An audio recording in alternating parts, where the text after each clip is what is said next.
Chapter 1. Huoguo, the Starry Forest. In the Duke Baihu's residence of the Xingluo Empire, a young boy opened the gate to the outside world. His face, barely 11 or 12 years of age, bore an unusual resoluteness, and his eyes radiated a hatred that belied his tender years. Mother, may your spirit watch over me from the heavens. No matter the effort it requires, one day I shall return and trample upon everything here. With those words, he cast a lingering glance at the place he had called home for over a decade before turning toward the starry forest. He yearned for strength, for the power to make the Duke's residence pay a price, a power potent enough for a single individual to confront an entire noble house, and for that he required soul rings. On the outskirts of the starry forest, a young boy rested against a great tree by a small river. Though only 11 or 12, he appeared quite youthful, with short, deep blue hair and an air of languor. After an indeterminate time, he lazily stretched and then vanished beneath the tree's shade. Sigh. I've waited so long, where's Huoguo? How did I end up in this world of Douluo? The plot truly gives me a headache. Huoguo, burdened by a lifetime of control, and the higher-ups of Shrek all seem a bit off. The only one resembling Huoxia, the sun and moon prince, is anything but normal. And there's that old coin in the sky watching over everything. It's all so vexing. The boy's voice echoed from the top of the tree. He contemplated his current situation and environment, unable to suppress his complaints, and soon his hair became a tousled mess from his own fidgeting. However, it seems Tang San can't meddle in Douluo continent affairs anymore. There must have been considerable changes in this world during my crossing. It appears the Silver Dragon King has awakened, and that silhouette from the extreme north could it be the esteemed Sang Yue from the Star Stealer and the demigods of the sun and moon.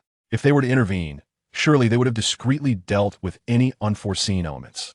Yet, I have yet to hear any news regarding these matters. It seems that Fellow can no longer influence events on the Douluo continent, but it's still quite bothersome. I have no idea if the plot has shifted. Forget it all, just embrace the chaos. After all, living another life is already a boon. The boy's demeanor grew slightly serious, his expression turning grave for a moment, but soon it fell again into a frown. It's still so annoying. I've been waiting here for 3 whole days. Where is Huoguo? There's only one path here. I must not have missed him. Perhaps the heavens could no longer tolerate his incessant chatter, for soon a slender figure emerged at the end of the path. Blue hair, eyes sparkling like stars, though he appeared malnourished and fragile. There's a small river ahead. Let's take a break and have some lunch. Beyond that lies the starry forest. I will become a soul master, mother, I promise. Yu Hao clenched his fist. Encouraging himself, he rolled up his pant legs and sleeves and waded into the river to catch fish.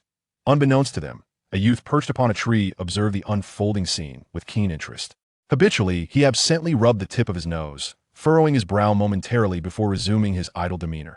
The boy remained quietly in his arboreal perch, watching as Yu Hao skillfully prepared the famed grilled fish, regarded as a culinary marvel in Douluo.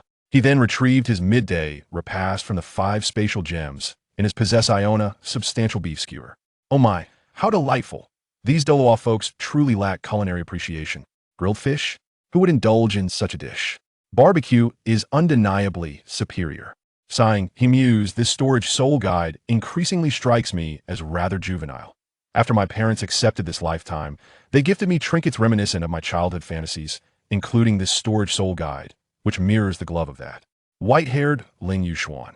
While it is undeniably stylish, it is also rather childish. The boy gazed at the soul guide adorned with red and blue gemstones, shaking his head in resignation. He then produced a juice and settled in to watch the spectacle. Ah, baby, what is that tantalizing aroma? Let's hurry. The scent is wafting from up ahead. A joyful voice rang out, its clarity and sweetness startling Yu Hao, who instinctively recoiled like a wounded creature, poised to flee. After all, the current Yu Hao was a novice, so inept that he could not even best a wind baboon. Following the direction of the voice, he spotted 2 figures approaching along the stream. Leading the way was a young girl, appearing around 15 or 16, her long black hair tied in a ponytail, cascading behind her. Clad in a light blue outfit, she exuded youthful vigor. Behind her trailed a boy with blue hair, radiating an air of refinement and amiability. Yu Hao found himself unwittingly relaxing in their presence. Little brother, your grilled fish smells divine. Are you selling it? The exuberant girl joyfully bounded up to Yu Hao. While he had seen beautiful girls before, he was still a hapless singleton, having spent 11 years in solitude. As the enchanting maiden approached, Yu Hao's face gradually flushed crimson. Noticing his bashful demeanor, the girl chuckled softly. Little brother, I didn't realize you were shy. Then I shall not hold back. With that, she seized a piece of grilled fish and took a bite, her eyes sparkling in delight. I could see that moment. The boy behind her strolled over, greeting Hui Yuhao with a resigned smile while glancing at the girl. Teacher Xiaoya, the young lad hasn't had a chance to eat yet. Why'd you start it without him? Big brother, please join us. Hui Yuhao offered another grilled fish to the boy. The boy was momentarily taken aback, then replied, No, little brother, you should eat first. A gentleman does not deprive others of their pleasures. Did you catch these fish from the river? It's quite all right, I can catch more, Hui Yuhao insisted, preparing to fish again. However, the boy gently stopped him and approached the riverbank. If we consume your fish, how can we allow you to fish again? Allow me to do it. What do you think, Xiaoya? Beibei, what do you call me? The young girl glanced at Beibei upon hearing this. Hui Yuhao, witnessing the scene, felt his face flush with embarrassment. Although the girl had yet to fully bloom, even a fleeting glance from her exuded an enchanting charm. Upon noticing her gaze, the boy hastily raised his hand in surrender. Teacher Xiaoya, I must go assist my little brother in catching fish, he declared before dashing off as if pursued by some dreadful beast. After their midday meal, the boy and girl took a moment to rest. The boy introduced himself to Hui Yuhao, saying, Greetings, little brother. My name is Beibei, and this beside me is Tangya. Tangya cast a sidelong glance at Beibei's words and turned to Hui Yuhao, saying, You may also call me Sister Xiaoya. With that, she leaned against Beibei's shoulder to relax. Greetings, brother Beibei, Sister Xiaoya. I am Hui Yuhao, he replied before settling down, lost in his thoughts. Chapter 2. The Mysterious Boy, Lord of the Border Town, Gufeng. Brother Beibei, Sister Xiaoya, I have matters to attend to, so I shall take my leave, Hui Yuhao said after a brief repose, setting off towards the Stardo forest. Beibei, do you think Brother Hua has come to hunt souls as well? He is quite young, should we not assist him and perhaps invite him into our Tang sect as a gesture of gratitude for his treat of grilled fish? Tangya suggested, observing Hui Yuhao's departing figure, pondering for a moment. Beibei, upon hearing this, playfully poked Tang Ya's forehead with his finger. I believe you're merely craving his grilled fish, seeking an excuse to bring him along to cook for you. However, since he did treat us to grilled fish, it would indeed be kind to help him. Let us go, Xiaoya, Beibei said, gently ruffling Xiaoya's hair. Tiske, truly, this Douluo continent is rife with love-struck minds and ethereal beings. From Tang San and Xiao Wu of the first Duel to Hui Yuhao and Beibei of the second, it leaves me quite overwhelmed. Yet this time I cannot allow you to proceed, a voice chimed in. Ilex, I wonder if I shall be chosen.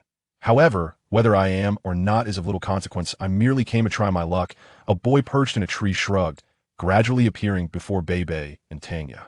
Apologies, but you must remain here with me for a while, the boy gently informed Beibei and Tangya, standing firmly in their path. Beibei regarded the suddenly materialized boy with narrowed eyes, halting his intention to venture into the forest in search of Hui Yuhao. Hey, what's the meaning of this? Is this road yours?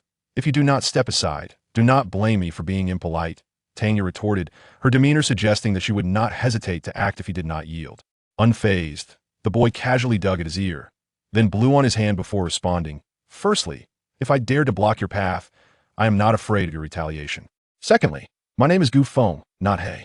Lastly, I am curious to see how a Shrek Academy prodigy behaves when provoked. With that, the boy crossed his arms, watching Tangya and Beibei intently. Young brother, might I ask you to step aside? Since you are aware that we are students of Shrek, it would be courteous of you to yield. Otherwise, do not blame us for being impolite. Before Beibei could finish his assertion, Tangya had already taken action. The dark blue-silver grass surged forth like a mass of venomous serpents, racing towards Gufeng. In an instant, it was upon him, while Beibei's arm crackled with azure lightning, following closely behind the blue-silver grass. Oh, what a nuisance! A tempest of black energy swirled around Gufeng, tendrils of black mist seeping from beneath his feet. The mist expanded violently, repelling the blue-silver grass and forcing Beibei to stumble back. Gufeng's hair transitioned from blue to black, growing wildly until it cascaded down to his waist. Ethereal, immovable king.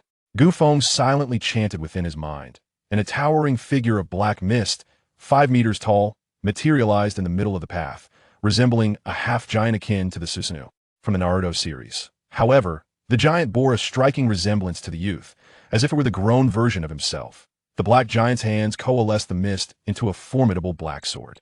In the next moment, the colossal blade descended, its terrifying force slicing through the air, aimed at Tangya. First soul skill blue-silver entanglement.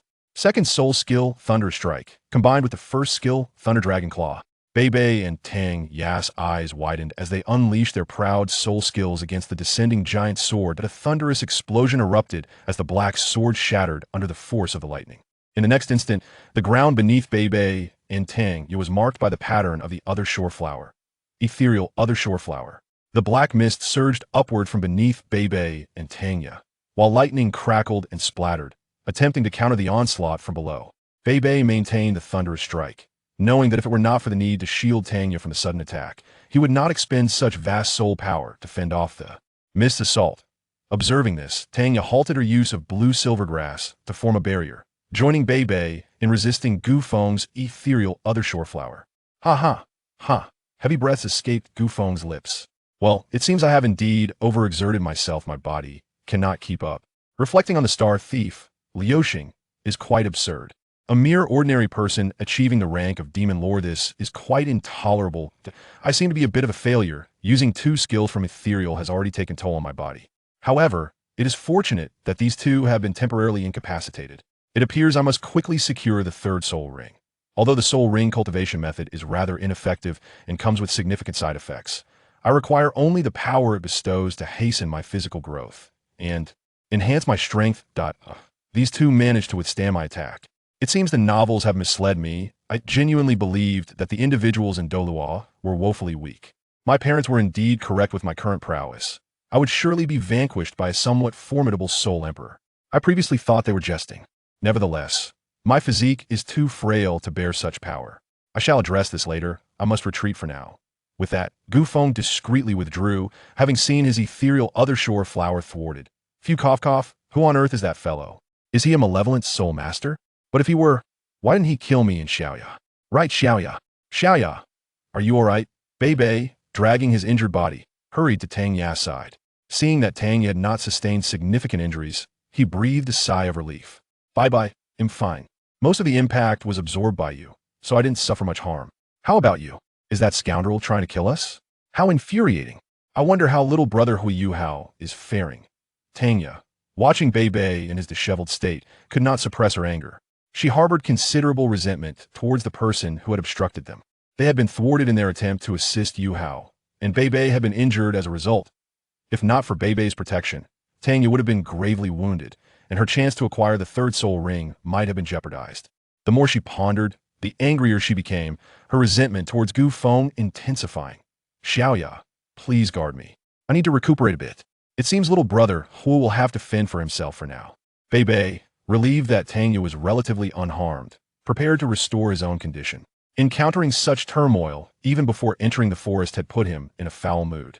Meanwhile, Gu Feng leaned against a tree, observing Hui Yuhao approaching.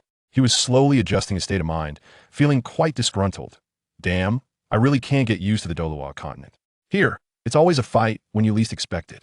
The situation in Borderless City is manageable, but I can't be certain about the Sun-Moon Empire.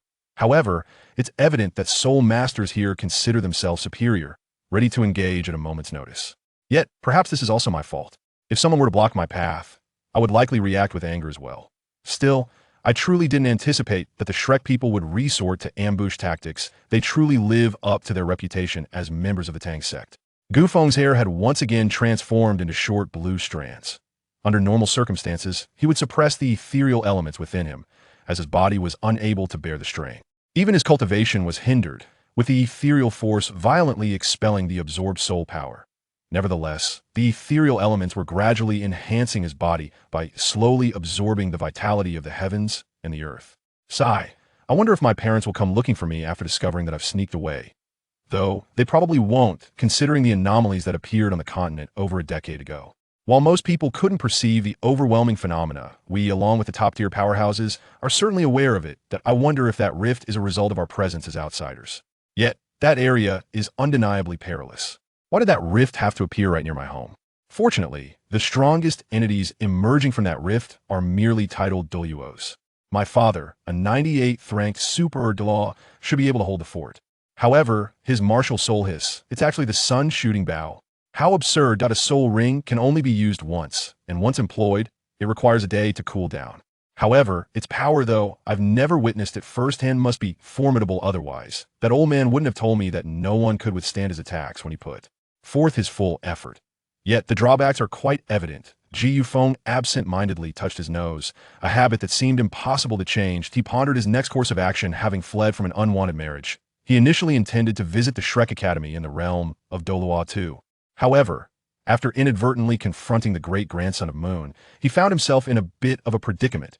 Yet, the situation should not pose too great a challenge. If they dared to target him, he could always call upon his parents.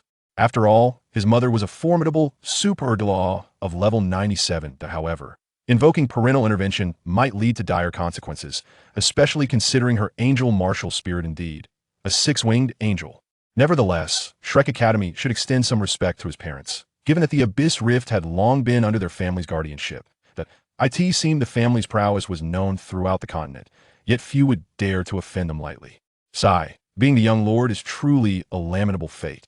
With no home to return to, I find myself utterly exasperated. Merely 11 years of age, I am already bound in engagement, and the girl is over 6 years my senior. Truly, there is no escaping this predicament. Forget it, why ponder so much? It's time to rest and await Huagua's summons of Electrolux. Gufeng contemplated for a moment, then reclined against a tree. Observing Huagua approaching at his feet, he slightly narrowed his eyes, gazing at the sky, lost in thought once more. Chapter 3, Huagua's Initiation. Tianming and Yilao. Gufeng gazed at Hui Yuhao, who had already reached the base of the tree, hoping that circumstances would unfold in the manner he envisioned. However, even if they did not, it mattered little. The mere fact that Gufeng dared to stealthily follow Hui Yuhao to witness the momentous occasion of the first soul ring in a million years was attributable to the unique nature of the ether. Under the condition that Gufeng does not actively reveal himself, even the unparalleled Douluo is unable to perceive his presence. After all, one must possess a degree of confidence to elude a wedding under the watchful eyes of a level 98 Super Douluo. Gufeng once again retrieved a bottle of wine from within his gloves, observing our unparalleled protagonist, classmate Huagu.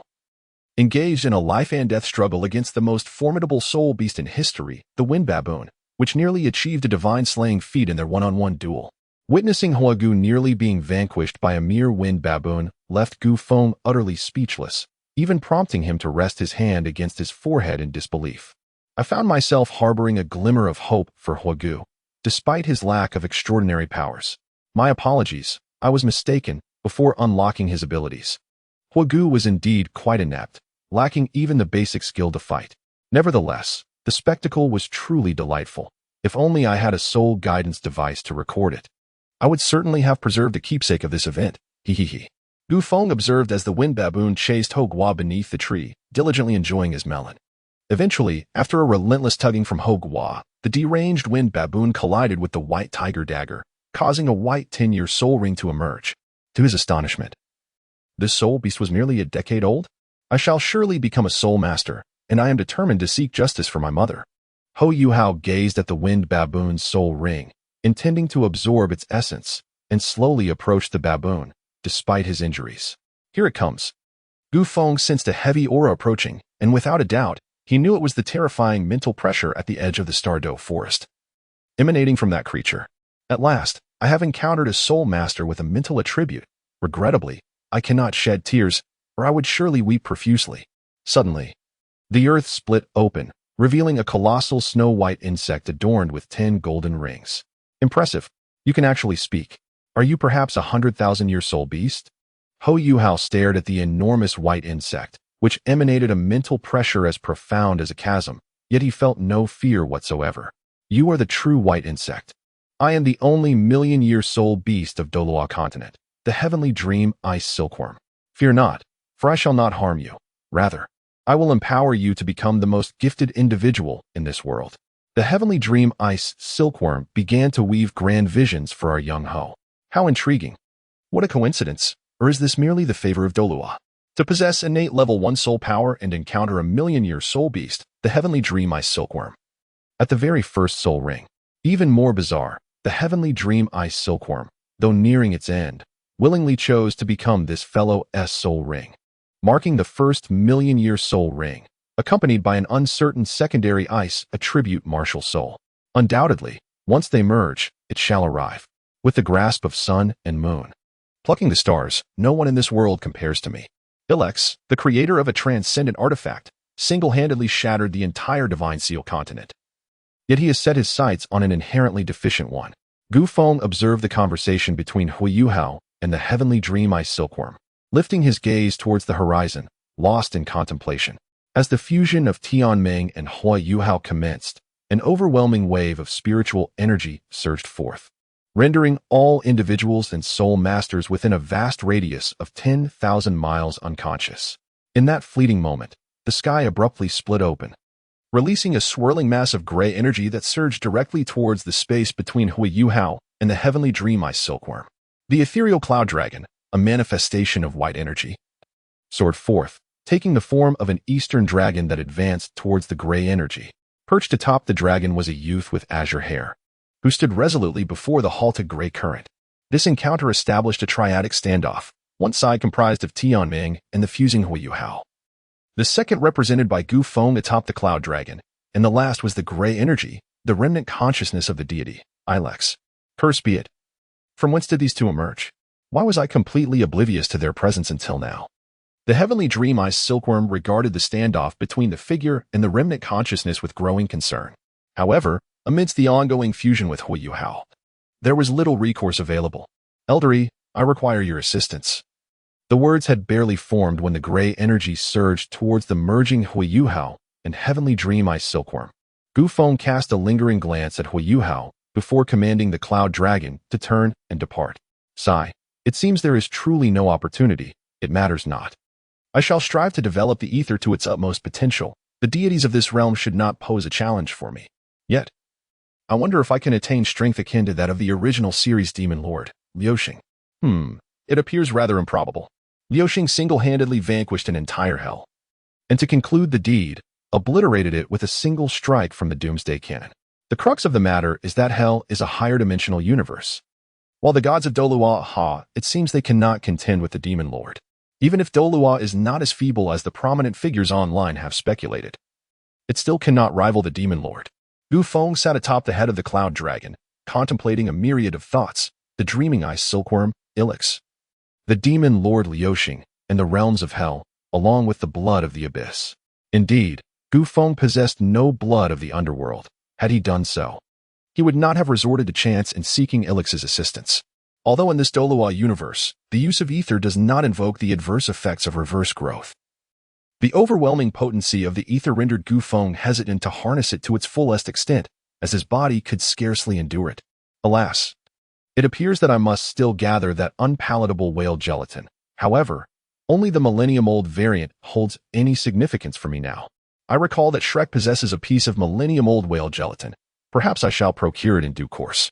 Yet, why did I experience a phenomenon akin to Liuxing's when I fully employed the ether, despite lacking the blood of the abyss? Could it be that I possess some vestige of hellish blood within me? Yet that seems implausible, as my body exhibits no signs of such a condition. It is perplexing. Gu Feng, lost in thought, found himself increasingly bewildered. The multitude of uncertainties left his hair in disarray. Alas, he resolved to first tackle the third soul ring. Although this particular soul ring bore no practical utility, as its spiritual energy had been forcibly consumed by the ether, rendering it devoid of any soul abilities. He remained curious about the subsequent soul rings. At the very least, Gu Feng noted that neither his first nor second soul rings possessed a single soul skill. Gu Feng spent yet another day searching the outskirts of the starry expanse and ultimately discovered a majestic golden bamboo, estimated to be around 3,000 years old. Employing various means, he successfully secured the soul ring. His configuration comprises a 700-year-old solitary bamboo as the first soul ring, a 200-year-old blue silvergrass as the second, and the 3,000-year-old golden bamboo as the third. Due to the influence of the ether, Gu Feng's martial soul neither inherited his father's sun-shooting bow nor his mother's angelic form. In truth, during the awakening, his martial soul was initially destined to inherit his mother's angelic martial spirit, which was a divine-grade soul from millennia ago. However, during the awakening, the ether within him shattered the angelic martial soul, causing the fragmented pieces to integrate into his being, resulting in Gu Feng possessing a martial soul that has transformed into his essence, or perhaps one could argue he is devoid of a martial soul altogether. This occurrence left both his parents in shock, but fortunately, no further complications arose. Nonetheless, this incident remained a secret between Gu Feng and his parents, who publicly claimed that his martial soul had mutated into his true essence. Next, he contemplated heading to Shrek Academy to bide his time. For the sun and moon were too distant, and the path remained elusive. The presence of malevolent soul masters in that realm made caution paramount. Initially, he had thought that with the ether at his disposal, he could face any adversary without fear, save for the formidable Douluo. Yet, it turned out that even a moderately strong soul emperor might prove too much to handle, as his body could not sustain the output of the ether. Frustrated, he resolved to spend 6 years at Shrek Academy before returning. The prospect of marrying at the age of 18 was not entirely out of the question. Yet the mere thought of nearly being betrothed at the tender age of 12 irked him. Nevertheless, he decided to visit Shrek Academy with the intention of meeting new acquaintances. Gu Feng was lost in his own musings atop Yunlong, but as he rambled on, he suddenly broke down, curling up and rolling against Yunlong as he made his way toward the entrance of the stars. Meanwhile, our protagonist Hui Yuhao encountered Bei Bei and Tang, and, akin to the original narrative, he joined the Tang Sect. Thanks to Hui Yuhao's fortuitous destiny and his assistance, they successfully helped Tang acquire her third soul ring, which was an 1,800-year-old mandala snake. The soul skill remained consistent with the original tale. At the entrance of Shrek Academy, one might exclaim, "Wow, is Shrek truly this vast?" It was significantly larger than the desolate city. However, one must acknowledge that while the desolate city may not have been densely populated, it was predominantly inhabited by formidable individuals. There were hardly any weaklings. In fact, I seemed to be the weakest among them at this juncture. Gu Feng contemplated deeply and realized that he seemed to be truly inept. However, upon further reflection, he noted that he was merely 12 years old. In the desolate city, apart from himself, the only other youthful individual was his betrothed, from whom he had fled. Yet, she was approaching the age of 18. Although not a native of the desolate city, it was rumored that she possessed a twin martial spirit, remarkably powerful. A rank-breaking Soul King capable of overpowering an ordinary Soul Emperor, and was on the verge of advancing to Soul Emperor herself. Why dwell on such thoughts? I have yet to even lay eyes on her. It is improbable that she would come to Shrek Academy. Hiss, that is impossible, absolutely impossible. According to the original narrative, there seemed to be no twin martial spirits during this period in the Inner Academy. Indeed, it is unequivocally impossible. Gu Feng discreetly used his old mentor's city lord seal to craft a recommendation letter. Presenting this letter to the admissions officer would allow him to register. Chapter 4. Enrolling and watching the performance. Gu Yuna and Gu Qiuer stated their ages, names, martial souls, and soul power levels before joining the queue. The admissions officer, a bespectacled teacher, exuded a gentle demeanor that instilled a sense of comfort. I am 11 years and 7 months old, Gu Feng. My martial soul could be considered my own, and I possess a soul power level of 32, Soul Master. Thank you for your assistance, teacher. After Gu Feng finished speaking, he walked towards the school. Another Soul Master. Are there truly so many under the age of 12 this year? And a Soul Sect as well. Not to mention that girl from the academy. Indeed, this year seems to be teeming with prodigies. Wang Yin adjusted his glasses and shook his head. In the next moment, he suddenly halted.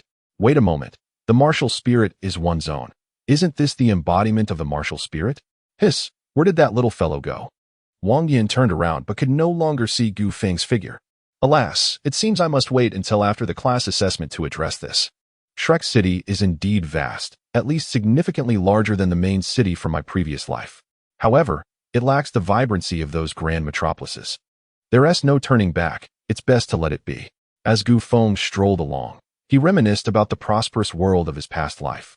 A peaceful realm where everything felt authentic. However, after nearly 12 years of residing here, he understood that overthinking only served to burden oneself with unnecessary worries. Why ponder so much?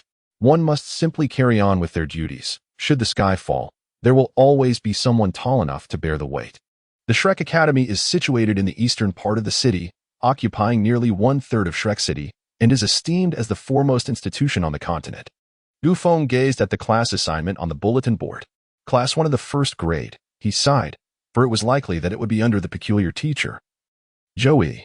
Gu Feng was utterly astounded upon witnessing the reallocation of classes, veins protruding from his forehead in sheer frustration. Having perused the original work, he found it challenging to express his sentiments towards an instructor like Joey. It was a considerable nuisance. and he fervently hoped that this individual would not mirror the character from the original narrative. After all, the world had undergone substantial transformations if it were to remain unchanged. That would be quite perplexing.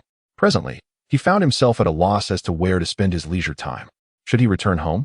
Perhaps not. He sensed that he might be shedding a layer of his skin. Thus, he resolved to endure the situation as best as he could. If it became unbearable, he could always discreetly deal with her in the evening. Given the nature of Shrek, as long as he did not eliminate her, there should be no significant repercussions. Yet, upon reflection, the malevolent phoenix from the original tale seemed to have faced no consequences, implying that here, one could act with impunity if endowed with talent. Nevertheless, he decided to adopt a carefree attitude, relying on his mother's support while striving to avoid using it, for doing so would inevitably lead to his being summoned back. Gu Feng gazed for a moment, contemplating his general objectives, before placing his hands behind his head and strolling towards the dormitory. Room 107, this is my abode. Upon noticing the number on the door, Gu Feng opened it, only to be met with a cloud of dust that engulfed him, darkening his expression instantly. What on earth? This dormitory is even more absurd than those from my past university life. Gu Feng stood outside, utterly astonished. An ethereal tempest, a white cloud spiraled, gradually coalescing into a miniature tornado, swiftly resolving the dormitory's dust predicament. Gu Feng meticulously tidied the dormitory with unhurried grace before dashing into the corridor, eager to witness the unfolding drama. It was only a matter of time before Hui Yuhao and that peculiar creature arrived. Anticipation filled the air. Hello, I am Chen Feng, residing in room 107 as well. I appreciate your efforts in maintaining cleanliness. Let us keep the space tidy together from now on. I look forward to your companionship in the coming years. Not long after, a boy with ash-white hair approached Gu Feng, greeting him amiably. Greetings, I am Gu Feng. Sure. Let us take turns daily with the chores. Come on, Chen, let us enjoy the show together. With that, Gu Feng playfully draped an arm over Chen Feng's shoulder, both of them leaning over the corridor railing, awaiting the spectacle. Wait, what are we watching, Gu Feng? What exactly are you doing? Confusion washed over Chen Feng's face, reminiscent of an innocent college student. They're coming, don't speak, just enjoy the show. Gu Feng exclaimed excitedly, producing a watermelon and offering half to Chen Feng. Following Gu Feng's gaze, Chen Feng spotted two boys preparing to engage in a brawl on the grassy expanse before the dormitory. He too felt a thrill of excitement. After all, what 11 or 12-year-old could resist the allure of such commotion?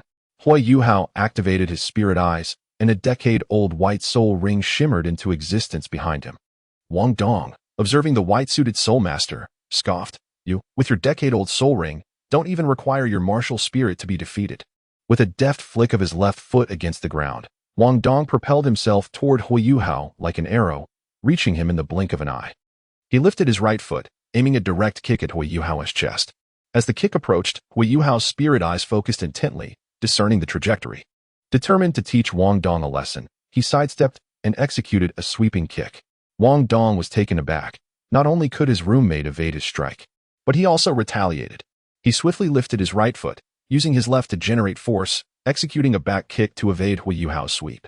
Before Hui Yuhao could rise, Wang Dong supported himself with his hands and aimed a kick at Hui Yuhao's neck.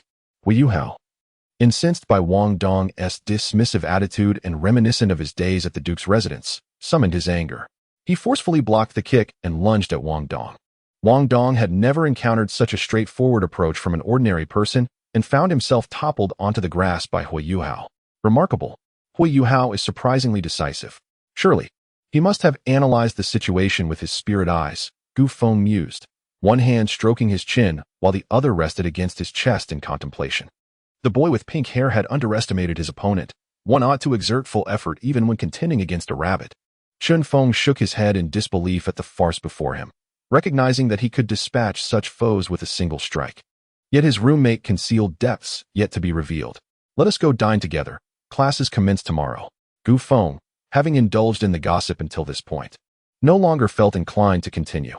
The subsequent developments seemed rather uninteresting, so he opted to join Chen Feng for dinner. Gu Feng gazed at the figure of Chen Feng ahead, seemingly recalling something. How intriguing. The real world diverges remarkably from the original narrative. The 9 treasures. The 7 kills sword, yet it remains uncertain whether the bone dragon martial soul has arrived. He then leisurely followed Chen Feng. Class 1. This must be the place. Why is this teaching building so vast? After searching for quite some time, he felt utterly flabbergasted.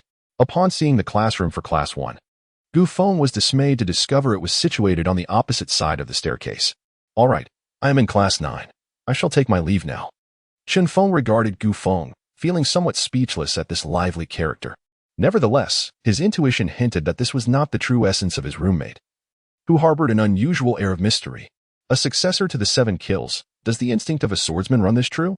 Gu Feng observed Chen Feng's retreating figure, unable to fathom the circumstances, and thus entered the classroom. Arriving early, he promptly found a seat at the back by the window to doze off. Those who have been fighting, please stand up. Groggy, Gu Feng lifted his head to see an elderly woman on the podium beginning to stir trouble. He then noticed 4 individuals rising to their feet. 2 boys and 2 girls suddenly became the center of attention in the classroom. 4 of them. What is amiss with those 2 girls? Gu Feng prepared to watch the unfolding drama. Could you 4 explain the reason behind your altercation? Joey casually glanced at the quartet before inquiring. I am roommates with Wang Dong, and we had a minor disagreement that led to a fight. However, the conflict has since been resolved, Hui Yuhao explained, addressing Joey. I couldn't stand that fox, so I gave her a beating. Who knew she was so fragile? The spirited blonde girl said coolly, crossing her arms defiantly. Gu Qiu'er, well done, but next time, be a tad gentler. We wouldn't want you to incapacitate someone. Joey remarked, her expression brightening upon hearing that her rival's classmate had been soundly thrashed by Gu Qiu'er. And you, Gu Na, what is your situation? Joey then directed her inquiry at the ethereal girl who seemed to transcend earthly beauty, with silver hair and amethyst eyes that sparkled like precious gems. Her visage appeared as if the Creator had bestowed upon her all things exquisite. Similar to Qiu'er, that tiger and his fiancée, you were exceedingly bothersome, disrupting my reading. After reminding them once, I had no choice but to personally ensure their silence. Gu Na spoke with an air of nonchalance, as if the entire affair bore no significance to her. In her mind, such trivial matters paled in comparison to her literary pursuits. Ah! The Silver Dragon King and the Imperial Beast. Due to the Divine Realm's inability to intervene in Douluo continent, even the Silver Dragon King has made an appearance. But what does it matter to me? It bears no relevance to my existence. Gu Feng was initially taken aback, for he had not anticipated the appearance of the Silver Dragon King. However, upon reflection, he deemed it inconsequential, as it bore no relevance to him. Unbeknownst to Gu Feng, his astonished expression upon hearing the name Gu Yuna was fully observed by her. This fellow is rather peculiar. Does he know me? Or is he aware of my true identity? Gu Yuna regarded Gu Feng with a penetrating gaze, pondering her thoughts. Apart from the 4 of them, everyone else was sent to the playground to run 100 laps. Zhou Yi, after discussing the reasons with Gu Yuna and Hui Yuhao, instructed the remaining individuals to listen attentively. Indeed, this character mirrors the original narrative, evoking a sense of distaste. Gu Feng gazed at Zhou Yi on the podium. Feeling a throbbing headache, he wondered whether encountering such a teacher signified good fortune for him or for her. Chapter 5. The first battle against the Soul Emperor. How did Joey ascertain that these individuals completed 100 laps without counting them personally? Moreover, in the original tale, those she expelled truly did not finish. Something seems amiss. Shrek currently lacks the advanced surveillance of later generations, and she is in the classroom. Even if she were not in the classroom, how could she possibly know who did not complete the laps? Wait a moment. Could it be that my suspicions are indeed correct? Gu Feng seemed to have recalled a possible realization, lifting his gaze to the classroom. If that were the case, it would indeed make sense. After standing on the playground for a moment, Gu Feng appeared to have made some sort of resolution. With a deep breath, he thought, having lived a second life, why should he continue to suppress himself as he did in the past? As long as he acted with a clear conscience, that would suffice. Thus, he decided to ascertain whether reality aligned with his imagination. Joey. After a while, Gu Feng seemed to transform entirely, feeling considerably lighter, as though the shackles binding him had been released. The ether cloud dragon surged forward with Gu Feng, accelerating wildly, completing 20 laps in a remarkably brief span. He then dismissed the cloud dragon and joined the main group in their run, after which Hui Yuhao and his companions also emerged to participate.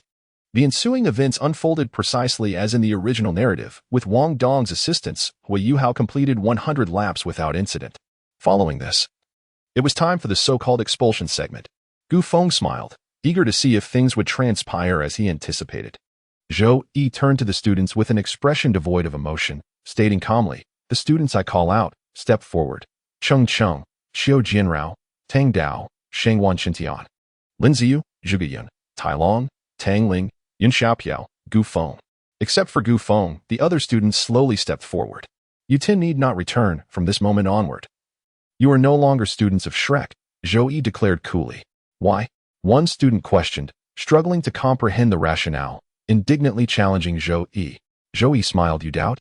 His name is Hui Yuhao. Had he not completed 100 laps, he too would find himself among your ranks. Yet, he did finish 100 laps. I never stated that mutual assistance was prohibited. Wang Dong aided him of his own volition. If someone wishes to help you during the run, they may.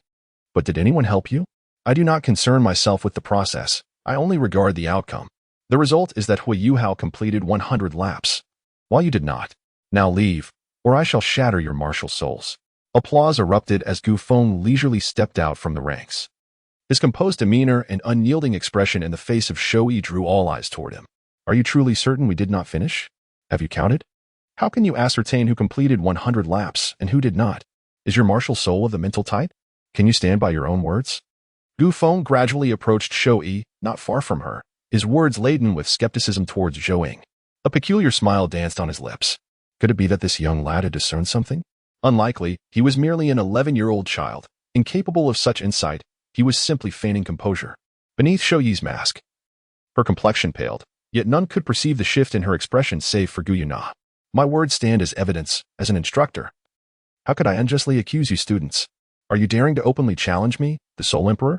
Zhou Yi articulated slowly, her tone intensifying as she uttered the title of Soul Emperor, 6 soul rings materializing beneath her feet. The oppressive aura of the Soul Emperor surged toward Gu Feng. Oh, it appears my suspicions were indeed correct. What a shameless old woman you are. Those few must surely be the students who barely meet the soul power requirements. I'm aware of your teaching methods. You have expelled numerous students. Due to various reasons, the remaining students possess a remarkably high graduation rate. But isn't that because you dismissed those who were slightly below par? These 9 must be the ones with the lowest soul power in this cohort. You expelled them. So be it. As for me, you must believe I have spent too little time. By the time you emerged, I had already completed 20 laps. But you probably weren't aware of that, were you, old woman? Gu Feng, while mocking, berated the elderly woman Zhou Yi. Although Zhou Yi indeed wore a mask resembling an old woman, she was only in her 30s. Gu Feng's remarks were a blatant affront. You insolent brat, you're courting death. Zhou Yi, infuriated by his words, immediately lunged at Gu Feng. Old hag, I've tolerated you for far too long, you foolish imbecile. Do you think I have no temper? Gu Feng had long been unable to tolerate Zhou Yi's foolishness. In a moment of frustration, he took action. 3 soul rings swiftly emerged from beneath his feet. And in the next instant, they transformed into specks of light that surged into Gu Feng's body. A surge of dark, cloudy energy erupted, instantly propelling the nearby Zhou Yi away. The red dragon, possessing Zhou Yi, was engulfed in flames, its hands morphing into dragon claws. And a layer of crimson scales appeared upon its form. Without hesitation, it charged directly at Gu Feng. The ethereal, immovable king manifested as a shadowy half-figure behind Gu Feng, launching a punch towards Zhou Yi's head. Zhou Yi halted mid-charge, its pupils narrowing as it retaliated with a punch directed at the 10-meter-tall dark apparition. The collision erupted at their point of contact, sending a shockwave that hurled all first and second ring students in the vicinity away. A massive black sword materialized in the shadow's grasp, aimed at Zhou Yi with ferocity. The impact created a pit 1 meter deep and 4 meters wide on the playground, which Zhou Yi narrowly evaded by shifting sideways. However, the force of the descending sword still sent Zhou Yi flying over 10 meters, with several strands of hair caught in the aftermath. The ethereal flower of the other shore manifested black patterns at Zhou Yi's landing spot, and the next moment, a tremendous force surged from the ground skyward. The first soul skill, Dragon's Form, the third soul skill, Dragon's Fury, and the fifth soul skill, Flame Demon Form were activated simultaneously by Zhou Yi, absorbing all damage from the ethereal flower of the other shore with minimal harm. The ethereal Cloud Dragon, ethereal Wind Tiger, and ethereal Judgment of 10,000 swords charged at Zhou Yi. A multitude of swords floated above the playground, and in the following instant, they coalesced into a colossal sword measuring several dozen meters. It descended rapidly toward Zhou Yi, slicing through the air with such a terrifying force that students several meters away instinctively retreated further. The sound of swallowed breaths filled the air until Wang Dong could no longer contain his astonishment, exclaiming, "Goodness, is this guy one of us?" He is going toe-to-toe with the Soul Emperor and overpowering them, and this Soul Emperor is from Shrek Academy. This can't be real, can it? Ah, Hui Yuhao. What are you doing? Wang Dong suddenly cried out in pain as Hui Yuhao awkwardly lowered his hand. Didn't you say it was a dream? If it hurts, it means this isn't a dream, Hui Yuhao retorted, activating his spiritual eyes to observe the battle on the playground. Gu Yu and Gu Qiuer exchanged glances, their expressions serious.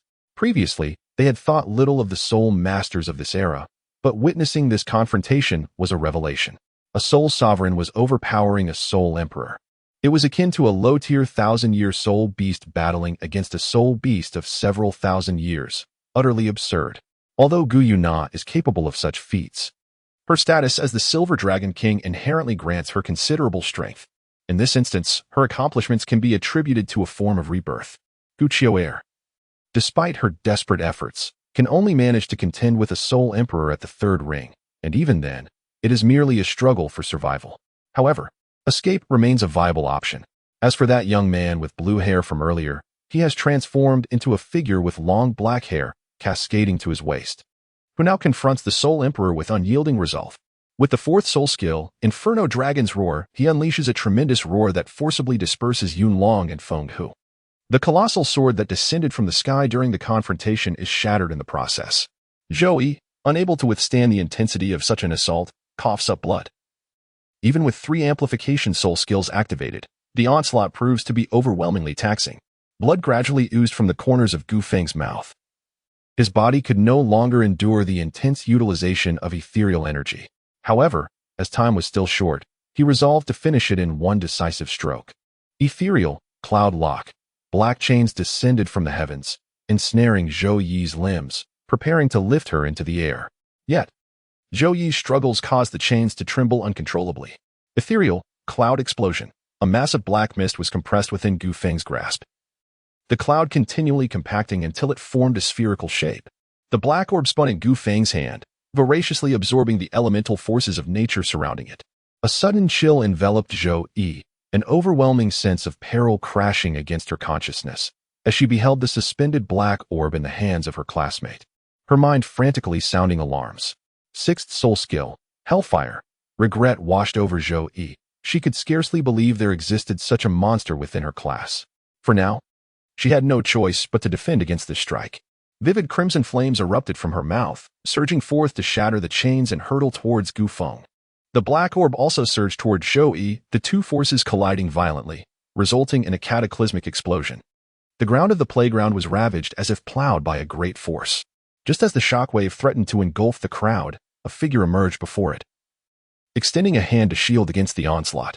This explosion, capable of annihilating an ordinary Soul Emperor and severely wounding a high-ranked one, was effortlessly diffused.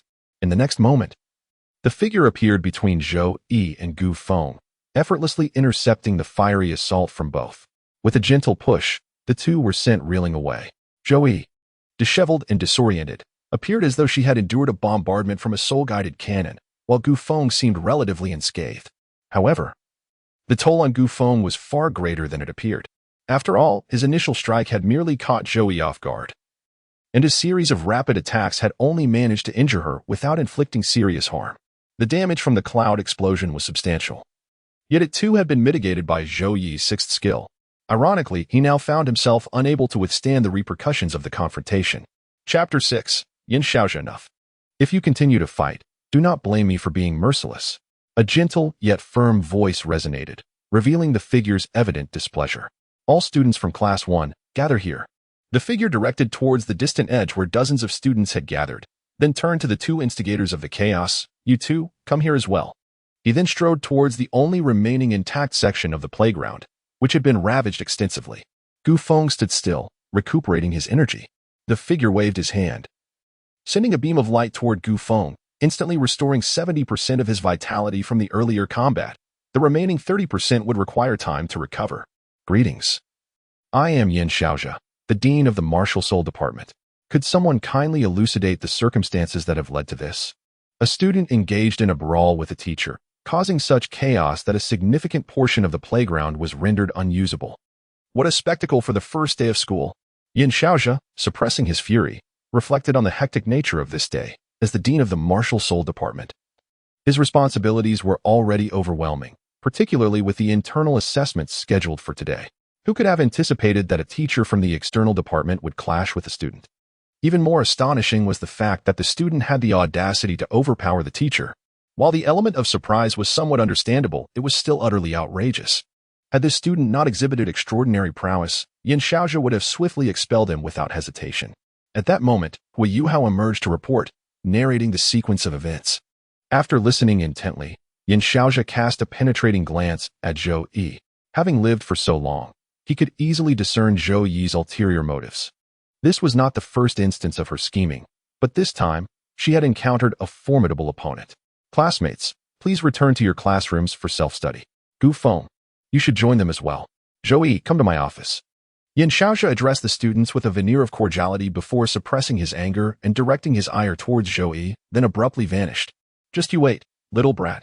Zhou Yi had never experienced such a significant setback. However, before she could articulate her thoughts, Gu Feng interjected, Old hag, do you think I fear you? If it comes to that, I'll gladly face you again. I want to stop until you are rendered incapable of taking care of yourself.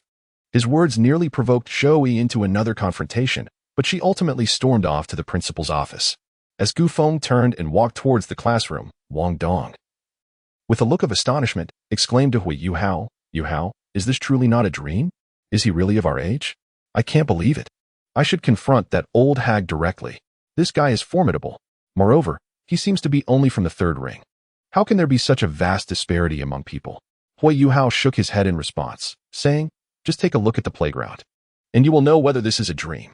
Besides, if you possess that classmate strength, I believe you would be even more arrogant. Wang Dong, you stop right there. How am I being arrogant? You scoundrel, clarify that. Wang Dong chased after Hui Yuhao into the classroom. Sister, who do you think is stronger at the same stage? Him, or those who became gods thousands of years ago? Gu Qiu'er, gazing at the classroom, asked Gu Yuna after a moment. Gu Yuna looked at the battlefield-turned-playground and sighed softly. Well, what do you think, Qiu'er? Under the same level of power, the gods from thousands of years ago may not stand a chance against you. However, can you defeat that fellow? Gu Yuna shook her head and walked towards the classroom, knowing well why Qiu'er posed this question. She had just emerged from the Starry forest. In the Imperial Beast transformation she had undergone endowed her with top-tier talent on this continent. Her martial soul, the Golden Dragon, could even compete with divine martial souls. Yet she had swiftly realized that there were indeed formidable individuals who transcended humanity. Indeed, encountering such freaks might be a rare occurrence over thousands of years. It seems somewhat self-defeating to compare oneself to such individuals, Gu Qiu'er mused before following Gu Yuna to the classroom. Had Gu Feng been aware of Gu Qiu'er's thoughts, he surely would have chuckled, for unbeknownst to others, he was aware that there were indeed powerful beings on the side of the sun and moon. After all, the 8 elements of Star Thief had 6 elemental fluctuations from that side, and the extreme north was no exception. Songyu, the Ice Queen, was a pinnacle of combat strength, and there was also a being from the body sect, though its nature remained uncertain. Shrek Academy likely had one as well. Along with the 2 mysterious soul beast phantoms from overseas, there might even be more formidable beings. Considering that the anomalies from 12 years ago only indicated the presence of the 8 elements, soul beast phantoms, ancient giants, and ice elements. Who could say whether only these few had descended upon Douluo, or if there were even more? Upon returning to the dormitory, Gu Feng lay down on his bed, reflecting on the day's events, growing increasingly agitated. That old hag was truly more bothersome than the little fairy from his past life. Initially, he had intended to endure, but it turned out to be utterly impossible. He couldn't bear it at all. With the support of his mother's prior gifts, he decided to confront the situation directly. Gu Feng, it's gone viral. A fierce individual from Class 1 got into a scuffle with their homeroom teacher on the first day, and shockingly, he managed to overpower the teacher. At first, I didn't believe it, but after seeing the wreckage of nearly half the playground, I'm convinced. It's outrageous. You're also from Class 1, right? Do you know who it is? Chen Feng, upon returning to the dormitory, eagerly inquired about Gu Feng, incessantly recounting the sensational events of the day. As the conversation unfolded, I turned to see Gu Feng staring at me with a bewildered expression, which caused me to halt abruptly. Why are you looking at me like that? The entire Shrek Outer Academy is aware of this matter. I'm uncertain whether the Inner Academy knows. But everyone in the Outer Academy is cognizant of the presence of a formidable individual in Class 1, but their identity remains unknown. As I spoke, I noticed Gu Feng's increasingly peculiar demeanor, which stirred a sense of unease within me. I swallowed hard, my voice becoming tentative as I inquired, Gu Feng, could that person be you? My words dwindled to a whisper, and had it not been for Gu Feng's keen senses, he might not have caught the latter part of my statement. Gu Feng glanced at Chen Feng, gently nodded, stretched his limbs, and nonchalantly remarked, well, as long as you know, just don't spread it around. I've been sleeping for nearly a day. Shall we go eat? After speaking, Gu Feng strode outside. Believing today marked the first day Hui Yuhao sold fish, which piqued his interest. Wait up, Feng Ge, Chen Feng called out. I'll go fetch the young lady and that fierce girl, Wu Feng. We'll go together. Coming out of his astonishment, he hurried after Gu Feng. Yuhao, this grilled fish is truly delightful. My sister and I are quite fortunate today. If you continue selling grilled fish, my sister and I will certainly support your business. If you encounter any issues, feel free to seek assistance from us. Aside from that eccentric, my sister is probably the strongest in the outer courtyard. Gu Qiu'er rambled on while savoring the grilled fish. Upon hearing this, Gu Yuna shot a glance at Gu Qiu'er, silently enjoying her fish. Although Gu Yuna was still young, her fleeting elegance left Hui Yuhao momentarily mesmerized, as she was indeed the most beautiful girl in Douluo. Hui Yuhao, could you serve us each a grilled fish? A voice called out, causing Gu Qiu'er to freeze. She turned to see the central figure of today's school-wide discussion, stealthily inching behind Gu Yuna, making the latter's forehead vein nearly protrude. All right. Gu Feng, are they your friends? Hui Yuhao inquired. Observing the three individuals trailing behind Gu Feng, 2 girls and 1 boy. The boy exuded a sharp aura, while the red-haired girl bore a striking resemblance to their homeroom teacher. The blonde girl radiated a natural charm, both girls being exceptionally beautiful, particularly the blonde who nearly matched Gu Qiu'er's allure. Yes, this fellow is my roommate, Chen Feng. The 2 girls are Ning Tian and Wu Feng. I suppose you could call them friends. Please, could we have a grilled fish each? I'd like to sample your culinary skills as well, Gu Feng replied casually, then took his fish to join Chen Feng and the others. Wow, Feng Ge. So you're the main character in today's event? One of the girls exclaimed, astonished. I feel as though we inhabit entirely different worlds. This is too absurd.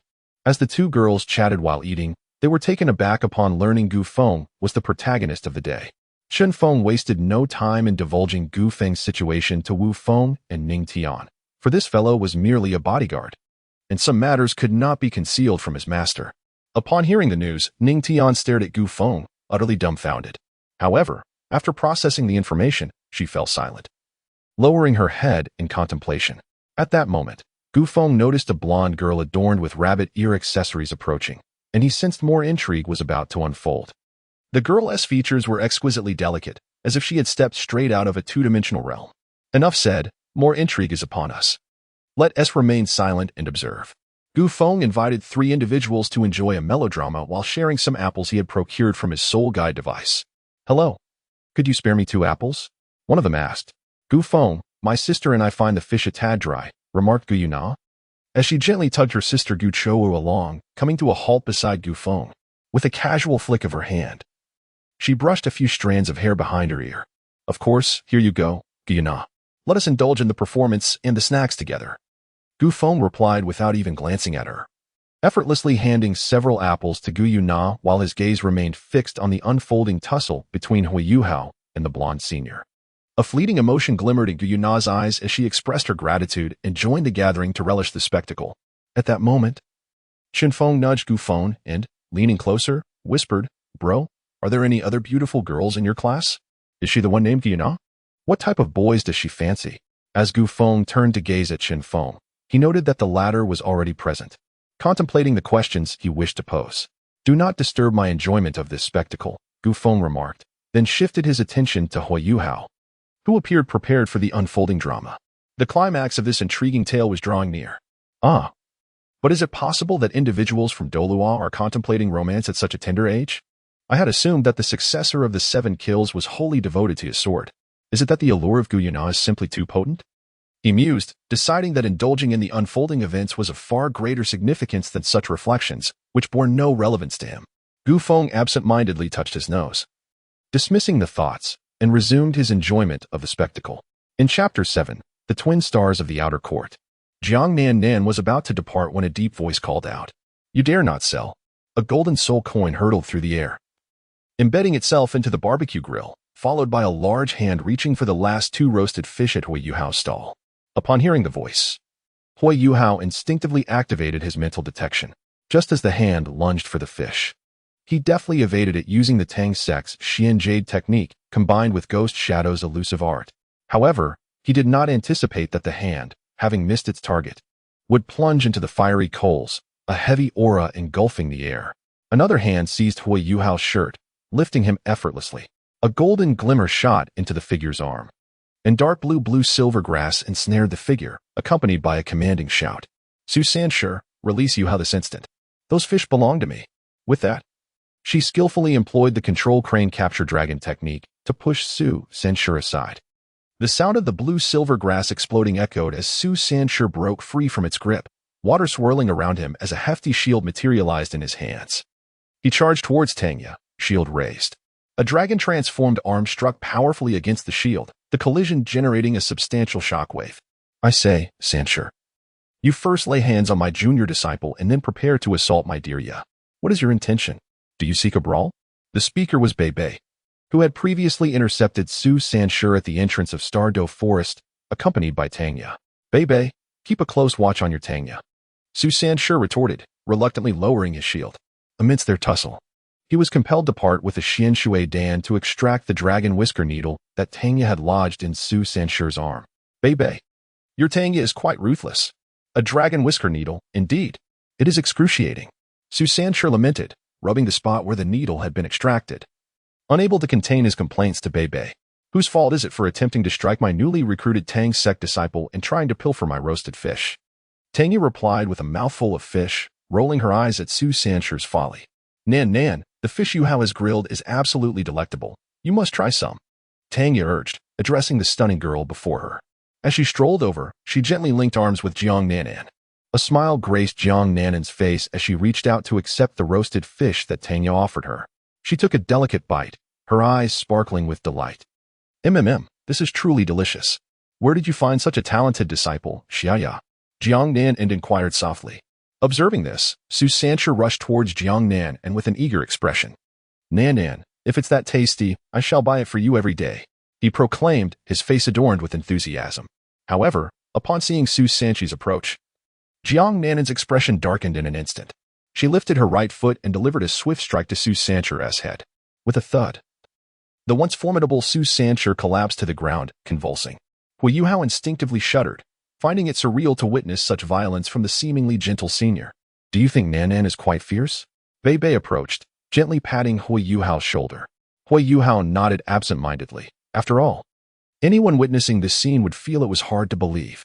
"Actually, Nan is very gentle, but she only behaves like this towards this fellow," Bei Bei explained, shaking his head as he observed Hui Yuhao's continuous nodding. He then pointed to the sprawled Su Sanshi on the ground, as if he had uncovered an extraordinary secret. Once Su Sanshi managed to rise, he appeared utterly dejected, only to charge at Bei Bei to engage in a verbal spat. Ultimately, the two agreed to settle their differences in a duel at the Soul Fighting Arena the following morning, coinciding with a day off for the entire school. Speaking of the day off, it was indeed orchestrated by someone who was currently enjoying the spectacle.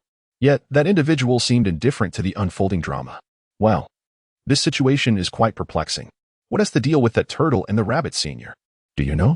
Gu Qiu'er, bewildered, pondered for a moment before turning to Gu Feng for answers. This matter is rather intricate. It's best for children not to inquire further. Having indulged in the gossip, let us all return to our respective homes, Gu Feng replied, signaling the end of their conversation. Gu Feng cast a bewildered glance at Gu Qiu'er, shaking his head as he clasped his hands behind his head and sauntered away. Chen Feng, wearing an expression of curiosity, glanced at Gu Qiu'er before following Gu Feng's lead.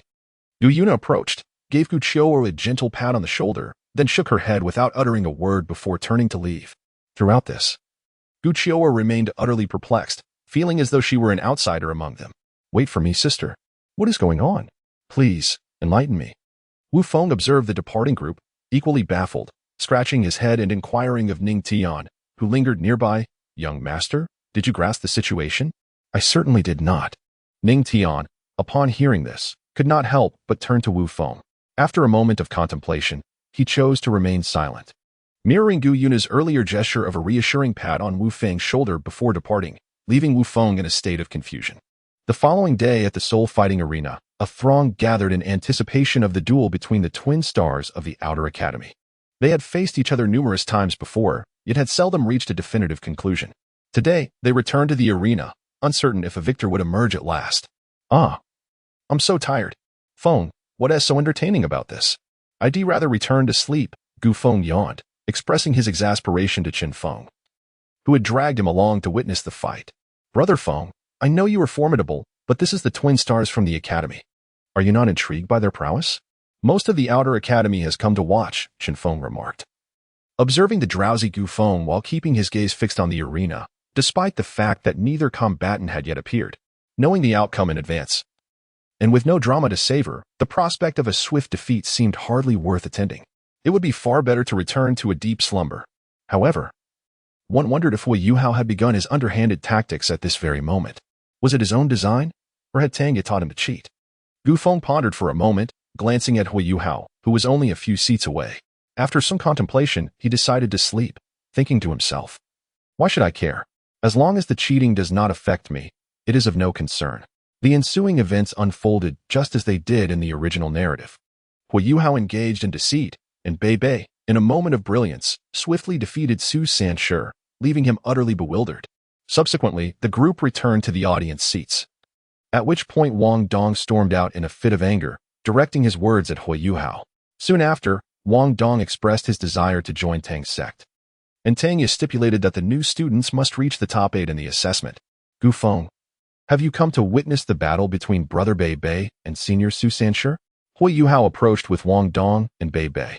Gu Feng realized that sleep would elude him this night, especially since there existed a slight grudge between Bei Bei, Tangya, and himself. What a bother.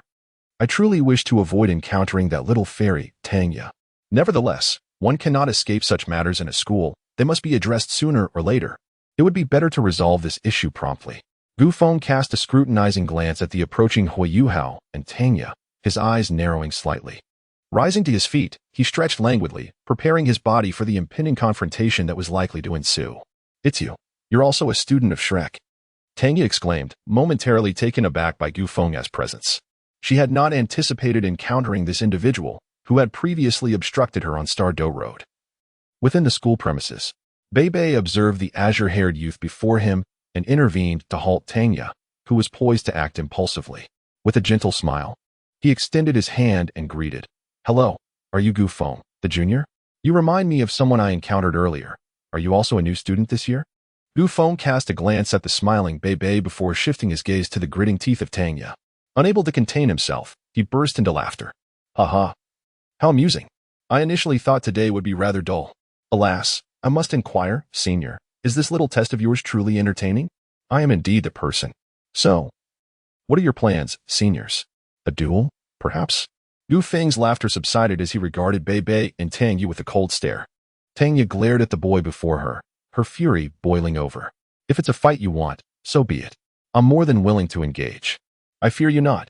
With that, she prepared to strike, but Bei Bei interposed herself, halting Tangya's advance. Very well. I too am eager to witness the skills of our junior, she remarked, nodding at Tangya, as if to say, leave it to me. With that, she quietly observed the youth before her.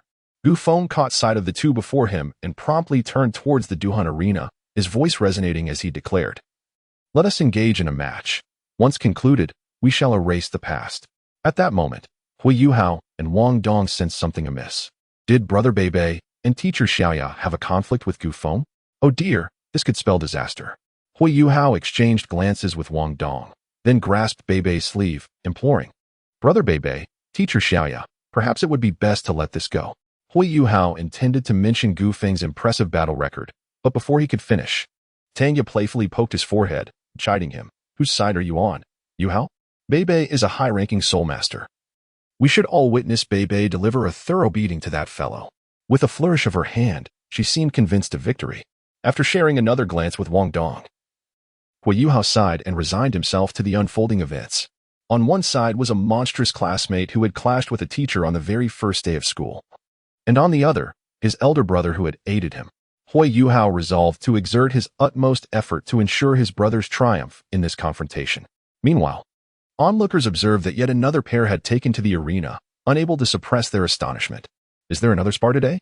How splendid! But that lad in the arena seems to be a first-year student, doesn't he? Exclaimed Gu Qiu'er. Oh my sister, look quickly. Isn't that Gu Feng? Who is he daring enough to challenge? Gu Qiu'er exclaimed, jumping with excitement and shaking Gu Yuna's shoulders. Qiu'er, calm down. We shall soon find out. I am quite curious myself, Gu Yuna replied, gently patting Gu Qiu'er to settle her down, then turned her attention back to the arena, awaiting the developments. Chapter 8. Ouyang's son, the referee, regarded the two participants, a first-year freshman and a fifth-year twin star, feeling overwhelmed. Such intergrade matches were particularly vexing and troublesome for referees. Senior, how about we consider this matter settled, regardless of the outcome of this match? Gu Feng suggested, seemingly unconcerned about the repercussions of the previous incident at Xingdou. Nevertheless, he wished to resolve the situation, as he did not desire to encounter Tang seeking trouble in the future. Rest assured, Junior, after this match, our previous matters shall be put to rest. Beibei replied warmly, signaling to the referee that he was prepared. Your affairs put to rest? How intriguing. Are you excluding Tangya from this arrangement? Quite clever of you, Mu Beibei, Gu Feng mused, reflecting on Beibei's words with a cold smile before directing his gaze towards the referee. Master, look, isn't that Qinggu's roommate? I believe his name is Gu Feng. Wasn't he the main character in yesterday's school-wide incident? Why is he in the Duhan arena now? Wu Feng and Ning Tian gazed at Gu Feng and Beibei in the arena, momentarily stunned. I'm not sure, let us watch and see. We might discover just how formidable the individual who caused such a stir truly is. Feng Mei, let us observe together. We may encounter him during the freshman assessment. Ning Tian suggested. Ning Tian shook his head, his gaze fixed intently on the Seoul arena. Teacher, I wish to challenge that azure-haired youth in the arena. Upon the young man's shoulder perched two diminutive creatures, a black monkey, no larger than a palm, and a black-red frog of the same size. At that moment, a fair-haired boy addressed the instructor in the arena before standing there, observing Gu Feng. Though the youth appeared delicate and fragile, he exuded an unsettling aura that was hard to ignore. Gu Feng and Beibei turned their gazes toward the young boy upon hearing the announcement. Beibei glanced briefly before turning back, preparing to await the commencement of the match. Gu Feng observed the youth with the yellow hair, then shifted his attention to the two small creatures resembling ordinary animals perched upon his shoulders. How delightful. Judge, both he and I are first-year students after this match concludes. I trust one can engage him in another duel? Gu Feng pointed at the yellow-haired youth as he addressed the referee. The referee nodded in affirmation and instructed the yellow-haired boy to temporarily vacate the spirit arena. Do not fret, Sunday. Once they finish, you shall have your turn against him. That senior, named Beibei, won't last much longer, unless he wishes to prolong the encounter, the young lad murmured to the monkey resting on his shoulder. Chirp. I yearn to face him swiftly. You two refrain from intervening. Allow me to relish my battle first. The yellow-haired youth nodded, quietly observing the spirit arena. The earlier impression of the yellow-haired boy had been somewhat perilous, yet he decided to confront him soon, having initially intended to entertain Beibei to pass the time. Gu Feng contemplated, seemingly having reached a resolution, and awaited the referee's departure. As the referee exited, a surge of blue lightning erupted, and Beibei's arm instantaneously transformed into that of a dragon. At that moment, a mental wave connected with Beibei, as Hui Yuhao discreetly assisted him in cheating. Using his third soul skill, Dragon's Fury, the electricity surrounding Beibei intensified, and he charged towards Gu Feng, unleashing a thunderous dragon claw mid-attack. Ah. So you have indeed resorted to cheating, Hui Yuhao. Gu Feng cast a glance toward Hui Yuhao's location, then narrowed his eyes at the approaching Beibei. Ethereal veil, white clouds descended from the heavens, obstructing Beibei's path. The thunderous dragon claw crashed against the veil, sending ripples cascading. Yet the ethereal barrier remained steadfast before Beibei. Ethereal chains emerged from the veil, ensnaring Beibei in an instant. Although Gu Feng had not exerted his full strength, the third ring Beibei was simply no match for the likes of Gu Feng, especially considering the unparalleled power he now wielded compared to what he could summon in the Starry forest. The chain suspended Beibei above the spirit arena, and Gu Feng observed him silently, regardless of Beibei's futile struggles to break free. An eerie silence enveloped the arena. Only when the referee declared Gu Feng the victor did the sound of gulping resound throughout the crowd. Yet, scarcely anyone dared to speak loudly. All were left astounded by the spectacle, a third-ring soul master annihilated by a first-year student, besting a fifth-year senior. Gulp, and master, is this truly happening? Gu Feng has utterly defeated that senior with the blue lightning tyrant dragon martial soul. Wu Feng turned rigidly to Ning Tian, hoping for a reassuring response. But Ning Tian merely nodded silently, offering no words. The ethereal chains yanked Bei Bei and hurled him from the spirit arena, and the next moment, a cloud of dust erupted upon impact. In the arena of the soul fighting, all eyes were fixed on the unfolding spectacle, and one could only say that today's match was indeed worth witnessing. As the dust settled, a black monkey, nearly the height of an adult, emerged onto the battlefield, accompanied by a golden-haired youth, who bore a black and red frog upon his shoulder. Ha ha ha, it has been ages since I last engaged in a brawl. Let us have a contest, the monkey proclaimed in human speech. In an instant, it vanished from sight. A thunderous clash reverberated through the air, and in the next moment, Gu Feng was sent hurtling to the edge of the arena, nearly being knocked out by a single punch from the monkey. Goodness, a talking monkey? Could it possibly be a 100,000-year soul beast? But that seems impossible, exclaimed Gu Qiuer, her astonishment evident as she witnessed Gu Feng being flung away. That creature is astonishingly fierce. The martial soul, Gu Yuna, uttered a couple of words in a calm tone while intently observing the battle. Even she was now paying serious attention to the monkey, which resembled a living being. Hey, kid, you can't be that fragile, can you? The monkey inquired, arms crossed. As it refrained from pursuing its advantage, Gu Feng brushed off the dust clinging to his attire, squinting slightly as his blue hair gradually transformed into a deep black, cascading down to his neck. The ether cloud battle armor, composed of dark, nebulous vapors, formed a strikingly futuristic silhouette. A design inspired by an animated series he cherished in his youth, Elite Soldier, Bardel GA-17. The monkey, observing the shadowy figure before him, erupted into boisterous laughter, exclaiming, Come, come, come, let us engage in this battle to our heart's content. In an instant, both the man and the monkey vanished from sight, and a series of intense clashes resonated throughout the arena, yet few could discern their fleeting forms. With every collision, small craters emerged on the battlefield, and in no time, the entire arena had become riddled with indentations. Cough, cough, cough. This fellow is exceedingly formidable. My apologies, Xiaoya. Bei Bei returned to the side of Hui Yuhao and Tang Ya. Su Sancher patted Bei Bei's shoulder, shook his head, and opened his mouth. Yet no words escaped his lips as he gazed upon the devastation in the arena. Yuhao, you seem to be sleeping quite soundly. What are you all up to? Is that lad engaged in a confrontation with another? The voice of the Tianming ice worm echoed in Hui Yuhao's mind, laced with astonishment, as if it had encountered something extraordinary. Oh my, what brings this esteemed individual here? Is this Shrek truly so perilous? The Tianming ice worm, sensing something momentous, trembled as it spoke. Tianming, you've awakened. What were you just saying? Hui Yuhao replied mentally. No worries, Yuhao. Listen closely. Those two brawling are exceedingly powerful. Moreover, they seem to harbor something hidden within. And that silver-haired girl over there. If you encounter her, avoid her at all costs. I'm retreating for now. Do not summon me while she is present. With that, Tianming imparted crucial information before vanishing, leaving Hui Yuhao's calls unanswered. That aura felt reminiscent of that formidable creature. Gu Yuna observed the arena, noting the absence of the creature's presence before refocusing on the unfolding battle. With a resounding crash, two figures staggered back to the precipice of the nearly demolished arena. The man and the monkey regarded one another in silence. The monkey then turned to address the blonde youth at the edge of the battlefield, stating, I cannot sustain this level of combat for much longer, and I suspect you are in the same predicament. Let us resolve this with a single decisive strike. Beneath the armor of Gu Feng, there was a somewhat grave expression as he nodded, subsequently releasing the flowing cloud battle armor. This monkey must be the martial spirit of that golden-haired youth, who seems to possess a twin spirit. Has he not exerted his full strength? Indeed. It appears he has not. However, I doubt I could defeat him now. No, perhaps not, judging by the expression on that golden-haired youth's face. He should also have certain limitations. He, young one, are you prepared? The monkey exclaimed as a dark crimson aura erupted from his being. 3 purple soul rings ascended behind him, radiating brilliant violet luminescence. Dark cloud flowing boots, tempered body, and the dark flame rod manifested as black boots adorned his feet. While his fur shimmered with a radiant glow, his left arm split open, and from the gash emerged a bone as tall as a person. The bone struck the ground, transforming into a black-red staff in the monkey's grasp, exuding the imposing presence of a soul emperor. Ethereal, cloud explosion. A black airflow coalesced into a sphere.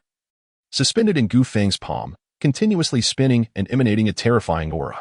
The monkey thrust the staff into the ground, causing red fissures to erupt from where it penetrated. The black sphere surged towards the monkey, who swiftly withdrew the staff. A crimson blade of energy sliced through the ground, hurtling towards Gu Feng. As the energy blade collided with the black sphere, the earth of the battle arena began to upheave, cascading outward until it settled before the monkey, Gu Feng, and the golden-haired youth. When the tumult subsided, a massive pit, several meters deep and 100 meters in radius, marred the battleground. Gu Feng cast a deep glance at the golden-haired youth. I concede. Two voices echoed in the now silent arena. Gu Feng and the golden-haired youth turned to face each other, and in the next moment, the youth smiled. Greetings, I am Ouyang Sunday. I hope that when we next meet in combat, we can both unleash our full potential. With that, he began to walk towards the arena's exit. Gu Feng replied, My name is Gu Feng. I look forward to our next encounter. His voice resonated simultaneously, and he too departed the arena. Chapter 9. Ouyang's son and Gu Feng. Following the conclusion of that battle, Gu Feng and Ouyang's son became renowned throughout the entire Shrek Academy. One was in Class 1 and the other in Class 4. Their dormitory was soon sought after by students eager for the spectacle, though it proved to be of little consequence. After their confrontation, renowned factions across the continent began to investigate the enigmatic figures of Gu Feng and Ouyang Sunday. Each of them is shrouded in greater mystery than the last. Gu Feng, the reclusive young lord of the border wilderness city, is known only to the inhabitants of his domain and those who are engaged in arrangements for his betrothal. As for Ouyang's son, his aura of secrecy is even more profound. Gu Feng, if you wish to sleep, do so in your dormitory, not here. Get out. Zhou Yi exclaimed, slamming the table in frustration as she glared at the slumbering figure by the window in the back row. Hearing this, Gu Feng glanced at Zhou Yi and rose to leave, for he had little desire to attend the class of that elderly woman. Several days had elapsed since the soul duel, during which various events had transpired. For instance, Gu Feng's dormitory mate had been replaced by Ouyang's son, leaving one to ponder whether the academy sought to better understand or monitor them. Zhou Yi's punishment had been mitigated due to the intervention of her husband, the vice dean of the soul guidance department. Ultimately, the class's homeroom teacher remained the same, with Hui Yuhao as the class leader, while Gu Yuna assumed the role of vice-class leader. Gu Feng, by refraining from provoking Zhou Yi, was indeed a source of gratitude for her. Hui Yuhao and Wang Dong, linked to Tang and the Tang Sect, had little contact with Gu Feng. Conversely, Gu Feng had forged a strong friendship with Ouyang's son.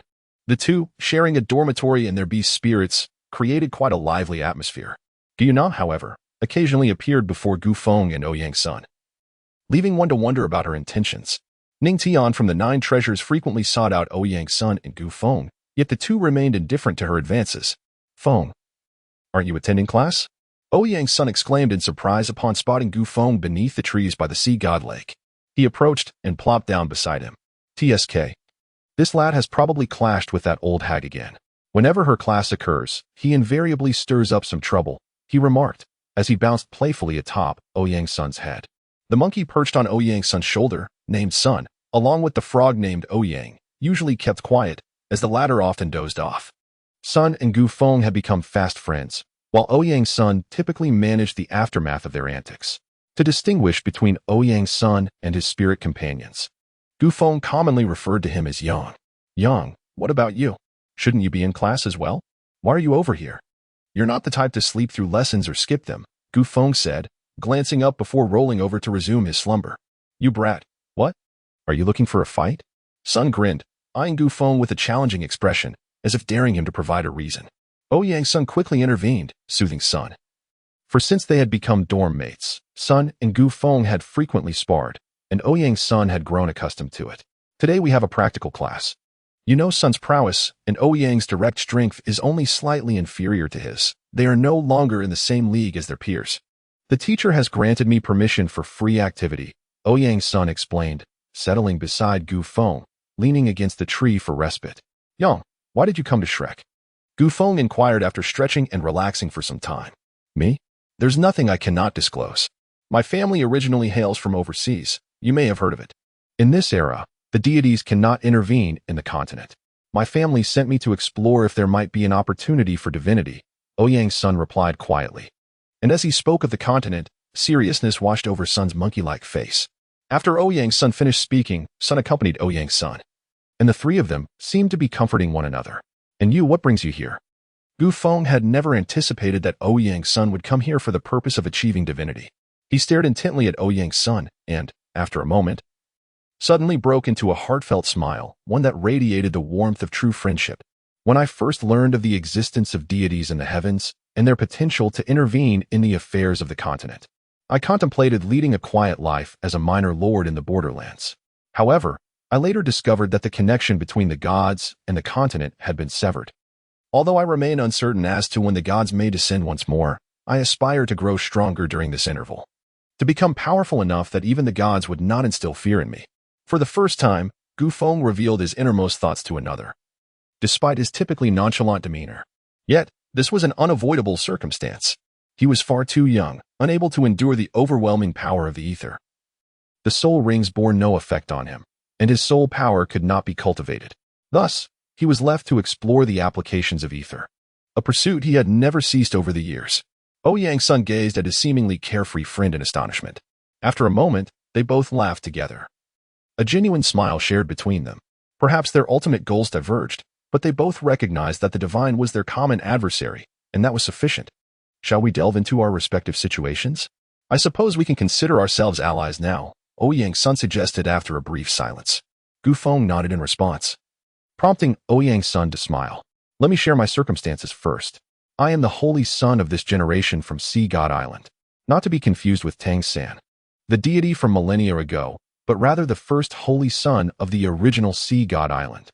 The island split into two factions thousands of years ago. One chose to uphold the will of the old sea god and protect the ocean, while the other followed Tang San. Since the old sea god bequeathed his divine status to Tang San, those loyal to the old sea god have significantly weakened.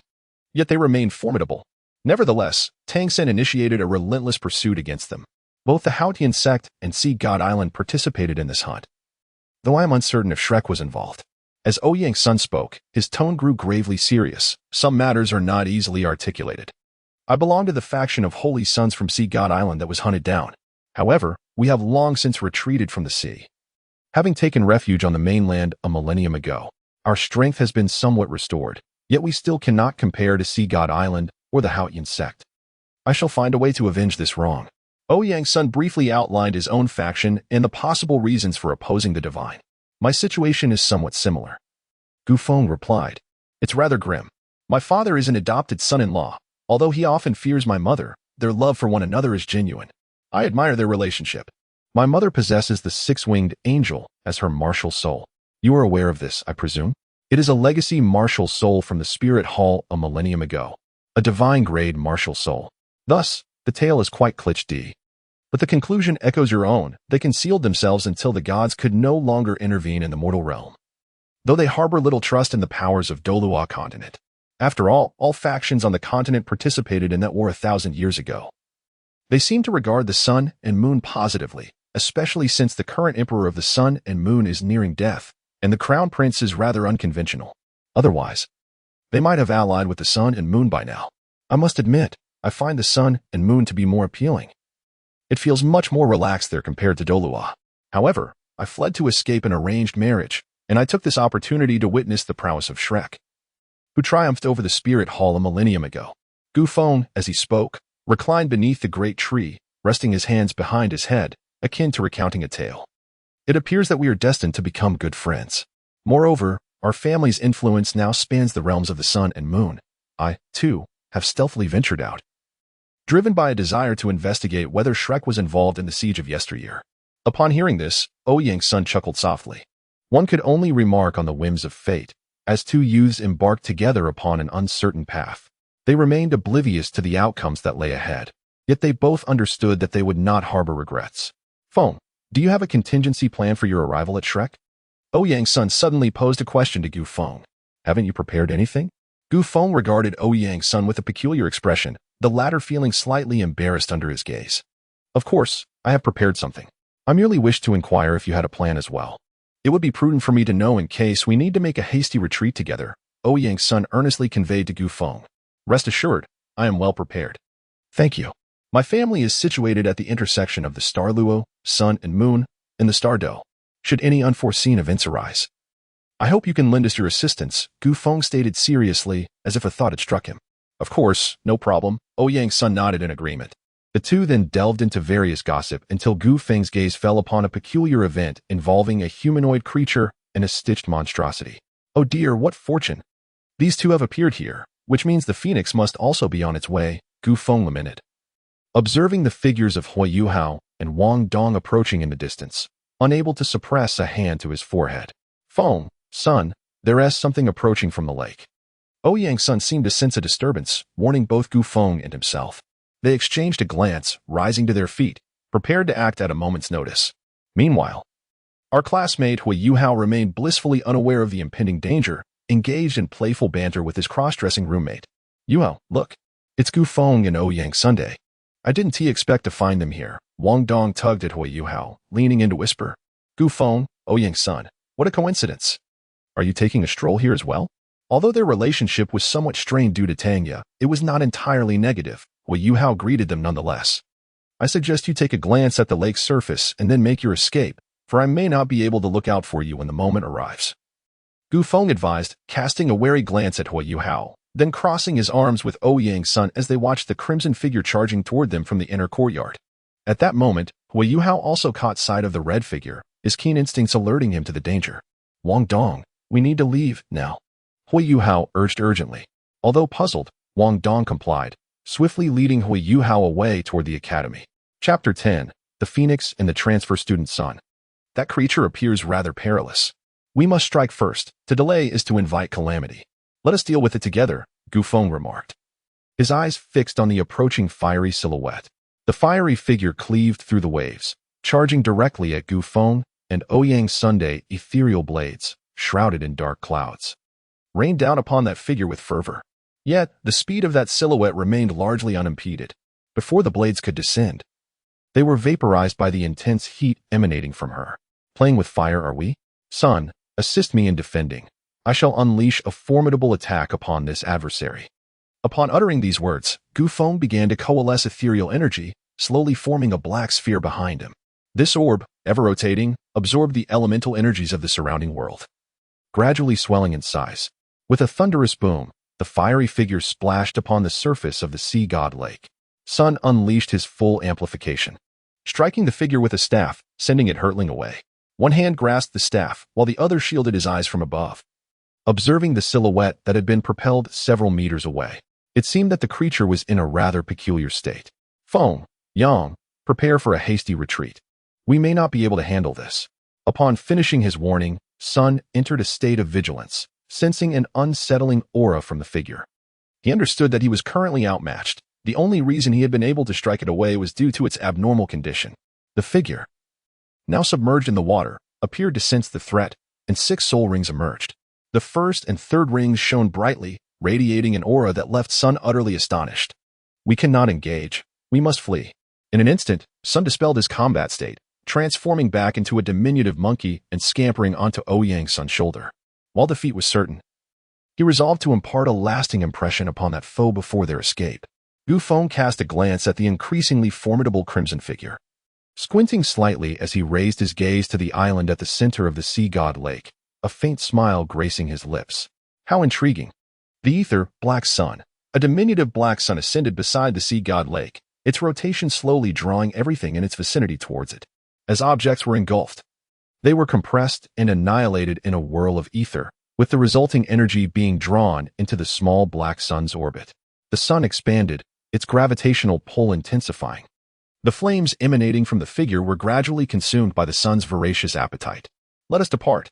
Gu Feng summoned a cloud dragon, hoisting Ouyang's son onto its head, and together they soared towards the academy.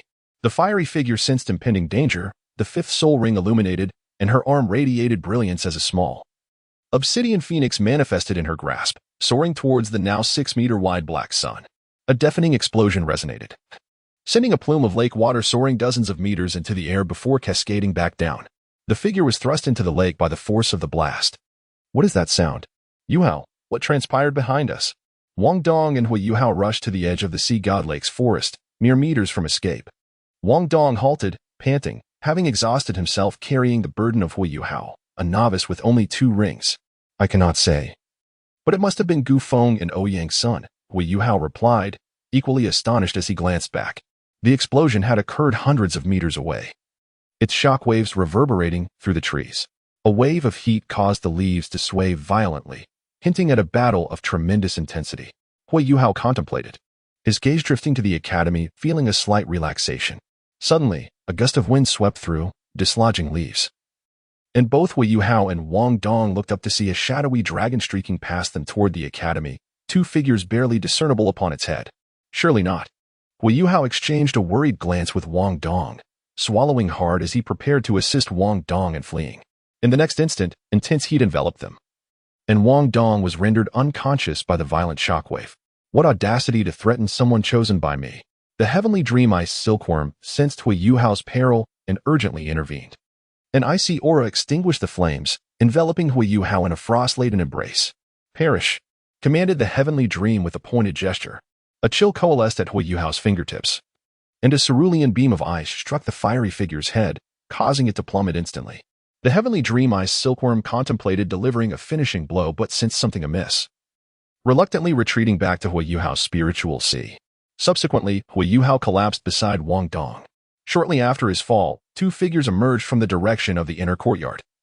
One was the teacher who had previously assisted them in restoring the Tree of Life Martial Soul, while the other was the Dean of the Martial Soul Academy, who appeared after Gu Feng and Zhou Yi's confrontation.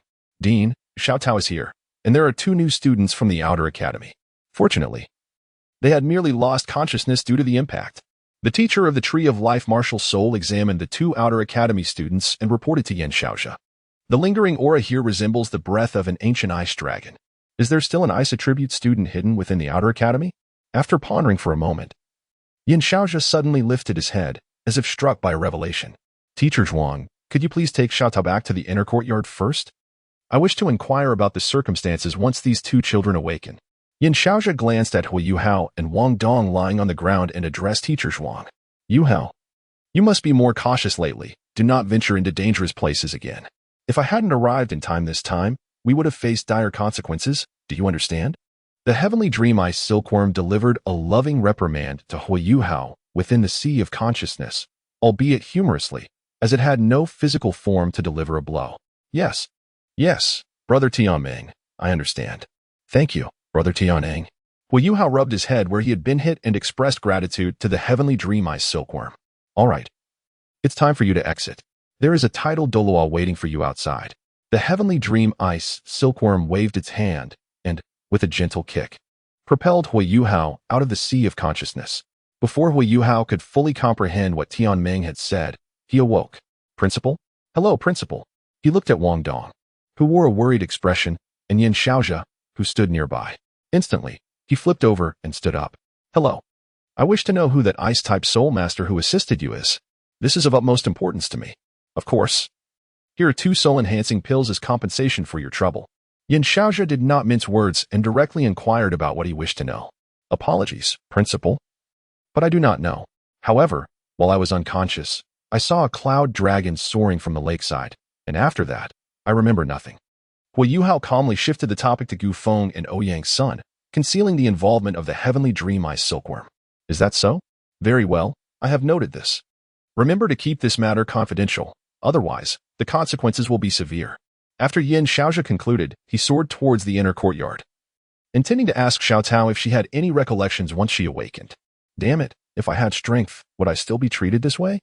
Hui Yuhao observed Yan Xiaozhe's dismissive attitude and the meager compensation offered, recalling experiences from his childhood that bred resentment. Yet, no one noticed, except for Hui Yuhao, who let out a soft sigh within the sea of consciousness. What exactly is this thing? The heavenly dream ice silkworm gazed at the gray orb that had emitted a sound but then fell silent. After a prolonged examination, it could not discern its nature and subsequently found a spot to lie down and sleep. Xiao Tao, do you realize you almost made a grave mistake this time? Almost 2 students were nearly killed by your loss of control at the shores of the sea god lake.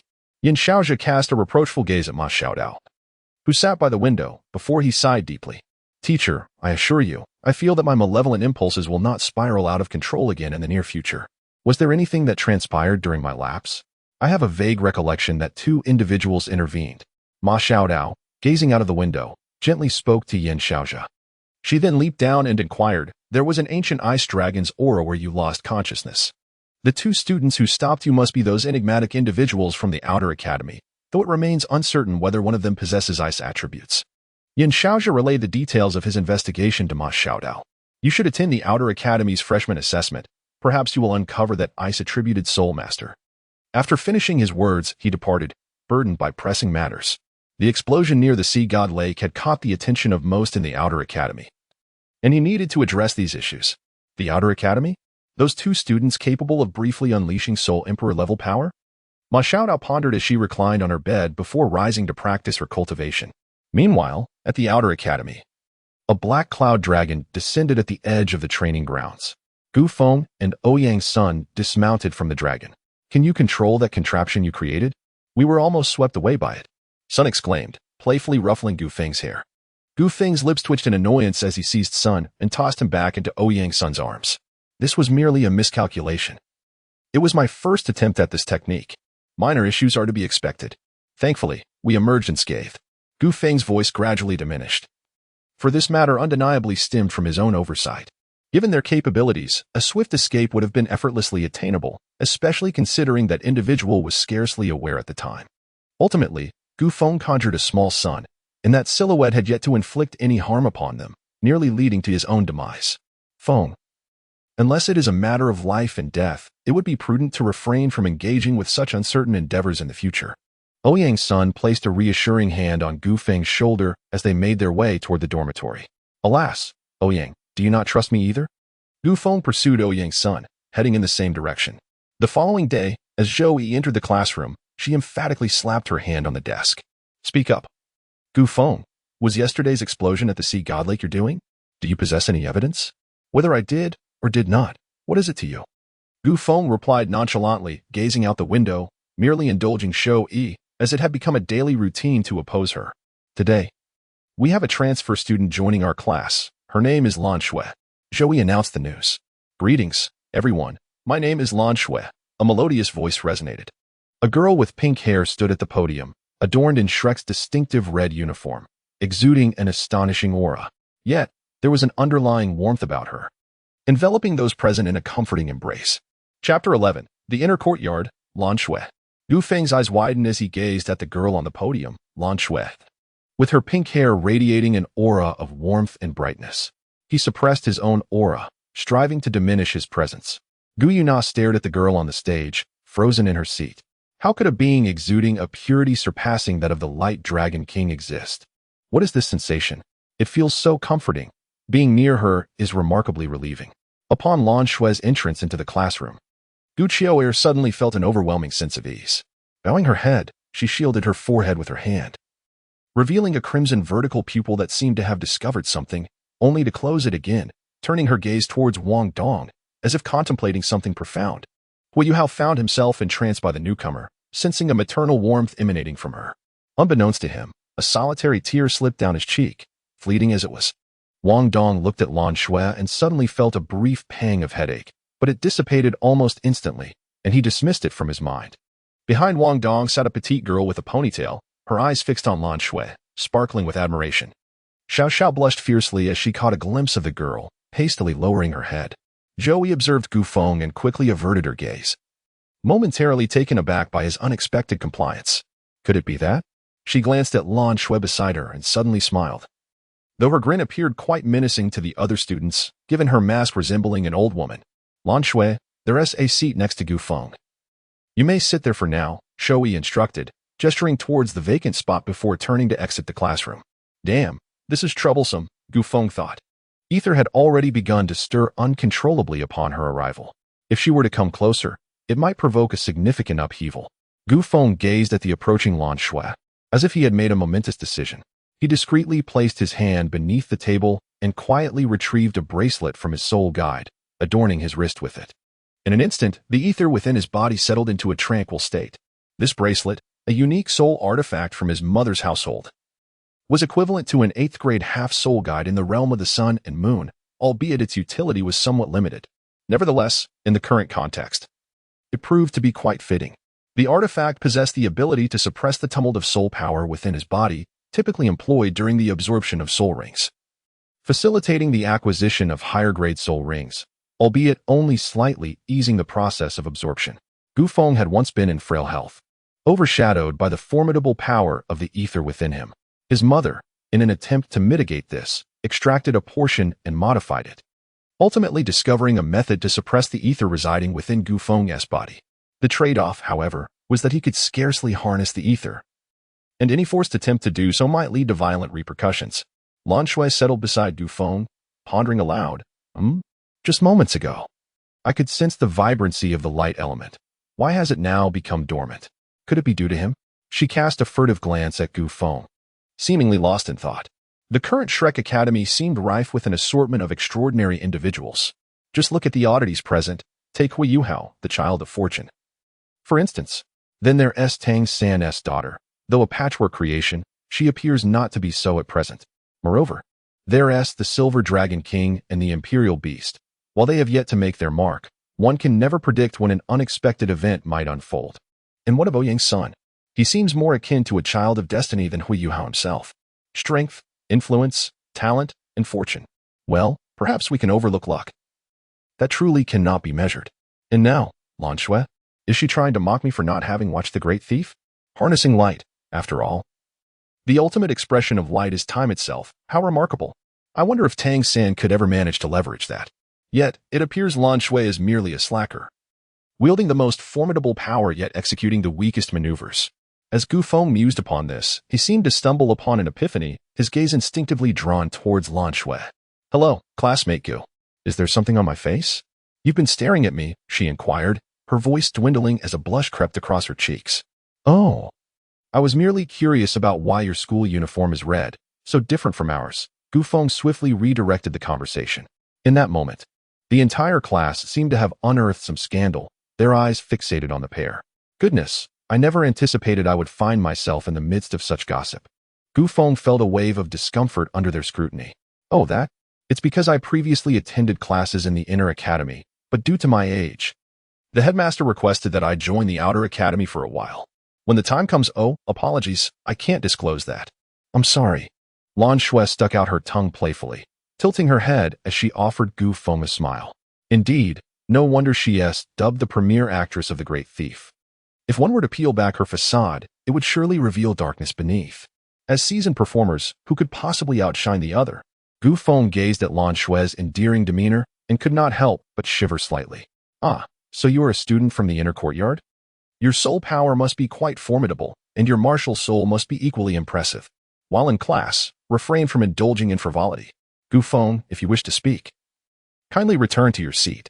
Zhou Yi unexpectedly reappeared at the podium, interrupting the questions Gu Feng had intended to pose. Gu Feng cast a glance at Zhou Yi, realizing only now the admirable qualities she possessed. He promptly rose to his feet, uttering a respectful good, teacher, before discreetly slipping out through the back door. At this moment, the classroom fell into an eerie silence. Was it not true? What had Gu Feng just called Zhou Yi? Teacher? Had he not referred to her as an old hag? Goodness, was Gu Feng under some sort of enchantment today? Wang Dong suddenly exclaimed, disbelief etched across his face. Hui Yuhao gently patted Wang Dong's shoulder, urging him to glance toward the podium. Wang Dong, stiffly turning his head, clenched his fists upon seeing Zhou Yi. You too, get out of here, Wang Dong. Later that evening, in the dormitory. Ouyang, we have a predicament. A student from the inner academy has come to our class, Gu Feng lamented to Ouyang's son, his spirits visibly dampened by the day's events. Oh, you actually fear a student from the inner academy? Unbelievable. Could it be that you have some leverage over that student from the inner academy? Son, munching on a banana larger than his own hand, gazed at Gu Feng with curiosity, akin to a troublemaker himself in the outer academy. What transpired, Gu Feng? Is there an issue with that inner academy student? Ouyang's son interrupted, anticipating that Sun was about to delve into a tirade of mockery. This is serious, Ouyang. You must be aware of the anomalies from over a decade ago. She is likely one of them, Gu Feng stated, his tone composed as he unveiled a speculation that sent shockwaves through the room. Suddenly, the dormitory was enveloped in silence. No way, you can't be serious. Goodness, this is... Sun exclaimed, utterly astonished, dropping his banana and appearing adorably flustered. Gu Feng, if your conjecture holds any truth, then her current strength should far surpass ours. After all, our families cannot compare to Shrek Academy, a superpower that has endured for millennia. Yet, together, we need not fear her. Your concerns likely stem from other reasons. Ouyang's Sun pondered, sharing his insights, recognizing that anomalies were not uncommon, though Sun was momentarily taken aback. Indeed, she is from the inner academy, and for reasons unknown, has now arrived in the outer academy. Regardless, we ought to exercise caution. Otherwise, we might find ourselves at the mercy of a girl's wrath. Gu Feng contemplated a certain possibility, swiftly shaking his head to dispel the dangerous thoughts that lingered in his mind. How about we invite Ouyang to discreetly probe that individual in the inner courtyard? Sun suddenly interjected. Upon hearing this, Gu Feng and Ouyang's Sun exchanged glances, and simultaneously shook their heads, opting to retire to their beds. They feared that spending too much time with Sun would render them reckless. It was astonishing that this foolish monkey would even consider confronting a particularly young inner courtyard student at Shrek Academy. The crucial point was that they might not even prevail in such a confrontation. What audacity! One could only attribute it to his monkey-like nature. Engaging in a fight would inevitably lead to consequences. Yet, Sun remained perplexed, his thoughts entangled. Ouyang, having opened his eyes, jumped to Sun's side and delivered a resounding slap to his ear. Enough, monkey. Stop overthinking. It's time to rest. Your only task is to brawl. He then leaped back onto Ouyang's Sun's shoulder. Sun, stunned by the slap, reflected and realized that fighting was indeed his forte. Thus, he too retreated to rest, exemplifying the monkey's tendency to possess a negative IQ outside of combat situations. And so, more than 2 months passed. After that day, Sun and Gu Feng scarcely attended class. They were either at the Sea God Lake or embroiled in mischief. Ouyang's Sun continually dealt with the aftermath of their antics, cleaning up their messes.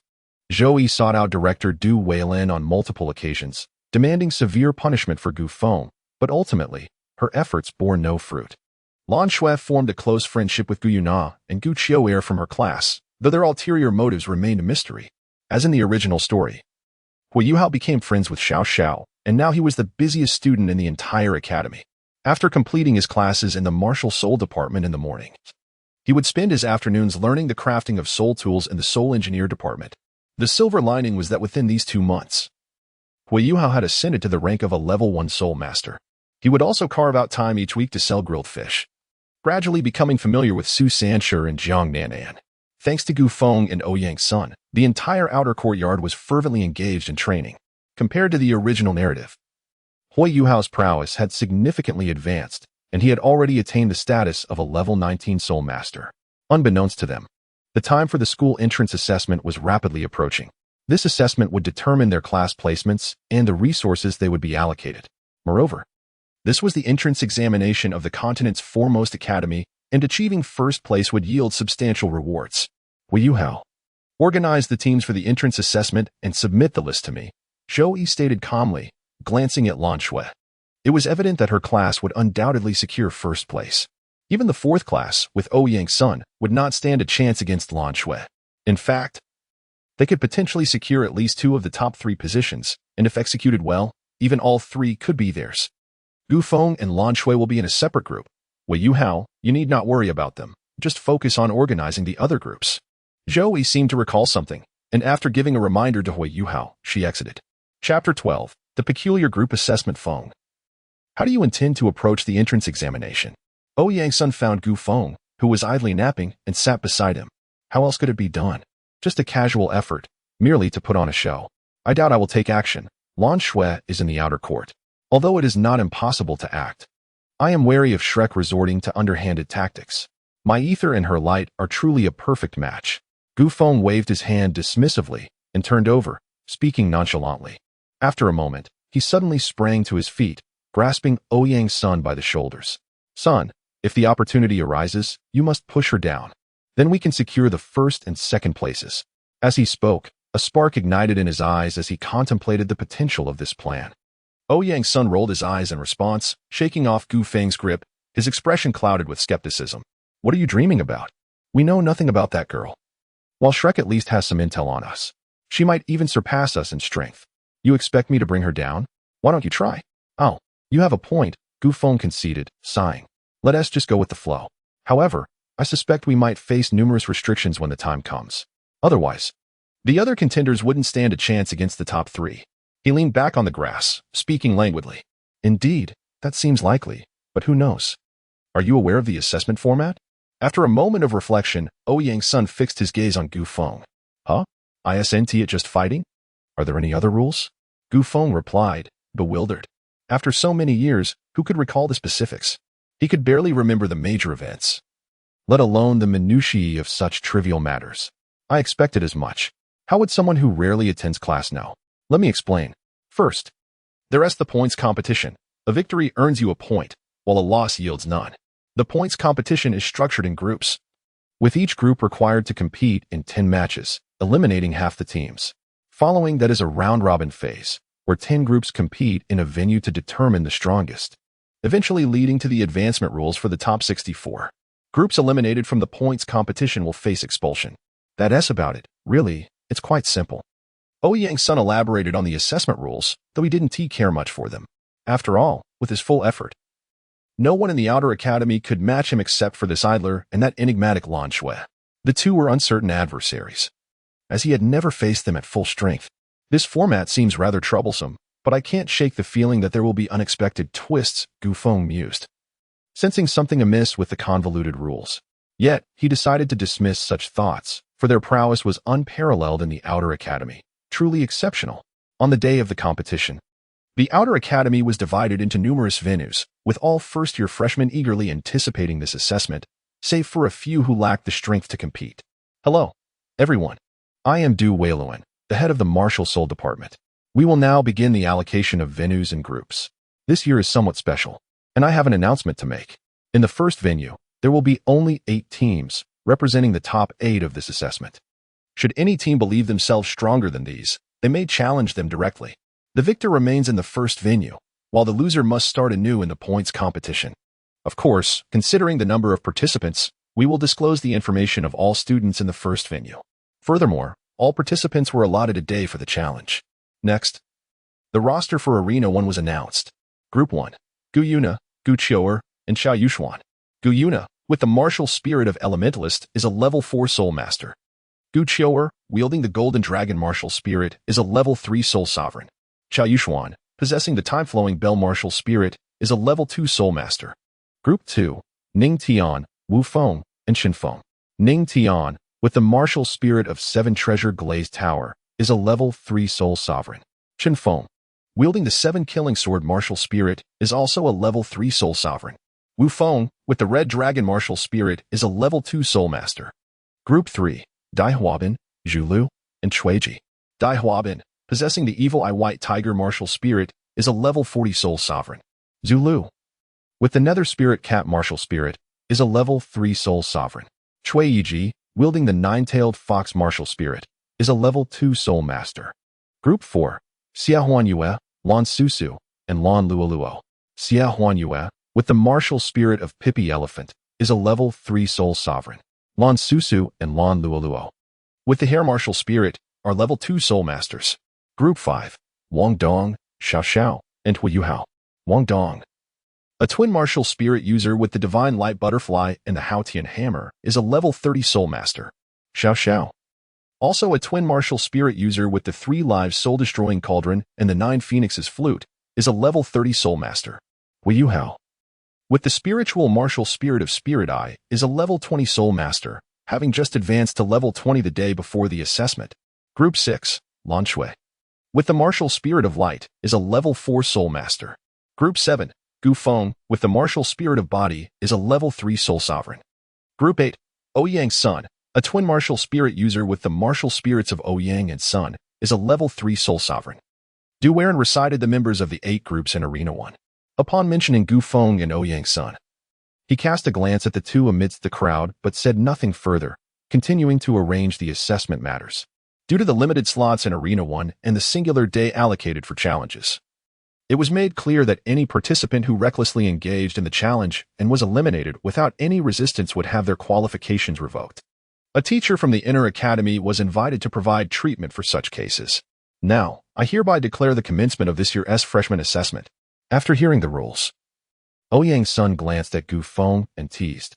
Hey, you won't be the harbinger of misfortune, will you? Come on. How could I possibly know if the academy is truly brewing trouble? Gu Feng skillfully tossed Sun back onto Ouyang's son's shoulder. Now, please have the 8 groups of students enter their respective arenas. Those wishing to challenge may proceed, duel announced, and with that, the assessment began. After Gu Feng took the stage, he retrieved an assortment of snacks and a blanket from his soul guide device, nonchalantly sitting down on the arena to observe. Ready to indulge in the spectacle. You, my friend, shouldn't enjoy this alone, Sun remarked upon seeing Gu Feng's casual snacking, promptly abandoning Platform 7 to join him in revelry. Du Weilin shook his head in disbelief, hand pressed against his forehead. Goodness, this fellow is rather audacious. Is no one going to teach him a lesson? Brother, can you guess why Platforms 6, 7, and 8 are all occupied by a single individual? Try and you might find out, he mused. Hui Yuhao cast a glance at Gu Feng, a flicker of envy shimmering in his eyes before taking a deep breath, steeling himself for battle. Sister. Is Gu Feng truly that brazen? It seems quite amusing. I must give it a try, Gu Choa said, mimicking Gu Feng's actions as she began to snack. Gu Yuna, observing the lively Gu Chioer, shook her head and casually took out a soul guide textbook, engrossing herself in its contents. Goodness, you 2 young ladies are quite something, Xiao Yushuan remarked, wiping the cold sweat from his brow as he dutifully assumed the role of an observer. Collecting information from the other groups. Alas, being the weakest among them left him no choice. He too wished to indulge in leisure. Ouyang's son, noticing the scene, settled down to rest as well. Apart from their trio, challengers had begun to emerge from the other groups. The 2 individuals from Group 78 are indeed formidable. We hold them in high regard. Yet how does a soul master dare to guard a platform alone? A team approached Platform 6, where Lan Shui stood, preparing to challenge her. Lan Shui cast a disdainful glance at the trio before her. 3 second-ring fools, how dare they attempt to provoke me? She mused, perplexed. Taking a deep breath to calm her rising agitation, she felt quite incensed. Though her reputation was not particularly prominent in the outer academy, it did not imply weakness. The academy's decision to assign her to guard a platform should have made her strength apparent to anyone not utterly foolish. Yet, here were these imbeciles attempting to spoil her mood. Stealing a glance at Gu Feng, who was engrossed in his snacks, and Ouyang's son, who was also focused on her. Lan Shui felt her temper flare, veins throbbing at her temples. In the next instant, the 3 soul masters were sent flying off the platform. Lan Shui's figure flickered, and aside from a select few, most were oblivious to how those 3 had been eliminated. Subsequently, the area around the platforms guarded by Lan Shui, Gu Feng, and Ouyang's son became deserted, as everyone flocked to the 5 platforms at the forefront. Did you see that clearly? Sun squinted, a serious expression etched across his face. No.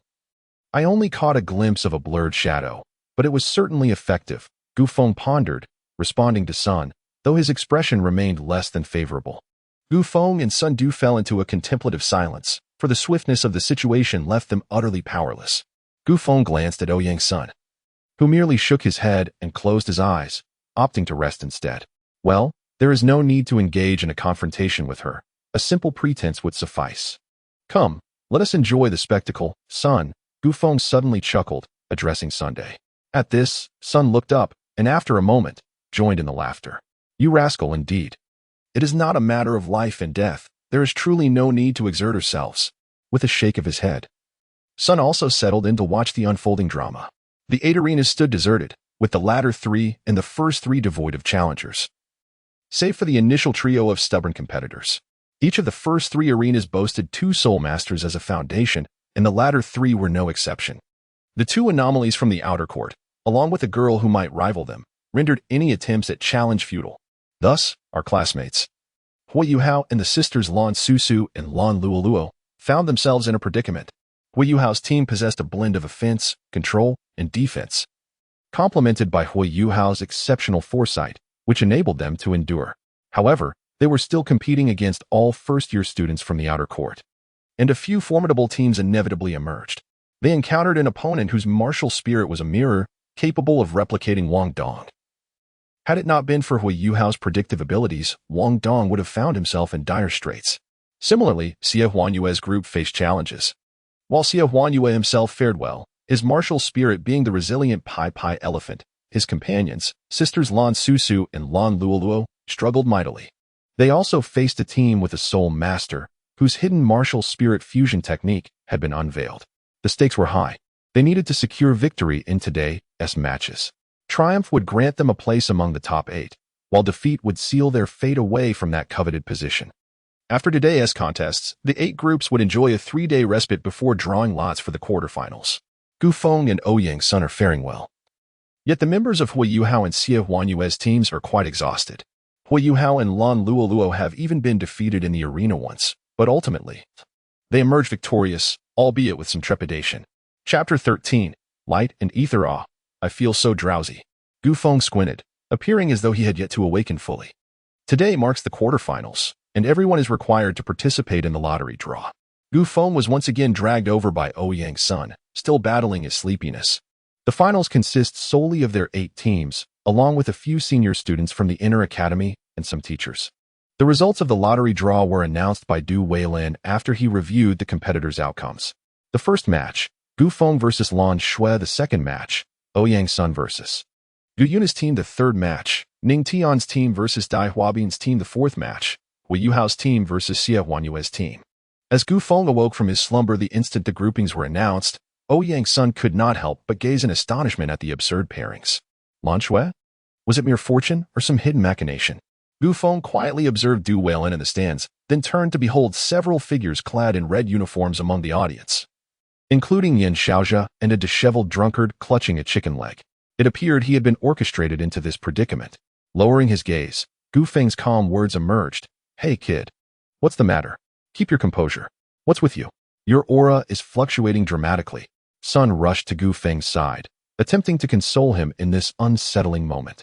Feng, if you wish to strike, then do so. When the time comes, should things go awry, we can resort to our backup plan to retreat. Shrek is no longer merely an academy. Ouyang Sun patted Gu Feng on the shoulder and gazed upward at the clouds above. All right. Gu Feng uttered a single word before silently ascending the stage. In his previous life, Gu Feng was an ordinary individual who delighted in reading novels. While he had harbored aspirations, reality had proven to be starkly unyielding. His path had been predetermined since high school, and he had encountered injustice during his internship. Yet, he understood that such matters were beyond his control. Although he had fared well in this new world, the engagement he was bound to had stirred unpleasant memories. For certain things were difficult to forget, hatred and a glimmer of light. Nevertheless, he recognized that engagements were merely a commonplace phenomenon in this realm, prompting him to venture out, to clear his mind and gain a deeper understanding of this world. Now, Du Weilin observed both prepared contenders and gestured for the match to commence before retreating. Classmate Gu, I didn't expect to encounter you so soon. Are you prepared? Lan Shui tilted her head, greeting Gu Feng with a smile. Laughter erupted. So, you wish to ascertain the power within me? Then come forth. Gu Feng removed the bracelet he had been wearing. Lan Shui watched him intently, her eyes sparkling with an inexplicable light. At the moment he discarded the bracelet, a surge of ether erupted. Dark currents enveloped the entire arena. A colossal beast, towering 100 meters, rose from the ground, its tail sweeping across the stage and stirring up immense clouds of dust. This behemoth occupied 1/10 of the final stage. Due to the notoriety of Gu Feng's previous battle against Zhou Yi, the venue for the quarterfinals had been temporarily expanded, lest the beast seize half the stage. A violent sonic boom resonated through the air as a gigantic hand descended from above toward Lan Shui. Debris erupted from the stage, creating a massive crater. Lan Shui appeared upon the beast's arm, unscathed and devoid of even a speck of dust. A roar erupted from the beast's maw aimed at Lan Shui, unleashing a torrent of dust and causing the entire arena to tremble. The spectators instinctively rose to their feet. Goodness, such a brutal display. It seems that fellow is truly incensed. Sun rested upon Ouyang Sun's shoulder, observing the tumultuous scene unfolding in the arena. Indeed, I share your frustration. The weak face the weak, the strong contend with the strong, yet not a single clash between strength and weakness is witnessed. Am I not as capable as those two? Ouyang Sun remarked nonchalantly. However, those familiar with Ouyang Sun understood that he too was stirred by irritation this time. TSK, TSK, TSK, let them witness your true prowess. Ouyang Sun exclaimed, momentarily taken aback before breaking into laughter as he gazed at the arena. A colossal beam of light burst forth from the clouds of dust enveloping the stage, revealing a gaping wound in the chest of the titanic beast. Ether meteor. black dots materialized in the sky, and in the next heartbeat, meteors plummeted, their thunderous roars echoing continuously. Where they struck, a golden radiance flickered incessantly. The arena was shrouded in dust, yet a golden light danced amidst the gaps where the meteors fell. A blade of light erupted from the stage, growing ever larger as it cleaved through the descending meteors. Dark patterns spread through the dust, and a black pillar surged skyward. Lan Xue's figure leaped upon the surface of this pillar, using it as a springboard. A massive black sword descended upon Lan Xue, instantly clearing the dust from the arena with a powerful gust. Gu Feng stood atop the head of the black dragon shadow, gazing down at Lan Xue, who leaned precariously against the remnants of a sword hilt. Gu Feng's hair had transformed entirely into a deep black, cascading down to his waist, emanating an aura of darkness. In contrast, Lan Xue's once pink long hair had turned into a brilliant gold, her pupils now a striking silver, wielding two luminous swords. A formidable black heavy sword coalesced in Gu Feng's grasp. The air was filled with the cacophony of intense battle, as the shadowy figure clashed with the radiant one. Three swords intersected, and Lan Xue was propelled backward, morphing into a beam of light mid-flight, accelerating towards Gu Feng. A sword mark, 100 meters long, appeared on the arena as the black heavy sword plunged into the ground, halting the retreating figure. Gu Feng gazed at Lan Xue, drawing forth his heavy sword, strands of hair obscuring his crimson eyes. Golden patterns manifested behind Lan Xue, swirling in intricate designs, sending forth a column of light several dozen meters high toward Gu Feng. The air around its edges radiating a searing heat. A dark cloud loomed before Gu Feng, as thick fog enveloped the arena, which parted to form a Z-shaped passage.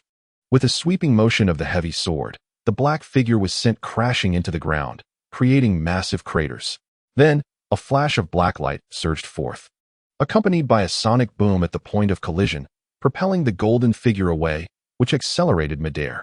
The black and golden figures moved with increasing velocity, gradually becoming mere streaks of contrasting light colliding and separating in a mesmerizing display. On the ground and in the air, the clashes of black and gold intensified, each impact generating a resounding sonic boom. Could this truly be a battle between a third and a fourth ring? The scale of combat had escalated beyond what even a seventh ring without their martial soul could engage in. This same doubt lingered in the minds of all present. The audience, clad in red uniforms, rose in unison, one red-haired woman unable to contain her exclamation. What the heck? Is this the destructive power and combat strength of third and fourth rings? Didn't Lan Xue barely manage to contend with high-ranking Soul Emperors back in the Inner Academy? This is insane. A high-ranking Soul Emperor would likely be obliterated in an instant. Is that why Lan Xue is the most concealed powerhouse in the Inner Academy? Ma Xiaodao blurted out the collective thoughts of everyone from the Inner Academy. No, perhaps there is another who could reach such heights. Yet that individual is not present. The cold, aloof woman with black hair countered Ma Xiaodao's assertion, recalling a figure with fox ears, involuntarily shuddering at the memory. The black and golden lights once again separated, coming to a halt on opposite sides of the arena. Wounds of various sizes erupted on Gu Feng's body, with the blood seeping from these injuries forming a mist that wafted through the air. However, the speed at which he healed was astonishingly rapid. Lan Xue bore no injuries. She merely exhibited a labored breath, akin to one who had engaged in an intense bout of exertion. Chapter 14. The Ultimate Radiance. Lan Xue took a moment to steady herself. The brilliance flickered. The black-red flames surged wildly, and the shadowy figure sliced through the air. The clash continued. The golden light sword deflected the dark heavy sword, while another light sword seized the opportunity to plunge into the shadowy figure's chest, causing the heavy sword to erupt. The golden figure was sent tumbling towards the edge of the arena, spewing forth a copious amount of blood, half kneeling on the ground. Within the blood, flecks of golden light shimmered, and at the moment of expulsion, the blood was vaporized. The arena had transformed beyond recognition, engulfed in black and golden flames. The shadowy figure cast a downward glance at the wound inflicted by the golden sword. In the next moment, the sword was withdrawn and discarded to the ground, dissipating into nothingness. Blood continued to flow from the chest, not a vibrant red, but rather a dark crimson that flickered momentarily before being evaporated by the black flames, vanishing without a trace. They exchanged glances. Red flames surged from the depths of Gu Feng's eyes, while silver pupils in Lan Xue's gaze radiated an increasingly brilliant silver light. With a clap, Yin Xiaozhi struck the spectator's stand, preparing to intervene in the battle. After all, this had escalated beyond a mere assessment. The Academy's original intention was to probe the depths of the two enigmatic students, which was why Lan Shui had been summoned from the inner courtyard. Now, however, their capabilities were laid bare, yet the conclusion proved to be a dilemma. Yin Xiaozha intended to step in, as the consequences of inaction were too dire to contemplate. Lan Shui was essentially the designated next host of the Sea God Pavilion. She could not afford to come to harm here. Relax, Xiaozha. With old Zhuang and me here. Let them fight. Let them unleash their full potential. There will be no issues, as long as it's not a decapitation. Old Zhuang can bring them back. The scruffy elder grasped Yin Xiaozha, quietly observing the arena, signaling for him to take a seat. Another elder, radiating an aura of life, patted Yin Xiaozha's shoulder, shaking his head in disapproval. But Elder Xian, there are no buts. That girl isn't one to back down from a fight, provided we do not intervene. Do you understand? Elder Xian turned to Yin Xiaozha, his tone stern. Yes, Elder Xian, I understand. Sigh, Xiaozha, I comprehend your concern for Xiao Xue, but we must have faith in her. Elder Xian set aside his chicken leg and wine, his gaze fixed on the two fighters in the arena, unable to find peace. This lad, TSK, still has no intention of holding back despite the severity of the fight. It seems he is intent on venting his frustrations, Sun remarked, observing the combatants with a scratch of his head. Continuing to observe the battle, Ouyang Sun cast a glance towards Gu Yuna, slightly parting his lips in a silent apology, conveying his desire to vent his frustrations.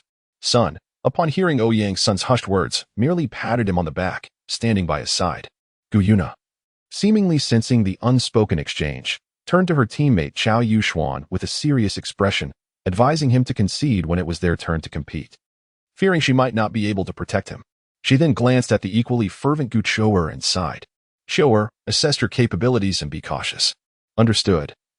Sister Gu Yu, Chao Yuxuan, witnessing the intensity of the battle, felt a wave of reluctance wash over him at the thought of facing opponents akin to those in the arena. However, Gu Yuna's words instantly alleviated his anxiety. Gu Chou'er merely looked at Gu Yuna and nodded, declaring, Sister, we will prevail. At the very least, we shall not be defeated. Huabin, do you think we can win? Zhu Lu's eyes were clouded with uncertainty. Dai Huabin opened his mouth, contemplating a response, but upon observing the fierce clash before them, ultimately chose silence, shaking his head. Young master, what are your thoughts on Fengge? The talented youths our sect leader urged us to meet must include someone like him, Chen Feng remarked to Ning Tian. Ning Tian nodded, lost in contemplation. Yuhua, do you think the martial soul fusion skill we completed yesterday can surpass theirs? Wang Dong inquired hesitantly of Hui Yuhua. Hui Yuhua's eyes sparkled as he pondered for a long while. Our martial soul fusion technique is formidable. Even a soul emperor would hesitate to confront it directly. But it may not suffice. He eventually shook his head. Why are you all so pessimistic? We can simply concede when the time comes. Why are you too preoccupied with the possibility of victory? We are not of the same realm, Xiao Xiao remarked, exasperated, casting a glance at Hui Yuhua and Wang Dong. Hui Yuhua observed the combatants on the stage, looking forward to his journey to the extreme north, believing that he too could grow stronger. His fighting spirit was ignited. The wounds of the shadowy figure healed rapidly, the perforation already scabbed over. Grasping a heavy sword, he bent low. Dark energies surging around him as vast clouds of black mist materialized behind. The golden figure slowly rose, her wounds mending, apart from her pallid complexion. It was evident that her condition was not optimal. Regaining composure, she conjured two luminous swords, holding them aloft as she took a step back with her right leg. Crossing her arms over her chest, radiant golden light emanated from her being. The arena was divided into two extremes, one side roiling with black clouds and crimson eyes glowing ominously, reminiscent of hell's descent upon the mortal realm. The other basked in blinding radiance, an overwhelming brilliance and warmth enveloping half of the stage, akin to returning to a mother's embrace. It seems as though angels dwell nearby. Dark swirling clouds spiraled into the broadsword, and a black meteor streaked across the ground, carving a deep, obsidian scar upon the earth. Golden radiance surged into the twin swords. With a powerful thrust of the right leg, a beam of golden light sliced through the atmosphere, conjuring a splendid aurora of white in the sky. A silent collision echoed, and in the next moment, something extraordinary seemed to materialize. Everything in the vicinity was drawn into the epicenter of the impact, only to be obliterated in an instant. A luminous hemisphere arose from the center of the arena, and all was crushed and annihilated in a heartbeat, emanating a terrifying brilliance. Gu Feng and Lan Shui were effortlessly swept away by this ethereal force. As the brilliance dissipated, a colossal chasm of several hundred meters deep emerged within a radius of 1,000 li. The entire pit radiated a dark crimson hue, filled with flames of black, red, and gray. Everyone rose to their feet. The power of this strike had reached the magnitude of a tidal Douluo S9 spirit ring. At the center of the explosion stood two figures. Yin Xiaozhe's momentum surged, only to be overshadowed by an even denser aura. Xiaozhe, remain calm. The situation is not as dire as you perceive. Xuanzi sensed two faint auras at the edge of the arena and let out a slight sigh of relief. A hand reached out from the periphery. Gu Feng propped himself up, sitting on the ground, quietly observing the ruins before him. Light. An endless radiance illuminated the debris. Lan Shui's hair and eyes transformed into pure white, her aura ascending to an even greater height. She gracefully floated from the edge of the ruins to stand before Gu Feng. A luminous sword pierced through Gu Feng's body, embedding itself in the ground. Upon confirming that Gu Feng was devoid of any strength, she turned to summon Elder Zhuang for healing. It was over. Thud, thud, thud, the sudden sound of a heartbeat echoed. A shroud of darkness spread across the arena once more, with flashes of red light piercing through the gloom, as currents of air ignited black and red lightning. The heartbeat persisted, as if some dreadful entity were awakening. Chapter 15. Blood of Hell light was suppressed by darkness, compressed within a 5-meter radius around Lan Shui. The red glow flickered and vanished as a shadowy figure rose, its wounds fully healed, as if the earlier state of near death had merely been a mirage. Pain. Exquisite agony. It far surpassed the torment Gu Feng experienced when his ether shattered his martial soul. Gu Feng slowly opened his eyes. The vast expanse of the land was cloaked in a sinister crimson hue, while the sky above was painted in a deep scarlet. An ominous atmosphere permeated the air. In the heavens, a black sun and a blood-red moon loomed ominously, positioned in a distant standoff. Before him lay an innumerable array of bones, as Gu Feng progressed forward. The bones disintegrated into shards, which then transformed into a fine powder, dispersing into the air. Time seemed to lose its significance in this desolate place, where countless skeletal remains prevailed, leaving no trace of life beyond the remnants of the deceased. Gu Feng unconsciously continued to advance until a shadow clad in black stood before him. With long, ebony hair cascading down, blood-red eyes piercing through the gloom, and countless scars adorning its form, the figure sat atop a mound of bones, resting a hand upon its knee. A sword hilt was embedded in the ground, while the shadow gazed into the distance, awaiting Gu Feng's arrival behind it. "You have come," echoed a voice, ethereal and hollow, resonating through the realms. The entire cosmos seemed to wail in sorrow, as black snow began to gently fall, accompanied by a rain of crimson. Gu Feng opened his mouth and gazed upon this world. "There is no need for you to inquire. What you ought to know, I shall reveal. The truths that elude you must be sought after on your own." A void-like voice resonated. Gu Feng parted his lips, but ultimately fell silent, nodding in acknowledgement. "Here lies hell." The moment the void-like voice spoke, Gu Feng was taken aback. Yet, this was not the end. This realm is a hell ravaged by war. A battlefield of the star gods that has reverberated throughout the cosmos. It is but a fragment of hell. The gaze of the star gods has descended upon your world, and the bloodline dormant within your veins is destined to awaken.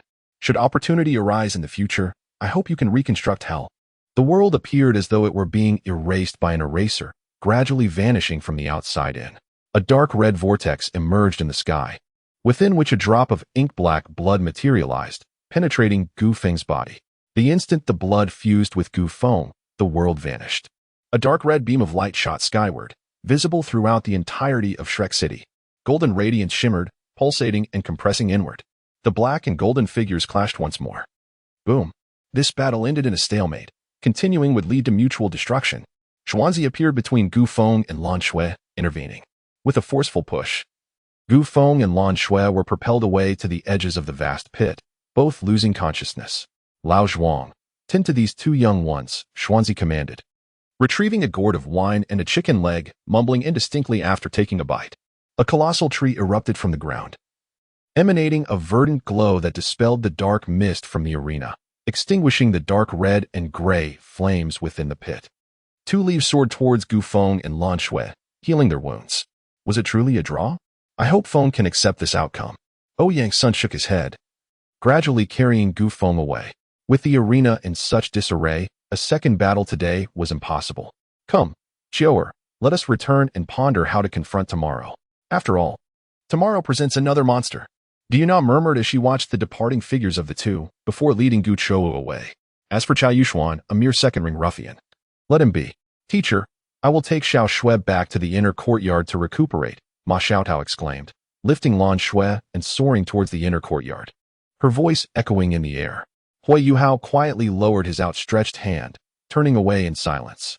Wang Dong and Xiao Xiao, witnessing this, followed Hui Yuhao's lead in departing. The other three teams stood gazing at the ruins of the arena, unable to find peace for a long while, before gradually departing. Yuhao, do not compare yourself with such monsters at this moment. Your starting point is too low. When you have a break, I will take you to the far north. And by then, you shall not be inferior to them. In his mind, Tianming Binkin painted grand visions for Hui Yuhao. Beneath the dormitory, an elderly gentleman observed Ouyang's son, who was carrying Gu Feng, and let out a soft sigh. Subsequently, he reclined in his rocking chair, gently fanning himself. Hiss. In the stillness of the night, a voice resonated within the dormitory. Hey kid, are you awake? If there's nothing pressing, share with us how everything unfolded, leading to this current predicament. Sun leaped in front of Gu Feng, gazing intently at him. Ouyang also opened his eyes, patiently awaiting Gu Feng's response. Ouyang's son approached, patted Gu Feng's shoulder, and offered him a glass of water. It seemed he merely sought an outlet for his frustrations. Initially, he had intended to handle the situation nonchalantly. However, upon hearing the group assignments, his temper flared. It was impossible to remain passive in the face of such indignation. Gu Feng took a sip of water and began to explain. Indeed, this is quite vexing. The groupings are utterly absurd. Ouyang's son nodded in agreement, a glimmer of suppressed anger evident in his eyes. If it were merely a matter of battling Lan Shui, it would be manageable. Yet this grouping pits strong opponents against each other, and the disparity in strength is not overwhelmingly vast. By the way, be wary of Gu Yuna. She is not as simple as she appears. The Academy instructed us to draw lots to select our opponents, and this is the outcome we received? And all 4 matches are alike? If there is no foul play, do you truly believe it, Yang? The Academy seeks to gauge our capabilities. And now they have their answer. Let us observe how they intend to proceed from here. After Gu Feng elucidated his thoughts, he reclined upon the bed, resting his hands behind his head, and succumbed to a tranquil silence. It was indeed infuriating. Tomorrow, I shall exert every effort in the impending confrontation. Gu Yuna, you evoke a sense of dissonance within me, accompanied by an unsettling aura of danger. I shall remain vigilant.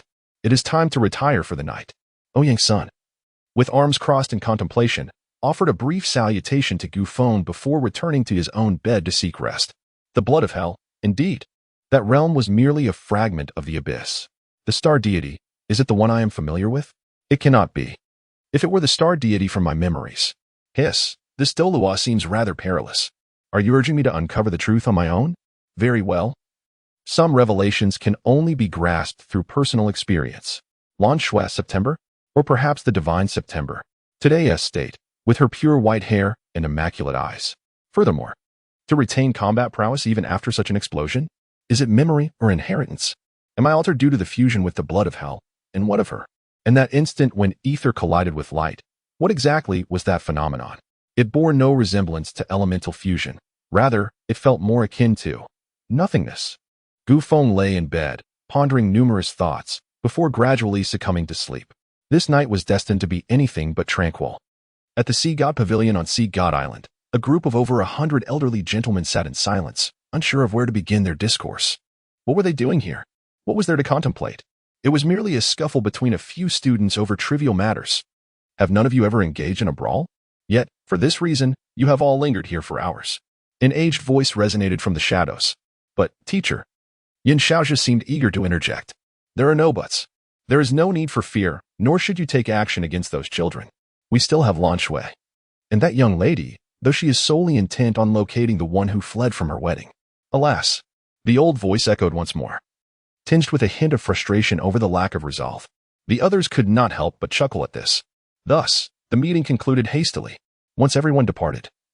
A deep sigh reverberated through the empty conference room. Chapter 16. Silver Dragon, be cautious in today's match. Gu Feng called out to Ouyang's son from the stands as he prepared to take the stage. Ouyang's son nodded and ascended the platform. Hee, don't worry, with me around. Victory is assured, came Sun's voice from Ouyang's son's shoulder as they both stepped onto the arena. Following Ouyang's son's entry, Gu Yuna, Gu Chou'er, and Xiao Yuxuan also took the stage. Sun leapt off Ouyang's son's shoulder, and in the next moment, a menacing aura emanated from the monkey. A black monkey stood beside Ouyang's son, radiating a crimson glow, and a massive black silhouette of a monkey flickered momentarily. As duel exited the arena, a black-red staff plunged into the ground, sending shards of stone flying. A sudden proclamation echoed through the air. "I concede," Xiao Yuxuan shouted in surrender.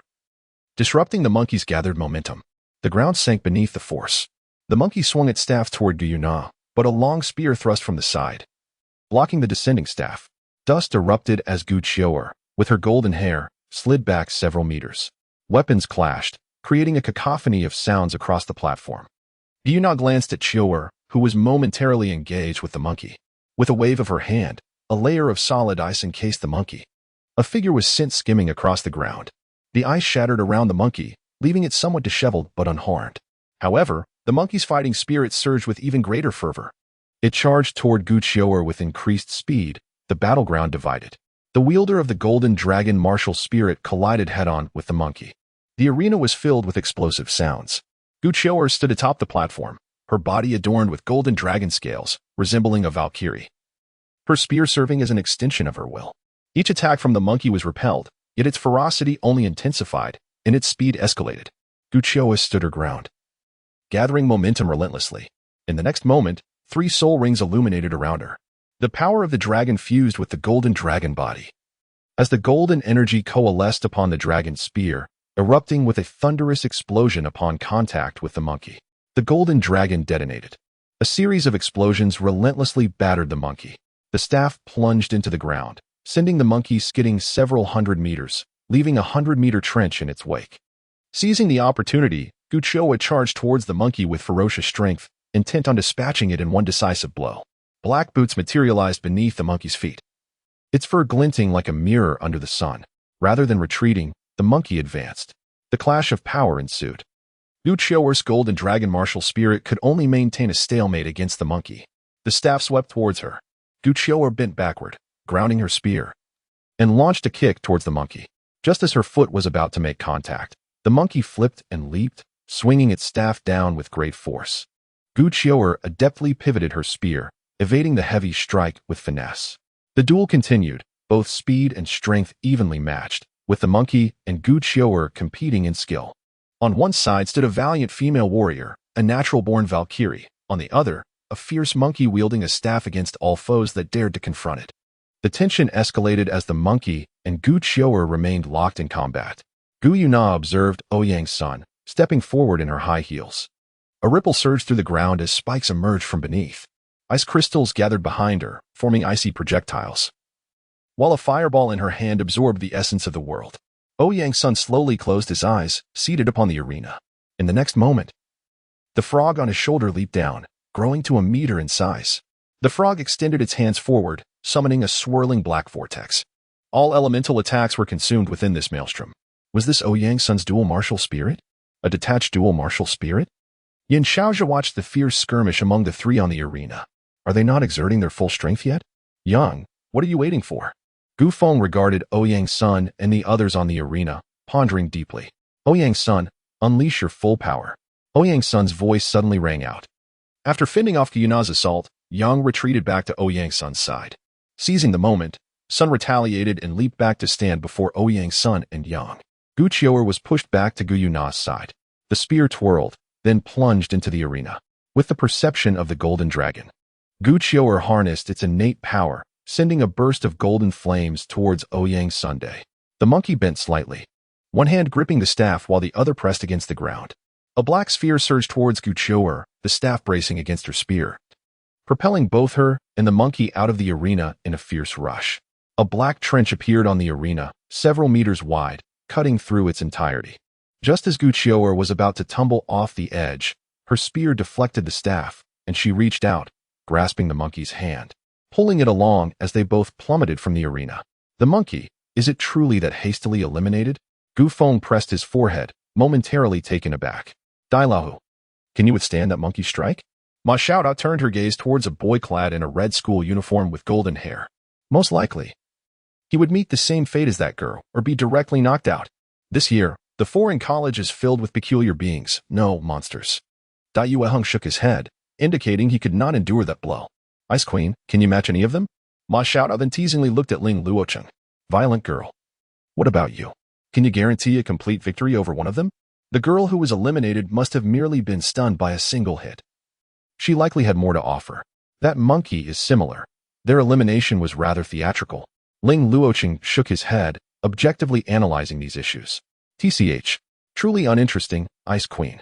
Ma Xiaodao remarked, then turned her attention back to the arena. In the instant when Sun and Gu Qiu'er were eliminated, Ouyang Xingkong transformed into a swirling black vortex. The entire arena quivered incessantly, and the ground began to crack, revealing fissures extending for hundreds of meters. Gu Yuna's hair lifted upwards as she crouched back. Her feet anchored to the earth, resisting the devouring force from above. Devouring? Gu Yuna contemplated. The foreign college had amassed quite a number of monsters. And if her performance faltered, it would jeopardize her plans. She tossed her hair back. A dragon's might radiated from her, dispersing in all directions. Dragon scales sprouted from her form, and in a flash of brilliance, Gu Yuna seemed to mature instantaneously. Her lustrous silver hair danced, her amethyst-like eyes appeared extraordinarily resplendent. And the dragon scales formed a suit of armor upon her body. She drew forth a silvery long spear. A phantom of a silver dragon arose behind her. The audience instinctively rose to their feet. How could this be? A silver dragon? Wasn't this spirit beast long extinct? How could such a martial spirit manifest in a human? Xuanzi felt a violent surge of soul power emanating from the girl with the silver dragon martial spirit, contemplating whether to intervene. Xuanzi, she is human, there is no doubt.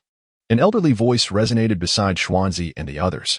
Upon hearing this, Xuanzi gradually suppressed his aura, yet his trembling hand betrayed his inner turmoil.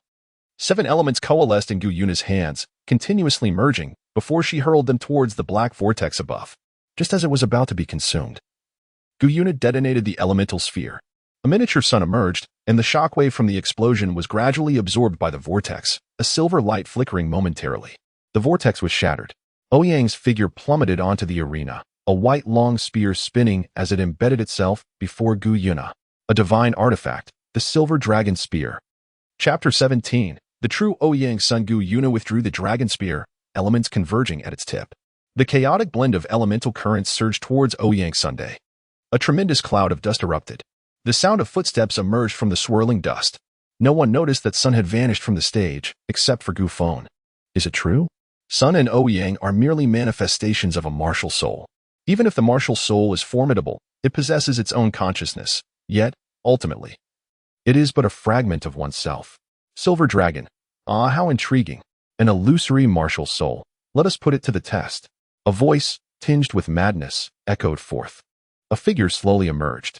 His once yellow hair had transformed into a silvery gray, and his attire had morphed into a resplendent crimson armor. 2 luminous feathers floated gently from his head. A thick mane of fur cascaded down his neck, gathering at his feet, bound together by a golden cord, reminiscent of hair. Adorning his face was a monkey mask, strikingly similar to the frenzied deity mask from the Tomb Guardian. His eyes radiated a crimson glow. Ouyang's Sun tilted his head back and laughed maniacally, one hand brushing against his forehead. A staff was firmly planted into the ground, and a shockwave obliterated everything on the arena.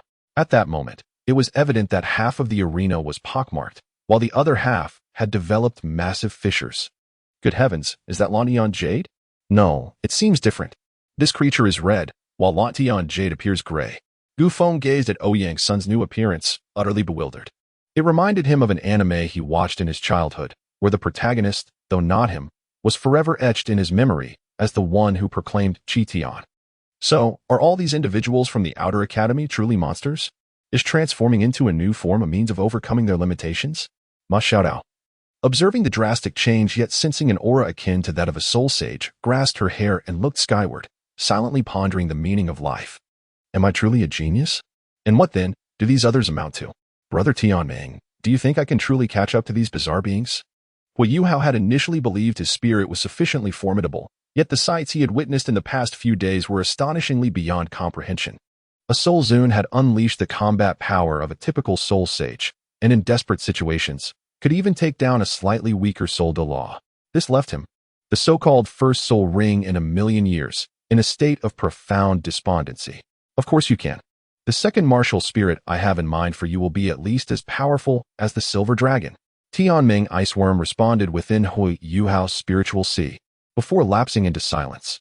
It indeed could rival the Silver Dragon, but that was the Silver Dragon King they were discussing, a being of an entirely different caliber. Moreover, what was that entity opposing the Silver Dragon King, and what was its martial spirit?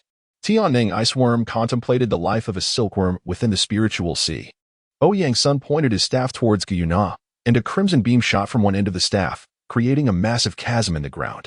Elemental enhancement, earth and wood.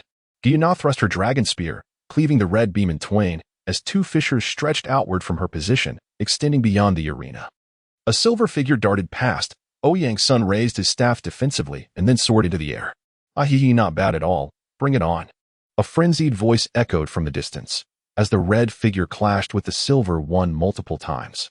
The arena was marred with traces of spears and staff strikes. The staff emitted a crimson glow as Ouyang Sun twirled it in a flourish. Guyuna's pupils constricted, and she retreated swiftly. With a thunderous crash, a deep pit several meters wide and 100 meters in diameter formed on the arena. Ouyang Sun stood at the bottom of the pit, his eyes shining with a fierce red light, his mask bearing an expression that resembled that of a madman. He looked up at Guyuna, his gaze ablaze with intensity, pointing his staff skyward.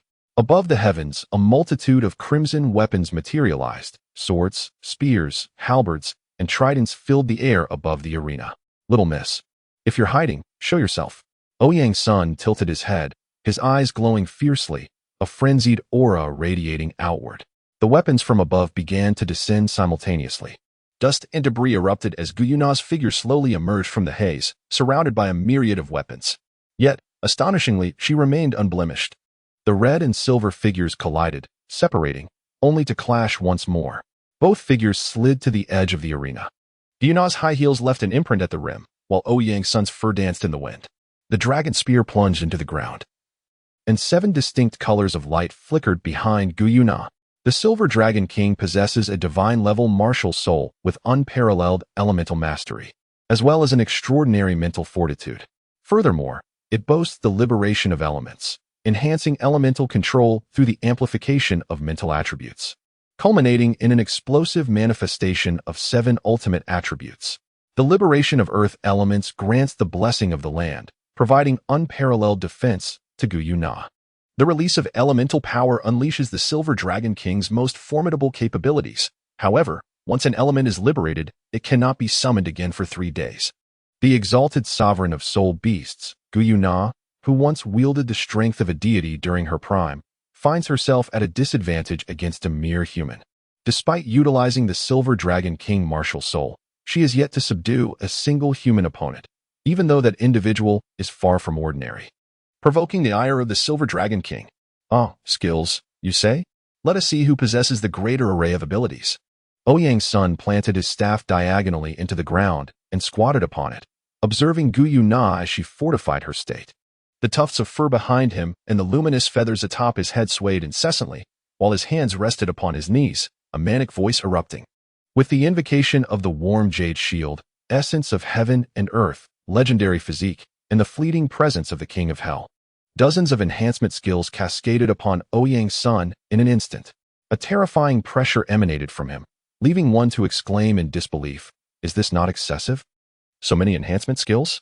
While few directly bolster combat power, the defense, recovery, and immortality are simply outrageous. Is this truly Blue Tian Jade?" Gu Feng gazed in astonishment as Ouyang Sun unleashed a multitude of enhanced skills in a single breath, exclaiming in disbelief. This spectacle left Gu Feng utterly dumbfounded. Not to mention the others. What in the world is this? Dozens of enhanced skills? Is he truly from the same realm as us? Ling Luoqing could no longer contain himself, his aloof demeanor vanishing in an instant. Ma Xiaotao and the others were equally stunned.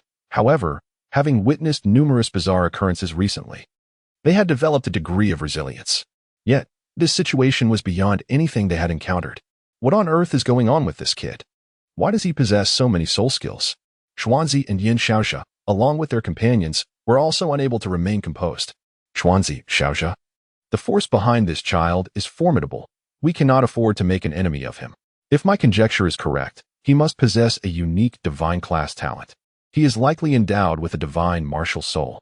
An aged voice resonated in their ears once more, yet this time it was tinged with agitation. I am truly astounded. Yu Hao, your academy is teeming with monsters, another divine-class martial soul, and such a terrifying one at that. The voice of the sky dream ice silkworm echoed within Hui Yu Hao's spiritual sea, filled with incredulity and a hint of regret. Yet another? Are there more divine-class martial souls? And, Sky Dream, what exactly is a divine-class martial soul? I have only heard of ordinary martial souls, advanced martial souls, and super martial souls. Hui Yu Hao's bewildered voice reverberated in the spiritual sea, but the voice of the Sky Dream Ice Silkworm fell silent once more. Chapter 18. Divine-class talent endowed with enhanced states. Ouyang's son hoisted his staff upon his shoulder and strode towards Gu Yuna, the crimson light in his eyes growing increasingly blinding. A divine-class talent, is it? Let us see whose talent prevails. Gu Yuna understood at a glance that Ouyang's son's prowess stemmed from his innate ability. The clash intensified. Ouyang's son's onslaught was ferociously powerful, yet Gu Yuna sustained almost no damage. As long as the blessing of the earth remained intact, Gu Yuna was virtually invincible. This damn turtle shell is remarkably sturdy. I shall see just how much punishment it can endure. Ouyang's son's irate voice rang out from the swirling dust. Qi Tian. A towering figure, several dozen meters high, slowly emerged atop the arena. Ouyang's son transformed into a giant, the staff in his hands beginning to bend and reshape. Ultimately, it morphed into a colossal Gatling gun. A perilous signal incessantly assaulted Gu Yuna's mind. 6 Paths Reincarnation Cannon. I shall send you into reincarnation. A thunderous voice resonated throughout the arena. The rapid-fire sound from Ouyang's son's Gatling gun echoed continuously. The spent shells that fell to the ground towered half a meter high, glowing crimson with a hint of golden sheen. The moment that peculiar weapon manifested, Gu Yuna exerted all her strength to maintain the blessing of the earth, conjuring a mountain before her. The relentless bombardment reverberated against the summit, with fragments of rock flying in all directions. After several seconds of relentless assault, Ouyang's son's assault momentarily ceased. The peak had been reduced to a flat expanse, and Gu Yuna knelt upon the ground, gasping for breath. The blessing of the earth had nearly faltered under the onslaught, and although she could not fathom why that madman had suddenly halted his attack, an opportunity had presented itself. Originally, she had contemplated conserving her strength, but now, the fire element release, Purgatory Phoenix. An endless inferno coalesced into a fiery phoenix. Its wings beating as flames painted the sky in a fiery hue. The burden of elemental release weighed heavily on her, and Gu Yuna's body was unable to unleash multiple elemental powers at once. Otherwise, her strength would surpass all others in the outer courtyard. The fire phoenix lunged at Ouyang's Sunday. Despite its colossal form, it appeared merely as another bird before him. Yet, the terrifying heat and power caused Ouyang's son's expression to shift. Dragon swirling fairy. Dragon swirling roar. A radiant plume atop Ouyang's son's head transformed into a massive ferret and a fire dragon, engaging the phoenix in battle. However, their strength paled in comparison to that of the phoenix, that could only withstand the confrontation for a brief moment. Nevertheless, that moment was sufficient. In the instant the ferret and dragon were torn apart by the phoenix, Ouyang's son once more wielded his Gatling gun. A more ferocious barrage ensued. The phoenix's essence was drenched in blood. In a fleeting moment, the fire phoenix was swept into oblivion by the relentless onslaught of the Gatling gun. The remaining bullets surged through the remnants of the fire phoenix, hurtling toward the recuperating Gu Yuna. Terrifying clouds of dust billowed upward. The ground around Gu Yuna, save for the spot where she stood, had been depressed several meters. A mouthful of blood spewed forth from Gu Yuna, falling into the deep pit before her. So it is. Your technique is formidable. If I am not mistaken, each of your strikes is thrice as potent as before, yet your opportunity has vanished. Gu Yuna gradually propped herself up with the dragon spear. Oh and what of knowing? The final strike shall send you to hell. A deep voice resonated as a brilliant red light emanated from Ouyang's son's Gatling gun, terrifying energy gathering at the muzzle. Gu Yuna slowly closed her eyes, then reopened them, her pupils absent, leaving only a blank white. Lightning element release. The divine edict of annihilation. The dragon spear sword, boundless thunder coalescing upon it, exuding an aura of destruction. In the next moment, the spear cleaved through space, hurtling toward Ouyang's Sunday.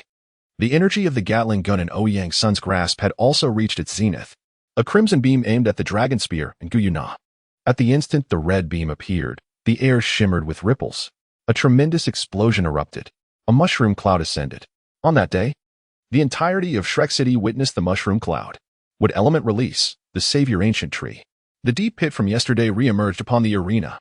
Is the world truly so mad now? Why do we resort to such mutually destructive techniques with such frequency?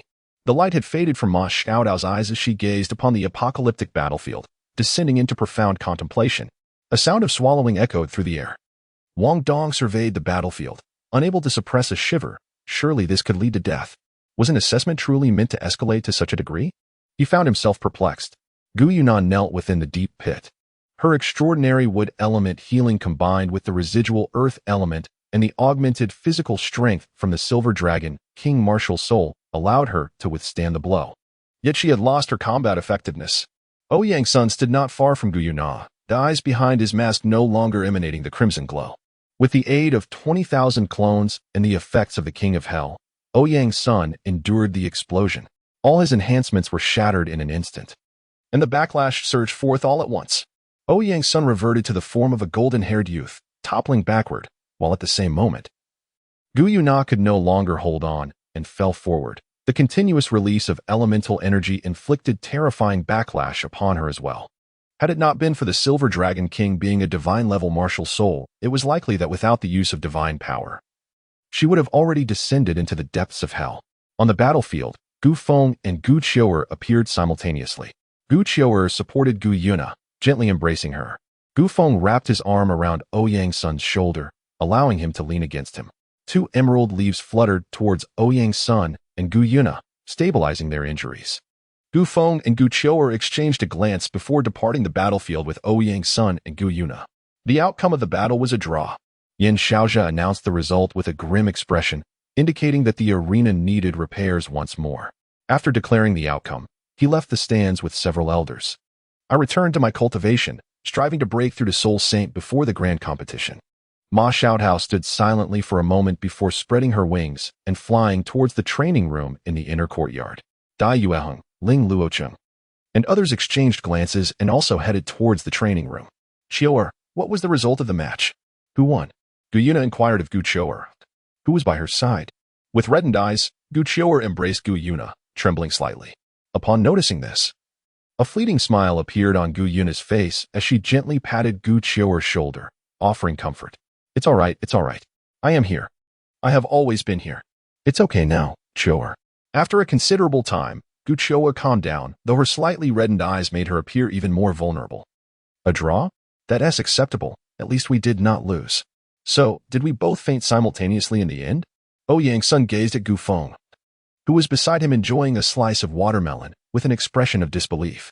You certainly kept this hidden well. Are you and Ouyang all right? Gu Feng looked at Ouyang Sun, setting down the fruit, and peeled an apple for him.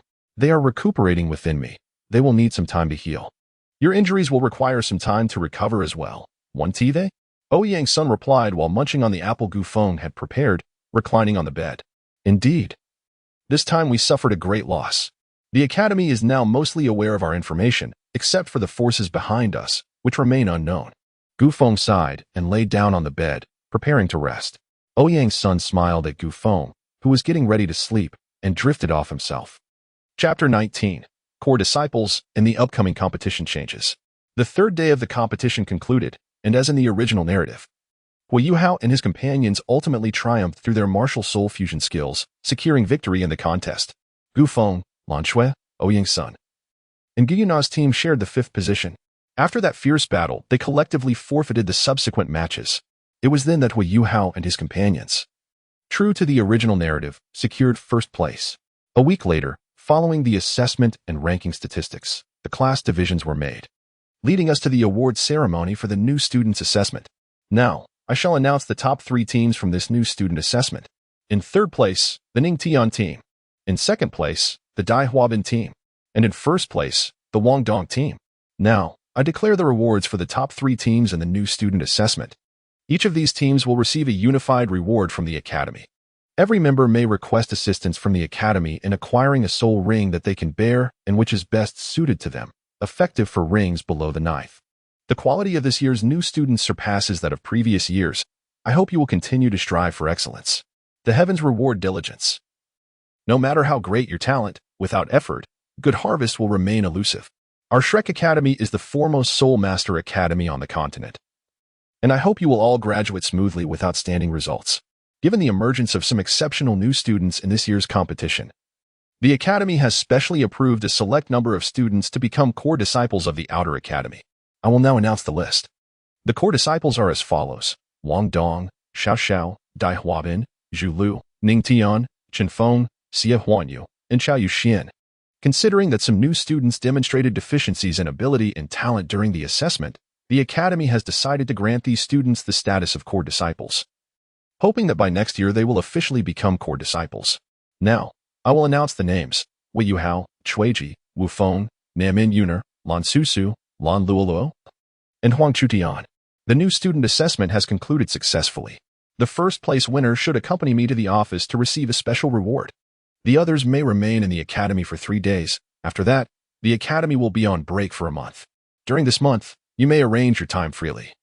But remember that there will be an entrance assessment upon the resumption of classes. Should you fail this assessment, you must return whence you came. Du Weilan rattled off a multitude of announcements. However, the core elements were few: the vacation period and the core disciple quotas. Upon hearing about the core disciple quotas, Hui Yuhao did not feel the same sense of injustice as in the original narrative. After all, there were several prodigies who also did not receive core disciple status, nor any benefits. This was indeed to be expected. The core disciple quota? It truly holds little significance. At most, it allows one to represent Shrek in the continental competition. But what value does that competition hold? To perform like a monkey? There is nothing of worth to gain, aside from those few soul bones, but, sigh, just the thought of them is disheartening. Furthermore, those few worthless soul bones are better left alone. Gu Feng, sitting beneath a tree, remarked leisurely after Du Weilan announced the results of the new student assessment. Indeed, those things are truly unnecessary. It has come to my attention that the competition for the upcoming year has undergone some alterations. It appears that a mysterious realm has been discovered by the Duel Empire, a site that emerged approximately 2 decades ago. After years of exploration, much of the realm has been thoroughly examined, yet numerous secrets remain. Notably, entry to this enigmatic domain is restricted to individuals under the age of 20. Consequently, various nations have resolved to amend the regulations for this event.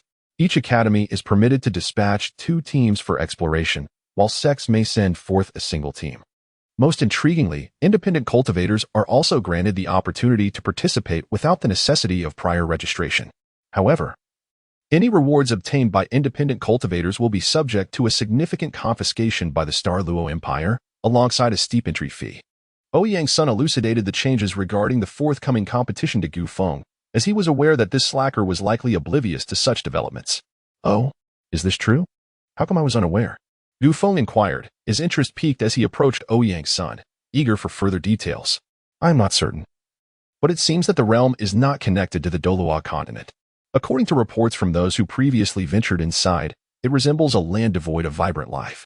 The area appears to be larger than the combined expanse of both the Douluo continent and the Sun and Moon Empire, although much of it has succumbed to desolation, leaving only a territory comparable to that of an empire. Within this realm, soul power is rendered ineffective. However, soul skills and abilities associated with soul bones remain usable. Yet, without soul power, soul masters find themselves barely superior to ordinary individuals. This situation may prove advantageous for those from the body sect. But you and I need not concern ourselves with such matters. Ouyang's son observed Gu Feng, who scratched his head and nodded in agreement, signaling for him to continue. Moreover, there exist numerous creatures within the realm, lacking any soul power, yet even the weakest among them possess the strength of high-level soul masters. The only silver lining is that these creatures seem to lack any semblance of rationality. During the initial explorations by the Duel Empire, a significant number of individuals fell into eternal slumber within the realm. Eventually, the Duel Empire, unable to manage the situation, opened the realm to the entire continent. However, subsequent explorations proved challenging. Ultimately, the Sun and Moon Empire became involved, bringing forth a considerable number of 7th and 8th grade fixed soul guide devices, which facilitated successful exploration. The materials extracted from the realm exhibit exceptional strength. Even the damaged fragments can be utilized to forge 9th grade high-level soul guide devices. Yet, these materials are exceedingly resilient, rendering them currently unworkable. Otherwise, the Sun and Moon Empire would have already disregarded all else and sent forces to Duel. It is rumored that someone discovered a remnant image within, which was subsequently brought back. This image does not align with the scripts of our Douluo continent or that of the Sun and Moon Empire. Nevertheless, individuals from the Sun and Moon Empire, after over a decade of effort, finally deciphered the text. The image has been publicly unveiled, albeit with only a few fragmented words. Celestial Vessel, Song Chung. Star Calendar 6300. In Devouring Realm Luohu. My family members in the Sun and Moon Empire have also participated in the deciphering of that image. Thus, the intelligence I possess is extensive, perhaps even surpassing that of Shrek. Now let us discuss the secret realm. This place is strewn with remnants of ancient walls, undoubtedly a testament to a colossal conflict that once raged here. Within this secret realm, one can still behold a towering ancient tree, though it appears to have been severed. Furthermore, lurking near this tree are perilous creatures. Those who have ventured inside report that the weakest among them possess strength exceeding that of a soul Douluo, while the mightiest may surpass even the limits of a tidal Douluo. This is the extent of my knowledge. What troubles you, Feng? Has your injury recurred? Ouyang's son inquired with concern, observing Gu Feng's countenance had turned a shade of ashen gray after sharing all that he knew. Upon hearing those words, Gu Feng could no longer absorb any further information. He was engulfed in a profound shock, his mind entirely paralyzed with disbelief, rendering him motionless. Finally, he managed to stammer out the fragmented words that echoed in his memory. Is it the celestial vessel, Songqing? Ouyang's son, observing Gu Feng's expression, realized the gravity of the situation, nodding gravely in acknowledgement. Gu Feng remained silent for an indeterminate period, and when he finally lifted his gaze to the heavens, he declared, Ouyang, I must venture into that secret realm. Once the competition commences, I shall depart from Shrek, and I will no longer be able to accompany you there. His resolve was unwavering. Ouyang's son placed a reassuring hand on Gu Feng's shoulder. Share with me what you know. Let us embark on this journey together. There is little left to discover at Shrek, yet I am truly curious about what caused your sudden change in demeanor upon hearing about that place. Moreover, with our combined strength, we can support one another. Very well. Let us discuss this in our dormitory. This is not the place for such conversations. Chapter 20. Celestial Vessel. Now, Gu Feng, enlighten me about this celestial vessel known as Songqing. After shutting the dormitory door, Ouyang's son activated a shielding ability. The intelligence he had previously mentioned was known by any significant power across the continent. The individual before him seemed utterly oblivious to the circumstances of his own home. Otherwise, how could the young lord of the borderlands remain unaware of such crucial news? However, recognizing Gu Feng's earlier expression, he understood that what was to follow must remain undisclosed. Ouyang, what I am about to divulge may seem implausible. During our upcoming break, we shall both return home and bring back what I have spoken of. At that time, we shall arrange for someone to meet us at Qinghua. I will summon my mother, and you two should bring a formidable ally for support. Gu Feng spoke gravely. And upon Ouyang's son's nod of agreement, he began recounting the tale of the celestial vessel. The celestial vessel.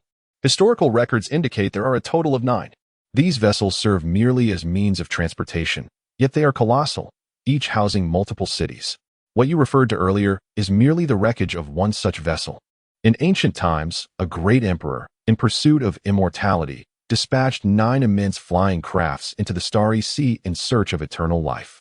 These 9 crafts were called the celestial vessels. However, as time passed, all 9 vessels became lost in the vastness of the starry sea, unable to find their way back home. Yet, amidst the endless expanse, they indeed discovered a form of immortality. This immortality, however, came at a cost. The inhabitants of the vessels eventually encountered a deity who severed their path to eternal life.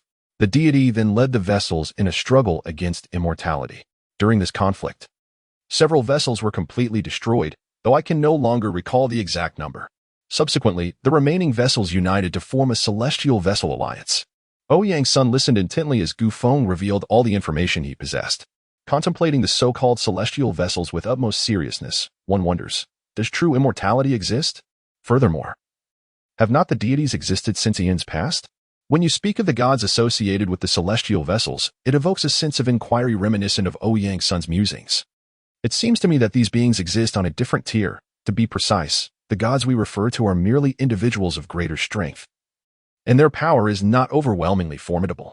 The deities above possess the capability of immortality, yet their form of eternal existence appears distinct from that of the celestial vessels. Admittedly, my understanding remains somewhat nebulous. However, it is worth noting that our forces can subdue those deities. It is said that a single general from the celestial vessel could vanquish at least half of the divine realm.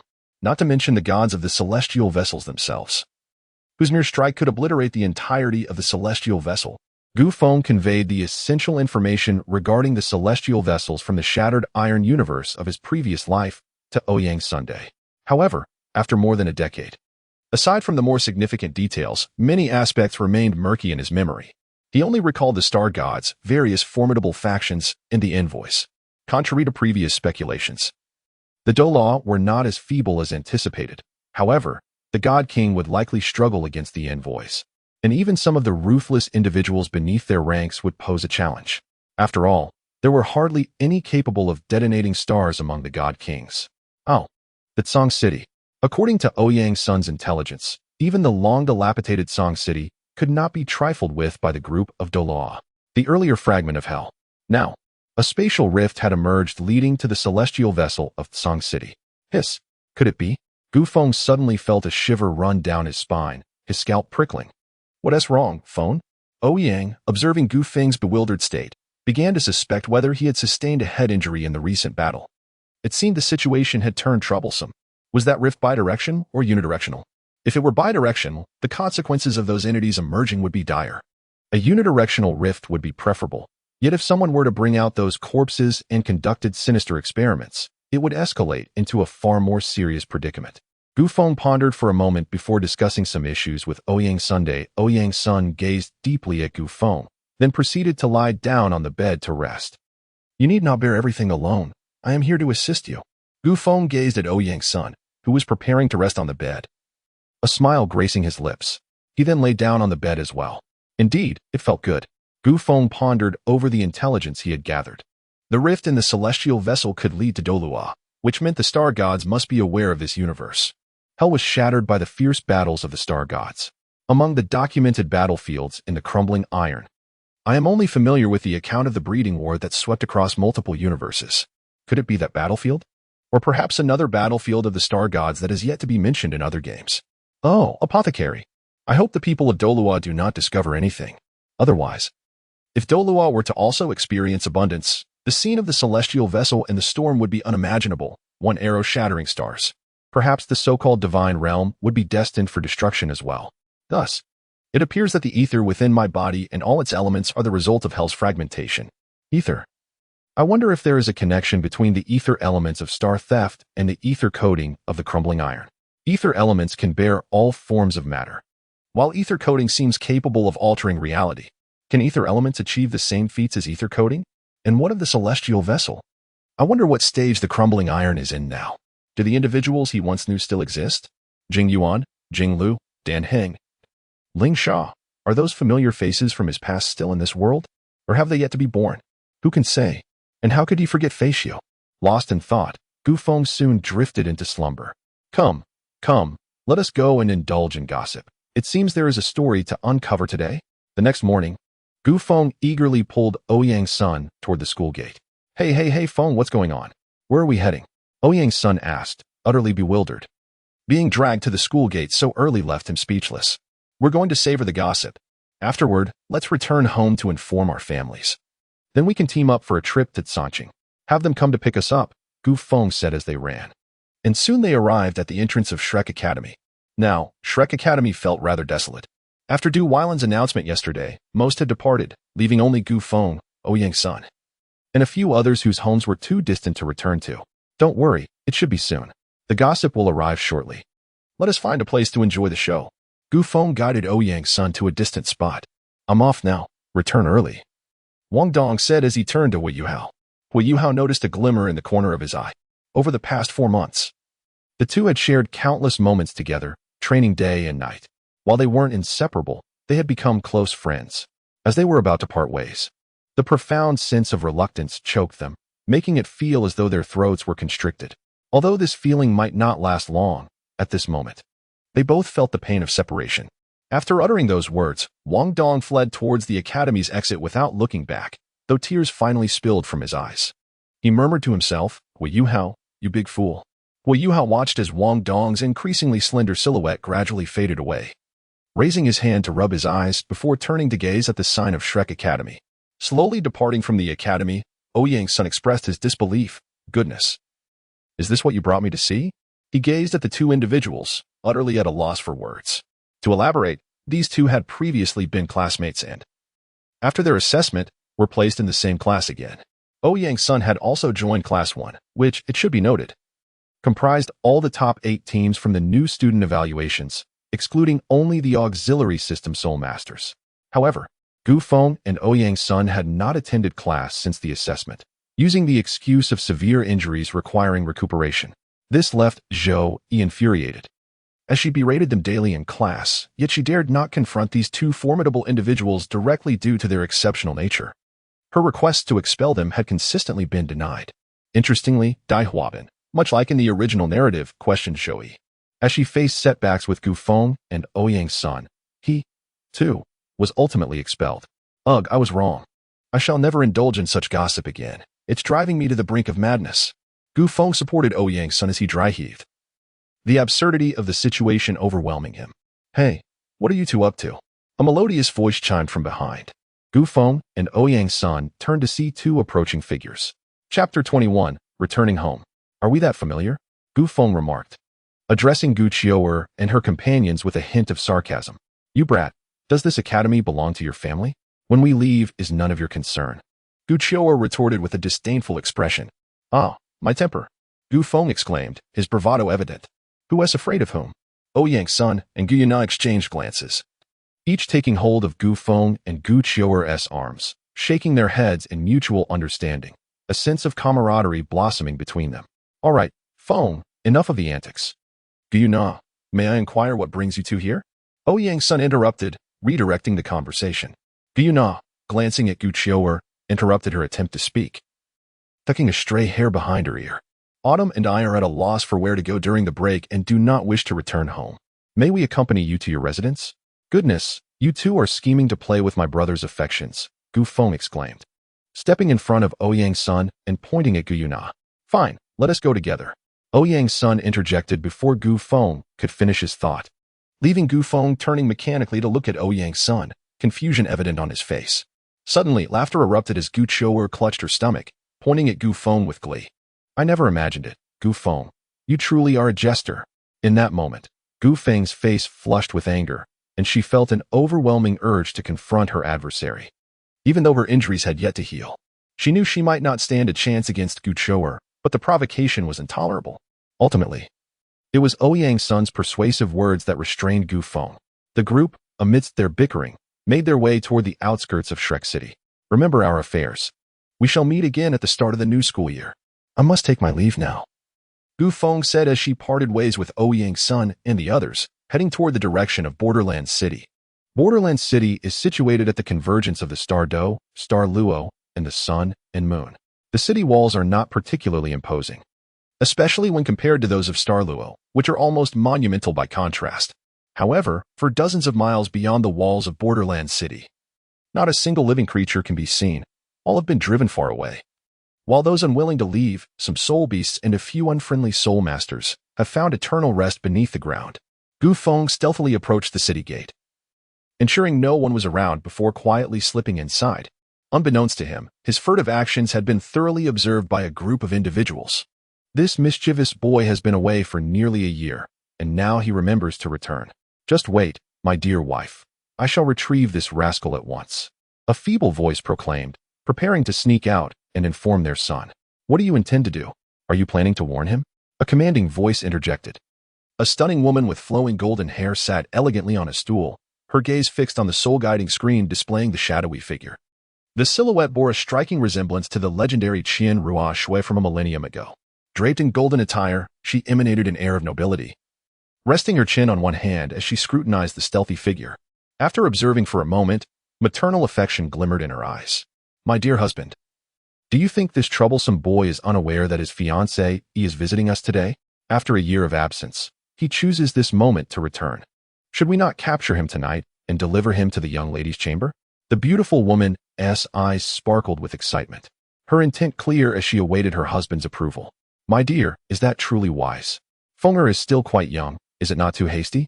A tall, middle-aged man appeared behind her, his tone ingratiating as he massaged her shoulders. Very well, it is decided. This girl has been searching for him all year, and her prowess far surpasses his. Besides, You two have expressed admiration for her, not to mention their childhood connection. The woman shot her husband a knowing glance. With his wife's words hanging in the air, the man fell silent, continuing his massage as the room enveloped in quietude, save for the figure on the screen, which continued its approach toward them. Phew. It seems father and mother are away, thank goodness. But why is there no one in the city today? Something feels off. Suddenly, Gu Feng's expression stiffened, and a twitch appeared at the corner of his mouth. Indeed, the two individuals stood right behind him, watching intently. Mother, I was wrong. I was wrong. I won't run away again, he pleaded, tears welling as he gazed at Qian Qiuyu. With a firm grip, Qian Qiuyu twisted his ear before releasing her hold, affectionately ruffling his hair. So, this little rascal has chosen to return. Tell me, what mischief have you been up to this past year? Have you encountered any lovely maidens? She casually inquired about his experiences, though a glint of coldness flickered in her eyes at the mention of beautiful girls. Unbeknownst to Gu Feng, who was too preoccupied with the pain in his ear, he remained oblivious to her underlying intent. Gu Yeqing wiped the beads of perspiration from his forehead, silently hoping for his son's safety in the times to come. He subtly gestured to his son, yet Gu Feng remained oblivious to his signal. Qian Qiuyu turned her head and shot Gu Yeqing a fierce glare. Have you completed your business? Why not make arrangements to return home and prepare for the new year? The concept of the new year was originally non-existent in this world. However, Gu Feng had proposed it long ago. With his parents' approval, they convened the townsfolk to discuss the feasibility of this arrangement. Thus, this significant day from a past life continued to be celebrated in the border town. Gu Feng recounted the events and experiences of the past year to Qian Qiuyu, until he reached the mention of Shrek. Qian Qiuyu's lips twitched incessantly. Goodness, that little rascal is right under the girl's nose. Yet it seems she hasn't been around the academy much this year. Perhaps that is to be expected. Nevertheless, this boy has certainly been fortunate. Qian Qiuyu's thoughts wandered to amusing possibilities, and her smile brightened. All right, go ahead if you wish. Just use the talisman your mother gave you. She'll arrive through the spatial tunnel in due time. Let us set that matter aside for now. It's time to discuss your affairs. Let us settle the accounts properly. The first issue at hand is your elopement. That girl is quite delightful, and her talent is formidable, at least. I sense that the previous you would have been thoroughly defeated by her, and even now, you would likely find yourself at a disadvantage. Not to mention, she is a fox-eared, mature lady, as if I were unaware of your preferences. And it's not like you're getting married outright. It's merely a meeting to betroth yourselves. Why are you running away? As she spoke, Qian Qiuyu delivered a playful punch to Gu Feng. He cradled his head, nearly moved to tears by the genuine pain. Qian Qiuyu couldn't help but laugh at her little cub's reaction. The second matter is what you have mentioned. I intended to inform you of it, but who could have predicted you would run off? Since you are aware now, I shall say no more. Just be cautious. The things within are not to be underestimated. We have seen similar items before. Others may be unaware, but the angel martial soul has issued me a warning. The object you're dealing with is perilous. However, you likely possess more knowledge about the details than we do, so take care of yourself. Though you have always been different from others since birth, remember, I carried you for 10 months. Your father and I are still behind you when facing challenges. Rest assured that reason is on your side. Do not fear, for your father and I are your support. With your father around, even the limit Douluo must show respect to us. And when your father goes mad, even the limit is not beyond his reach, though the cost may be substantial. Qian Qiuyu asserted with authority, gently stroking her little one's head. To be honest, the texture was quite pleasant, yet it seemed it would be a rarity in the future. Gu Feng gazed at his mother, his eyes glistening with unshed tears. However, in the next moment, he managed to swallow them back. He certainly did not wish for the entire city to become aware of his emotions. If his mother were to find out, it wouldn't be long before the whole city knew. Regarding the final matter, well, how should one put it? Qian Qiuyu hesitated, feeling somewhat bashful about whether to reveal the news to her son. Mother, what is it? Just speak plainly. This isn't like you, Gu Feng remarked. Intrigued by his mother's unusual demeanor, for he had not witnessed her behave this way in over a decade. With a sympathetic glance, Qian Qiuyu finally disclosed, well, it's just that your fiancée will be spending the new year with us this year. She'll be arriving tonight. We haven't prepared many extra rooms at home, so you'll have to share with her. Also, your fiancé is studying at Shrek Academy. Surprising, isn't it? Mother, you jest, don't you? Gu Feng's expression instantly froze, and he uttered each word with a growing sense of dread, hoping against hope that this was not true. Qian Qiuyu, and merely nodded gravely and caught hold of her son, who appeared ready to flee. Run away, you little rascal. If you attempt to escape, I shall ensure you regret it. She has been searching for you for a year. Are you not satisfied with such a good girl? Where else could you find someone like her? Seeing her son's inclination to bolt, Qian Shouyue angrily twisted his ear, causing Gu Feng to gasp in pain. Mother, I was wrong. I won't run away, he pleaded, though he continued to ramble, but I haven't even met her. And there's no emotional foundation. Qian Shouyue merely nodded, and then what? Do not seek excuses, young man. As for that girl, you have no recollection? Were you not the one who insisted on marrying her when you were little? She even held you in her arms back then. Not at all. How could I possibly know? When did that happen? I have no memory of it. Gu Feng retorted, struggling to grasp the situation as Qian Shouyue recounted these events.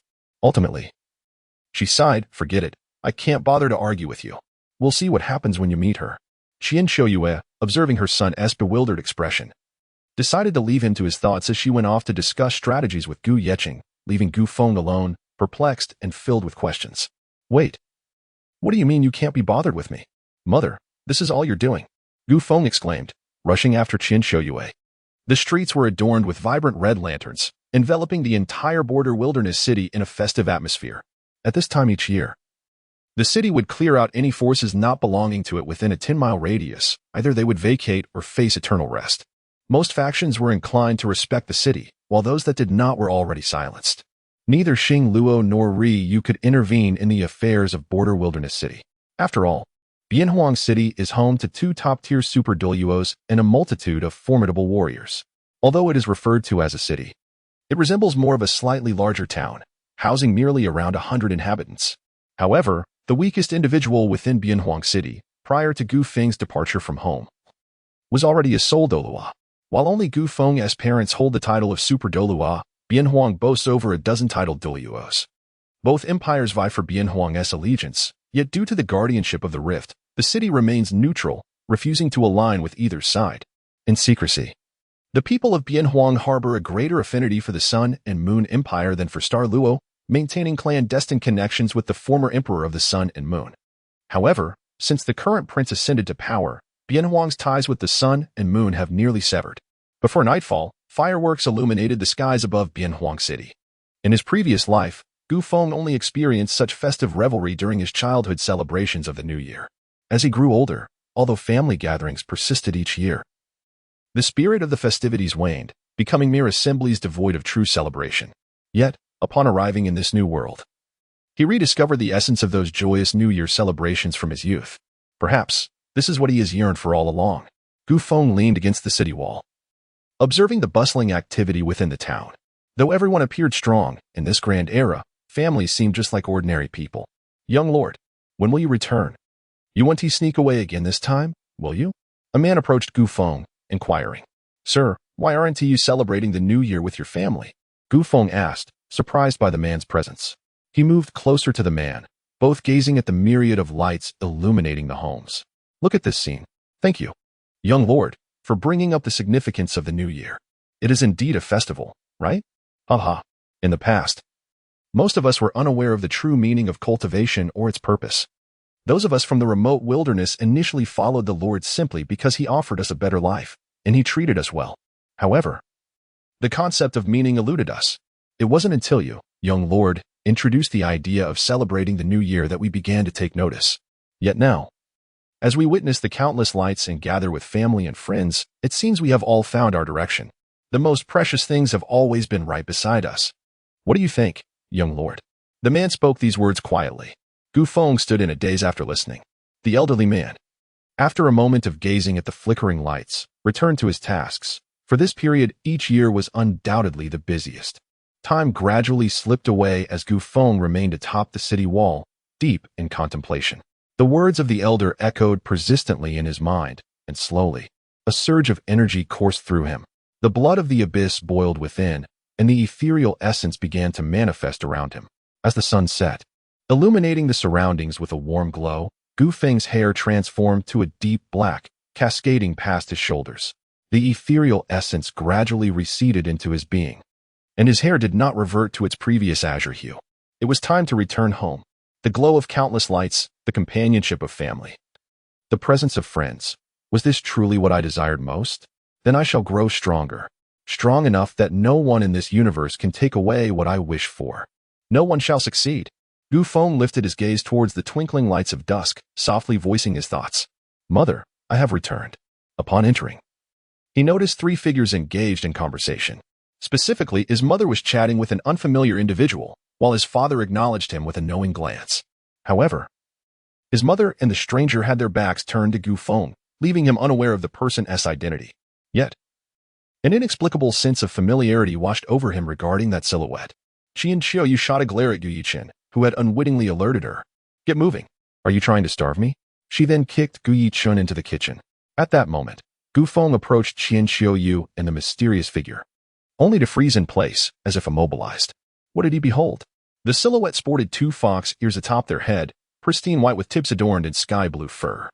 Their white hair was tied into a high ponytail, cascading down to their calves, with the ends tinted in sky blue. The bangs parted gracefully, revealing a golden diamond gem affixed to their forehead, accompanied by a circular gem nestled beside it.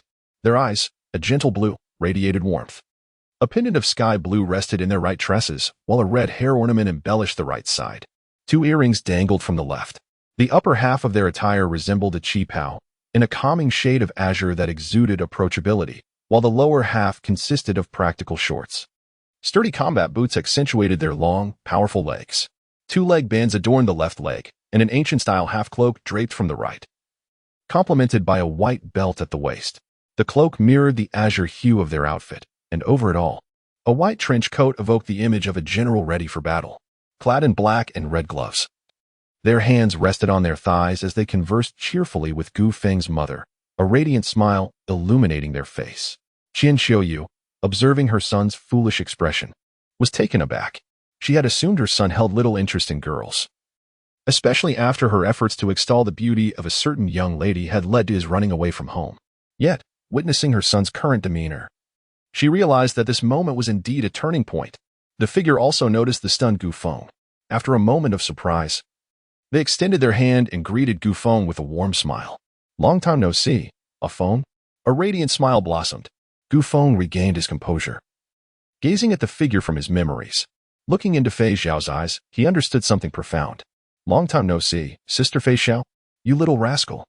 When did you get acquainted with Xiao Xiao? How come I was unaware of this? Qian Xiaoyu observed the two exchanging greetings, feeling as though she were an outsider in this moment. Gu Feng and Fei Xiao exchanged knowing smiles, simultaneously exclaiming, "We have known each other for quite a long time."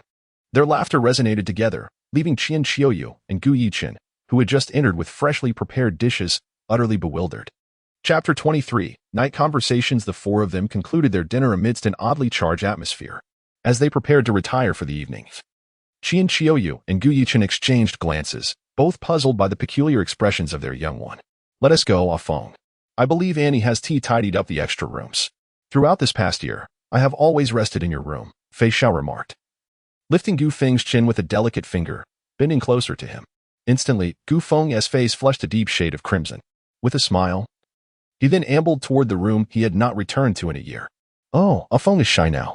Come, sister has something to discuss with you. Gu Feng sat quietly in the room, motionless, still unable to gather his thoughts. Fei Xiao leaned against the headboard and stretched. Feng, you must be a person from another world, right? Don't rush to refute.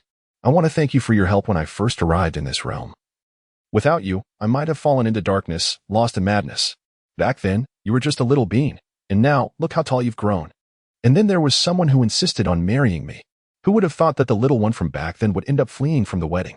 Although I, as your older sister, am indifferent about marriage, as the general of the immortal vessel, I still bear the responsibility of traveling.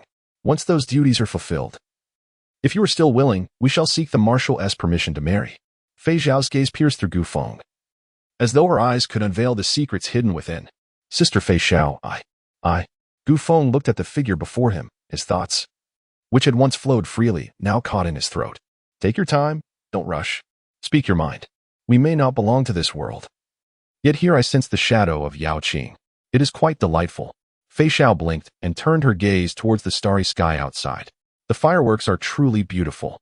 In Gu Feng's memory, the figure that proclaimed, "If this is what they desire, I am ever ready," gradually merged with the silhouette by the window. Indeed, I am not of this world, My parents must have surmised this by now. Nevertheless, I am undeniably their child, born from my mother's 10 months of labor. Perhaps it is a matter of reincarnation or a cycle of rebirth. Who can say for certain? I am also aware of certain aspects of your existence from a previous life. The incident from my childhood, I had long believed to be merely a dream. After all, I was barely over 2 years old at the time. And you seemed to vanish the very next day. Thus, I had always assumed it to be an impossible dream. Little did I know, it was no dream at all. Gu Feng then seated himself upon the bed, gazing upwards as he continued. General Fei Xiao, you must have arrived here by some unforeseen circumstance. I hope that when you return to Yaoqing, should any insurmountable issues arise here, you might lend me your assistance. Gu Feng spoke earnestly. Never perceiving himself as the protagonist, nor did he ever believe that fortune would smile upon him. The mere existence of such cherished memories sufficed for him. A shadow obstructed Gu Feng's line of sight. Fei Xiao gazed at the slightly built boy before her, laughing heartily while clutching her stomach. Oh dear, Gu Feng. You can't possibly think I'm jesting, can you? And by the way, you ought to call me sister. Although I am unaware of how long you have lived prior. You are now merely a teenager, and you must address me as such, understood? Nonetheless, I must devise a way to return to Yaoqing, although after my disappearance. Jiao Qiu and the others will undoubtedly manage the affairs of Yaoqing competently. I currently find myself at a loss for a means to return. It seems this place is shrouded by some form of obstruction, and the energy emanating from it is at least on the level of a commander. Yet it does not reach the heights of a star deity. Otherwise, I would have returned to Yaoqing long ago. It has been nearly a decade here. My strength, while not restored to its zenith, has recovered to about 70 or 80%. Yet, I still cannot find the path back. This place feels like a cursed realm. Could it be the edge of the universe? Fei Xiao gently tousled Gu Feng's long black hair, slowly reflecting on their circumstances, a hint of concern glimmering in her eyes. She truly was an admirable and exceptional general. In that moment, Gu Feng recalled the enigmatic voice from the depths of hell and the words of Ouyang's son regarding the ruins of Songqing. Gu Feng gazed at the figure he had cherished in his past life, marveling as she appeared before him.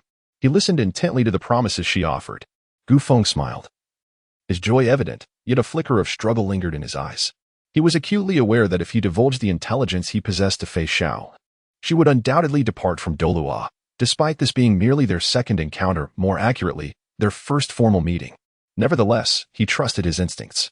Ultimately, Gu Feng resolved to speak. Fei Xiao, I have gathered quite a bit of information, he began, after listening intently to all the intelligence Gu Feng had in his possession. Fei Xiao regarded the troubled boy before her with a contemplative gaze. She smiled, a genuine smile that radiated warmth. The fox spirit was, in truth, quite simple. Treat them well, and they would reciprocate in kind.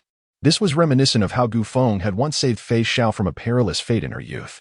Moreover, with Gu Feng harboring intentions to marry her, Fei Xiao genuinely contemplated wedding him while she searched for her way home.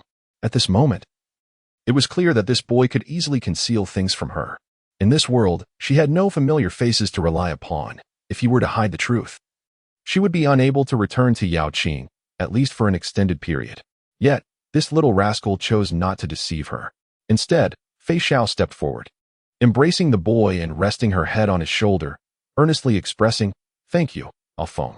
I must return to Yaoqing. It is my duty. However, the matter of marrying you is indeed true. I am not so young anymore. Yet you likely have matters to attend to.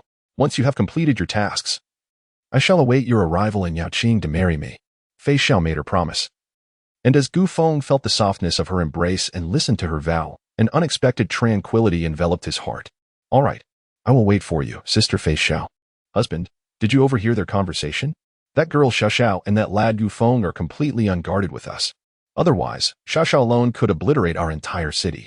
Just think of how fortunate our foolish son is to encounter such a girl," Qian Shouyue remarked, leaning against Gu Yechen's embrace, softly sharing her thoughts. Gu Yechen gently caressed Qian Shouyue's long hair. "Indeed, this lad has grown up. Are we still capable of assisting him, Xing Luo?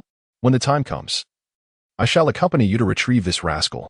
As for the so-called false gods, celestial gods, and hell that he mentioned, let him handle those matters on his own. We should merely provide silent support without adding to his troubles." They nestled closely together. Over the years, witnessing the desolation of Bianhuang City, their mindset had subtly transformed. As long as the family remained safe and sound, that was enough. "So, Feng, what are your intentions? If I recall correctly, Songqing was devoured by the living planet. Shiji Luo. However, as long as the ancient tree in Sanqing still stands, I can reach out to Yaoqing. Yet, there must be plenty of bountiful remnants and other items there, so you must exercise caution. Fei Xiao and Gu Feng lay together on the bed, deliberating the potential scenarios that might arise during their journey to Sanqing. Yes, Sister Fei Xiao, rest assured. However, the spatial rift in Sanqing connects to Douluo. It seems Douluo has grown significantly stronger than I remember. It must be due to hell. Thus, Sanqing may not be as simple as we anticipate. For now, we needn't concern ourselves with Shiji Luo. Although hell is shattered, we cannot ascertain if anything has survived within it. Sister, you can barely wield the power of a commanding envoy, correct? While that strength may render you invincible in Douluo, it is prudent to remain cautious. Fear not, for I am known as the Great Victory General, she replied. There appear to be some unfriendly entities looming over your world. Do you require my assistance in dealing with them? That should also be one of your responsibilities, should it not? The strongest among them barely scratched the surface of half a step into commanding envoy territory. Although formidable here, they pale in comparison to the vastness of the Star Sea. Fei Xiu spoke softly, and upon hearing this, Gu Feng nearly succumbed to the impulse of dragging Fei Xiao to annihilate the divine realm. However, he ultimately composed himself and shook his head. Sister Fei Xiao, let it be. We do not yet know what awaits us in Sanqing. Your strength has yet to be fully restored, and I shall manage these false gods myself. If I cannot handle these impostors, I would feel embarrassed to propose to Yaoqing. Gu Feng gazed at the face before him, a visage he had dreamed of countless times, and contemplated the future before succumbing to slumber. Fei Xiao observed the boy beside her. It was a sensation she had never experienced in her life, yet it was undeniably pleasant. She too quietly drifted into the realm of dreams. Chapter 24. The Holy Son Ouyang. May I inquire how much longer it will be until we reach your home? Is it truly so distant? Gu Qiu'er finally asked after enduring the 4th day of travel. She had grown weary of the scenery along the way. Qiu'er, cease your antics. May I call you Yang? Ouyang, how much longer until we arrive at your abode? Gu Yuna gently inquired of Ouyang's son, who had remained silent as long as they did. Yes, certainly. At our current pace, we shall arrive by tomorrow. I apologize, my home is somewhat far. Currently, my abilities do not extend to summoning the cloud of transformation. Had I possessed it, we would have reached our destination in a day. However, by the time we return, I should be able to utilize it. Ouyang's son explained patiently while scratching his head, addressing the two sisters. Gu Yuna regarded the composed young man before her and recalled the exhilarating figure from the battle.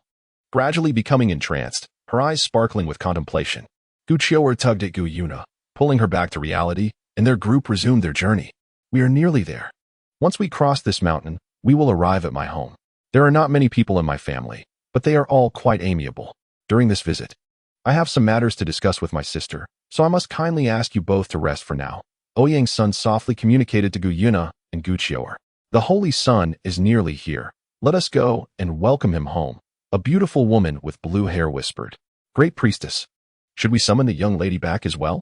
The Holy Sun shares a close bond with her. Since the Holy Sun is returning from Shrek Academy, should we inform the young lady in Mingdu? A sultry voice emerged from a nearby pool. The beautiful woman glanced exasperatedly at the languid figure in the water. Which? I have asked you not to call me Great Priestess. Now, it is just the two of us and those siblings. The others, alas. The mermaid's eyes dimmed, and she leaped from the pool, transforming her tail into legs upon landing, embracing the blue-haired woman. Fear not, for I, along with the two little ones, shall accompany you. Do not dwell too much on it, all right? The blue-haired woman smiled at the figure who had shared many years with her. Indeed, which, thank you. We must have faith in the Holy Sun and his companions. The witch looked at the beautiful woman, her eyes shimmering with light. Wherever you are, I will be there too. Whatever you wish to do, I shall accompany you. With that, the witch gently bit the woman's earlobe. Ah, witch you. The woman blushed, pushing the witch away while meeting her fervent gaze. She then lowered her head, whispering softly. Ah, once the holy child and miss have matured, let us seek a secluded place together, dear witch. Cece, have you finally acquiesced? Ha ha, those foolish ones have departed splendidly. Had they not, I would have remained in ignorance of when I could win your heart, Cece. The witch laughed heartily, then nestled closely with Poseidon, whispering warm breaths into her ear. Sister Cece, I have returned. As Ouyang's son and Gamuna approached, they chanced upon the tender scene of Poseidon and the witch in each other's embrace, prompting a hasty retreat to shield Gamuna and Gyukir from the sight. I'm sorry, Sister Cece, Sister Witch, I saw nothing, he exclaimed, swiftly dragging Gamuna and the others away. It's all your fault. Little Yang saw us. It's all you're doing. Poseidon blushed fiercely, akin to a ripe tomato, as she playfully scolded the sea witch. The sea witch gazed at the beautiful woman in her arms, her eyes sparkling with admiration. Poseidon, feeling the intensity of the witch's gaze, whispered shyly, "Shall we discuss this later?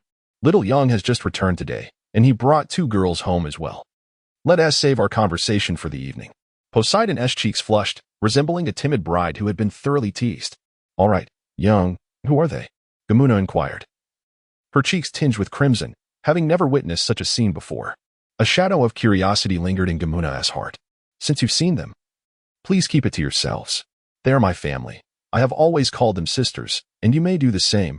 Ouyang's son spoke softly, glancing towards the door. "Yang, are they your friends? You didn't even mention your return. It would have been nice to bring more people back. Now, our lineage consists solely of me, Cece, and the 2 of you siblings. The future rests upon your shoulders," the sea witch remarked as she led Poseidon outside. "Yes, I will. What about my sister?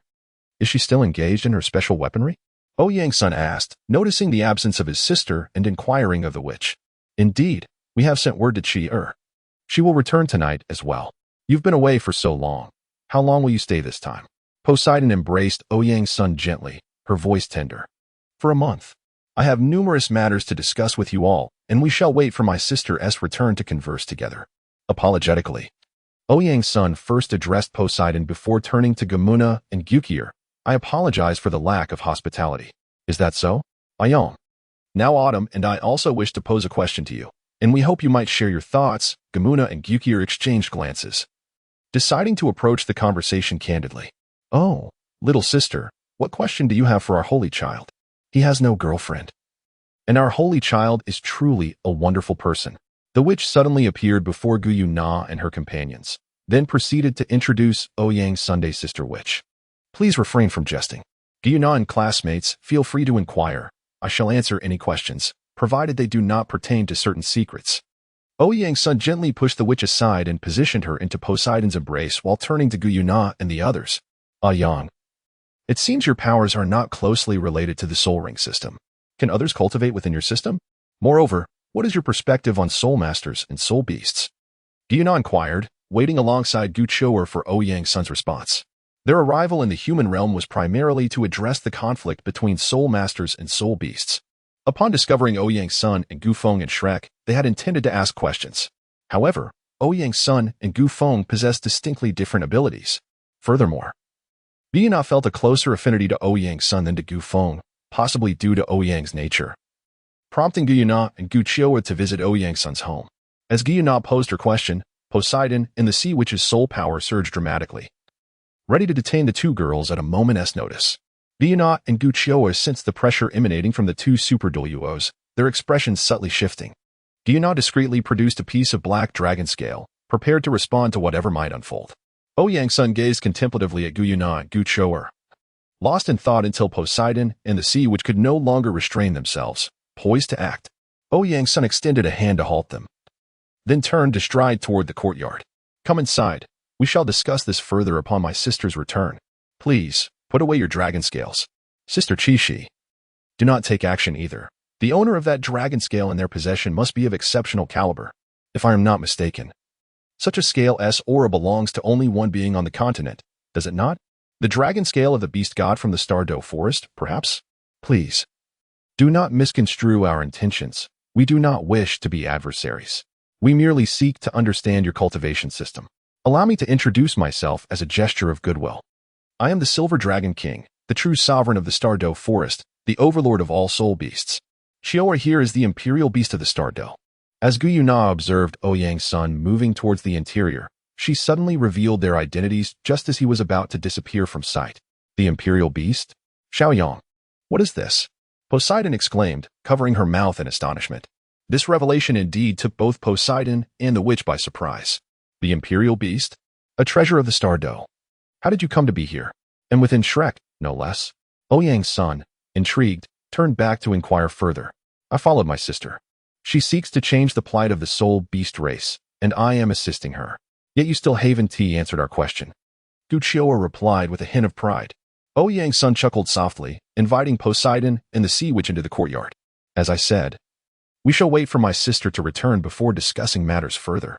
Please, join us. Under the deterrence of Emperor Tian, we shall not act against you. Chapter 25 Cooperation. Ah, little brother, you have returned. A girl with blue hair rushed into the room and enveloped Ouyang's son in a warm embrace, holding him tightly. Sister, you're back. Let us have dinner first. After we eat, we have some matters to attend to. We shouldn't keep our guests waiting too long, Ouyang's son replied, reciprocating the hug and gently patting Ouyang's back. No problem. It's been ages since I savored your cooking. Tonight, I am in for a treat. Ouyang's exclaimed joyfully, leaping up at the mention of food. The dinner was spent in a blend of Ouyang's animated chatter and the other's serene silence. After the meal, the group sat together quietly. Ouyang's son, have you thought about the answer to the question I asked? What is your perspective? Guchioa inquired. Her gaze fixed on him. Guyuna also awaited his response, her expression expectant. Let me ponder how to articulate this. To put it simply, my cultivation system is indeed distinct from that of soul masters. However, it is one that they cannot practice. Currently, on the continent, aside from my sister and me, I have not encountered anyone with a similar system. I have attempted to transmit this method of cultivation to Sister Qianqian. Yet it is evident that she and her companions are still utilizing the soul ring system. Thus, disseminating my cultivation method may prove challenging. In fact, regarding this matter, I believe you could consult Gu Feng, another individual I met who does not adhere to the soul master system. However, his cultivation method differs from both mine and my sister's, and he is rather enigmatic. Perhaps he possesses the knowledge you seek. As for your inquiry regarding my views on soul beasts, they align with the majority. Nevertheless, I perceive soul beasts as an integral part of this continent. If it were not for the soul ring system, perhaps we could coexist peacefully. Even if peaceful coexistence were not feasible, it would not have resulted in the current state of perpetual conflict. This system seems designed for the annihilation of soul beasts, which is rather grotesque. Yet there appears to be no alternative. I suspect that this distorted approach is linked to those so-called gods above. To instigate change, one must confront these deities directly. Ouyang's son expressed his thoughts in one breath, while Guyuna's expression grew increasingly somber as she listened. By the time he finished speaking, she had lowered her head. Is there truly no other way? Guyuna's voice emerged, tinged with a faint despair. Ouyang, observing the helplessness in the girl before her, poked Ouyang's Sunday. He swatted her hand away and shot her an exasperated glance. Shall we collaborate? Guyuna and Guchioa proposed. If your goal is to confront those gods. Ouyang's son's sudden suggestion astonished Guyuna and her companion. Guyuna lifted her head, staring in disbelief at the boy who calmly spoke of opposing deities. She was perplexed. Ouyang's son noticed their astonishment, as though he understood their thoughts. Don't be so surprised. We harbor animosity towards a certain deity, or perhaps a collective of deities, though that is of little consequence. The fact remains that we face unavoidable issues with some of these celestial beings. A relentless conflict, indeed. If I surmise correctly, your situation mirrors ours, with little prospect for reconciliation with those gods. Given this, might we consider an alliance? After all, our individual strengths are rather feeble. It is vital that our collaboration fosters mutual benefit rather than one party becoming subservient to the other. Let me clarify our capabilities. My sister and I possess the potential to attain a level comparable to that of a deity, though the extent of our strength remains uncertain. Additionally, we have an ally, Gu Feng, whose ambitions conflict with those of the heavenly gods. Thus, should we form an alliance, it could be characterized as a coalition of 3 parties. What do you think of this proposal? This is my earnest offer. Furthermore, I wish to provide you with a complimentary piece of intelligence. If my conjecture holds true, within the Starfall secret realm next year lies something that transcends limits, albeit with significant peril involved. This information originates from Gu Feng, and its authenticity is likely quite high. My sister and I plan to withdraw from Shrek during that period, entering the secret realm under the guise of independent cultivators. Naturally, my sister will accompany us. Right, sister? Ouyang's son had addressed all of Guyuna's queries, and had even sought his sister's opinion. Ouyang stared blankly at Ouyang's son for a moment before embracing his head with a spirited expression. Of course, dear brother. It's not every day you seek my help. How could I refuse? She then affectionately ruffled Ouyang's son's hair. Guyuna and Guchioa exchanged glances. A potent wave of mental energy surged between them as they communicated in the sea of consciousness. Once the mental turbulence subsided, Guyuna spoke. I apologize. But Xiao Air and I must confer with Di Tian regarding the matter of our alliance. We can collaborate on the exploration of the secret realm. However, the alliance itself requires further discussion. Rest assured, we shall provide our conclusion before the commencement of the school term. Even if the outcome does not culminate in an alliance, we shall not become adversaries. Ouyang's son drummed his fingers on the chair. Very well, we shall await your favorable news. As for what follows, you may wish to be informed. After addressing Gu Yuna and her companion, he turned to discuss another matter. Xiaoyang, what is it? Poseidon inquired gently. Her gaze fixed upon Ouyang's Sunday. The sorceress nodded in affirmation from the side. I hope that Sister Qishi and Sister Sorceress can assist us when the time comes. Gu Feng is apprehensive about potential mishaps. They will also dispatch individuals from Bian Huang to provide support. If I am not mistaken, those reinforcements may include the angel Douluo, the sunshooter Douluo, or perhaps both. We must trouble Sister Qiqi and the witch sister for assistance, as unexpected events may arise when we step outside. From what I gather, it seems that Xingluo may be in for a stroke of bad luck this time. Ouyang's son relayed the discussions he had with Gu Yi at the academy in one breath, then turned his gaze to his sister's handiwork. Sister, what are you working on? He inquired, eyeing the red scarf in Ouyang Chier's hands. Oh, this? It represents years of my dedication. It is no ordinary scarf, and it is still a work in progress. There are 2 sections yet to be completed. Currently, this scarf possesses 5 abilities. While it may not be of much use to you, dear brother, I lack your extraordinary talents, so the abilities of this scarf are immensely beneficial to me. Ouyang Chier explained as she continued to work on the vibrant piece. Ouyang's son leaned closer, eager to see if there was anything he could assist with. Ayong. Autumn and I shall take our leave to rest and discuss the alliance with Emperor Tian, Giyu announced before departing with Gu Choer. Chi-Chi, do you remember what you said? Now that we have finished our tasks, let us return to the bedroom, the witch said. Her excitement palpable as she gazed at the innocent-looking Posei. She could hardly contain her enthusiasm, almost wishing to enact her desires on Posei right then and there. Ah yes, but please be gentle. There are others present, and Chier and Xiaoyang have returned as well. Posei's voice was barely a whisper, akin to a mosquito's buzz. Yet, the witch still caught her words.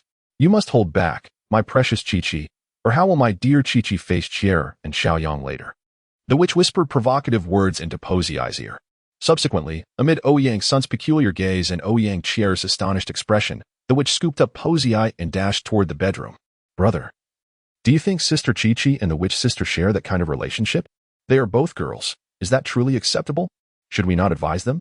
Ouyang Chier queried, coming back to her senses and addressing Ouyang Sunday. Yes, it seems to be that kind of relationship, but what can we say? Sister Chi-Chi and the witch have been together for so many years. How could we possibly advise them? Though, I'm not certain when they solidified their feelings. As for 2 girls, it is certainly preferable to 2 boys, Ouyang's son reflected, recalling the watermelon he had eaten with Gu Feng on their way home. The thought of 2 boys was rather unsettling. Ouyang's son shuddered at the memory. Upon hearing Ouyang's son's comments about 2 boys, Ouyang Chier was immediately reminded of the taste of watermelon and insisted that Ouyang's son recount the details of the situation. Chapter 26. Wei Yuhao's journey to the far north. Brother Tianming, it is freezing here. Could you tell me what soul beast you prepared for my second martial soul? A boy bundled in layers of thick cotton clothing struggled through the snow. A golden phantom floated beside him. Ah, Yuhao, allow me to first share my intentions with you. Came the response. I arrived here with a personal agenda, my golden figure gazing upon the pristine, snow-covered expanse. This brought to mind the prodigies of this era. Eventually, he bowed his head, observing the moving silhouette in the snow, reflecting on the efforts of the past months. With a sigh, he confided his ulterior motives to Hui Yuhao. However, Yuhao, you need not worry.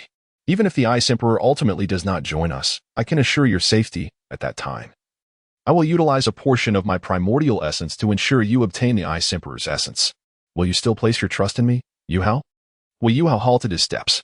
After a moment, he continued to slowly advance toward their intended destination. His voice gradually echoed from the front. Brother Tianming, thank you for sharing so much with me. We are in this together, are we not? I just hope that in the future, you can inform me in advance, all right? Yes, Yuhao, thank you. Brother Tianming, how much longer? We have been here for several days. Hui Yuhao carved an ice cave in the snow to rest and replenished his strength with food. Tianming blinked and observed the storm outside, gradually moving away. He urged Hui Yuhao to retrieve his cicada exoskeleton and continue their journey. Days passed, and they arrived at the core zone of the extreme north. Tianming instructed Hui Yu how to hide. In an instant, a golden spiritual force enveloped half of the core area. The oppressive mental pressure accumulated over 1,000,000 years erupted in a moment. Soul beasts under 10,000 years in the core area were instantly overwhelmed by the terrifying force. Ice Emperor, do you remember what I said? I, Tianming, have returned. The Ice Emperor, are you too afraid to face me? At that moment, Tianming blinked and exhibited the majesty befitting a 1,000,000-year soul beast. The air in half of the extreme north core zone was saturated with an awe-inspiring spiritual pressure. Yu Hao, stay hidden and silent. They are coming. In the distant sky, a verdant hue appeared. The arrival of the supreme ruler of the extreme north caused a transformation in the very heavens and earth. A scorpion, entirely emerald in color, materialized in the sky. The creature was only a few meters in size, its body adorned with crystalline gems. Its 9-segmented tail bore a green barbed stinger, and its blue gem-like eye sparkled with a green radiance amidst the extreme north's realm. Insect, I have searched for you for so many years. I was on the verge of giving up, yet here you are, a divine gift bestowed upon me. Allow me to consume you. A commanding feminine voice resonated from the scorpion. Oh, could the rumors of the extreme north be true? Ice Emperor, do you truly harbor feelings for the Snow Empress? She rejected you, thus you were so enraged. Tianming Bingen initially intended to provoke the Ice Emperor, seizing the opportunity to capture him.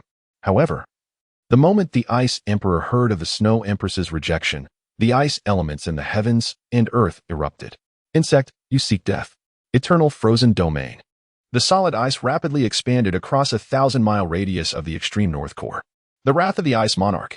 A tangible, green beam of light shot forth from the scorpion's tail. In an instant, Tianming Bingsan's spiritual form was pierced through. A golden cicada exoskeleton seized the scorpion in that fleeting moment of attack and then vanished in an instant. The oppressive spirit of the extreme north has vanished without a trace. Instantly, chaos erupted in the core of the extreme north as countless presences, each over 100,000 years old, surged forth. In the next moment, the snow of the extreme north fell eerily silent in midair. The mental fluctuations of the Snow Emperor, the sovereign of the extreme north, radiated from the core to envelop the entire region. As this wave of spiritual energy approached, Tianming swiftly transported Hui Yu Hao and the Ice Emperor out of the inner perimeter of the extreme north. An additional mental barrier was erected around the outer region. Phew. That was terrifying. The Snow Emperor is still conscious at this moment, Tianming exclaimed. Fortunately, I was quick to flee. Though it's a pity about my source of spiritual energy. To ensure their safety, Tianming had utilized a source of spiritual energy that had accumulated over 100,000 years to teleport Hui Yu Hao and the Ice Emperor to the outer perimeter. The Ice Emperor struggled relentlessly, her golden chrysalis constantly reshaping, but she remained ensnared. Tianming, are you not afraid of losing your physical form by using your spiritual source in such a manner? The Ice Emperor, after futile attempts, finally quieted down. As the ruler of the extreme north, she understood the importance of maintaining composure at all times. Cough. Ice, can you not see that I am left with nothing but my spiritual essence? Hui Yu Hao introduced himself. I am now a soul ring for Yu Hao, the first soul ring of 1,000,000 years of wisdom in the history of the continent. Tianming unearthed Hui Yu Hao, who had been buried in the snow. Subsequently, Tianming shared its divine creation plan with the Ice Emperor. Ice Emperor, do you wish to collaborate with us in creating a deity? If not, I will have no choice but to extinguish your spirit. This divine creation plan must proceed. After outlining its intentions, Tianming noticed the Ice Emperor's indifference and was left with no recourse but to reveal its contingency. A mocking female voice interjected. Oh, is that so? In the event of my non-cooperation, can this boy truly absorb my source of power to form a second martial soul? Yes, with my assistance, it is entirely feasible. As long as your consciousness is eliminated. Ice Emperor, do you truly not wish to gamble on this divine creation with us? Your impending tribulation of 400,000 is approaching, and I assume you lack the confidence to overcome it. Tianming pointedly highlighted the Ice Emperor's dire predicament. The concealed space of Tianming fell into a prolonged silence. Ice Emperor, greetings, I am Hui Yu Hao. Though my innate talent may not be remarkable, I firmly believe that with Brother Tianming's guidance, I shall ascend to divinity, and I have compelling reasons to achieve this. Hui Yu Hao articulated his motivations. Although Tianming was aware of the boy's memories, it could not help but be moved. They awaited the Ice Emperor's response, but she remained silent. Alas, great insect and little scorpion, Yu Hao will become a deity. Under the stimulation of Yu Hao's memories, I have also regained a portion of my own memories. How about I vouch for this? Suddenly, the entire space turned gray. A stifling aura enveloped the surroundings in shades of ashen white. Hui Yuhao's eyes and hair transformed into shades of gray in an instant. An aged voice emerged from his lips. Who are you? How did you come to reside within Yuhao's body? This aura feels so familiar. You are that little gray sphere. This is the essence of a deity. A voice of astonishment emanated from Tianming as the entire creature succumbed to ecstasy. Following the emergence of divine consciousness, a mental wave radiated from the Ice Emperor. And a young girl adorned in a green dress, with a tail trailing behind her, materialized before Hui Yuhao. With her verdant twin tails and striking green eyes. Her visage was enhanced by 3 dark green magical patterns etched upon her face, bestowing upon her an unparalleled allure. Indeed, the aura that envelopes you bears the essence of divinity. I am willing to acquiesce to your plan, though I must inquire about its success rate, the girl inquired, crossing her arms and hovering above Hui Yuhao. As the oppressive silence dissipated, Hui Yuhao regained his original form, his aged voice echoing before his transformation was complete. You may consult this great insect. I must solidify my divine consciousness. At present, I can only recall fragments of the past. Do refrain from disturbing me unless necessary. The Ice Emperor regarded Tianming, awaiting its response. Previously, with only my assistance, the likelihood of Yuhao attaining divinity was a mere 30%. As I am not adept in combat. However, with your involvement, I possess a 60% assurance. Together, we can forge a once-in-a-millennium genius. With the addition of that elder we encountered earlier, I am now confident of a 90% success rate. Tianming and Hui Yuhao exchanged a glance, deliberating within the sea of consciousness before Tianming proffered its answer. Very well, I shall collaborate with you. However, I implore that you grant me my freedom upon achieving divinity. Should this prove unfeasible, I would rather be reduced to ashes. The Ice Emperor articulated her condition. Hui Bing, but Hui Yuhao interjected, halting Tianming's words, and subsequently shared some ideas within the sea of consciousness. Tianming's eyes sparkled with newfound resolve as it nodded in agreement to the Ice Emperor. In the depths of the extreme north, a natural secret realm unfolded, a colossal ice crystal tree soared from the earth to the heavens. Crowned by a crystalline palace suspended atop its peak. Beneath the palace, 2 figures engaged in a game of chess. The figure with snow-white hair seemed poised to triumph over the one with deep blue locks. The ethereal presence of the snow-white figure encapsulated the beauty of the cosmos, evoking involuntary admiration. Her flowing white hair cascaded behind her, draped in a long robe that concealed her alluring form. The figure with deep blue hair squinted. A blood-colored longsword embedded in the palace floor beside her. Bandages were wrapped around her vital areas, yet the exposed alabaster skin ignited fervor within onlookers. The simplicity of her adornments could not obscure the captivating aura she exuded, blending elfin beauty with a hint of tenderness amidst her regal demeanor. A commanding voice then resonated. You have emerged victorious. I, Gu, find little pleasure in the game of chess. My injuries have stabilized, and you too should have completed your reconstruction. I shall assist you in resolving the matters that transpired earlier, for you are the first friend I have encountered in this world. That is Iser's own tribulation. We cannot aid her. Very well, let us proceed together. I shall venture to Shrek, where traces of the divine linger. I must investigate. Care to join? Indeed. Chapter 27. The Snow Emperor of the Extreme North in the Empress Songyue. Snow, do you know the way? Point the way. I shall lead you there. Songyu suddenly declared on the 3rd day after departing from the far north. I am unfamiliar with this realm, for I have resided in the far north until now. However, according to the soul masters from that region, our destination should lie at the heart of the continent. We need only to proceed in a singular direction. The proud Snow Empress replied, though her expression bore a hint of discomfort. Songyu halted in her tracks, gazing silently at the Snow Empress. Very well. I shall inquire with someone for directions, she said, reluctantly opening a portal before vanishing from sight. Before long, Songyu encountered a young man who had fled from the far north. Seizing the opportunity, she brought Hui Yuhao along, catching both Tianming and the Ice Empress off guard. Hui Yuhao, momentarily bewildered, found himself cast upon the ground. He looked up to behold 2 stunningly cold and regal women, momentarily entranced. Songyu nudged Hui Yuhao with her foot. Do you know the way to Shrek? Point us in the right direction. I and this woman seek to reach Shrek. Songyu then perched herself upon a stone, crossing her legs in a manner that heightened her allure. Songyu, I possess a name, and it is Shuiyue, not this woman's name. Remember it well, the Snow Empress. Or rather Shuiyue, coldly addressed Songyu. A few days prior, when Song Yu and the Snow Empress resolved to head to Shrek. Xue Yue had adopted a name inspired by Song Yu, having lacked one and being unfamiliar with the human world. The two subsequently deliberated on various matters to heed while outside. As one had previously dwelled in the far north with little experience beyond its borders, while the other held scant regard for humanity. Now, however, they needed to be cautious. One had yet to regain her former strength, while the other had undergone a complete revival. This world was not one of ordinary mortals. True to Song Yu's character.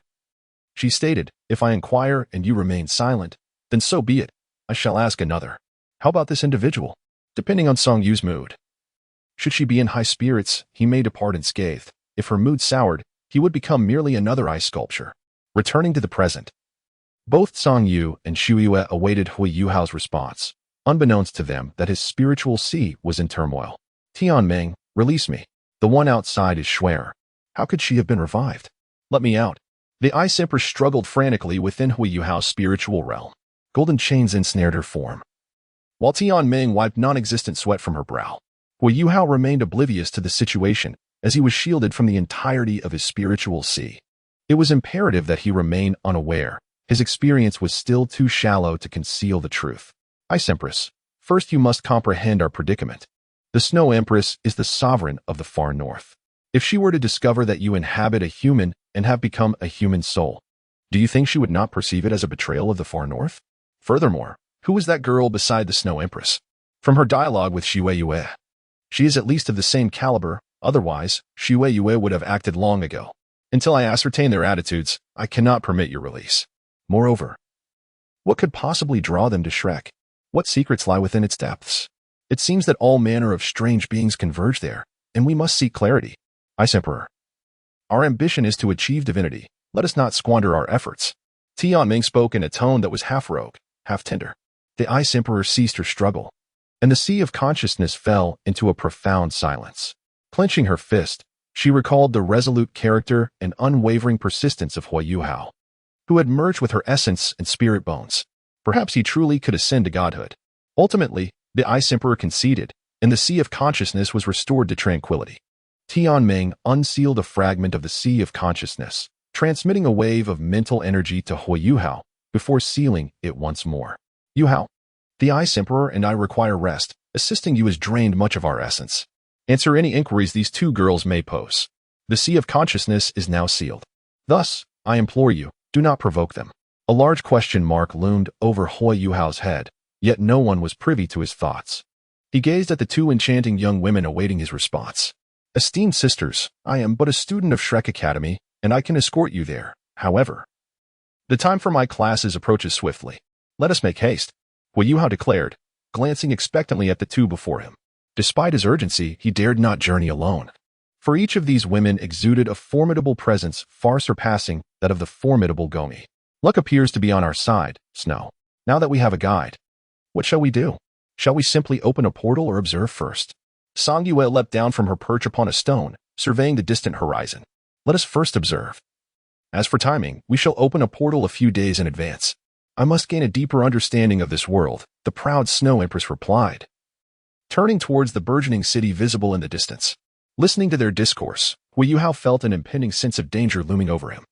He could only feign ignorance and follow in their wake. In this brief interlude, Snow Empress and Song Yue had encountered numerous situations. Due to their striking appearances, they frequently attracted unwanted attention from certain individuals in remote towns. The fates that befell those intruders were invariably grim, as they were transformed into ice sculptures or summarily dispatched by Song Yue to serve as fish feed. Hui Yuhao indirectly witnessed the prowess of these two formidable beings. A mere flick of the wrist could dispatch a soul emperor, and he had yet to encounter a soul sage. Furthermore, these two were not reliant on soul techniques. During moments of levity, Hui Yuhao sought their counsel on how to grow stronger. The Snow Empress paid him no heed, yet Song Yue cast a smile in his direction, casually imparting insights into the manipulation of mental energy. Song Yue's royal brother had once excelled in the realm of consciousness, though his abilities were of a different caliber than those of Hui Yuhao. Subsequently, the trio intermittently indulged in purchasing various items across numerous cities. Of course, it was Xue Di and Song Yu who were doing the buying, while Hui Yuhao merely served as an unwilling companion. Although Hui Yuhao was still devoid of a romantic partner, He experienced the peculiar pleasure of accompanying women on shopping excursions. However, they were not invincible. They were certainly susceptible to injury. During their last respite in the wilderness, the three encountered an evil soul master at the soul sage level. Hui Yuhao had already mentally prepared his will. To his astonishment, Shuedi swiftly dispatched the evil soul master, and Songyu did not even lift a finger. Although Shuedi sustained a minor injury in the aftermath, it was indeed just a trivial wound. Once again, Hui Yuhao grasped the advantages of having powerful allies and rekindled his yearning for strength. Let us go, Shui. We've been wandering for several days without much to see. Let us head directly to Shrek. The lad guiding us bears an anxious expression. After Songyu effortlessly dealt with the nuisances that had been bothering them, she pointed towards Hui Yuhao. However, I too am weary. Let us proceed to Shrek. I hope to find something there that will elevate my abilities. Shuedi set down her teacup, gazing into the distance with a contemplative expression. During their time together, both Shuedi and Songyu had developed new interests. Songyu had taken a liking to reading, embracing all kinds of literature, while Shuedi enjoyed the art of tea tasting. Hui Yuhao, however, felt unworthy of such pursuits. A fissure resembling a portal appeared before the trio, its edges adorned with enigmatic patterns. Hui Yuhao scrutinized the designs, but discerned nothing of significance. With a swift kick, Shuedi propelled Hui Yuhao through the portal. What is there to see? It's a waste of time. Let us go, Shui. Following this, Songyu and Shuedi entered the time-space gateway together. Meanwhile, Gu Feng and Fei Xiao bid farewell to their parents and made their way to Shrek. Ouyang's son and Gu Yuna also reached an agreement and were en route to Shrek, accompanied by a new member, Ouyang Qi'er. Simultaneously, in the inner courtyard of Shrek, Lan Shui was dining with Ma Xiaotao and her companions while overseeing the enrollment process. At the registration desk, Ma Xiaotao and Ling Luochun stood quietly. Lan Shui was diligently recording the names of applicants, and unsurprisingly, they had the highest number of registrants.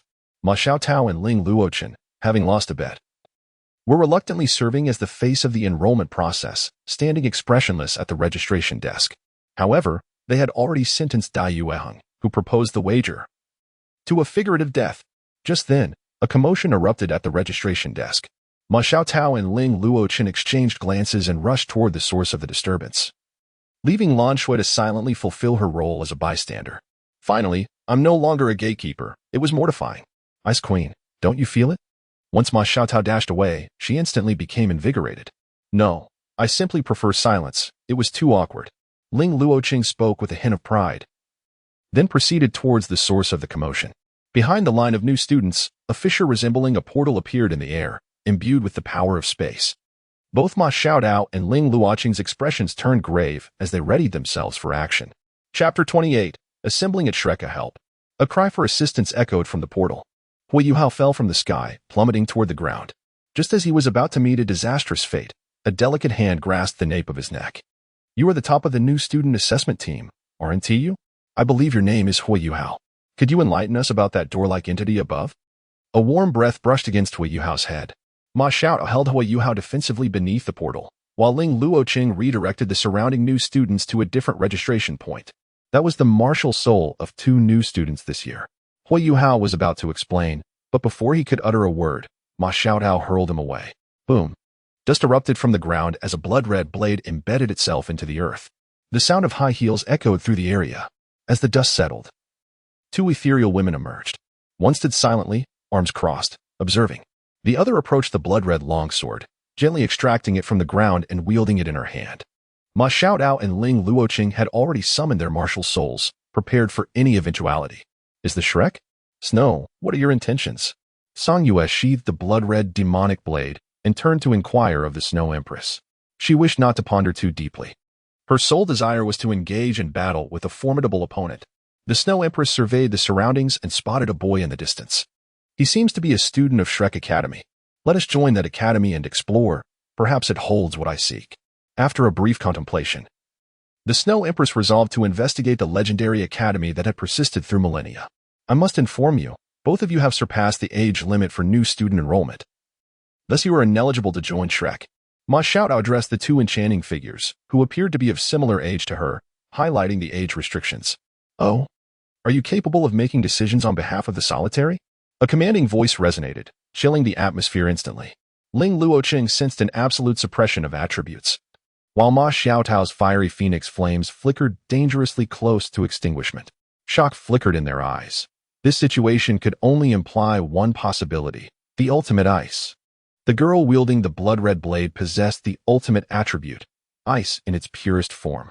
A powerful aura erupted from within Shrek, a radiant energy surging from the inner courtyard towards the entrance. Subsequently, multiple tidal Douluos rushed from Shrek City toward the enrollment point. Song Yue sensed that it would only be a few minutes before those formidable presences arrived. She unleashed her own aura, believing those approaching were foes. Oh, did you think summoning reinforcements would be effective?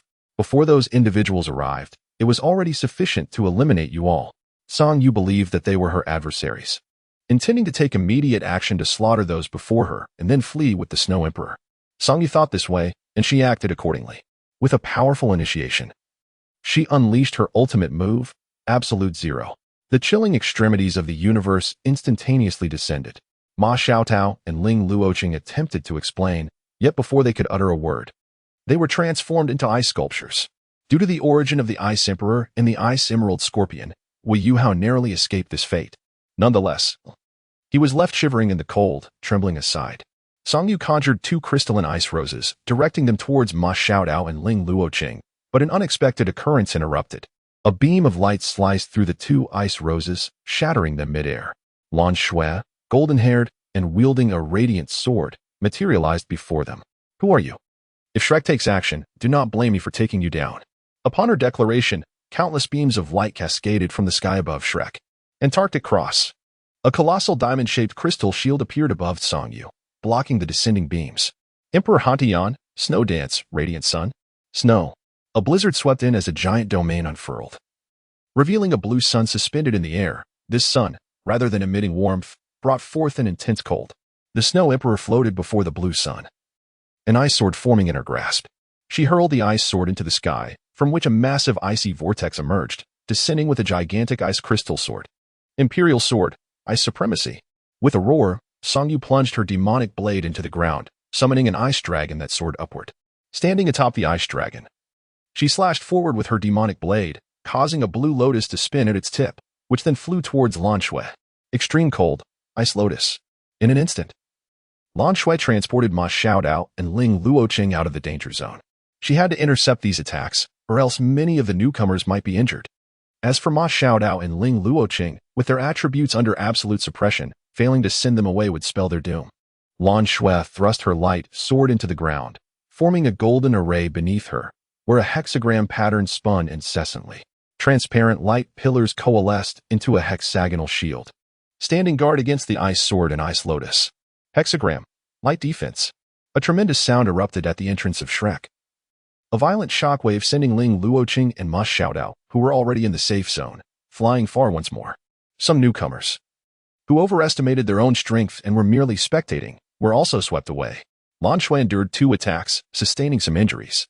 The demonic blade left a trail of ice, and the Snow Emperor manifested a new imperial sword in her hand. The sound of clashing weapons resonated through the air. Oh, that golden-haired one? It's only been a month. Yet you've become such a mess. I haven't fought for quite some time. Sun, wielding a black staff, blocked the demonic blade and then leaped back to Ouyang Sun's side.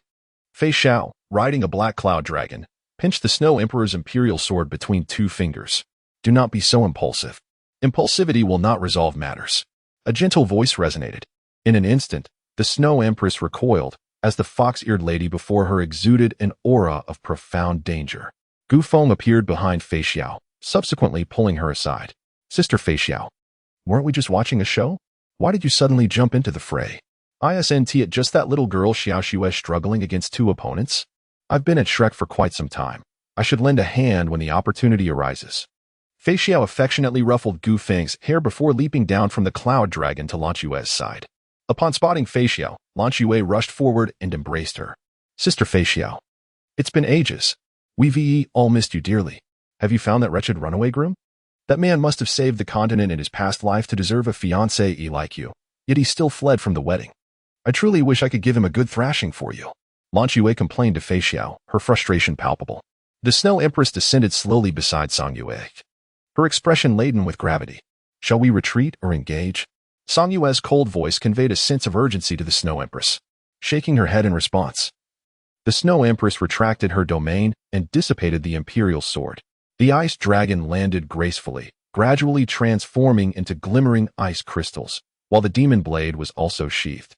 However, Song Yue's gaze towards Sun was infused with a fierce combat spirit, sensing the aura of a kindred spirit. All right, I'm back now. Xiaoxue, I've found that heartless scoundrel. Besides, he simply doesn't know that I'm his fiancée. Otherwise, he wouldn't have run away, right? Ah, Feng. Fei Xiao reassured Lan Yue, but as she spoke, she suddenly turned to Gu Feng, uttering words that left everyone present, except for Song Yue and the Snow Empress, utterly astonished. Lan Yue stiffly turned her gaze towards Gu Feng. One cannot conceal the intent to strike in their eyes. Gu Feng had been enjoying the spectacle when, out of the blue, a monumental revelation fell upon him. Gu Feng's lips twitched as he gazed at Fei Xiao's enigmatic smile. He then ingratiatingly approached Fei Xiao, offering a gentle massage to her shoulders. What does my dear sister Fei Xiao say? My feelings for you are such that even the celestial deities cannot impede them. Surely, my sister Fei Xiao is aware of this. Isn't she? Gu Feng's voice dwindled, his gaze fixed upon Fei Xiao's countenance, recalling how Fei Xiao had searched for him tirelessly for an entire year. A sense of guilt began to envelop him. In the wake of Lan Shui's astonished eyes and the peculiar stares from Ouyang's son and the others, Fei Xiao boldly released Lan Shui and wrapped his arms around Gu Feng's neck, drawing him close to his chest, one hand gently caressing Gu Feng's head. Gu Feng experiences a blend of agony and ecstasy. The pain manifests as a throbbing ache atop his head, while the joy envelopes him in Fei Xiao's tender embrace, rendering him motionless, his entire head and half of his shoulder nestled into the plush pillow. At this moment, Yin Xiaozhe and his companions arrive just in time to grasp the situation. Upon discovering that this was merely a misunderstanding, they are at a loss for words. A mere second before Yin Xiaozhe's arrival, Fei Xiao releases Gu Feng, pushing him aside. You lot are a handful, one more troublesome than the last. Gu Feng, Ouyang's son. I won't even bother scolding you. I've grown accustomed to it. Guina and Gu Qiuer, do not allow yourselves to be led astray by these two. Fei Xiao has returned, and Lu Xian and the others have been longing for you. As for you two, Song Yu and Shui Yu, if you wish to join Shrek, come along with me. And the one beside Gu Qiuer, you two shall join us. You little ones, accompany me. As for Hui Yu Hao, you should head back to the academy and report for duty. Subsequently, Yin Xiaozhe leads the group to tidy up and heads towards the inner courtyard. Lan Shui pulls Fei Xiao aside to inquire about her relationship with Gu Feng, while Ouyang's son engages Gu Feng in discussions about their plans. Ouyang Qier and Gu Yuna deliberate on matters concerning Ouyang's Sunday. Upon realizing that this was a misunderstanding, Song Yu and Shui Di thaw the icy tensions with Ma Xiaotao and Ling Luoqing. Ultimately, the entire group strides purposefully towards the inner courtyard. In this hasty skirmish, the only casualties are Ma Xiaotao and Ling Luoqing, both of whom are still trembling from the encounter. Chapter 29, Collective Entry into the Inner Courtyard. In the inner courtyard of Shrek, on the open grounds of Sea God Island, Yin Xiaozhe and Xuanzi await the arrival of the little monsters in silence. Unbeknownst to them, numerous eyes are secretly fixed upon this gathering. Xiaozhe, is this truly old Mu's decision? Are we really going to admit that entire group of little ones into the inner courtyard? Shrek has never had such a precedent. Xuanzi inquires, joyfully munching on meat and sipping wine as he sits on the ground. Indeed, Elder Xian, this is the teacher's decision, and everyone has consented, haven't they? Those peculiar creatures possess exceptional strength, ranking among the elite in the inner courtyard. If they were in the outer courtyard, it would overshadow other ordinary talents. Yin Xiaozhe finds himself in a bit of a bind, perplexed for the first time by the overwhelming strength of his students. While strong students are generally a boon, having two particularly headstrong individuals complicates matters. It seems two more have arrived. He recalls the two girls who had clashed earlier at Shrek, a shiver running down his spine. Gu Feng and Ouyang's son had already caused him considerable distress, and now there are two more. Despite the earlier conflicts, the group meanders towards the inner courtyard in clusters. Ma Xiaotao seems poised to speak, but Ling Luoqing intervenes, pulling her aside. Violent girl, don't act recklessly. We cannot contend with these individuals. They too are heading towards the inner courtyard. Let us proceed slowly. If you lose your composure, do not involve me in your troubles. Ling Luoqing subtly attempts to soothe Ma Xiaotao, mindful that the earlier chill has left her with lingering apprehensions. Ma Xiaotao opened her mouth, gazing at the lively group of people ahead. After casting a final glance at the two girls, she shivered slightly and quietly followed them. Well, look at you. Finding yourself a girl. I thought you had no interest in such matters, Sun remarked as he nibbled on a fruit atop Gu Feng's head. However, as soon as Sun uttered those words, a sudden silence enveloped the surroundings, and cold sweat began to trickle down Gu Feng's brow. A shadow loomed before Gu Feng. Sensing the shift in atmosphere, Sun attempted to make a swift escape but was caught by a delicate hand. Oh, where did this little monkey come from? Absolutely adorable. Wouldn't you agree, Gu Feng? Gu Feng's instinct for survival surged within him as he hurriedly approached Fei Xiao, energetically massaging his shoulders while diverting his attention. Sun Ho's fur bristled. Typically fearless, he now sensed an unsettling flavor of fear. Very well, I shall spare you this time, but consider it a warning. Fei Xiao gently patted Gu Feng's shoulder, passing Sun to Ouyang Sunday. The moment Sun slipped from Fei Xiao's grasp, he transformed into a myriad of twinkling starlight. Vanishing from sight, Ouyang Sun stepped forward, observing the forced smile on Gu Feng's face. In hushed tones, he communicated, "What troubles you? You seem to be in great distress." Gu Feng hastily called upon Ouyang Sun to assist him, then conveyed a thought. "My bones are shattered. Does it hurt? Fortunately, my recovery ability is quite robust." Ouch! This truly hurts. Upon hearing Gu Feng's message, Ouyang Sun trembled slightly, casting a furtive glance at Fei Xiao's figure and offering Gu Feng a glance of resignation. "What do you suppose Din Yin summoned us to the inner courtyard for? Surely, it cannot be that we are to join the inner courtyard prematurely," Ouyang Sun mused, his voice dwindling to a whisper. "You two have surmised this. It seems quite reasonable. No one in the outer courtyard can oversee our capabilities. We shall see. I have no intentions of joining the inner courtyard." He paused, then inquired, "By the way, who is that lively girl with blue hair? You seem to have quite the charm with women, or is it merely because of your blonde locks?" Gu Feng's tongue was as sharp as ever, and without surprise. He was sent flying by Ouyang Sun's punch, crashing against a tree. All eyes were fixated on the two, filled with curiosity. "Oh, brother, what is the situation here? Isn't he your friend? Or is this merely your way of communicating?"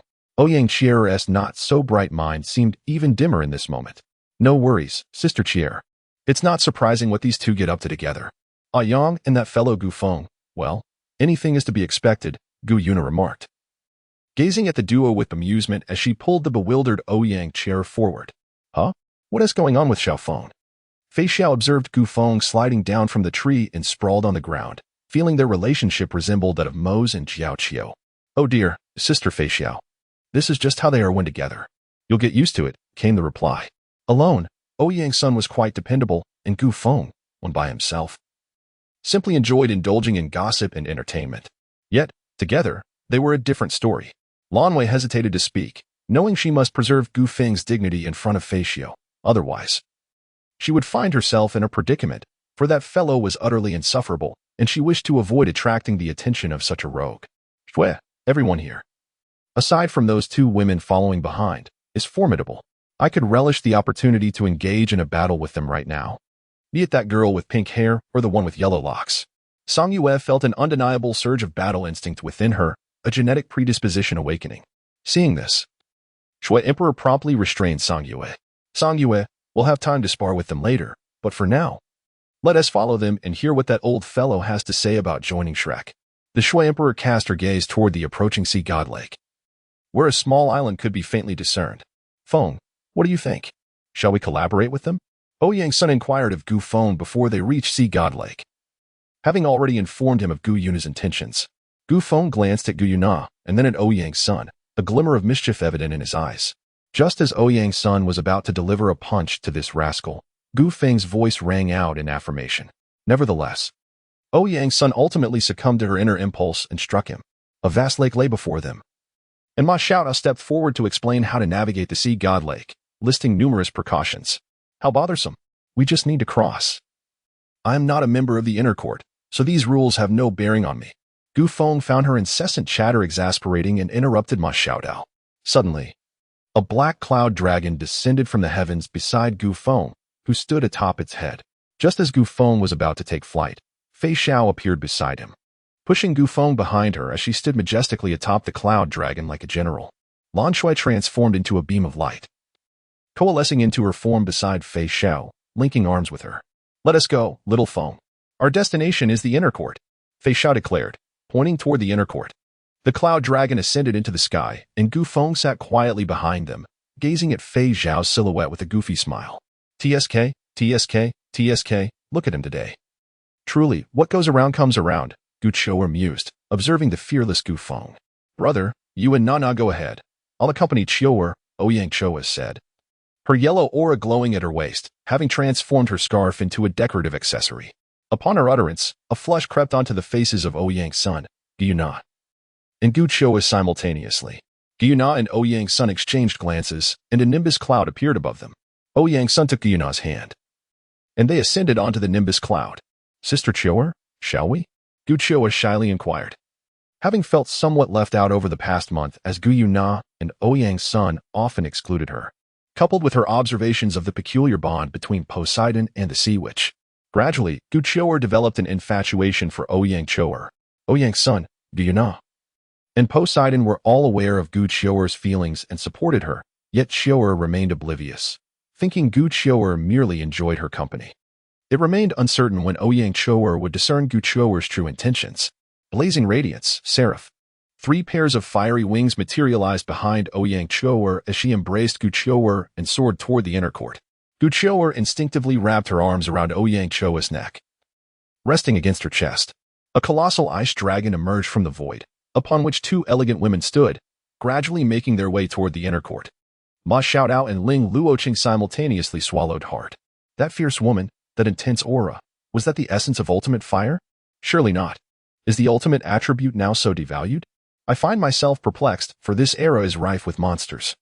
And it is only now that I comprehend the meaning of there is always someone beyond the realm of man. Ma Xiaodao has grown accustomed to setbacks. Yet she cannot help but feel a twinge of envy. However, such envy is futile.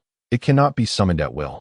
The 2 individuals finally spread their wings, one conjuring ice beneath their feet as they set forth from the sea god lake towards the inner courtyard. Chapter 30. My refusal. Outside the sea god pavilion in the inner courtyard, a black cloud dragon soared above the golden tree. Yin Xiaozha and the others darkened in countenance, poised to take action against that rascally boy. Just then, 3 figures descended from the dragon's head. One of them seized a person and unceremoniously hurled him before Yin Xiaozha and his companions. Upon seeing Gu Feng, Fei Xiao anticipated trouble and directly pulled him from the dragon. A human-shaped crater formed on the ground, with Gu Feng's legs twitching, indicating he was still alive and unscathed. Lan Shui suppressed a giggle, amused by the spectacle. Serves him right. Sister Fei Xiao, you are indeed formidable, easily putting this fellow in his place. Lan Shui whispered as she linked arms with Fei Xiao. He is just too mischievous. Moments ago, he wanted to drag me to the treetops for a bit of fun. Had it not been for that, I wouldn't have yanked little Feng down like this. Fei Xiao gazed at her own figure emerging from the fray, a faint smile gracing her lips. She approached Gu Feng, straightening his disheveled attire and brushing off the dust from his clothes. Then, with a swift motion, she pinched his ear. Little Feng, can you not behave a bit more seriously? You were once such a shy lad when we first met. How is it that you seem to have strayed so far from that? After delivering a gentle reprimand, Fei Xiao released her hold on Gu Feng, greeted Yin Xiaozha and the others, and then took her place beside Lan Shui, aware that this time, the spotlight was not on her or Lan Shui. Gu Feng gently rubbed his ears, mumbling softly to himself. Did not Sister Fei Xiao herself say that I should not tire myself out so much and should be more carefree? I've been consumed by thoughts all day, which is indeed exhausting. However, Gu Feng dared only to murmur quietly, for otherwise, he would face reprimand. Yin Xiaozha and the others observed the seemingly obedient Gu Feng, rubbing their eyes in disbelief, as if the sun had risen in the west. A drifting cloud descended, carrying Ouyang's son and Gu Yuna to Gu Feng's side. Ouyang's son patted Gu Feng on the shoulder, casting him a look of exasperation. Gu Yuna stifled her laughter. They had witnessed everything from above and knew that Gu Feng had brought this upon himself. After all, how could he have been pulled down otherwise? Yet, upon reflection, it was indeed curious if he did not court disaster. At that moment, Ouyang Qiu'er landed, cradling Gu Qiu'er in her arms. Yin Xiaozha and the others felt an intense aura of fire and widened their eyes in astonishment, but soon calmed down as they thought of Fei Xiao, Lan Shui, and Gu Feng. Oh my, Gu Qiu'er, are you blushing? You can't possibly be in heat, can you? Goodness, I've never seen such a thing before. Gu Feng rushed to stand before Gu Qiu'er and Ouyang Qiu'er, his words tumbling out in a rush. Ouyang's son opened his mouth, unsure of what to say, while Gu Yuna's smile morphed into a twitch. Ouyang Qiu'er, stunned, glanced between Ouyang's son, Gu Yuna, and Gu Qiu'er, momentarily frozen in place. An invisible dark aura erupted from Gu Chou'er, who was teetering on the edge of fury, barely restraining herself due to Ouyang Qi'er's presence. However, someone incessantly babbled on beside her about heat and two girls flailing around in front of her. Golden Dragon Perception. Dragon's Power. Gift of Strength. Golden Dragon Explosion. A massive pit several meters deep appeared in the ground, with Gu Feng lying within it, one foot occasionally twitching, a testament to his survival. Ah, that feels good. Truly. I cannot tolerate such a wretch. After unleashing her anger, Gu Chou'er dashed to Ouyang Qi'er's side, resembling a child who had misbehaved. All right, Chou'er, it's fine. I actually quite like you, Ouyang Qi'er said, a peculiar smile flickering across her face.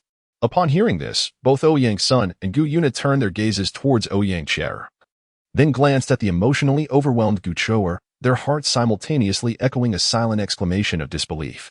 Two blue figures also appeared, observing their surroundings. Now that everyone is present, I shall speak plainly. After discussions within the Academy, we have decided to offer you the opportunity to join the inner court ahead of time. I trust you all would be eager to join. Our Shrek inner court is entirely distinct from the outer court. Our duty is to safeguard the continent, to eradicate evil soul masters and the malignant elements from various nations. To join the Shrek Inner Academy, one must also become a part of the Shrek Prosecutor's Office, which serves as our organization dedicated to safeguarding the peace of the continent. Each year, students from the Inner Academy may fall in the pursuit of maintaining harmony. Yet, this is our solemn mission and their esteemed honor. Perhaps their sacrifices will go unrecognized, and the path may be perilous, but it is a calling we must embrace. Children, are you willing to accept this mission and join the Shrek Inner Academy? Moreover, joining the Inner Academy does not conflict with your existing affiliations. On the contrary, you will receive our support. Typically, Shrek Academy refrains from intervening in your respective factions unless you choose otherwise. Once all were gathered, Xuanzi announced a shocking revelation.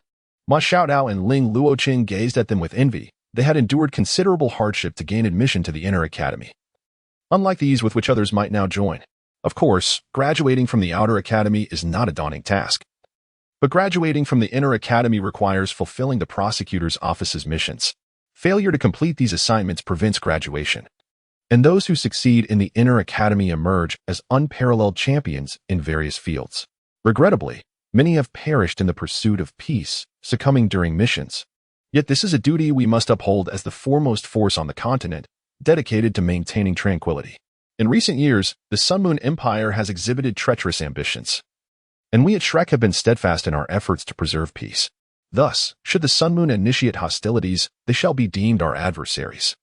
Xuanzi reiterated the conditions and requirements for joining the Inner Academy. Gu Yuna, Gu Chou'er, Ouyang Qi'er, Ouyang Sun, and even the Snow Empress were taken aback by Xuanzi's words, having never realized the weight of responsibility that the Shrek Inner Academy bears. The sisters Gu Yuna and Ouyang Qi'er looked towards Ouyang Sun as they followed his lead. Despite Xuanzi's eloquence, they preferred to trust Ouyang Sun's judgment. Though Ouyang Sun was astonished by the achievements of the Shrek Inner Academy, he was a man of his word, and an unsettling feeling lingered within him. He had previously promised Gu Feng that if she were to join, so would he. Songyu, what do you think? Joining the Shrek Inner Academy seems to offer us no benefits. As for maintaining peace, what concern is that of mine? The Snow Empress's voice resonated in Songyu's mind. Listening quietly to the old man's tales of honor and duty, she found them laughable, feeling that this so-called academy was utterly unworthy of such a noble responsibility. The VV Academy, that gentle woman from her memories who established an institution for the sake of world peace, was of an entirely different caliber. To compare this subpar academy to VV Academy was a grave insult. Oh, Snow Empress, do you wish to join such a mediocre institution? Listening to the old man's words makes me feel nauseated. I shall not join this academy. Songyu's voice resonated with an undercurrent of anger as it reached the Snow Empress. Observing this, the Snow Empress swiftly grasped Songyu's arm, seeking to prevent an outburst. It was the first time she had ever sensed such a fierce emotion emanating from Songyu, revealing to the Snow Empress that even Songyu was capable of experiencing anger. Fei Xiao pulled Gu Feng up from the pit and proceeded to administer a light bandage. She was aware of his extraordinary recovery abilities, akin to the bountiful spirit, yet devoid of its essence. She knew he would heal in due time. Indeed, as Gu Feng awoke, Xianzi had just finished speaking, prompting Fei Xiao to recount the events once more. Gu Feng offered a cold smile as he regarded Fei Xiao. Fei Xiao, Have you joined this inner academy? His expression was inscrutable, though there seemed to be an obstruction within his heart. Fei Xiao observed the boy's discomfort and affectionately ruffled his hair, a habit she had developed over the past month. Gu Feng's hair was rather pleasant to touch. Not at all. Who could blame me when a certain troublesome boy eloped? I searched for someone for an entire year, so naturally, I have not joined the inner academy. However, I am quite familiar with its members, as they traverse the continent and occasionally assist me when our paths cross. Yet, I remain oblivious to the self-important demands of this so-called inner academy. Do you understand? After listening to Fei Xiao's words, Gu Feng appeared to exhale in relief, and then cautiously inquired about Fei Xiao's opinion. Fei Xiao gazed at the boy who cared for her, her gentle words resonating in his mind. Of course, I intend to follow you. After all, if the intelligence regarding Tsang City is accurate, I will be able to contact Yao Qing once I reach the ruins of Tsang City. Wherever you go, I shall go. You are my betrothed after all. I cannot allow anyone else to whisk you away. Furthermore, I have little fondness for this so-called peacekeeping in their inner court. Do not forget. I am a general of the Xianzhou. Fei Xiao playfully pinched Gu Feng's cheek. Upon learning her decision, Gu Feng felt resolute. He glanced at Ouyang's son, who nodded in affirmation. Fei Xiao, why don't you set an example? Came the words from Xianzi. Fei Xiao was momentarily taken aback, her expression cooling slightly. Yet she still replied to Xianzi. Xian Lao, I cannot make decisions on my own. I must heed my little man's wishes. He must have the final say in such matters. With that, she winked at Gu Feng. The wink of General Fei Xiao. It was the first time Gu Feng had witnessed such a gesture in person, rendering him momentarily speechless, his face suddenly ablaze. Seeing his reddened cheeks, Fei Xiao chuckled. So, what is your answer, young man? Will you join the inner court? Xianzi interrupted their playful banter. Oh, me? I unequivocally refuse. Chapter 31. Confrontation. Very well. Since you consent, what do you have to say? You have declined. Xianzi, assuming Gu Feng would join the inner court, was abruptly halted mid-sentence upon hearing the word refuse, his spell disrupted. The atmosphere grew tense, as only the sound of the wind could be heard. Oh, how intriguing. Let us observe how they resolve this matter, Shuedi. Song Yu's voice reached Shuedi's ears, who nodded in agreement, quietly awaiting the unfolding events. Given this, I too refuse to join the inner court. Xian Lao, my apologies, came Ouyang's son's calm voice. Ah, Xian Lao, did you hear my little man's words? Therefore, I must apologize as well. I too refuse to join the inner court, followed Fei Xiao's gentle words after Ouyang's son's refusal. However, her tone carried a hint of mockery and disdain. Having fought for many years in Xianzhou, she had witnessed numerous things and harbored a strong aversion to those who cloaked themselves in righteousness while engaging in actions devoid of justice. Generally, though, she would refrain from resorting to violence. Xianzi had never encountered rejection, let alone a series of refusals. Anger flickered across his face. And then the formidable aura of a super Douluo erupted forth. Give me a reason for your refusal. The glory of Shrek is not something you can trample upon at will. If you cannot provide a rationale, do not blame me for my lack of courtesy. Yin Xiaozhe and the others wore expressions that were far from pleasant. Their refusal of Elder Xian signified a rejection of Shrek, effectively delivering a resounding slap to their faces. Sister Fei Xiao, why does Lan Xue still wish to say something? However, she was halted by Yin Xiaozhe. Xue, this matter is no longer something that can be resolved so simply. Let Elder Xian handle it. Subsequently, they retreated to a distance with Lan Xue. Ma Xiaotao and Ling Luochan observed their responses, although they too felt a surge of anger. They chose to leave, taking Lan Xue along with them. Ouyang's son approached Gu Yuna and the others, greeting Fei Xiao with a nod, while Gu Feng gazed at Xuanzi, suddenly finding the situation rather amusing. In his previous life, Gu Feng perceived the disciples of the Tang sect as somewhat afflicted, but now he realizes that their malady is indeed extraordinary. No wonder, during the era of the Dragon King, the Federation deployed a divine assassination missile against them. How audacious of that old fellow to treat us with such disdain. Who does he think he is? I shall eagerly observe the manner in which he displays his arrogance. Gu Feng extracted a level 9 fixed position soul-guided cannonball from the soul-guided device and placed it directly upon Sea God Island. Behind the level 9 cannonball lay 3 level 8 ones, all aimed squarely at Xuanzi. A chilling sensation swiftly enveloped everyone present, aside from Fei Xiao, who merely furrowed his brow. The others felt an impending doom. Do you think brandishing this can intimidate me? You are courting death. Xuanzi's furious voice resonated, yet he dared not act recklessly. His instincts warned him that should he make a move against Gu Feng, that device would undoubtedly be detonated, rendering him a pariah of Shrek. Then come on. Test your luck. Who besides me can prevent this thing from exploding? Old fool, I am right here. Go ahead, kill me. Afraid, are you? Worthless old man. As a person of the 20th century, Gu Feng lived in an era where everyone indulged in fleeting pleasures and unrestrained expressions, albeit at a considerable cost. However, in the realm of Douluo, with his family being top-tier powerhouses, he had also experienced a degree of growth, rendering him somewhat formidable, at least not easily defeated. So, what cost? There was none. It was devoid of any consequence. A heavy atmosphere permeated the air, as Xuanzi's aura fluctuated wildly, threatening to erupt at any moment, casting an unsettling feeling over everyone present. Calm down. Xianlao, Gu Feng, please, maintain your composure. Yan Xiaozha and a group of elders hurriedly urged the two adversaries to ease the tension. They were acutely aware that if someone bore such a device, they would never allow that individual into the inner courtyard, far too perilous.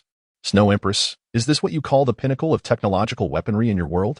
Its power rivals that of nuclear arms, yet the threat it poses to me is not as significant as that of the nuclear weapons from my previous world. Song Yu observed the weapon resembling a nuclear armament. Despite the imminent danger it suggested, she believed she could evacuate with the Snow Empress the moment it detonated. Its potency felt akin to a standard nuclear weapon, devoid of radiation. Nevertheless, the destructive capacity of nuclear weapons was indeed immense. At present, she could hardly withstand such might. But she could evade it. I am uncertain, yet this must be the most formidable weapon in our world, Song Yu mused, though she was not entirely sure. Having lived in the far north, she was not well acquainted with the outside world. The Snow Empress addressed Song Yu's inquiry, eliciting a sense of exasperation from her. It seemed both of them were equally uninformed. Yet, observing the current situation, this weapon, resembling a nuclear armament, was undoubtedly among the most intimidating deterrents in their world. Brother, what does your friend's family do? They possess 8th level and 9th level fixed spirit-guided artillery shells. Is your friend truly so formidable? Surely, he wouldn't actually detonate it, would he? If that thing were to explode, the entire island would be obliterated, and Shrek Academy would lose at least half of its structure. Ouyang Qier trembled as she spoke. While Gu Yuna and Gu Qiuer gazed gravely at the artillery shell, Ouyang Sun's face twitched incessantly, and a resigned voice subsequently emerged. Not necessarily. While others might refrain from detonating such devices, I cannot speak for Gu Feng. Under the persuasion of Yan Xiaozha and the other elders, Xuanzi was drawn aside.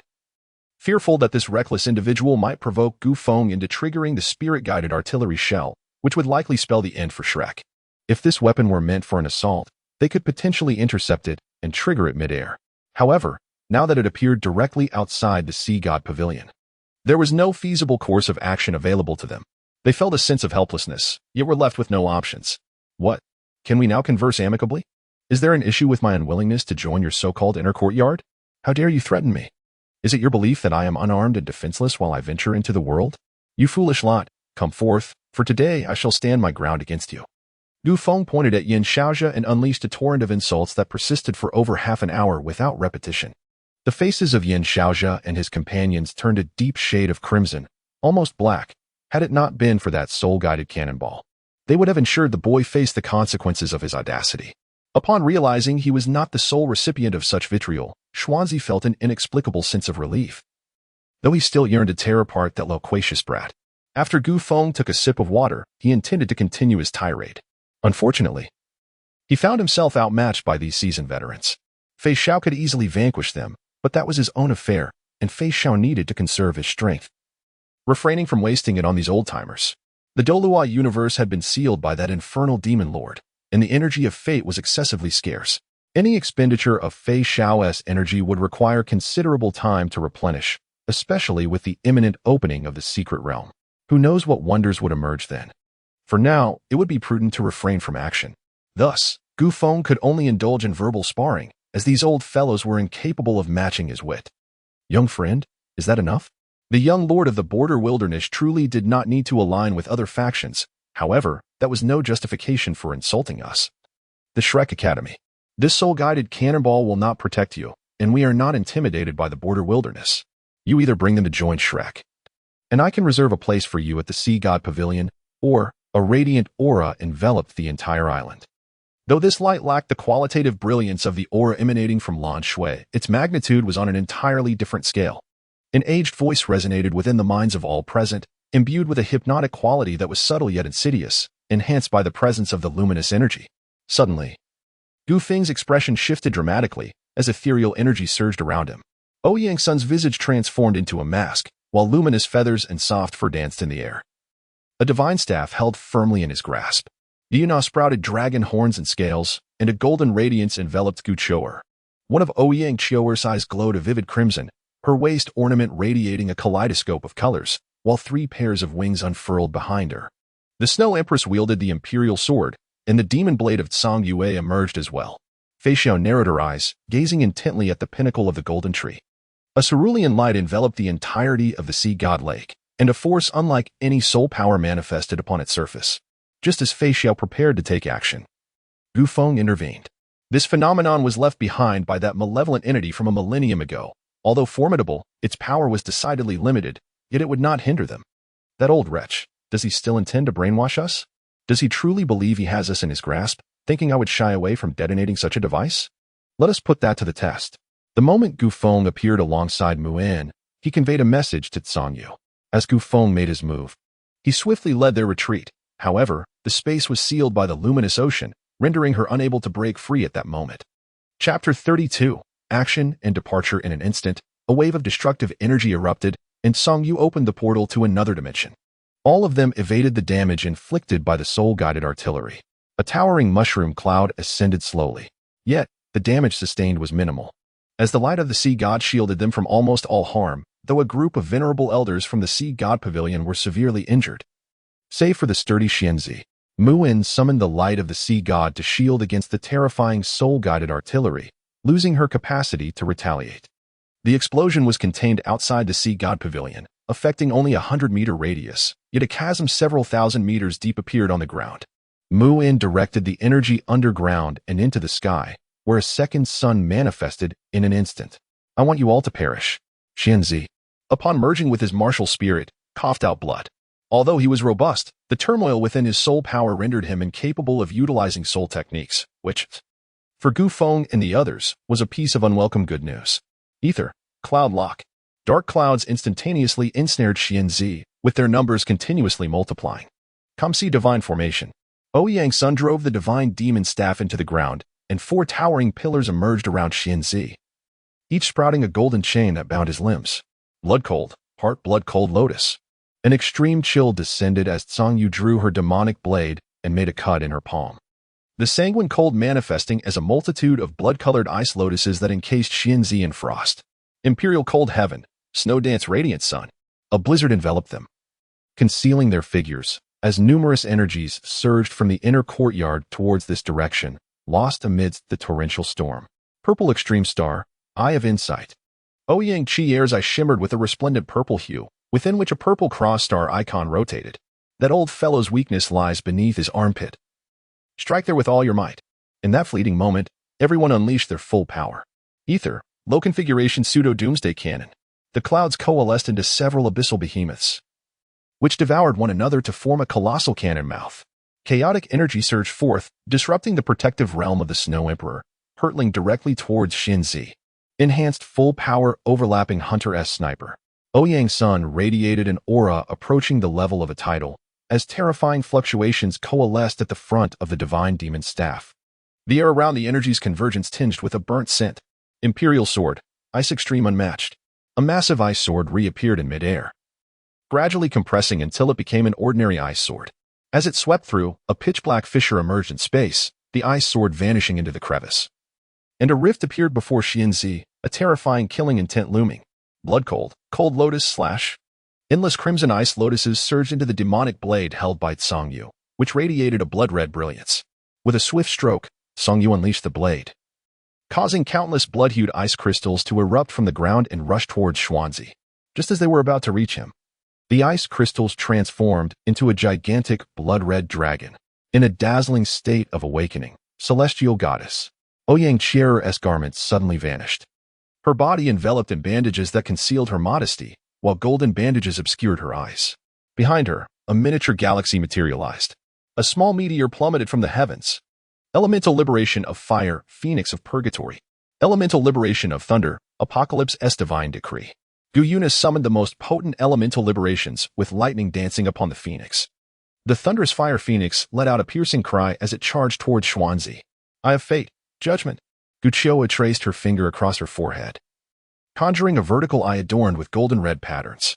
As the eye opened, a beam of light shot forth, traversing time and space to instantaneously appear before Xuanzi. Roar. A colossal monster, towering 100 meters, obstructed all attacks from Gu Feng and his companions. The creature bore the head of a ram and the horns of a bull, its razor-sharp teeth glistening ominously, and its mouth seemed to harbor a black hole. Its eyes were positioned beneath its forelimbs, one of which lay immobilized as Gu Feng and his allies concentrated their fire to shatter it. Xuanzi's martial soul manifested as the fearsome Taodai Divine Bull, a superlative martial soul infused with the bloodline of ferocious beasts. "I will see you perish," came the deep, resonant voice from the beast. A massive paw swung towards Gu Feng and his companions, its terrifying force potent enough to crush them into pulp. The dimensional gate had already opened after their attack, allowing Gu Feng and his allies to flee. They were not yet capable of vanquishing such a formidable being nearing the pinnacle of this world. The sea god island within the Shrek inner court trembled slightly as the monstrous paw struck the ground, creating a small lake's worth of impact, followed by Xuanzi's furious roar. "Those damned wretches, do not let me find them. Why has this happened? Why did the teachers engage in battle with Sister Fei Xiao? What is the reason behind all this? Is it Gu Feng? Yes. If it weren't for him, Sister Fei Xiao would still be in the inner court. It is indeed him." Lan Shui, witnessing this scene, fell into a daze, experiencing a moment of growth, albeit a misguided one. The light of salvation can also be the light of destruction. However, Gu Feng remained oblivious to all of this, and even if you were aware, you would not take it to heart. After all, this is Shrek, where the most bizarre individuals abound, one of the strangest phenomena in this world. In a mountain range, the 8 of them landed. Upon touching down, aside from Fei Xiao and Gu Feng, the others began to regulate their states. A super Douluo nearing their limits is not easily dealt with. The backlash from the attack was beyond their endurance, yet this group of individuals was no ordinary lot. Normal people would have perished long ago in Shrek. Fei Xiao refrained from intervening, holding her reservations, for the journey into Song City was fraught with uncertainty, and she could not act recklessly with her strength. Gu Feng, having previously acquired the blood of hell, possesses a recovery ability that is remarkably akin to abundance. However, the offspring of abundance can hardly be slain, unless by extraordinary means, or they may simply be crushed. In contrast, Gu Feng's blood of hell has only augmented his physical strength and recovery capabilities. His regeneration is somewhat extraordinary, resembling accelerated rebirth. Gu Feng and Fei Xiao stood guard for them. Xiao Feng, Fei Xiao pondered, how much longer can we remain together like this? Will we still be able to watch the sunrise and sunset side by side in the future? Resting her head on Gu Feng's shoulder, Fei Xiao seemed to be burdened with unspoken thoughts. She sensed that her time was limited, which made her even more willing to accompany Gu Feng. Otherwise, with her strength, she could easily venture alone into the ruins of Sanqing. Over the years, Fei Xiao had preferred to refrain from fighting. Her moon frenzy was a calamity for this world, and no one could halt her once she succumbed to it. A decade ago, her moon frenzy had erupted, but at that moment, a certain child had appeared. Fei Xiao's mind was filled with countless thoughts, and gradually, she fell asleep on Gu Feng's shoulder, a hint of sorrow etched on her brow. In truth, Fei Xiao was utterly exhausted. Yet she could not allow anyone else to perceive her fatigue. As a general, if she displayed weariness, then Yao Qing. Gu Feng gazed at the slumbering Fei Xiao, his thoughts drifting far away. Eventually, he fixated on her profile, resolutely arriving at a certain decision. A hand gently patted Gu Feng's shoulder. It was Ouyang's son, who had regained his strength and approached without disturbing Fei Xiao. "Gu, there's still approximately half a year until the secret realm opens. What shall we do next?" Ouyang's son communicated telepathically to Gu Feng, while Song Yu and others lingered behind, contemplating the potential for collaboration, as none of them were inclined to suffer losses. "Let us establish an academy first. Our group can conveniently form a 7-member battle team, with Sister Fei Xiao serving as the lead instructor. As for the academy's principal, I can invite my parents for the formalities. Shrek Academy. Those old fellows will eventually have to settle the score for their past grievances. What about you? What are your plans?" Gu Feng gazed at them as Ouyang's son nodded, intending to accompany them. Song Yu and Xue Di also consented. "However, Gu Feng, I require your assistance. Consider it a favor owed to you." Song Yu suddenly addressed Gu Feng. Chapter 33, The Vivi Academy and the Killing Organization. Well then, Let us converse as we walk. Gu Feng gently cradled Fei Xiu and walked toward the desolate frontier, contemplating the establishment of an academy there. This would be his home, a place he could return to whenever he wished. It is indeed comforting. Being too far from home often stirs nostalgia, even if this homeland is not the one from his previous life. Xiaoang, shall we invite Sister Qian and the others?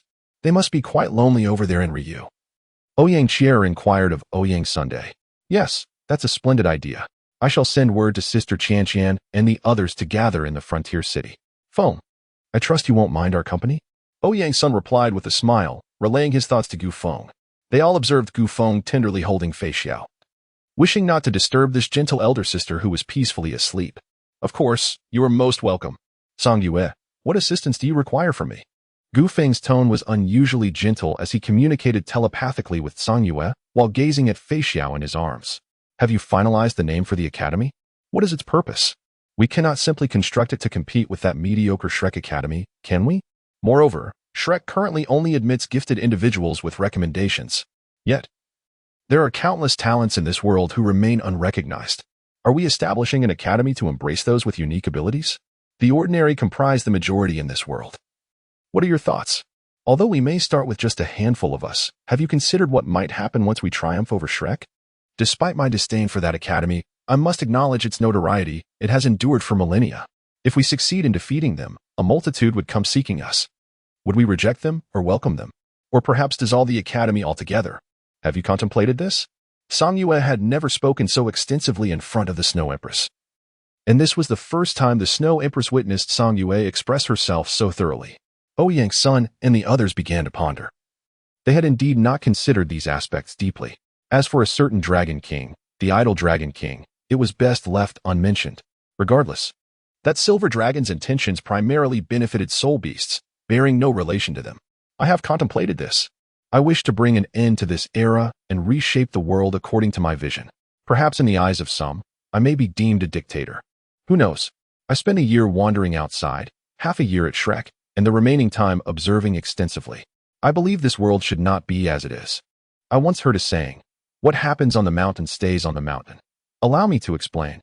It signifies the separation of ordinary individuals from those possessing strength, where the former pose no threat to the latter. Yet, the powerful can inadvertently bring destruction upon the ordinary. Perhaps you remain oblivious until calamity strikes. Doesn't this scenario occur frequently in our world? I aspire to establish a force to put an end to such circumstances. And this academy serves as its nascent form, aimed at restraining those soul masters. Gu Feng articulated thoughts that stirred the hearts of all present. In an instant, everyone fell into deep contemplation, reflecting on the morbid nature of their perceptions of the world. What they once deemed inconsequential now weighed heavily upon them, as they absorbed Gu Feng's words. They realized, perhaps unwittingly, that they had become akin to those they once scorned. Ouyang Sun was the first to respond, a resigned smile gracing his lips. Gu, you speak the truth. What transpires on the mountain remains on the mountain. And I find it quite commendable. I shall assist you. My younger brother supports you, so as your elder sister, I too am willing to join. Ouyang Chie glanced at Ouyang Sun, then smiled in agreement, acknowledging her brother's gentle nature. Gu Yuna and Gu Qiuer exchanged knowing glances before speaking in unison. We shall join as well. After all, who could resist when someone we admire takes part? The moment the words left their lips, a flush crept upon the faces of Ouyang Sun and Ouyang Chier. Song Yu listened intently to Gu Feng's aspirations, recognizing that this young man was akin to that woman, possessing a similar gentleness towards the world. Yet, the woman named Aimi paled in comparison. His kindness was not universally extended. I understand now, she mused. And I am eager to witness how you bring forth the world you envision on that mountain. Shuedi regarded her friend Song Yu, pondering if such a world could be attainable. Could the soul beasts also be embraced in this manner? She yearned to explore this possibility, for she was the queen of the far north. I too wish to see the world you describe. Perhaps I might learn something from you to enhance the extreme north. At this juncture, Song Yu suddenly recalled a pressing matter. Have you all decided on the name for the academy? And what about the organization? Surely, we can't call it Mountain Academy or Mountain Organization. Suddenly, the atmosphere fell silent, and Gu Feng sensed the collective gaze upon him, feeling somewhat disconcerted. I haven't quite thought that through yet. Let us first reach the border wilderness city and discuss it further. Besides, the journey may not be as effortless as we anticipate. considering that certain academies may not wish us well. A glimmer of cold light flashed in Gu Feng's eyes as he embraced Fei Xiao and made his way out of the mountains. Ouyang's son and the others followed suit, though each was lost in their own thoughts. The borderless city. Oh, has the young city lord returned once more? Could it be that he has skipped class? First eloping from his engagement and now skipping classes. How audacious the young city lord is. I must inform the city lord at once. The guards on duty noticed the disheveled figures of the 8 approaching from afar. Indeed, the journey back has proven treacherous. That group from Shrek is truly formidable. Gu Feng, upon seeing his home, could not help but voice his grievances regarding the numerous obstacles they encountered along the way, which had left them feeling utterly nauseated. Initially, Gu Feng and his companions attempted to articulate their predicament, but to their dismay, each individual had been thoroughly indoctrinated by Shrek, leaving them in a state of utter confusion. Consequently, their explanations fell on deaf ears. Anyone who impeded their path was met with death. The journey was fraught with violence, as those lacking the strength of a soul sage were swiftly dispatched without a trace. After all, soul sages are not as commonplace as cabbages. Yet one could only wonder at the sheer number of Shrek's members. They found themselves ensnared in an unending cycle of conflict, slaying one only to be faced with another. And while they were relentless in their pursuit, it was predominantly the former graduates of Shrek that they encountered. Their refusal to engage was akin to being stuck with an insufferable adhesive plaster. It was truly vexing, especially as they were left with no recourse. Meanwhile, Fei Xiao's condition had been deteriorating, and the restoration of his strength also signified the resurgence of the moon frenzy engraved in his very genes. Although Fei Xiao had confided in no one, Gu Feng had witnessed his distress in the quiet of the night. Moon frenzy, the ruins of Tsangqing, hunt storm, and abundance, apothecary.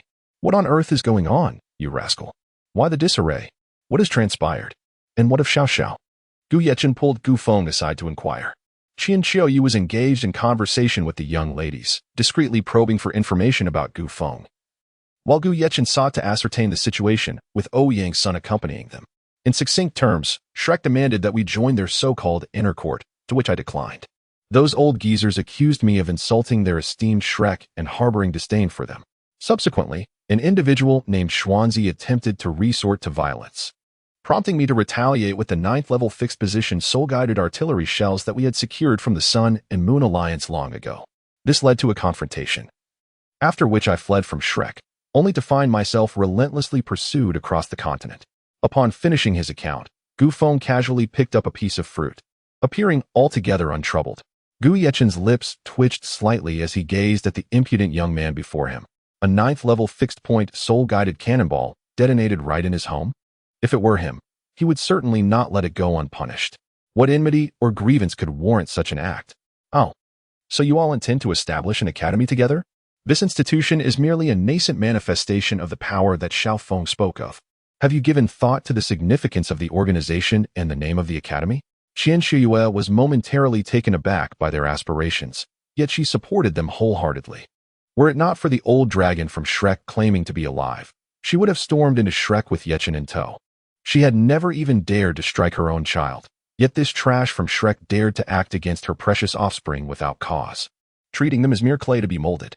Let alone the issue of right or wrong. In this world, strength is the ultimate authority. Although she had heard of the world her child wished to create, it remained unrealized. Subsequently, Gu Yechen hurried to the Lord's mansion to convene discussions on openly challenging Shrek, while Gu Feng and the others began deliberating the names of the academy and organization under Qian Shiyue's watchful eye. Stop, stop, stop. Goodness. We cannot decide anything through this incessant bickering. Allow me to make the decision. As soon as Gu Feng finished speaking, Fei Xiao seized him by the ear and pulled him aside. Gu Feng observed the women beside him as they engaged in fervent discussions, sharing glances with Ouyang's son, both of them sighing in unison, realizing they were utterly unable to interject. Stop. Enough of this discussion, he declared. I will simply ascertain that the academy will be divided into 8 classes, with one person leading each class. The names of the classes can be whatever you desire. Is that agreeable? As he surveyed the group of women who had been deliberating into the late hours of the night, he felt overwhelmed. They appeared to recognize the futility of their discussions and nodded in agreement. However, Fei Xiao's expression bore a hint of displeasure. She parted her lips, silently conveying a threat. Tonight. Wait for it, little Feng, you have quite the audacity. Gu Feng shivered at the implications of Fei Xiao's unspoken words. Eventually, The women ceased their chatter and nodded in acquiescence to his proposal. He then uttered the two names that would invoke both fear and reverence in the future: Shrek Academy, the killing organization. As for the matter of combat prowess, traditional Douluo determines strength based on soul rings. Yet, those familiar with Douluo understand that soul rings are merely ornamental, as protagonists often surpass levels at will. Without the protagonist, one would struggle significantly. My narrative incorporates elements from thievery, crumbling iron, and the guardians of the grave, and may later introduce additional elements based on their rationality. The strength in my tale will not adhere to Douluo's standards. Rather, thievery's power is calculated based on one's developed abilities, while crumbling iron is categorized into 3 tiers: Star God, Envoy, and Sub-Envoy. The protagonist's capabilities stem from the 8 ethereal elements of thievery and the blood of the underworld. Fei Xiao's narrative was suppressed. Otherwise, she alone could obliterate Douluo opponents. An envoy would face no challenge against a mediocre Douluo in the divine realm, and even in defeat, it would pose no issue. Additionally, the strength of the Douluo native lineup has been slightly augmented, though not to an outrageous extent. After all, if the protagonist's faction is overwhelmingly powerful, a feeble opposing faction would render the narrative invincible. Strong adversaries will emerge later, such as the 5th Myo of Thievery, the fertility entity from Crumbling Iron, and the Legion of Destruction, along with Tang's schemes.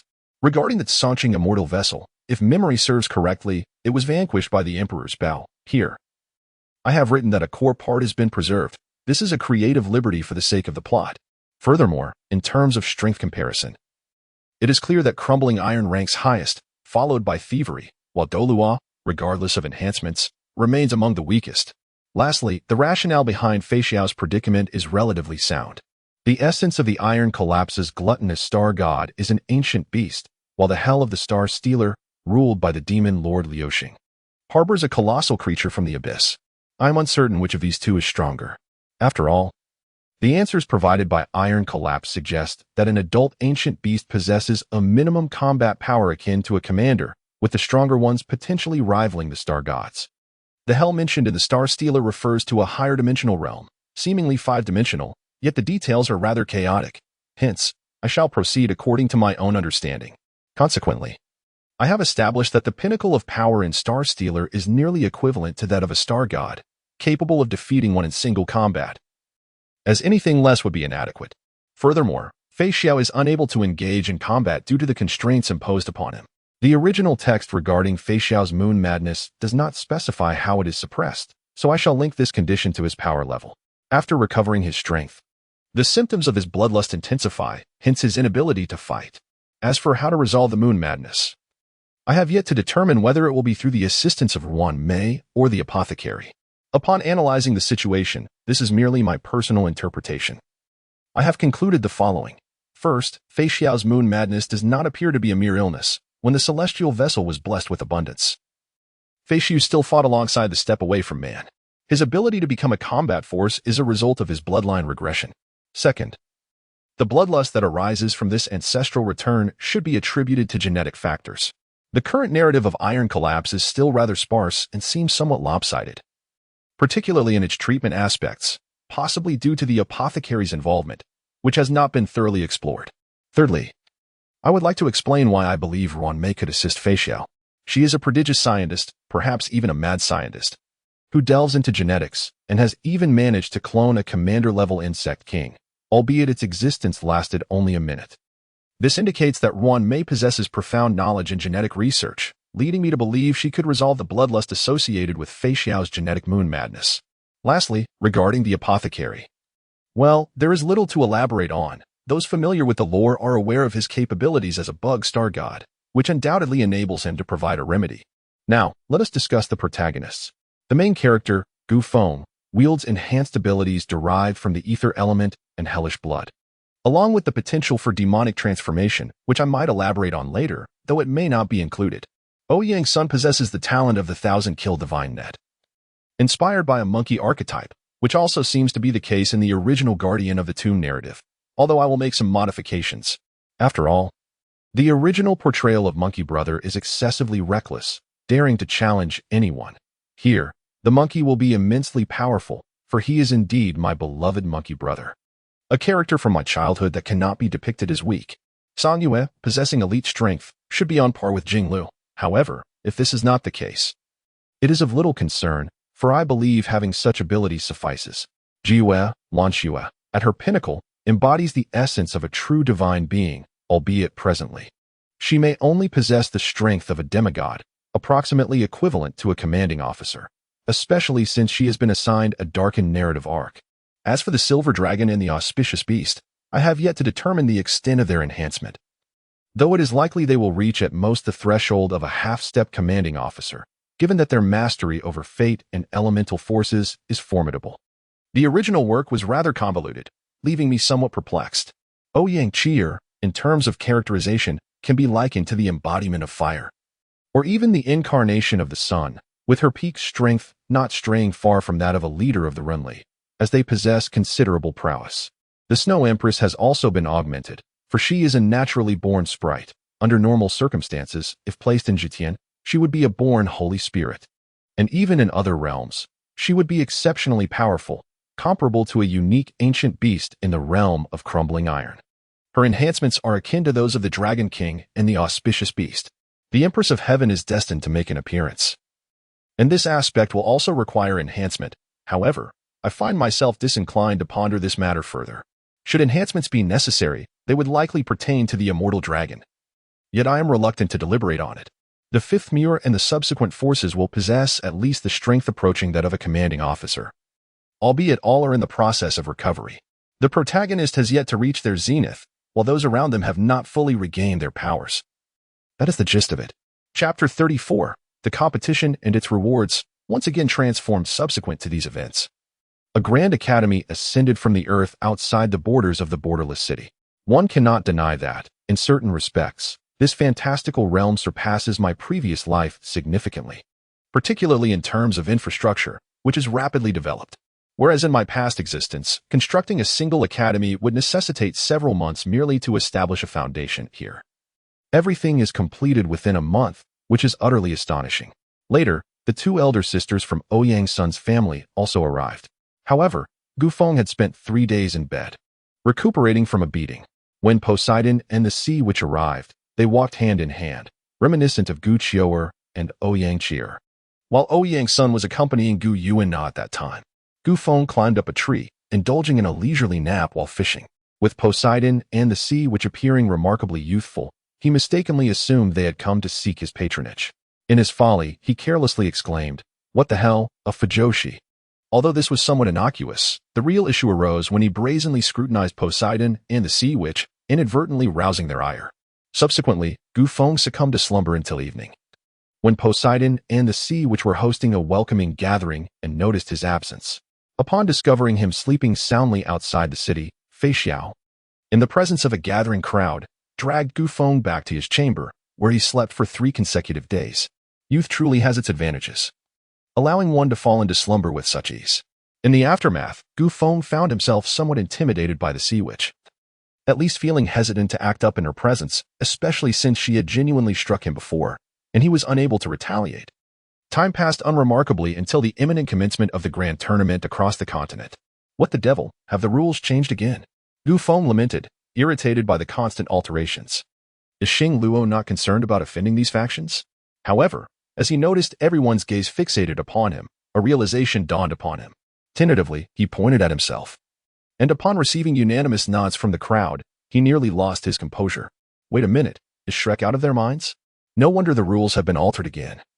It's that group of fools causing the trouble. I had no intention of seeking them out, yet here they are, stirring up chaos.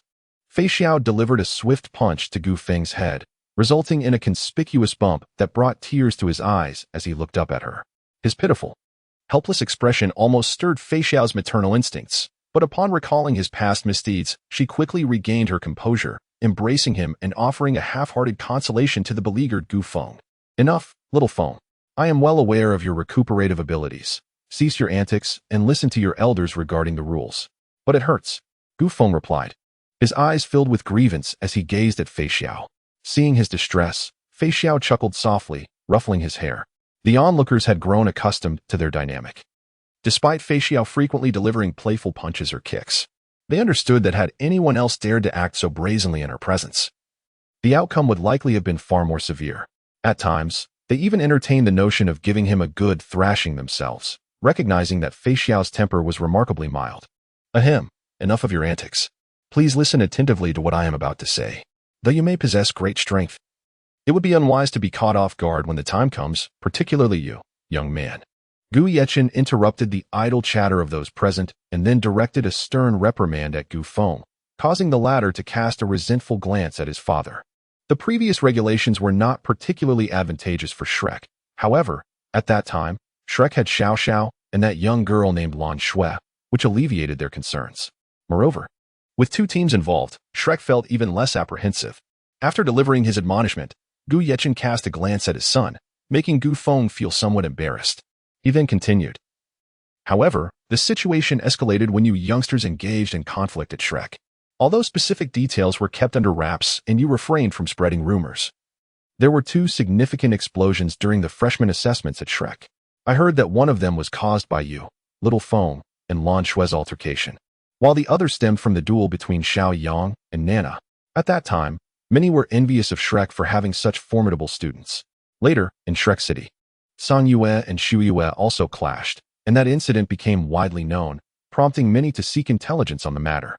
Subsequently, the sea goddess Light appeared above Shrek City, along with the manifestation of two suns, coupled with the colossal explosion at Shrek Academy. Although the blast's impact was not extensive, the spies were not foolish. They quickly realized that Shrek was in turmoil. Before they could gather more information, Shrek issued a manhunt for you.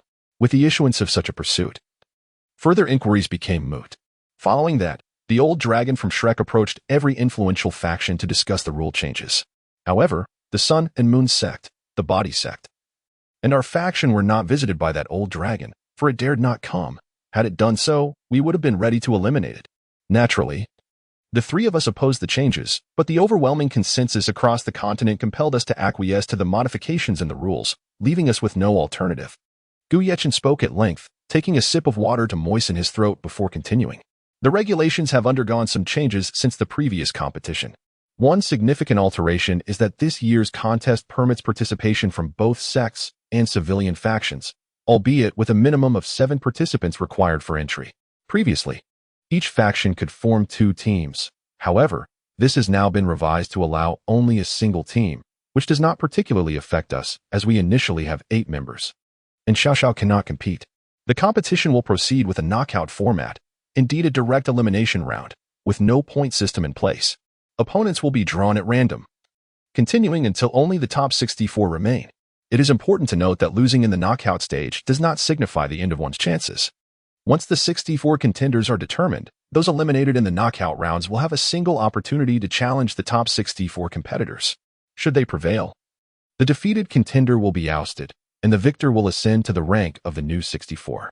One crucial point to consider is that participants in the knockout rounds must not inflict excessive harm on the top 64 competitors, conversely. This restriction does not apply to the latter, thus positioning the top 64 at a significant advantage in terms of survival. As for the secret realm of Songqing, it serves as the reward for the top 64, granting access solely to those who compete.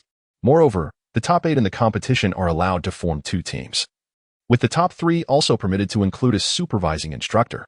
Naturally, this instructor will exceed the so-called age limit of 20, as it appears that something noteworthy has been discovered on Xingluo's side.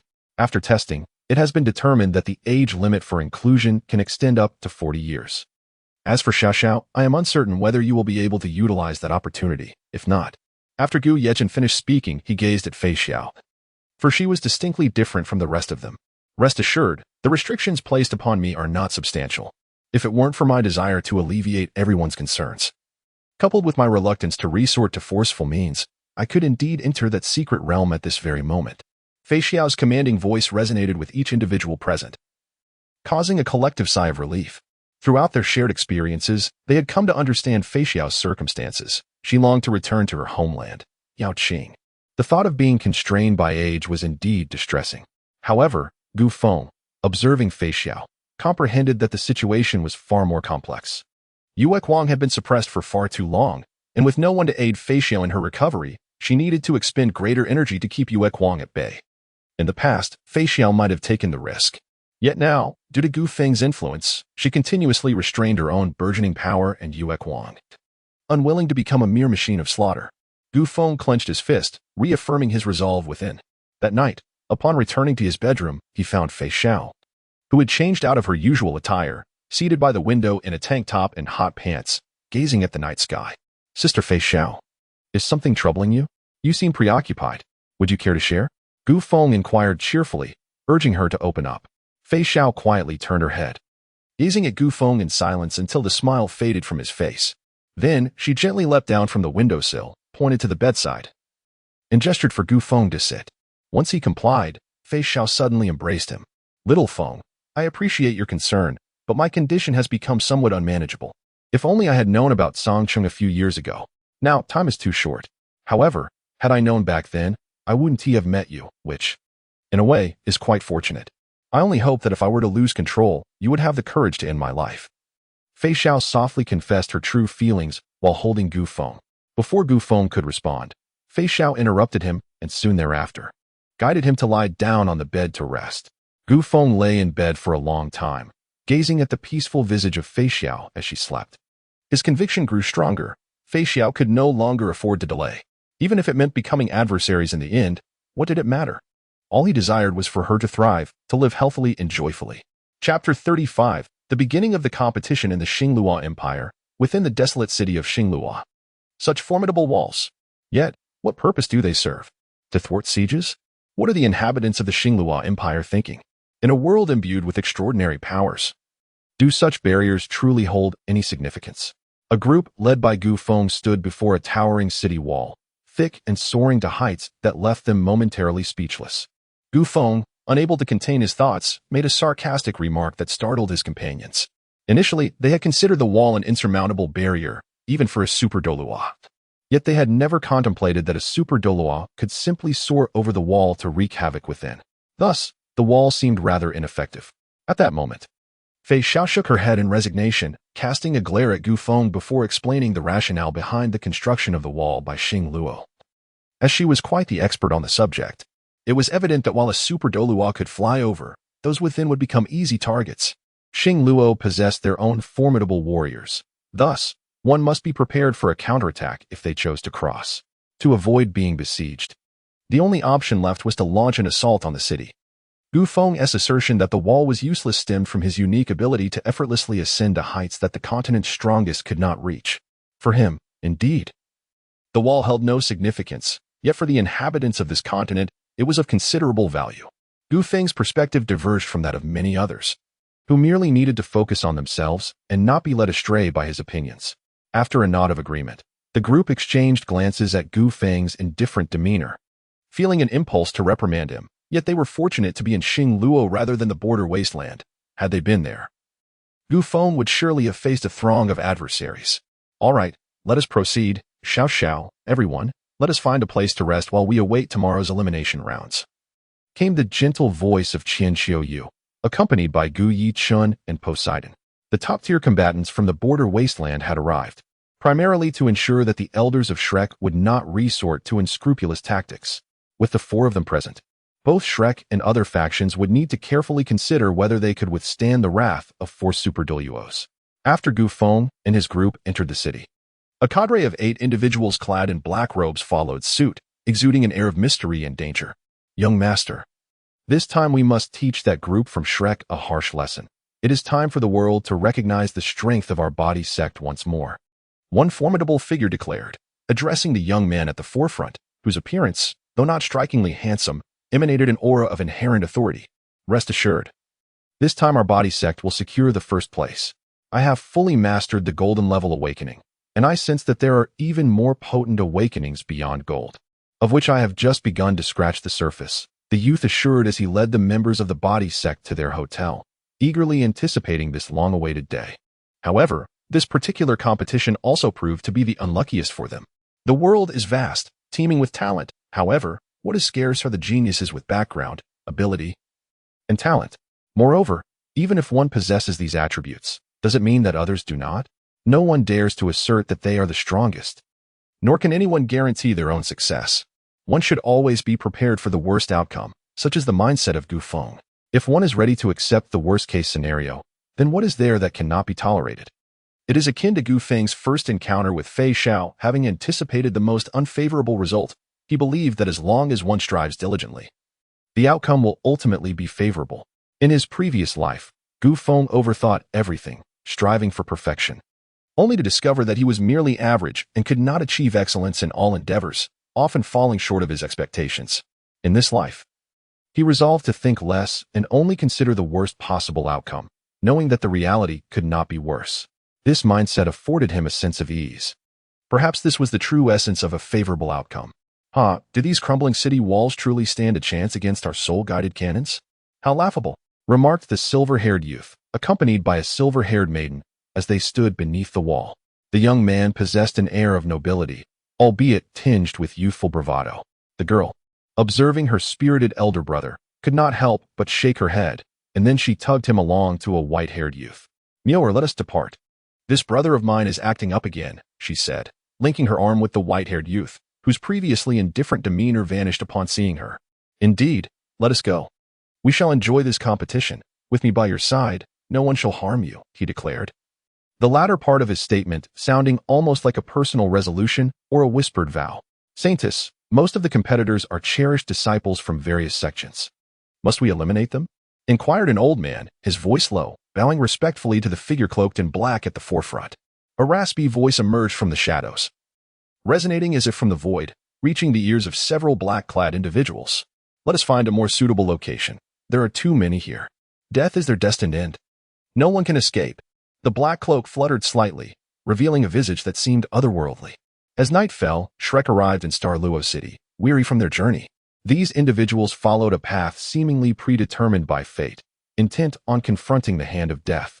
Fortunately, thanks to Lan Shui and the inner courtyard's senior sister, Zhang Lishuan, the inner courtyard suffered minimal casualties, aside from the brash Ma Xiaotao and Dai Yuang, who sustained minor injuries.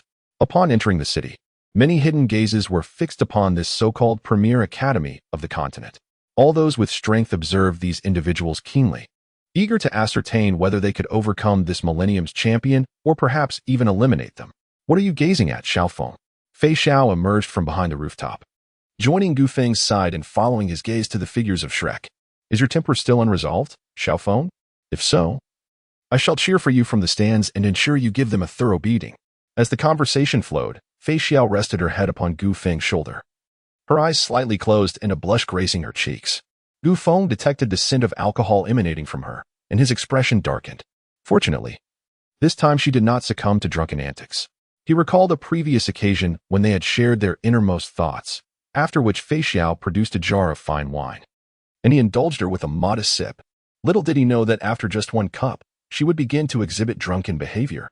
Had it not been for Gu Feng's remarkable recuperative abilities, rivaling even the bountiful, he might have found himself sprawled on the ground the next day, while Fei Xiao pleaded with him not to perish. That was the first time Gu Feng felt such fear. Since then, he had vigilantly watched over Fei Xiao, preventing her from touching alcohol. Yet, here he was on the rooftop, curious to see whether the Shrek individuals would face the tribulations depicted in the original tale. Fortunately, Fei Xiao had not indulged excessively this time and displayed a different kind of delicate grace. Gu Feng held Fei Xiao close, casting one last glance towards the direction of Shrek. Gu Feng gazed down at the vixen nestled in his arms, his heart never having known such tranquility, bestowed with the blessings of the hunt, soaring glory, the madness of the moon, and the return to ancestral bloodlines. All he yearned for was the safety and happiness of the enchanting being in his embrace. A glimmer of cold light flashed in Gu Feng's eyes. Should he ultimately fail, it is highly probable that Fei Xiao would meet his demise. In that moment, he would likely descend into madness. At times, love can indeed be exceedingly unreasonable. Gu Feng found himself entangled in a love he once despised. Chapter 36. The Display of Talents. On the following day, the grandest arena in the Duel Empire became the stage for fierce battles. Due to the tournament schedule, all teams were compelled to engage in relentless matches from dawn until dusk, with no respite. A victory would lead directly into the next battle until the top 64 were determined. While some claimed this format was unjust, the reality of life is inherently unfair. And as all participants fought valiantly, defeat could only be attributed to a lack of skill. There were no excuses to be found, nor would any be entertained. Meanwhile, the nobles and citizens of Duuluo City reveled in the spectacle of this grand competition. It was a tragic world, a performance akin to that of monkeys. where the aristocrats watch with glee as these so-called geniuses fought to the death, oblivious to their own pride. The protagonist longed to witness the world as described by others. Song Yu surveyed the ailing world and its equally afflicted populace, unable to suppress a lamentation. What had become of this realm? No one could provide an answer. Perhaps, when the spirit hall suffered defeat millennia ago, there was no longer room for the common folk. The once mighty force that protected the populace had dissipated into oblivion.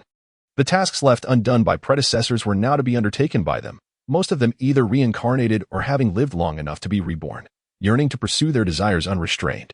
Thus, they would commence from this very point. In the ensuing elimination rounds, each of you would face your own battle, swiftly concluding.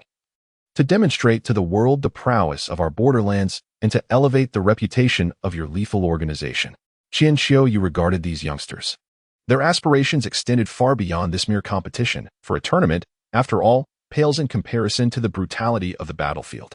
Gu Feng and the others exchanged glances and nodded in unison. When it was their turn, each individual took the stage in succession. Out of boredom, they began to wager on who would take the longest to finish. The slowest among them would be obliged to run errands for everyone for a day. Whatever the task might be, as long as it was not excessively burdensome, it would be mandatory. Ethereal, the otherworldly flower. Gu Feng supported himself against the earth. As dark patterns spread across the arena, in an instant, a series of radiant beams obliterated an entire team. Freeze. With a mere wave of his hand, the Snow Emperor summoned a blizzard that instantly encased a squad in ice sculptures. Heavenly soldiers, staff punishment. The divine staff in Ouyang's son's grasp radiated golden light, sweeping across the battlefield and sending a team hurtling away. Blazing Eye Tornado. Ouyang Chier's eyes glimmered crimson, unleashing fiery tornadoes that swiftly eliminated another group of competitors. In heaven and on earth, I stand unrivaled. Song Yu brandished her demonic blade, splitting the arena in two, turning all present into ice sculptures, including the referee. Golden Dragon Eruption. The Golden Dragon roared. Gu Qiuer unleashed a dragon's roar, causing the arena to convulse as rippling cracks spread, leaving no one standing. Elemental Torrent. Gu Yuna commandeered all elements, rampaging through the battlefield, though she had no desire to partake in such a trivial wager. She felt compelled to take it seriously as everyone else did. Consequently, the round concluded with a series of instantaneous defeats, leaving no choice but to declare it a draw. Perhaps their aggressive tactics had irked some, as formidable individuals began to emerge from various academies. Goldspoil. A silver-haired youth took the stage, and multiple metallic spheres materialized behind him, swiftly forming hundreds of soul-guiding cannons that unleashed a barrage, decisively ending the conflict. With unparalleled speed, a flash of light eliminated all opponents in an instant. Lan Shui cast a glance at Gu Feng's position, a glint of coldness flickering in her profound gaze. Intriguingly, Hui Yuhao, lost in his thoughts, replicated 600,000-year spirit rings, startling an entire team and leaving many dumbfounded, while others merely regarded it as a spectacle. Little one. Observe those individuals. If possible, eliminate them on sight. They are the sworn enemies of my family. If not for the declaration of war it would entail, I would relish in their demise. Qian Shoyue approached with Gu Yechen and Poseidon, flames of fury igniting in her eyes as the nefarious rats of the Shadow Hook resurfaced. Shrek truly was a disgrace.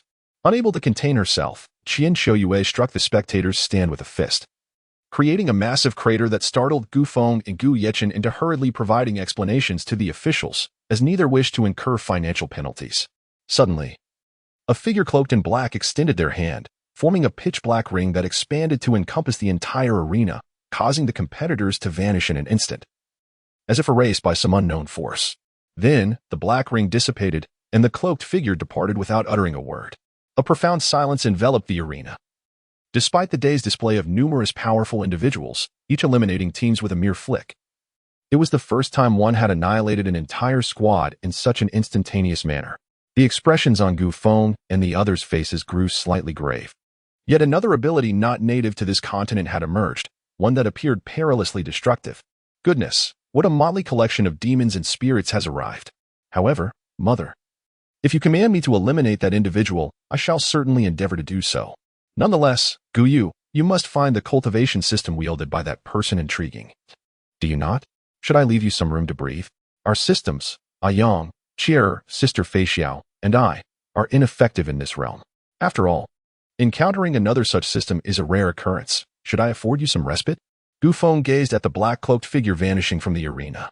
Although he was aware that he might not possess the strength to vanquish that individual alone, he was not engaged in a solitary duel.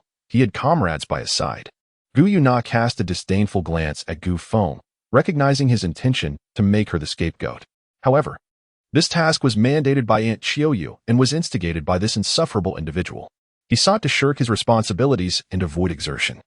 Despite the fact that the individual's cultivation system did not originate from their continent, Gu Yuna, through her previous research, understood that this endeavor would likely yield no results. Gu Feng, that fellow, simply does not wish to engage in battle, casting aside such laborious tasks. All right, we shall vanquish those cloaked figures together. Aunt you rest assured. We will deal with them. Ouyang's son interrupted Gu Feng and Gu Yuna, who were about to bicker. Shaking his head in resignation before joining Qin Qiuyu and Poseidon in conversation. At that moment, several formidable opponents were eliminated. A strikingly handsome youth struck the arena with a powerful punch, sending everyone else soaring away from the platform in an instant, leaving him the sole standing figure. Dusting himself off, he descended from the stage, his imposing voice resonating throughout the stands. I, from the main body sect, Long Out Yin, hereby reserve the championship. A remarkably handsome swordsman merely waved his sword lightly, instantaneously annihilating an entire team. He gazed in the direction Long Out Yin had departed. Slowly uttering chilling words, "You are quite strong. I wish to challenge you. I am Ji Juechen from the Mingda Hall." The swordsman's sword intent soared skyward, stirring the interest of several powerful individuals. Oh, that youth also cultivates sword intent. Intriguing. I wish to duel with him. At that time, none of you are permitted to intervene, or else do not blame me for being ungracious. Songyu observed the soaring battle intent, her own desire for combat igniting. The first day of the elimination round concluded amidst their displays of prowess. Chapter 37, The Early Auction. It appears this grand competition harbors numerous individuals with hidden depths. It shall be quite awkward for those who falter. As Gu Feng and his companions frolicked together in the evening, Gu Feng spoke up, provoking a collective eye roll from the girls. Ouyang's son and Gu Yechen exchanged glances, unsure of how to respond to him. This fellow was perpetually whimsical, seemingly oblivious to when he might adopt a more serious demeanor. Fei Xiao approached Gu Feng with a smile, beckoning him forward. "Xiao Feng, let us go for a stroll. I've scarcely explored the streets." Taking Gu Feng's hand, she led him away, embodying the decisive nature of a general. Meanwhile, Ouyang's son accompanied Gu Yuna on a shopping excursion, while Ouyang Qier and Gu Qiuer retreated to a room to delve into some mysterious research. The day was filled with intrigue. Shuedi and Songyu ventured to an auction house, eager to uncover any valuable items, while Poseidon and the sea witch slipped away to a private rendezvous. Their budding romance had prompted Ouyang Qier and Shuedi to seek advice from the witch on matters of the heart. In their realm, the balance had decidedly shifted, with the feminine energy prevailing over the masculine. Only Gu Feng and Ouyang's son stood among a multitude of formidable women, who were, at least, more powerful than both of them combined. Engaging in a one-on-one confrontation might not guarantee victory, and the distinction between winning and killing remained uncertain.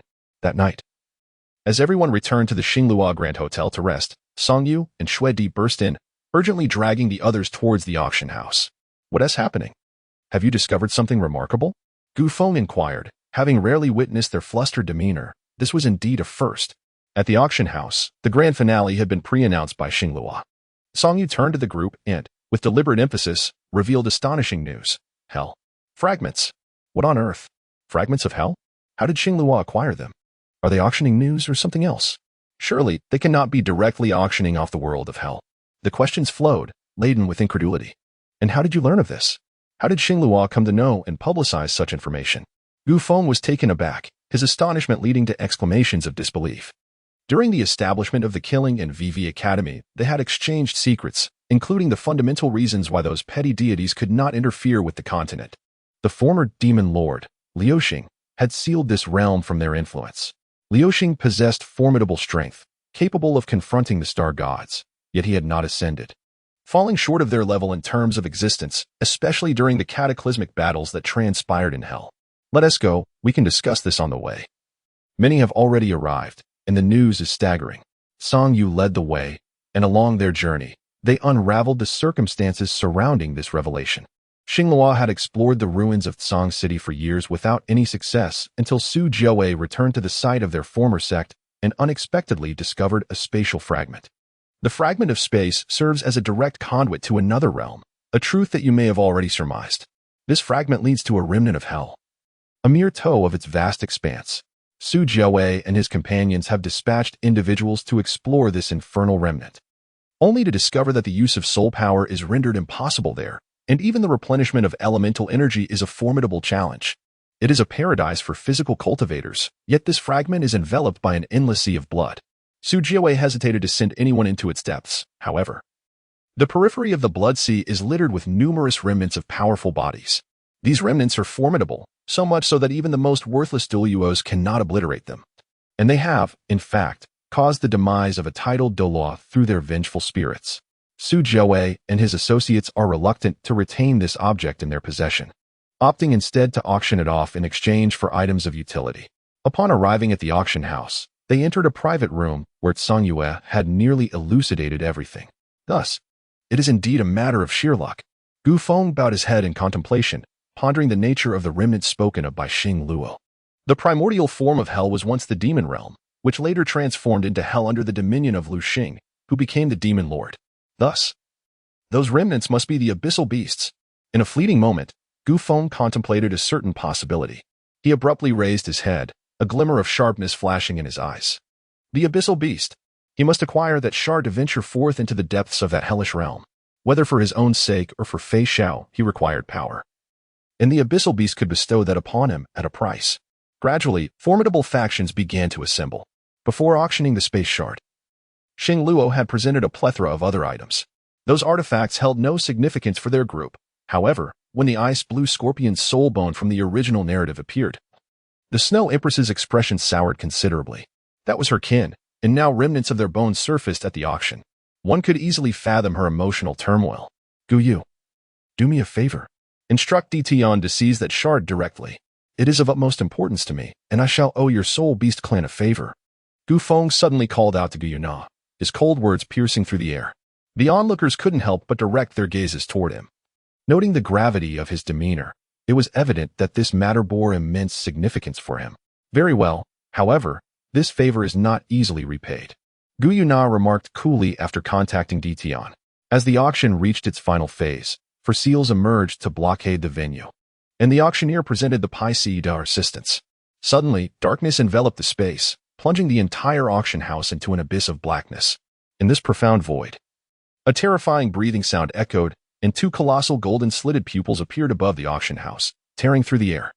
A roar resounded throughout Xinglua City as a massive dragon claw descended upon the auctioneer, leaving the unfortunate man utterly obliterated. The darkness dissipated, and Tian's figure vanished from Xinglua City, leaving behind only the wreckage of the auction house as testament to his presence. Yuna beckoned everyone to return to the hotel. Upon arrival, they found Tian awaiting them in the room. The news had been suppressed. There was no way around it.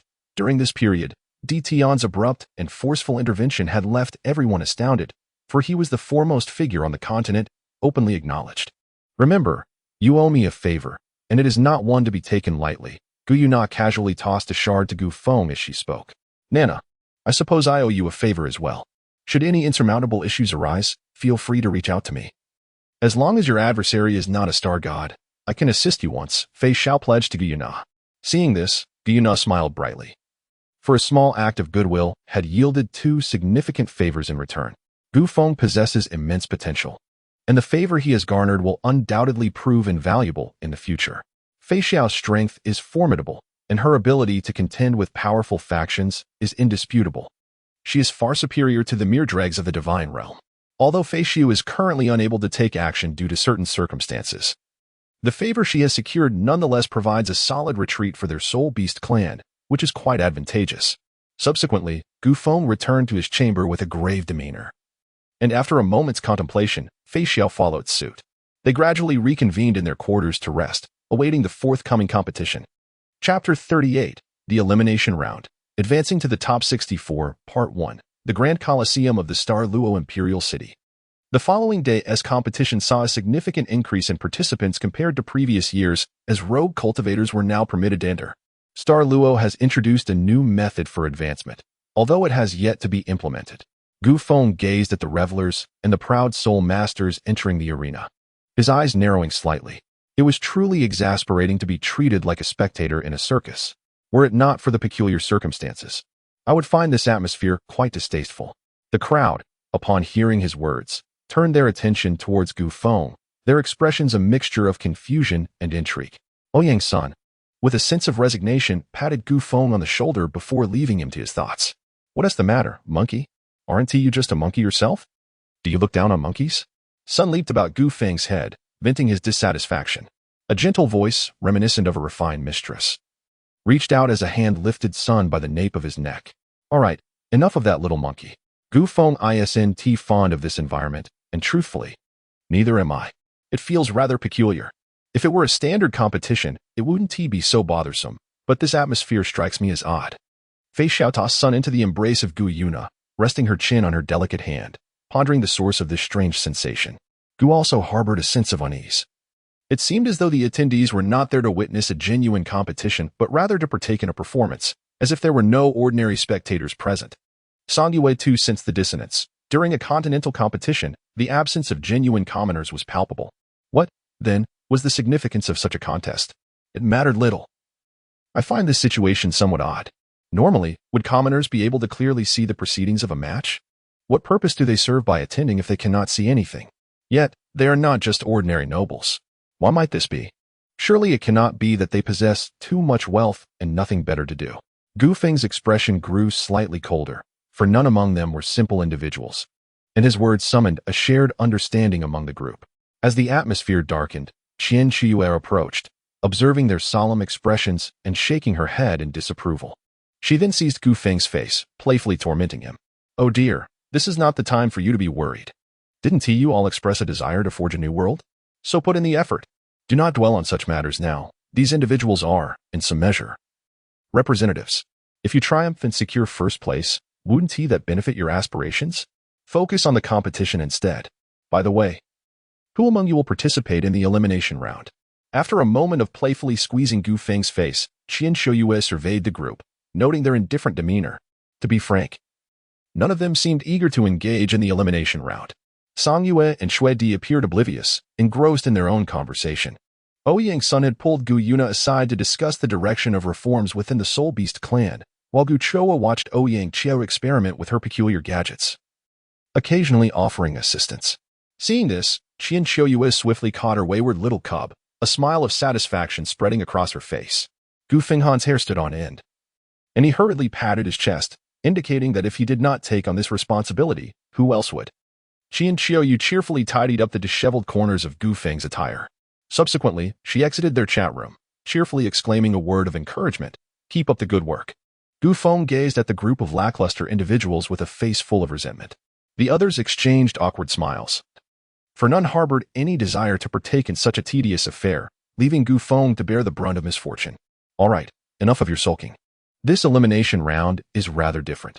One can opt to battle 10 consecutive matches, and victory in any single one guarantees advancement. So, dear Feng, endure a little hardship and hurry along.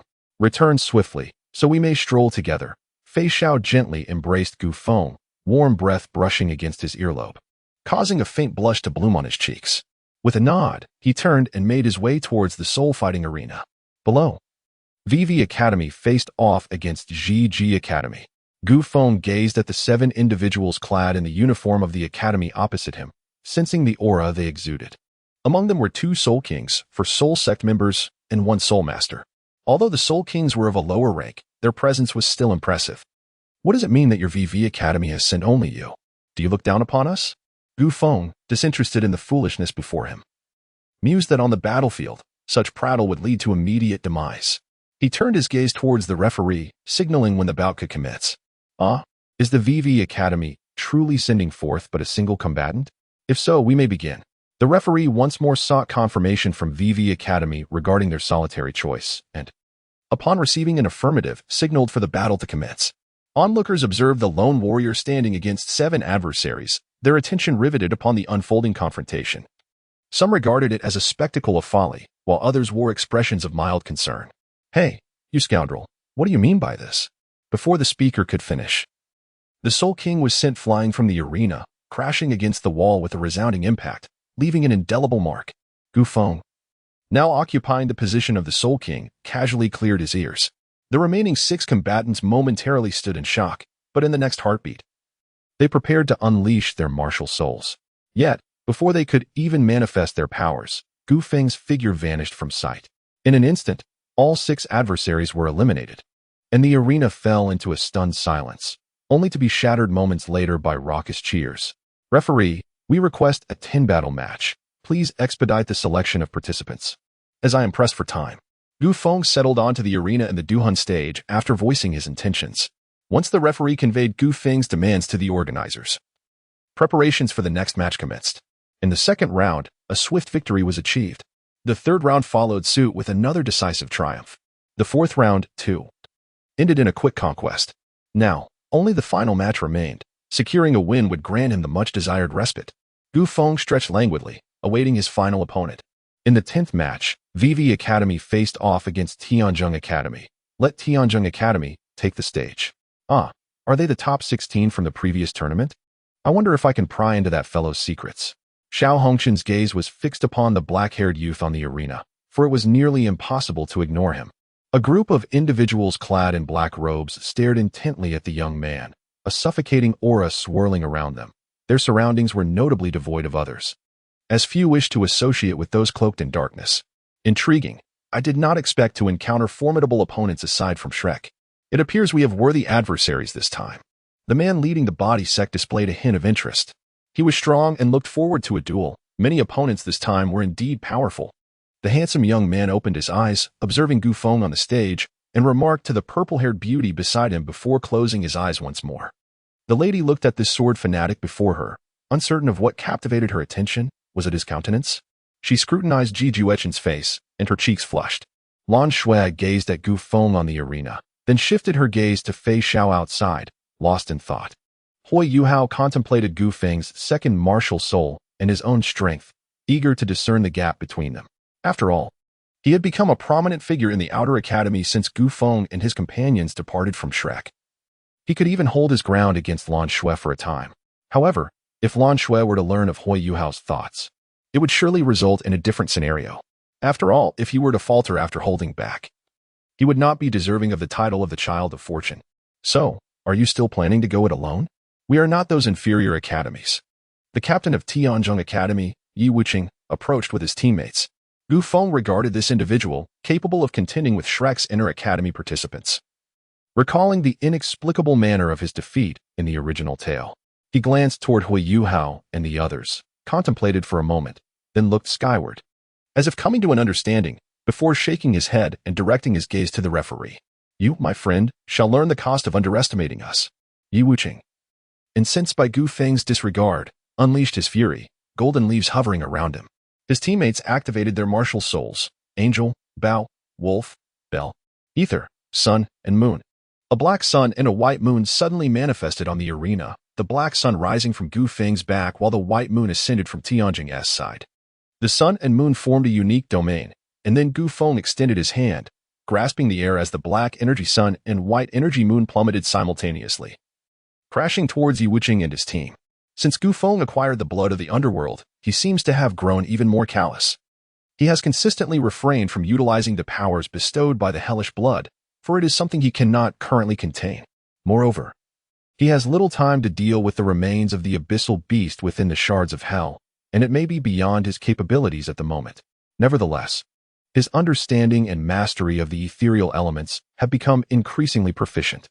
Yi Wuqing and the others could not help but twitch at the corners of their mouths as they gazed upon the descending miniature sun and moon, each resorting to their most formidable techniques, the dance of golden leaves, the angelic divine slash, and a volley of 5 arrows.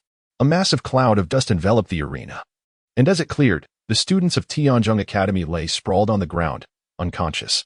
The entire battleground bore the marks of devastation, with Gu Feng as the sole figure standing amidst the chaos. Gu Feng turned and strode towards the stands, as the crowd erupted in deafening cheers.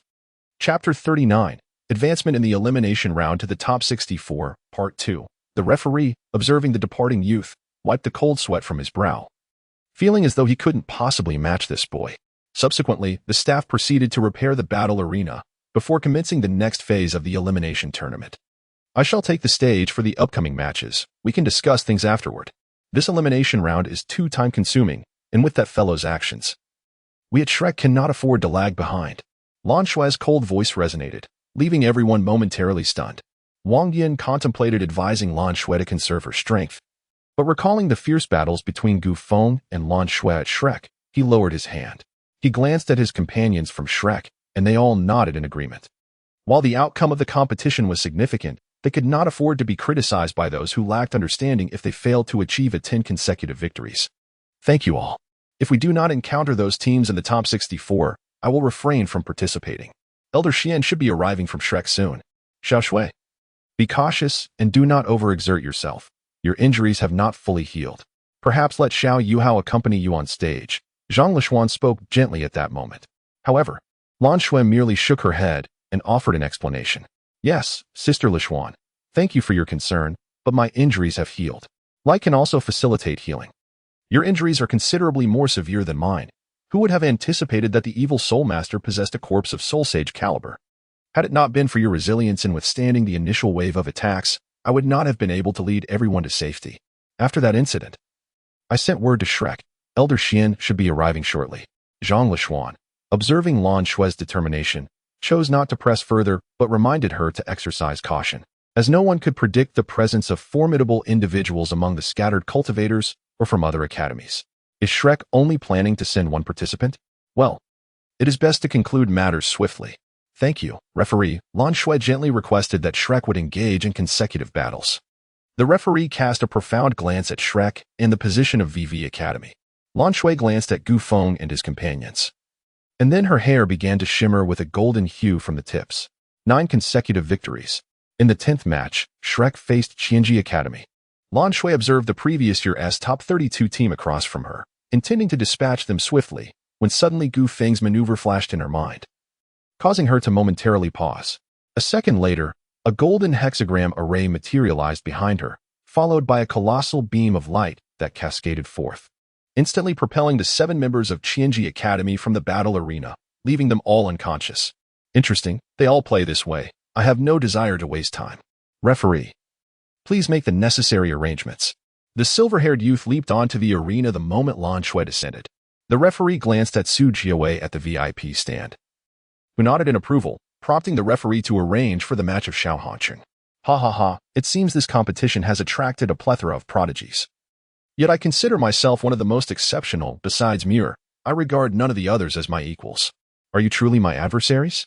Allow me to showcase my prowess. As Xiao Hanqing took the stage, he began to prattle like a melodramatic character, indulging in a torrent of nonsensical words.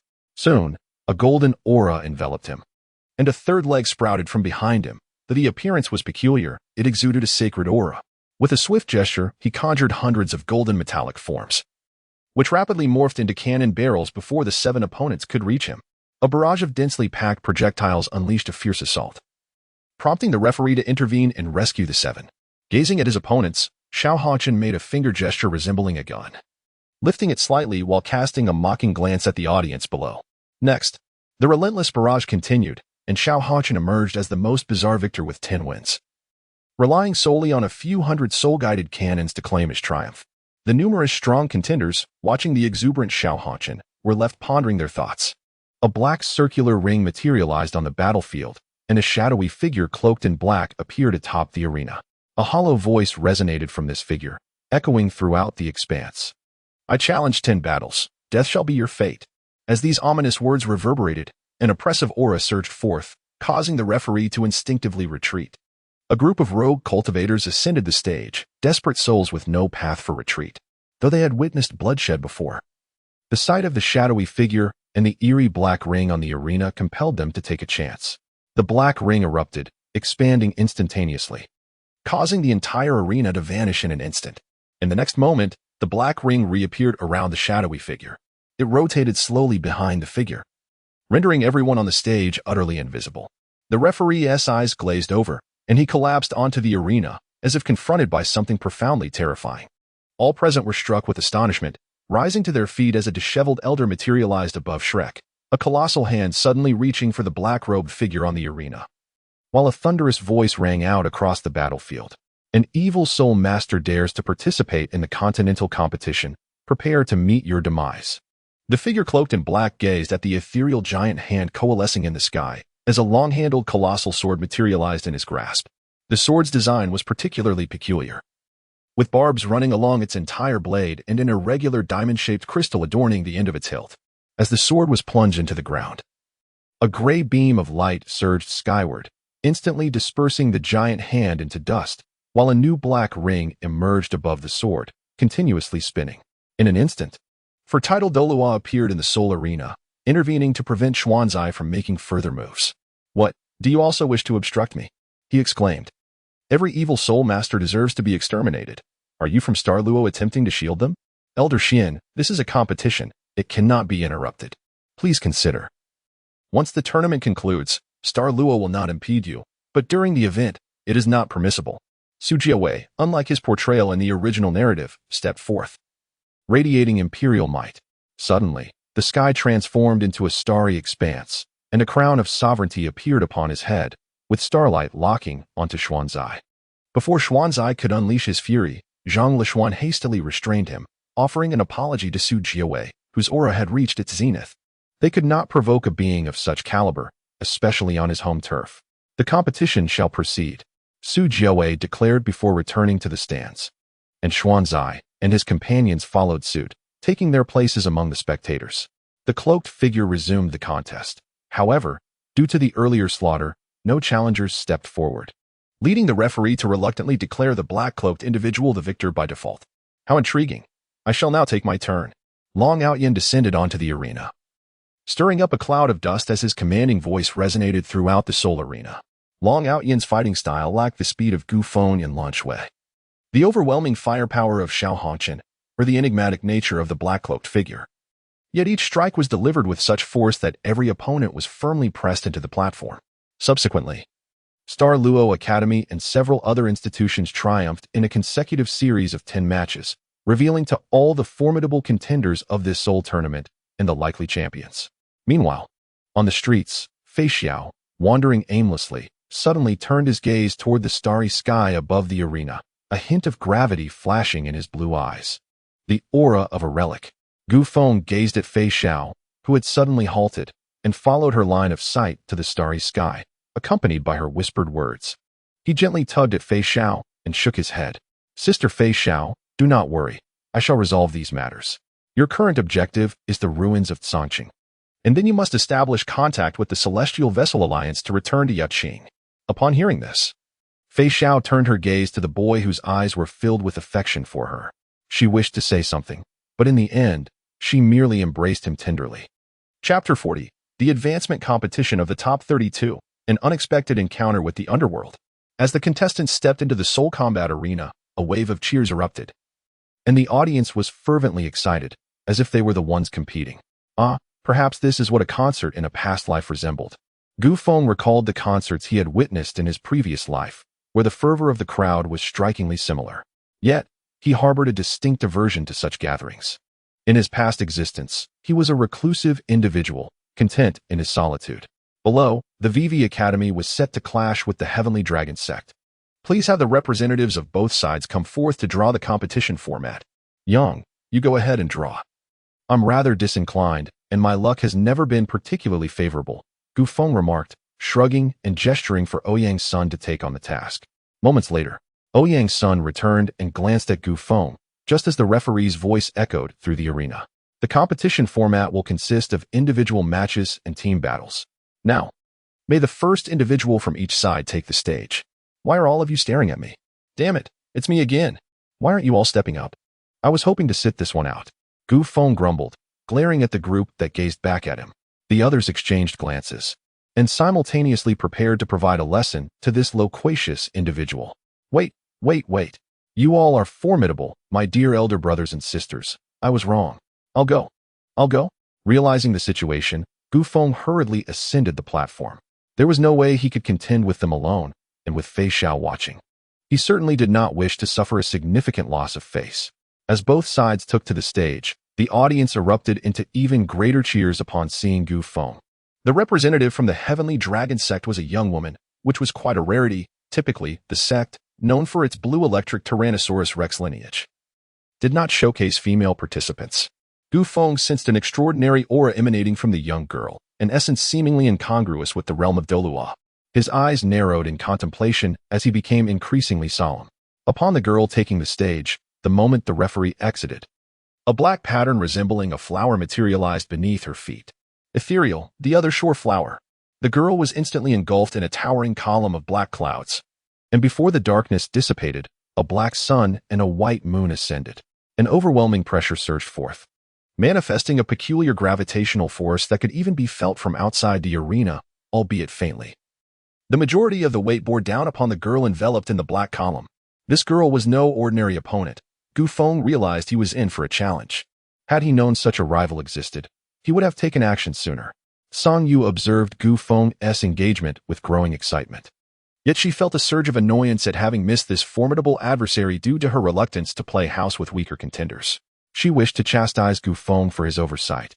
Had Gu Feng been privy to Song Yu's thoughts, he would have undoubtedly expressed his frustrations and confronted her directly. All right. When the time comes, you all can step in as you wish. After all, it seems there are more hidden talents among us than just one. Unlike us who revealed our strengths upon arrival, Fei Xiao soothed Song Yu, smiling at the fervor in everyone's eyes. She then turned her gaze toward Gu Feng, who was fully committed on the stage, a smile gracing her lips. As Gu Feng launched into action, many spectators outside the arena began to watch intently. An adversary capable of prompting Gu Feng to seriousness must at least be of comparable caliber, if not slightly inferior. Lan Shui, the Hongqian siblings, Long Ao Tian, Niuer V, Ji Juqin, alongside the cloaked figure and several others lurking in the shadows, began strategizing their potential responses and counterattacks should they find themselves facing such an assault. Ethereal, Nano Vanguard. The black and white currents intertwined, and in an instant, four figures emerged, the white Bardel wielding dual swords, soaring through the sky, accompanied by the violet Hela with 4 high-tech, flying devices in tow. With a wave of his hand, a myriad of crimson spikes, reminiscent of Jormungandr, appeared, alongside Guttard, who bore blades similar to Bardel's but gripped them with both hands. The black column was cleaved apart, and the girl underwent a significant transformation. No longer merely a girl, she now embodied a striking mature woman. Her waist adorned with an unusual 2-meter-long katana, its hilt embellished with what resembled monstrous eyes. Her long purple hair cascaded down, crowned with an odd ornament, while her slender waist was clad in peculiar shorts. The hem of her split skirt danced with the wind, and the wide sleeves of her attire fell gracefully to her feet as she crossed her arms. What an astonishing sight! Gu Feng could not help but exclaim as he caught sight of the figure across from him. Although he was aware that he would eventually encounter the individuals from his past life within the railway to confront the extraordinary emissary, Yomi, at this moment was beyond expectation. The violet-haired woman appeared momentarily dazed, seemingly caught off guard by her presence in this place. Gu Feng hesitated, feeling an unusual sense of trepidation, a profound unease that was not commonplace. However, in the next instant, Yomi raised her hand to observe the swirling ether surrounding Gu Feng. Gently closing her eyes, she attuned herself to a peculiar pulsation of blood. With a single hand, she grasped her blade, drawing it slightly before sheathing it once more, murmuring softly to herself. Oh, so that is it. The atmosphere fell into silence as 4 sharp soldiers stood poised before Gu Feng, ready to strike at a moment's notice. While the presence of the black sun and the white moon grew increasingly formidable, a chilling voice resonated in Gu Feng's ear. Make your move. Should your strength be sufficient, I shall reveal to you the means to resolve the issues plaguing her. Gu Feng was taken aback, his body gradually leaning forward. In his previous life, he was oblivious to how Fei Xiao's ailment was ultimately resolved, and he was even uncertain whether Fei Xiao had fully recovered. He had previously placed all his hopes on the healer. Yet there was no guarantee that the healer would respond to him. Moreover, Huang Wan, the most enigmatic envoy within the collapsing iron universe, might indeed possess a solution. Gu Feng gazed towards Fei Xiao's position, his aura returning to tranquility. He recalled the silhouette of Fei Xiao quietly seated by the window at night. It appeared she too was reluctant to be ensnared by the madness of the moon. As a general of the celestial vessel, she now found herself unable to wield her own power, fearing the potential for chaos. The once carefree and unrepentant general now seemed burdened with the weight of greater considerations. In Gu Feng's mind, the scene ultimately rested upon the future that Fei Xiao had spoken of that day. where Yaqing awaited his proposal. Haha. The low, somber laughter gradually morphed into a cacophony of madness as Gu Feng swept his hand through his hair, the sound of his frenzy echoing around him. Then let us fight. At the moment Huang Wan emerged, Fei Xiao rose in concern, sensing the aura of an uncertain fate. She feared for Gu Feng's safety. Just as Fei Xiao, observing Gu Feng's maniacal laughter, contemplated bringing him back, they deemed surrender inevitable, yet Ouyang's son obstructed her path. Let him fight with all his might. He has suppressed this for far too long. He was not like this during his time at Shrek. At that moment, Gu Feng was not burdened by such thoughts. You are the reason for his transformation. We must have faith in him. Even if Gu Feng were to falter, we are still here. Ouyang's son radiated an indomitable fighting spirit, while Tsang Yue, Snow Empress, Ouyang Qi'er, and the Gu Yu sisters stood resolutely behind him, united in their gaze upon Fei Xiao. Awaiting her decision, Fei Xiao regarded Gu Feng's silhouette and, with a resigned sigh, gently leaned against the railing, her cerulean eyes seemingly lost in contemplation. Very well. Let us place our trust in Little Feng. Chapter 41. The Advancement Match of the Top 32, Part 2, Pseudo-Doomsday Canon. 4 elite warriors charged simultaneously towards Huang Quan, each possessing a strength equivalent to that of a soul sage in this realm. Huang Quan deftly parried Gu Ruida's strike with his long blade, pivoting to kick aside the oncoming Bedell, and nimbly dodged the nanospikes unleashed by Yemengate. Hela commanded floating cannons that relentlessly bombarded Huang Quan with nanomissiles, while Bedell's shoulder armor opened, unleashing a barrage of countless nanomissiles. Yemengate conjured spikes of considerable length aimed at Huang Quan, and Gu Ruida's long blade emanated a sinister black flame as it cleaved towards Huang Quan. The 2-meter-long katana traced an elegant arc, and in the next instant, the 4 nano-soldiers' assaults, along with all the elite warriors, dissipated simultaneously upon the arena. The spectators outside were taken aback, rising in astonishment. They realized that they could counter Gu Feng's nano-soldiers, yet none could do so with the ease of that purple-haired goddess on the field. Her strength was astonishing, and many felt a slight sense of relief, for regardless of the outcome between these two formidable entities, it would ultimately benefit them all. Huang Quan spun on the spot, the katana carving an arc. A wave of energy surged forth, uprooting the ground and hurtling towards Gu Feng, the earth lifted by the force of the blast. 3 paths of withering, ether, sun, and moon. The black sun and white moon vanished from the arena in an instant, only to reappear on Gu Feng's shoulders the next moment, their diminished forms exuding an even more terrifying aura. Gu Feng, with shoulders squared against the encroaching tide of conflict, emanated an aura that reached its zenith. A formidable black sword materialized, shattering the waves of energy from below. Ether, judgment. In an instant, Gu Feng's figure emerged above Huang Quan as the air rippled violently. The crimson aura flickered upon the heavy sword, which he then forcefully brought down upon Huang Quan. A colossal pit formed upon the arena, sending dust and debris soaring into the air. However, the scene that unfolded as the dust settled astonished the majority of onlookers. Huang Quan leaned gracefully against his katana, casually savoring a peach in his hand. Meanwhile, Gu Feng, with his hands braced against the sword's hilt, knelt partially within the vast pit. As he withdrew the heavy sword from the earth, it shattered into countless fragments, which dissolved into dust before touching the ground. The sun and moon emblazoned upon his shoulder dimmed, subsequently transforming into wisps of white smoke. Gu Feng gradually rose to his feet.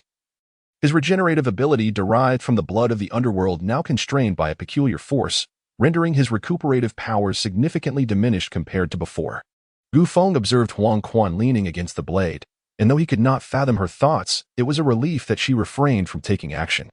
Gu Feng gradually closed his eyes as the ethereal energy circulating in the arena dissipated. Huang Quan glanced at Gu Feng, then tucked the unfinished peach into her sleeve. She grasped her long blade, fully prepared to counter any forthcoming attacks. She needed to gauge his approximate strength before deciding whether to reveal certain truths to him. Her visions of his future were but a fleeting fragment, a moment of enmity against the divine. Yet, this fragment appeared to be merely an illusion, elusive and insubstantial. His pitch-black pupils emanated a crimson glow, and Gu Feng's expression was one of icy detachment. In an instant, a colossal black coffin enveloped Huang Quan, bound by dark chains that anchored it in midair. The oppressive force of the confinement unsettled many onlookers. Ethereal energy, black coffin. This artifact could at most grant him a brief respite, particularly given that Huang Quan was not yet fully engaged. Gu Feng adjusted his state. As the blood of the underworld finally healed his previous wounds, the sky was filled with a multitude of tightly shut eyes, which suddenly opened, revealing countless gazes fixated on the black coffin. At the moment those eyes appeared, many individuals employed various means to obstruct the intrusive scrutiny. They sensed the prying nature of the celestial eyes, and the overwhelming sight of them instilled a profound sense of foreboding, as if calamity were imminent. Once more, the sun and moon materialized upon his shoulders, and a heavy black sword reformed. The instant Gu Feng prepared to seal Huang Quan within. A blade of light cleaved through the black coffin, reducing it to fragments that swiftly dissipated. Gu Feng sidestepped the glimmer of the blade, which vanished after slicing through the air for several hundred meters, leaving a colossal chasm in its wake, stretching up to the stands. Huang Quan maintained a relaxed demeanor, casually munching on an unfinished cloud peach, seemingly indifferent to the peculiar eyes above her, eagerly anticipating the surprises he might unveil. Ether, the Emperor's calamity light. Countless energy beams cascaded down, filling the arena with a cacophony of explosions. This venue, impervious even to Douluo, was shattered into fragments. A shadowy figure lunged towards the violet-haired maiden, the heavy sword scraping the ground, igniting black flames as it swung towards Huang Quan. A thunderous crash resounded as the shadowy figure was sent flying, the heavy sword in its grasp dissolving into dust. In the next moment, the black light was repeatedly repelled while charging towards Huang Quan. The entire space was suffused with black shadows, with most spectators outside the arena only able to see the violet-haired enchantress standing amidst the tumultuous black phantoms colliding around her. She wielded a longsword, complete with a scabbard, deftly sending the black shadows flying. However, the relentless assaults from the shadows began to irk her. Where the black shadows passed, dark flames ignited, gradually forming a peculiar pattern that seemed to go unnoticed by the onlookers.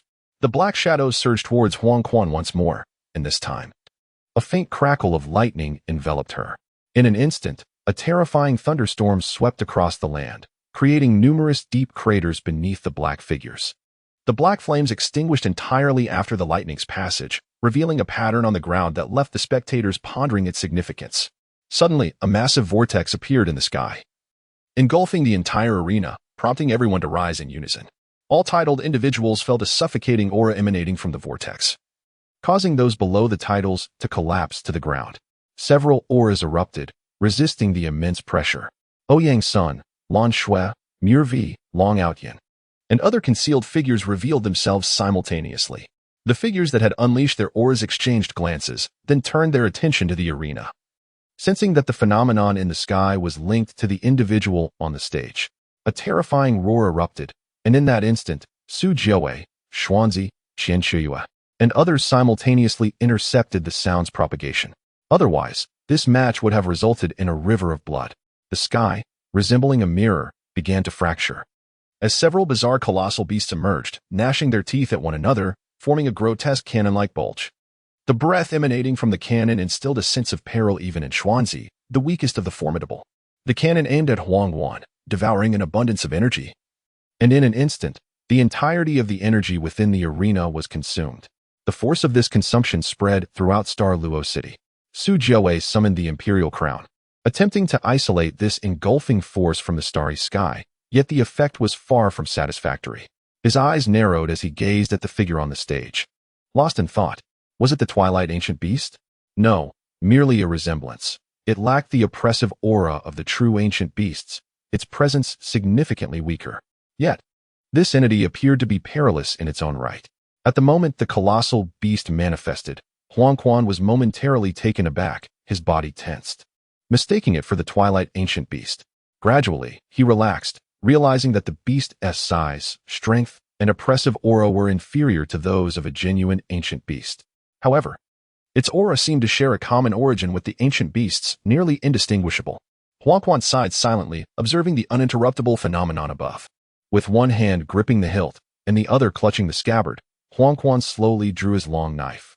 The black ripples emitted as it emerged gradually, suffusing the entire space with a gray hue. All that had transpired would return to nothingness, akin to tears destined to vanish in the rain. Do not look back. The path forward offers no refuge. I shall mourn for the departed, weeping like rain, overflowing the river, surging like a tide, guiding you home. The instant the blade was unsheathed, Huang Chuan's violet hair transformed to a grayish white, his long-sleeved garment disintegrating into fragments. Starting from the armor on his fingers, his body was adorned with blood-red patterns, and his dark crimson eyes exuded an ominous aura. As Huang Quan chanted softly, A hand emerged from the ruins, its essence frantically surging into the colossal vortex above. The beast, now infused with this essence, experienced a surge in its devouring power, instantly breaking through Su Jiuwei's impediment. A dark red beam of light cascaded as Huang Quan's aura erupted, the waves of destruction resonating in the hearts of all present. The pseudo-doomsday cannon. Suddenly, a black-red blade of light cleaved through the dark crimson beam, tearing apart the entirety of Douluo City. The remnants of dreams were stained, severed by a single stroke. The trace of the blade's light extended beyond Douluo City before gradually fading away. Light, an endless gray luminescence, compelled all to shut their eyes. When the radiance dissipated, Gu Feng's figure lay quietly amidst the ruins, unable to be restored immediately, even by the blood of the damned. The forces of nothingness and the power of hell clashed in an eternal stalemate. Gu Feng lay on the ground, gazing at Huang Quan, who looked up at the descending raindrops, reaching out to catch them. She transformed back into her violet-haired form, as if the fierce figure who had just cleaved the city in twain had never existed. From her sleeve, she produced a red oiled paper umbrella, unfurling it as she walked slowly towards Gu Feng. The crisp sound of her high heels on the ground blended with the rhythmic patter of raindrops on the umbrella, echoing clearly in Gu Feng's ears. Let us take a moment's respite. That last move was merely a fragment of that overwhelming power, wasn't it? This place seems to suppress all fate energies, and that force restraining such energies must be connected to something within you. Once you awaken, I shall return to reveal the answers you seek. This is merely a projection of mine. I am unsure why it has manifested here, yet upon seeing you, I felt a sense of understanding. The sound of her heels gradually receded as Gu Feng slowly closed his eyes. At the moment Huang Quan departed, Fei Xiao appeared before Gu Feng, gently lifting him and vanishing into the curtain of rain. The onlookers, having witnessed this battle, could only feel a sense of absurdity. Neither the swirling vortex above Xingluo nor the blinding flash of the blade was something they could contend with. Xuanzi rose, determined to eliminate that formidable foe, whose threat loomed large. Just as he and others contemplating the annihilation of such an existence stood up, Qian Shiyue, Gu Yeqing, Poseidon, and the sea, which emerged simultaneously.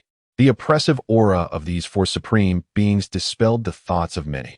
Feeling the equal strength emanating from the four, Xuanzi reluctantly sat down, lost in contemplation. Su Jiuwei gazed at the gash that cleaved through Xingluo, the terrifying aura emanating from it sending chills down his spine. The power within him, which had previously driven him to surpass his limits, now dared not stir in the presence of that blade's energy. He watched as the violet-haired lady gradually receded and the members of Shrek Academy disappeared into the rain. He slowly turned and returned to the Xingluo Imperial Palace. Chapter 42. The Advancement Matches of the Top 32, Part 3, The Terrifying Black Ring. Following the clash between Gu Feng and Huang Quan, the continent-wide competition was forced to pause for 2 days, during which Xingluo worked tirelessly to repair and reinforce the battle arena.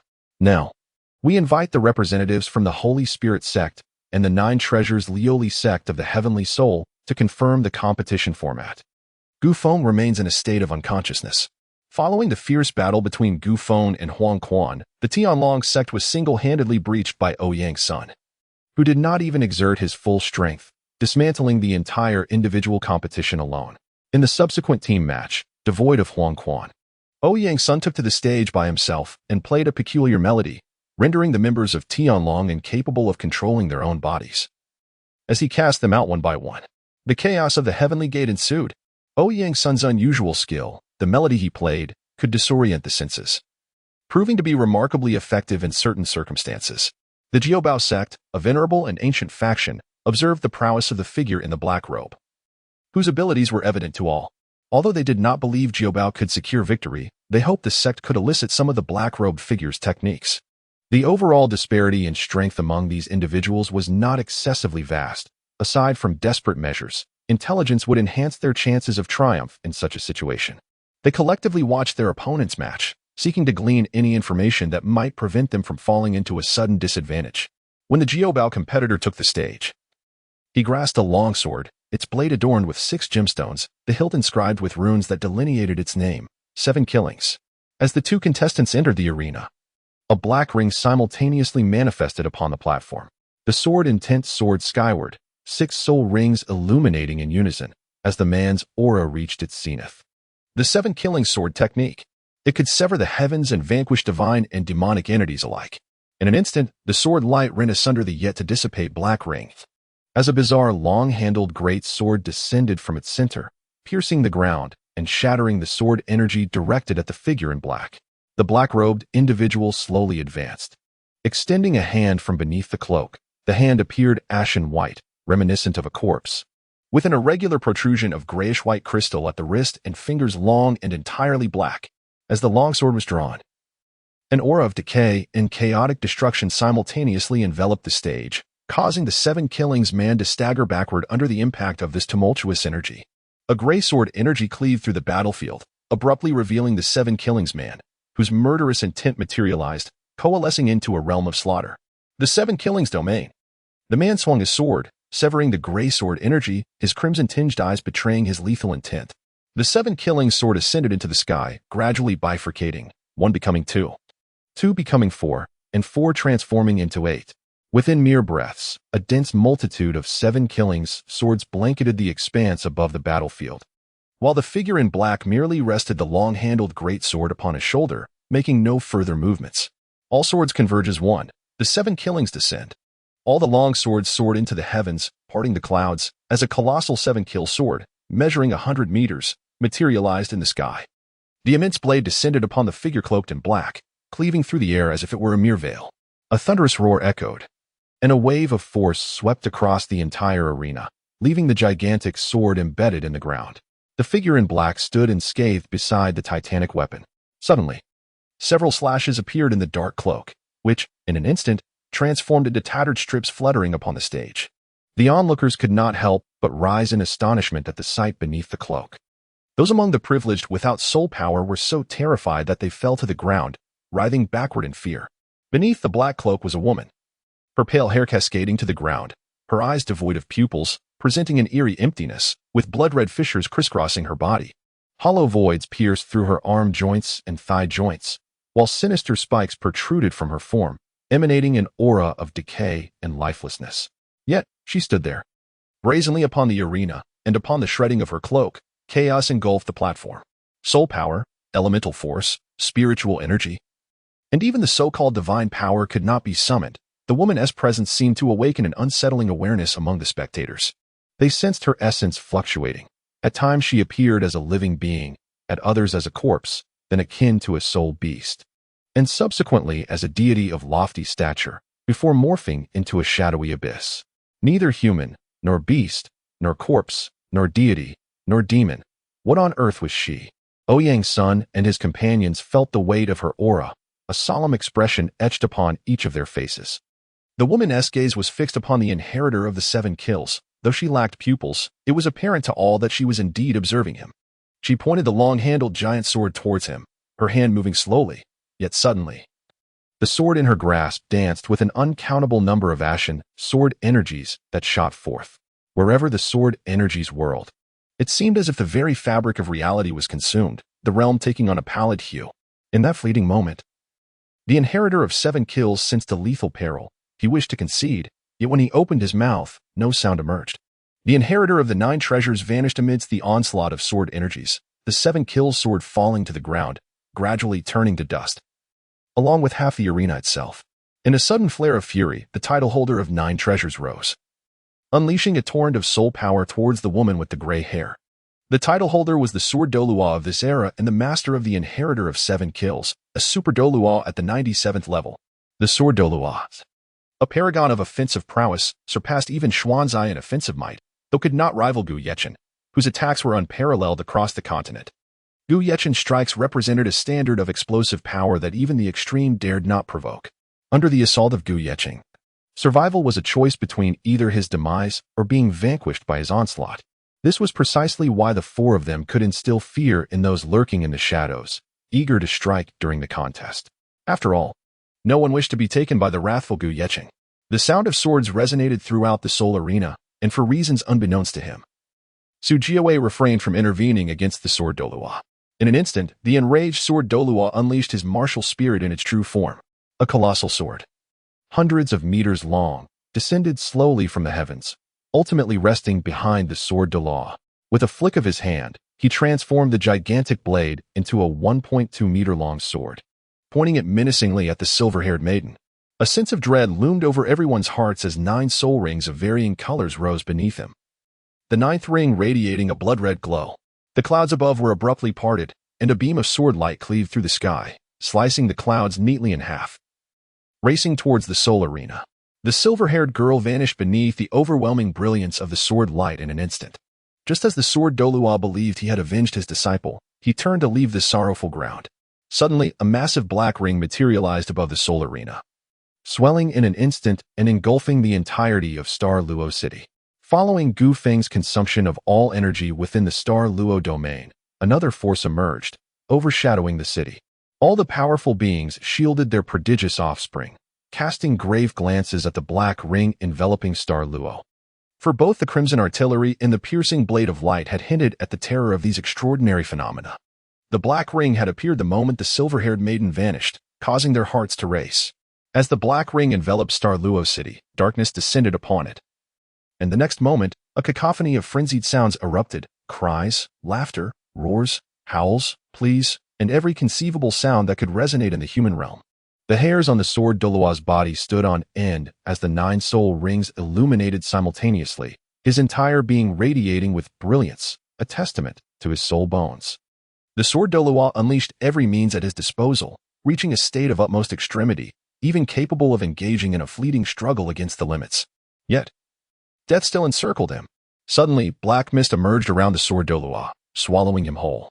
Within the dark fog, a dazzling sword light flickered, and after a breath, it vanished. Along with the sword Douluo, engulfed by the black mist. The cacophony within the black ring grew increasingly wild, only to abruptly fall silent. As the black ring slowly receded, the silver-haired maiden reappeared upon the stage. A chill ran down the spine of all present, including Su Jiawei, who was at his limit, and the Silver Dragon King. The sovereign of soul beasts. The unknown is the most terrifying. No one understood how the sword Douluo had vanished. In the fleeting moment after the black mist swallowed him, no one could grasp what had transpired, for he left not a trace. Even the silver-haired maiden, whom the sword Douluo had severed, re-emerged once more. The expression on the face of the Silver Dragon King turned grim, for her peak spiritual awareness detected nothing unusual. Yet, this very lack of revelation sent chills down her spine. She could sense the formidable aura of battle emanating from Ouyang's son, as well as the terrifying power within Fei Xiao, potent enough to annihilate the entirety of the Douluo divine realm. Even the unusual essence within Gu Feng was not lost on her. Aside from the earlier encounter with the violet-haired woman, she had initially felt nothing amiss. However, the instant that woman made her move, a profound terror of life and death engulfed her, a dread capable of erasing the entire world. But this was not as bizarre as the presence of the gray-haired woman. Indeed, it was bizarre. Everyone felt the strangeness, a strangeness that was utterly spine-chilling. The representative of the 9 treasures trembled as he conceded defeat. Fear gripped them all. Faced with such an unknown terror embodied in a woman, scarcely anyone remained unafraid, save for a select few. After the 9 treasures representative surrendered, the woman turned to leave, and where she passed, a grayish-white hue emerged. Once her black robe was shed, she transformed into a harbinger of calamity. Her companions timidly offered her a black robe, and upon donning it, all those strange phenomena vanished. Except for the vanished sword Douluo and the marks left on the ground where she had walked without the robe, everyone believed it was but a dream. Yet the events that transpired in the soul arena bore testament to the chilling reality. Chapter 43, The Advancement Matches of the Top 32, Part 4, A Shocking Turn.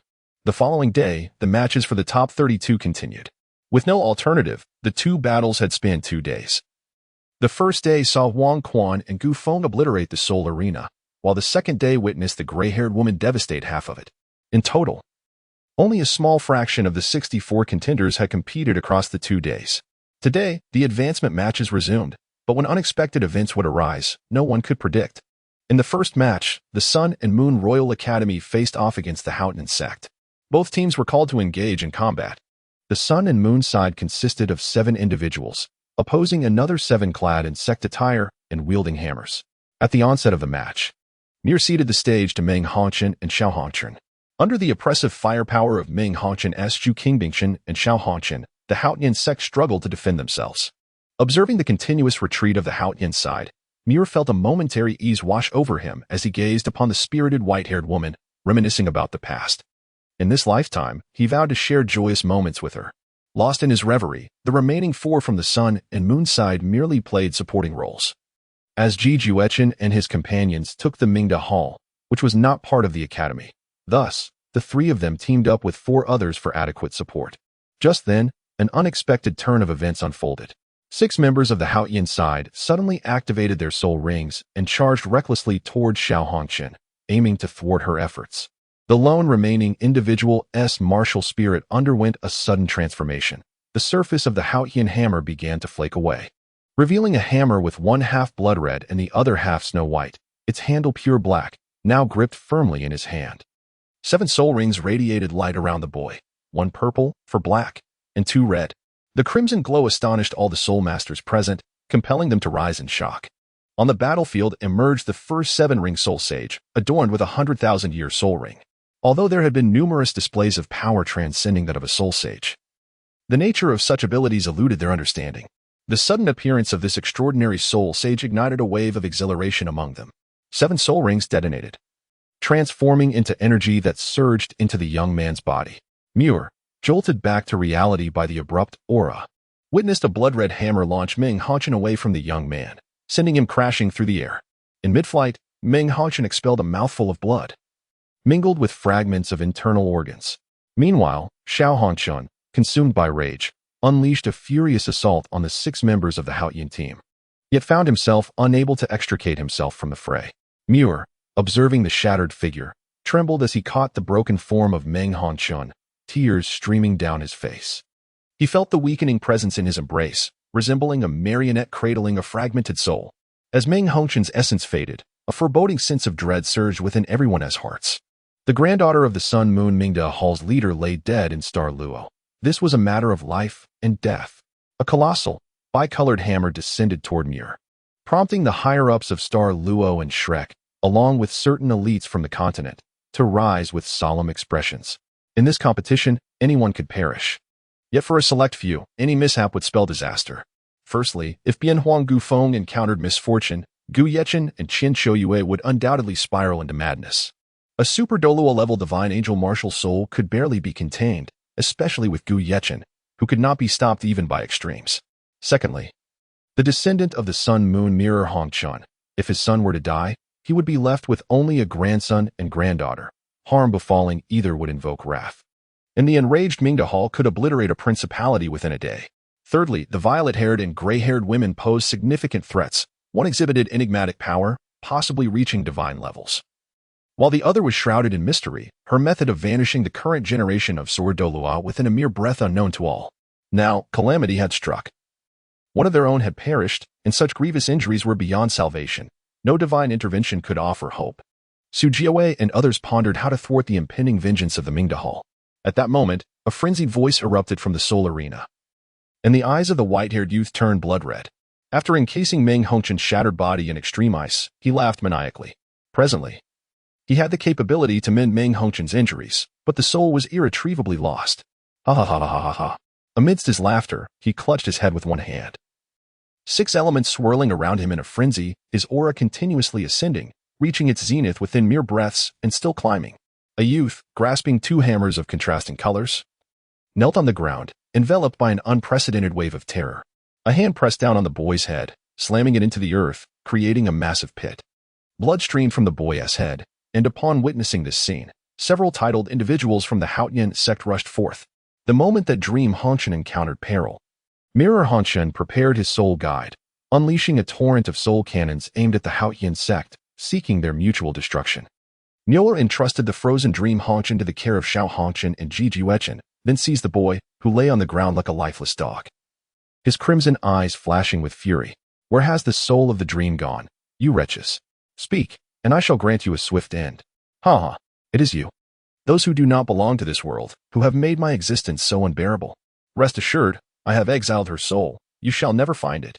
The boy's eyes turned pitch black, and in the next instant, a black hole consumed him, rendering him utterly invisible. A deep, sinister laughter echoed, soon followed by frenzied sounds reverberating throughout the entire Douluo. Those who do not belong to this realm, I was defeated by Gu Shilan 19,000 years ago, and lost to Lu Xing a millennium ago. I had intended to abandon everything and live peacefully, but since this world cannot accommodate me, let it be destroyed." As his words fell, the ground of Star Luo cracked open, and countless geysers of magma erupted from the depths. A low rumble of thunder filled the sky, as torrential rain mingled with lightning, and all metals converged above in the heavens. The golden elements of the Star Luo realm were instantaneously drained, and the molten metals and vacated golden elements coalesced into a towering metallic six-wing structure, soaring to a height of 100,000 meters.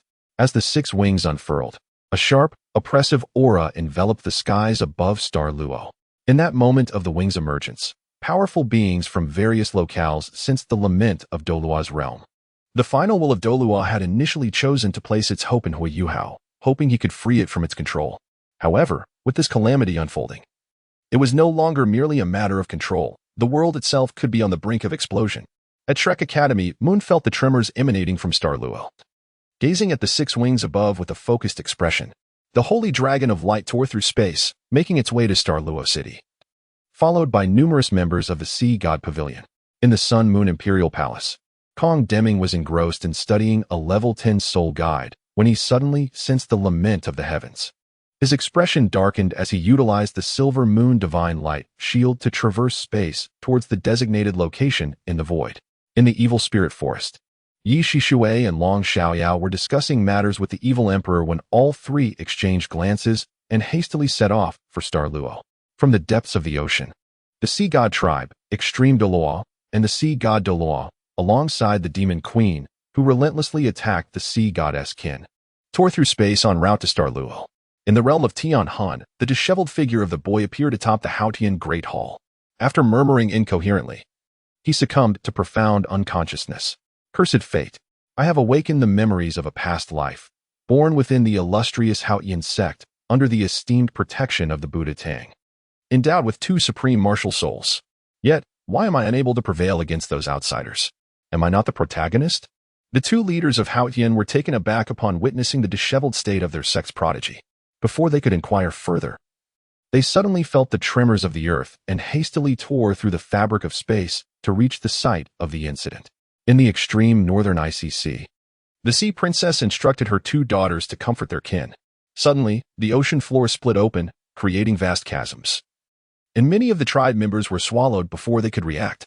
Emerging above the surface, I beheld the sea forming a colossal whirlpool, and I followed the currents to where the waters would ultimately lead. Beneath the golden tree of Shrek, in the mysterious expanse of 10,000 meters, the azure-haired beauty hurriedly tended to a rugged man. He had been battling against the will of the dimension when, without warning, it erupted violently.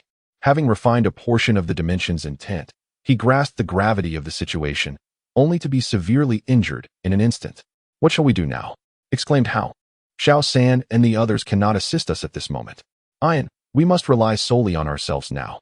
Allow me a moment to recuperate, and then we shall proceed. If we do not restrain that individual, the entire continent may face annihilation." Tang Hao's gaze pierced through the vast landscape, fixed upon the colossal six wings looming in the sky above the Star Luo. Deep within the Star Do, a 1,000-meter black dragon raised its head, gazing at the six wings above, while the towering trees of Star Do swayed in response. The sound of dragon roars echoing across the realm. A massive bear charged forth, breaking through the throngs of beasts to stand before Emperor Tian. "King of all beasts, spirit of the beasts, purple princess, red king, you shall remain in Star Do to thwart the impending calamity. Bear Lord, Bai Ji, let us depart." The dragon's silhouette, accompanied by Bai Ji and the colossal bear, tore through the fabric of space. Across the continent, with the exception of the poles, all eyes were raised to witness the six wings suspended in the heavens. Such a distance allowed for a glimpse of the chaos that had unfolded at the site of the incident.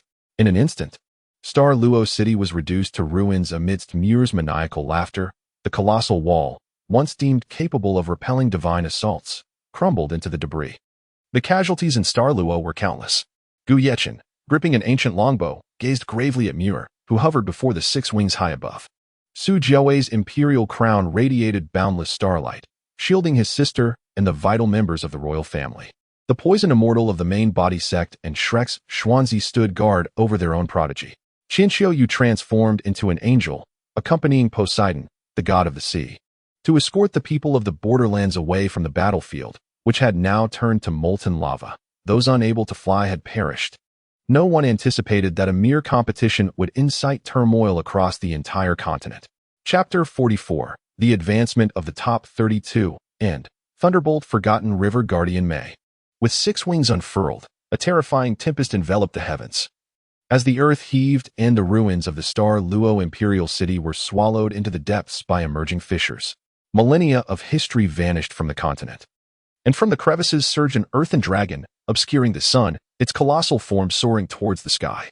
The dragon turned its gaze downward, where Mir stood atop its head. The roar of the dragon reverberating across the land, echoing even to the farthest reaches of the northern soul beasts. The magnificent creature raised its claw, energy coalescing upon its talon, slowly materializing into an earthen elemental spear. The dragon, undulating its massive body, hurled the spear into the lofty expanse, parting the atmosphere. With a gargantuan spearhead manifesting above the earthen dragon and the 6 wings. From beyond Douluo Star, one could see the earthen spear piercing through the cosmos. The atmospheric barrier of Douluo shattering as if struck by a meteor, resembling a balloon being prodded by chopsticks. The spear was on the brink of breaching the atmosphere, its tip stretching an astounding 100,000 meters. Should the complete spear descend, Douluo continent would be plunged into oblivion, a testament to divine might. The cataclysmic power, reminiscent of apocalyptic calamity, resonated within the hearts of all. The spatial integrity of Douluo City had become exceedingly fragile. What once required utmost strength to rend could now be torn asunder by a mere soul sage, but the fate of those utilizing spatial travel remained uncertain. The radiant and dark sacred dragons circled above the ruins. Atop each dragon rested a frail elder and a commanding elder, respectively, while a colossal blood-red puppet loomed beside them, upon whose shoulder stood an exquisitely enchanting sorceress. A towering single eye loomed ominously, adorned with hundreds of massive tentacles that tore through the air, emitting faint blue luminescence. Roars erupted from the darkness, as immense bears and a 1,000-meter black dragon unleashed their fierce growls, while a mermaid crowned in gold and a gargantuan magic whale emerged from the turbulent seas. Upon the arrival of the continent's formidable beings, all gazed at the spear tip rising from the sky, lamenting the fate of what was once Douluo, before collectively turning their gaze towards the heavens. Cubs, your mother and father are going to assist. You should leave with your friends. Douluo is no more. Head to that secret realm, and we shall return safely. A colossal 6-winged angel emerged amidst the chaos, with a man wielding an ancient longbow standing upon its shoulder, his soul rings flickering. The silver rings pulsating with an ominous aura that sent chills down the spines of all present. Awakened, Gu Feng reached out toward his departing parents, only for his hand to falter. Ouyang's son, witnessing Poseidon and the sea witch ascending into the sky, placed a reassuring hand on Gu Feng's shoulder, awaiting his decision. I shall take the lead. Those entities cannot be hindered. At most, they shall perish, the continent preserved, Douluo reduced to mere ruins, or perhaps some shall fall, and Douluo's realm be transformed into a land of divine retribution. A heavy tone emanated from Fei Xiao as it reached Gu Feng. For the entity in the heavens was drawing near, a force beyond the capability of those who had yet to traverse the stars. If you have not yet formulated a plan, I may assist you. However, in return, you must aid me in confronting the void in the future. A voice, ethereal and haunting, emerged from behind, a figure with violet hair, elegantly wielding a crimson oil paper umbrella, traversing the void with an air of mystery, danger, and unassailable confidence. Huang Quan. Most remained oblivious to the nature of the void referenced by Huang Quan, save for Fei Xiao and Gu Feng. Feng, ignore this woman. The heavenly monarch of eternal slumber is beyond our reach, and it is impossible for us to contend with such a force in the future. A hand restrained Fei Xiao, who was poised to act. Very well, when that day arrives, summon me, I shall be there, as long as I still draw breath. Gu Feng turned his back to the yellow springs, gazing at the descending rock spear from the heavens. At this moment, he truly could not withstand such an onslaught. His only hope was to ensure his survival amidst this assault. I will come to find you. The matters concerning her could only be resolved by him at this juncture. Should I return to the celestial vessel, there exist alternative means. The power of my projection still allows me to strike, albeit briefly, cleaving through the barriers of this world. After that strike, I could lead her away from this confined realm. If you were to venture there, uncertainty looms large. Consider this an additional form of assistance. As Yellow Spring's words settled, she lifted her gaze towards the firmament, letting out a soft sigh as memories flooded her mind. Fragments of the shattered Takamagara and Izumo, A land strewn with broken swords and shattered blades, a black sun hanging in a gray sky, crimson rain, and that silhouette amidst the downpour. A gentle woman clad in sacrificial attire, her dark hair adorned with two horns, wielding a fractured longsword, stared at the swirling black hole above. In her recollections, the woman swung the blade, and the splintered sword gradually transformed into a blood-red longsword. The unique horns on the maiden's head faded into oblivion with the emergence of the sword, and as she delivered that fateful strike, her hair turned ashen. Numerous memories surged through Yellow Spring's mind until the final image crystallized, a friend walking the same path, inquiring her name. She had forgotten many things, yet one remained etched in her memory, her name. Thunder, warden of the River of Forgetfulness. May. With her high-heeled shoes, Yellow Spring stepped forward into the void, sending ripples akin to water across the emptiness, drawing Gu Feng into a peculiar space. With her red eyes and gray hair, Yellow Spring faced away from him, brandishing a crimson longsword, before turning around. The surface of the sea within this realm shimmered with undulating waves, while in the distance, a colossal black hole spun endlessly. Yellow Springs regarded the young man before her, his resolute gaze evoking memories of an old friend, the chaotic physician. In the forthcoming long night, you are likely to encounter numerous tribulations and bear witness to many tragedies. Ultimately, all that remains in your sight will be a dichotomy of black and white. Yet, believe this, within that monochrome world, a fleeting glimpse of red shall manifest once more at the moment you are faced with a choice. You must meticulously ponder its significance. Subsequently, Huangquan slowly drew forth a crimson long blade and struck towards the black hole. A scarlet mark appeared before the abyss, cleaving the sea asunder, and Gu Feng was subsequently expelled from this peculiar realm. Following Huang Xuan's decisive strike, the dichotomy of black and white instantaneously expanded throughout the world, enveloping everything in its wake. The celestial bodies, stars, sun, moon, the ethereal souls, the fighting spirits, the constellations, the distant seas, the poles, witnessed the relentless surge of black and white, transforming the entire world into this monochromatic visage.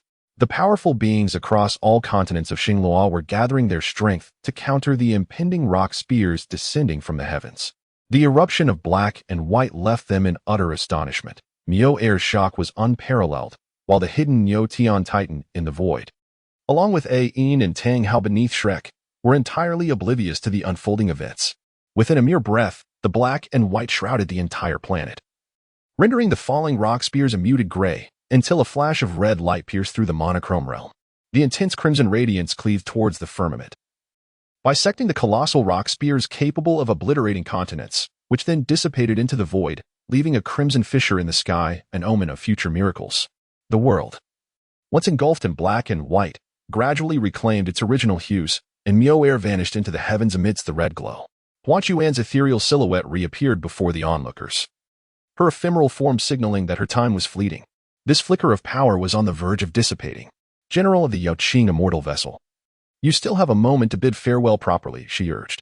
Moreover, I have merely averted that calamity. That individual has been severely injured by the aftershocks. What transpires next is for you to determine. With that, Huang Xuan's projection entrusted the passage of time to Fei Xiao and Gu Feng, while Ouyang's son and the others made way for them. Chapter 45. The oncoming turmoil. I will await you on the immortal vessel. In the future, I shall stand beside you to confront the slumbering celestial monarch. Fei Xiao embraced Gu Feng silently. After a moment, gentle words echoed in Gu Feng's ears. Take good care of yourself. We must depart. Time is of the essence, and if we linger, this realm shall again be ensnared by that entity. Very well, I understand. Fei Xiao cast one last glance at Gu Feng before vanishing alongside Huangquan into the rift in the sky. The six-winged angel descended beside them, accompanied by the ethereal figure of the sea god wielding a scepter. The witch and Gu Yechen stood at a distance, while the supermodel had completely vanished, leaving Xingluo in ruins. It was time for reckoning the soul beasts, the evil soul masters, and the enigmatic Xingluo among others. As the battle erupted, the angel and the sea god confronted the blood-red puppet simultaneously.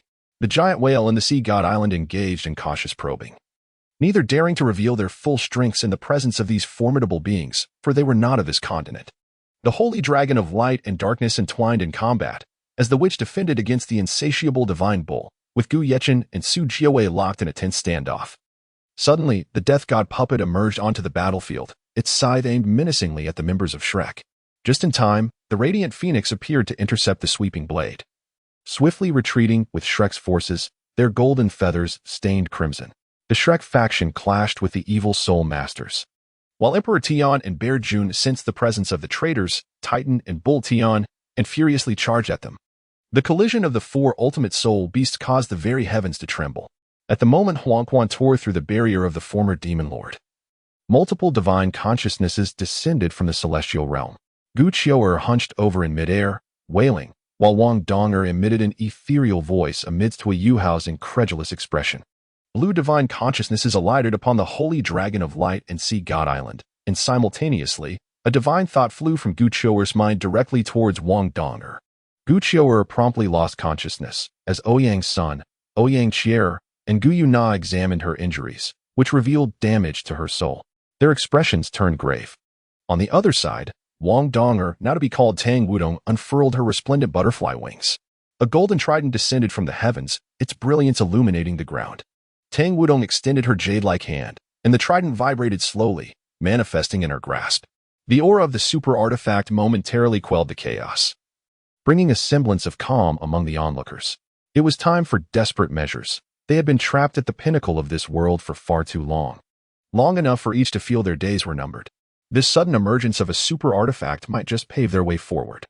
The current tranquility belied an underlying frenzy. None wished for their demise. Everyone had departed from Tang Wudong's side, leaving her in a vortex where anyone who approached would suffer.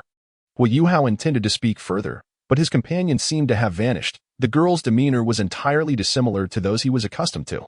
However, there was a silver lining. At least the fated child of this world had not yet succumbed to despair. And the schemes laid out by the Tang God King had become utterly futile. The will of heaven and earth suddenly alerted the crowd, whisking Hui Yuhao away in an instant, only for him to vanish from sight. Tang Wudong cast a deep glance at the disappearing Hui Yuhao. The fated child, indeed. A testament to heaven's favor. She then turned her gaze to the instigators of this chaos. You stand no chance, even if you possess divine artifacts. You cannot ascend to godhood. However, there exists a genuine opportunity for you to achieve divinity. Eliminate those who do not belong to Douluo. Tang Wudong pointed her sword at Gu Feng, along with the gray-haired Nox. The black sun and moon rose from the ruins, subsequently erupting. Ether, sun, and moon. The explosion sent a cloud of dust billowing, forcing Gu Feng and Ouyang's son, along with others not belonging to Douluo, to flee for their lives. When the divine consciousness descended, Gu Feng sensed impending doom and prepared accordingly. Their combined strength was insufficient to contend with the continent's top-tier powerhouses. The death puppets and blood puppets charged towards Nox, and in that fleeting moment, Nox was obliterated into fragments. Darkness, absolute darkness. It enveloped the entire Starluo, extending to the borders of Douluo. Within the darkness, countless whispers emerged. You have arrived. We long to be freed to slay them. The black ring erupted, and the prior black mist surged towards all within Starluo. What in the world is this? Shishui, take cover. The dark sacred dragon, fueled by soul power, broke through the black mist alongside Yi Shishui, its body appearing corroded, scales decaying, horns withered, and claws aged. The dark sacred dragon transformed back into a towering elder, its aura waning, spewing forth black blood as it rushed towards the sun and moon with Yi Shishui. Zhongli Wu followed closely as Long Xiao shattered the black mist, fleeing alongside them. He was the one who suffered the most, having lost 400,000-year soul beast souls and the Bone Dragon King in the process. The angel and sea god bled profusely, while the witch was repelled by the Tao Dai. Gu Yechen found himself ensnared by Su Jiawei above the celestial sphere, the guardian of the imperial crown binding him tightly, rendering escape impossible in the short term. As the dust settled, Gu Feng and his companions were intercepted by the members of the body sect, the angel, sea god, and which stood before the immortal poison, while Shrek and various continental forces surrounded them. The hooves of the Tao Dai divine bull thundered down, and Ouyang's son's maniacal laughter echoed. Come, come. Now this is how it should be. With one hand propped against his forehead, a piercing crimson light emanated from him, while golden feathers and white down fluttered in the wake of the Tao Dai divine bull's descent. Chi Tian. Everyone was lifted by Ouyang's son, sending the Tao Dai divine bull soaring into the air. However, Ouyang's son, in his current state, was ultimately unable to contend with such a formidable opponent. After propelling the Tao Dai divine bull, he reverted back, momentarily losing his combat prowess. The aura surrounding the Snow Empress surged wildly, reaching the levels of Soul Saint and Soul Douluo, and she was on the verge of breaking through to the title. She yearned to conclude her recultivation. Though the outcome might still render her incapable of defeating these adversaries, there remained a glimmer of hope for her escape from this place. Gu Feng extended a hand to rest upon the shoulder of the Snow Empress, subsequently emerging from behind. He approached Qian Qiuyu and gently embraced her. "Mother, do not worry. We shall be fine, I assure you." With that, he swiftly rendered his mother unconscious with a precise chop, supporting her as she fell, before entrusting her care to the witch and Pa-seed. As for his father, he found himself unable to assist at that moment. Yet it seemed there was little cause for concern on that front. The number of titled individuals surrounding them was increasing, the allure of ascension to divinity proving irresistibly enticing. Once, these figures had struggled to find their paths, but now, each sought to partake in the unfolding chaos. "I can lead you away. There is no need to resort to that." Song Yu observed the encircling throng, assessing their remaining combat strength. The probability of a complete escape stood at a mere 40%, yet she deemed it sufficient. "I do not wish to flee again. Shrek has fled once, and I also evaded when Fei Xiao departed. I am no great sage, nor do I relish such troublesome affairs, but I hold dear a limited number of individuals, my family. Whoever harms them shall pay with their life." A whisper emerged, gradually spiraling into madness, a frenzied aura emanating from Gu Feng. Song Yu beheld the ethereal energy and crimson aura surging from Gu Feng. Gripping her blade tightly, she prepared for one final stroke. One that could ensnare all present for a fleeting second. "Song Yu, take them away. Please assist in their care. Await me in the wilderness. I shall return." Song Yu gazed at Gu Feng's retreating figure, and after a moment's reflection, she nodded. "Very well." She withdrew to the vicinity of Ouyang's son and the others. None among the encircled dared to strike. They did not wish to grant their adversaries a final utterance, for the encroaching figures hailed from various locales, each unaware of how many opportunities for divinity lay in wait. Moreover, 3 super Douluos remained within the circle, though now only 2 were present. Yet, no one yearned to be the first to act, as they needed to guard against a breakout from within while remaining wary of those encircling them. "Let us conserve our breath for now. Do not afford these ruffians an escape." Xian Zi returned, one of his hands fractured, a testament to the might of Ouyang's son's strike. Truly, he was the strongest under extreme duress. The crowd regarded Xian Zi's injured hand, many narrowing their eyes as they coalesced their energies, preparing to act. Chapter 46, Demon. Apothecary. A low, rumbling laughter reverberated within the encirclement, the disordered utterances of the Black Ring echoing nearby as the dark mist departed the area. The imperial crown summoned the stars to descend, intercepting the encroaching black fog. The Black Ring began its slow migration from the star Luo towards the direction of Douluo, with the dark mist trailing in its wake, consuming all life in its path. Something felt amiss. Why was the Black Ring departing from this place?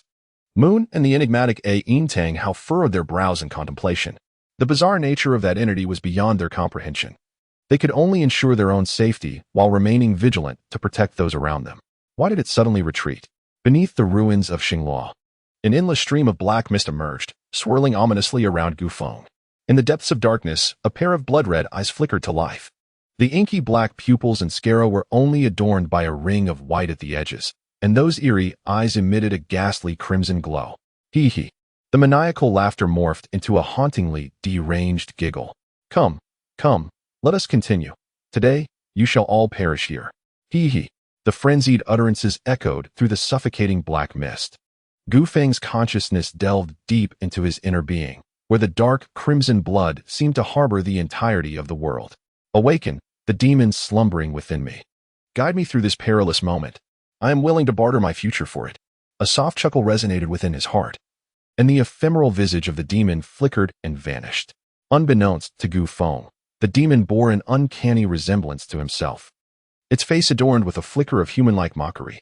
In an instant, the dark crimson blood coursed through his entire being, shattering invisible shackles, and a colossal shadow of the demon flashed behind him.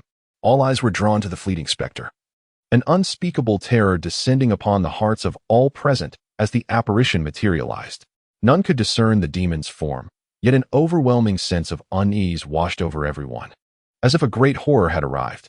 At the moment the demon's shadow emerged, the gods in the celestial realm, the hidden Tang Hao, Ain, the concealed mirror, and even Huang Quan, far beyond this world, sensed something extraordinary. However, only Huang Quan comprehended the true nature of this phenomenon. Endless black mist surged from the depths of the earth, and within the inky currents, a flash of red appeared, transforming the black fog into a sinister crimson hue. Suddenly, a dark figure vanished from their sight, a hand seizing Xuanzi's face and forcefully pressing him to the ground, creating a massive pit hundreds of meters deep. Everyone instinctively distanced themselves, a profound sense of impending danger flooding their minds. Death, death, death. From the depths of the chasm, frenzied laughter and savage roars echoed. The fractured earth began to tremble as Gu Feng grasped Xuanzi's foot, lifting him and violently smashing him into the ground. Dominion over the world. Dragon Emperor-S quake. Dragon Emperor-S rupture. The hunched figure suddenly grew tall. A century ago, the mightiest of his generation unleashed his signature techniques. The convergence of three formidable moves, combined with a surprise attack, struck while Gu Feng was absorbed in his onslaught against Xuanzi. A terrifying explosion resounded. In an instant, Gu Feng was reduced to a mist of blood. Ouyang's son and the others, witnessing the transformation of Gu Feng into a crimson haze, clenched their fists tightly. At the moment Mu En made his move, he diverted everyone's attention, allowing Song Yu to open a portal. In the blink of an eye, she cast everyone into it. And then, with Gu Yechen at her back, she intended to take him along as well. A cold voice interrupted Song Yu's actions. I want these people dead. Gu Yechen drew the sun-exterminating bow. An endless stream of sunlight cascaded from the heavens into the top bowstring, forming an arrow of radiant light, imbued with a searing intensity. Aimed directly at Mu En. The sun had set. In an instant, the brilliance of the sun dimmed, and the arrow forged from sunlight transformed into a nascent sun. Hurtling down toward Mu En, a colossal, blood-red hammer, thousands of meters in size, suddenly emerged in the path of the luminous arrow. A deafening explosion reverberated through the air. A vast crater, spanning tens of thousands of miles, manifested in the starry realm as a mushroom cloud ascended into the sky, piercing the atmosphere. This mushroom cloud was visible from every corner of the Douluo continent. This day would later be commemorated as the inception of the Day of Chaos. The genesis of all malevolence, marked by the rise of that mushroom cloud. Tang Hao, supporting the shrunken Haotian hammer, coughed blood, while Ayin continuously channeled life energy to heal him. Gu Yechen was assisted by Song Yu. All the powerful beings encircled Gu Yechen and Song Yu, none daring to let him go, for should he escape and seek vengeance, the repercussions would be insurmountable. That power had transcended all limits, truly reaching the realm of the divine. Gu Yechen gently withdrew his hand from Song Yu's support, and the sun-shooting bow reappeared, causing everyone to retreat, none daring to wager whether he could draw an arrow. At that moment of confrontation, as Ayin tended to Tang Hao's wounds, an endless torrent of black and red energy shrouded the entire sky of Star Luo. The black and red currents whirled frantically. Both a dark sun and a crimson moon emerged simultaneously on the horizon. On that day, the inhabitants of Douluo witnessed three celestial bodies: the dim sun, the black great sun, and the red full moon. This extraordinary event was recorded by posterity, yet few believed it. Apart from the elders who had witnessed the scene, almost no one accepted its reality. It was a miracle, yet also a calamity. All those in the ruins of Star Luo stood transfixed at the sight of the sun and moon above. The apocalyptic spectacle sent shivers down everyone's spine. First with the rock spears capable of sinking continents, and now the same black great sun and blood-red full moon had returned, while their current condition was far from favorable. Yushi Shui and Long Xiao had already fled, and Kong Deming retreated to the sun and moon alongside Long Xiao after the rock spear was severed by a single strike. After battling with Niu Tian and Titan, Di Tian and Xiong Jun were also left in a weakened state. Niu Tian and Titan were grievously injured, while Di Tian and Xiong Jun had severely wounded Titan and Niu Tian before retreating from Star Luo. The Demon Queen clashed with the denizens of Sea God Island. Although she sustained little injury, her condition was not ideal. Shrek's Moon and Xuanzi were also rendered nearly incapacitated, and Tang Hao, having taken a furious blow from Gu Yechen along with the previous disruption of the fusion of heaven and earth's will, found himself devoid of strength. Song Yue opened a portal to another dimension, leading Gu Yechen inside, and at the moment they crossed the threshold, a voice resonated throughout the heavens and the earth. Though the voice bore immense authority, both Gu Yechen and Song Yue recognized its owner. Soon after, the dimensional gate closed. Ether, sun, and moon. The black great sun and the red full moon descended simultaneously, heralding the apocalypse, the true end of days upon Douluo. Everyone relinquished their resistance. In this cataclysmic era, humans inevitably reach their limits and cannot withstand the inevitable. All were in prayer, beseeching the divine for salvation, countless ordinary people and soul masters alike imploring for aid. Su Jiawei called upon the name discovered within the secret realm. The collective prayers of all humanity combined with Su Jiawei's journey toward abundance momentarily summoned the ethereal visage of a great existence. Upon his head sprouted antlers. A figure possessing both masculine and feminine traits, with 6 arms and a body adorned with countless eyes. He gazed upon the world with benevolence, his face graced by the gentlest smile imaginable. The towering celestial tree reached towards the heavens, supporting the black sun and the blood moon. Both were held aloft by the magnificent power of this tree, which fixed them in place against the firmament, amidst the dark crimson currents. A pair of blood-red eyes flickered to life, as Gu Feng observed the celestial tree intercepting the black sun and the blood moon. Just as Gu Feng prepared to act, he waved his hand to unveil a rift, revealing an oppressive aura on the other side, an expanse of blood-red sky and an endless sea of blood, above which loomed a partially collapsed colossal city. It was the remnants of hell, the very core of the demon realm, untouched by destruction, lingering within the dimensional space of Douluo. The heart of hell was indeed the heart of the demon realm. The high-dimensional universe was effortlessly opened by his hand.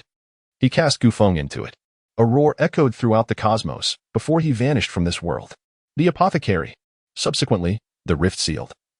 And the endless black and red currents, now devoid of their master, began to dissipate slowly. He waved his hand, diminishing the celestial tree, while the sun and moon transformed into its extraordinary fruits. His compassionate gaze swept across the realm before he too faded from this world. Chapter 1. The changing landscape. A year after the arrival of the 3 stars, transformations unfolded across the continent. Gu Yechen and his companions returned to the borderlands, which had entered a state of full preparation for war during that period. The group from Shrek, led by Tang Hao and Ayin, made their way back to Shrek Academy. Muin entrusted the position of Sea God Pavilion Master to Tang Hao. Upon taking office, the Haotian Sect emerged, and Tang Wutong was designated as the next prospective Pavilion Master.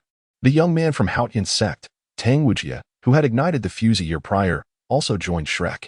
A plethora of significant events unfolded during that year, the most notable being the Douling incident, the Xing Luo incident, the Tianhan incident, the Ryu incident, and the Divine incident. After a period of time, the black ring that erupted that day drifted towards the Douling realm. On that day, Douling transformed into a dead realm. Although the powerful sects fled, the ordinary populace perished almost entirely. Presently, Douling resembles a realm of death, yet the black ring, having consumed Douling, now hovers in the sky above, remaining still. Xing Luo, once the battleground of annihilation, has been rendered almost completely desolate. However, the aftermath of the divine event left behind a terrifying impact. Initially, some began to worship the savior deity, gaining a semblance of immortality. Yet, before long, they morphed into monstrous beings, their bodies covered in withered branches, driven by a savage thirst for blood, attacking any living creature in sight. Subsequently, the Songqing secret realm controlled by Xing Luo fused directly with the imperial capital of Xing Luo, forming a vast pit. A severed tree took root in the ruins of Xing Luo, granting Su Jiawei extraordinary powers. Nevertheless, due to Tang Hao's emergence and the divine inheritance bestowed upon him, no significant actions have yet transpired. Under the calamity, few living souls remain in Xing Luo. All the corpses of the Xing Luo realm have transformed into monsters, congregating in the ruins of the imperial capital.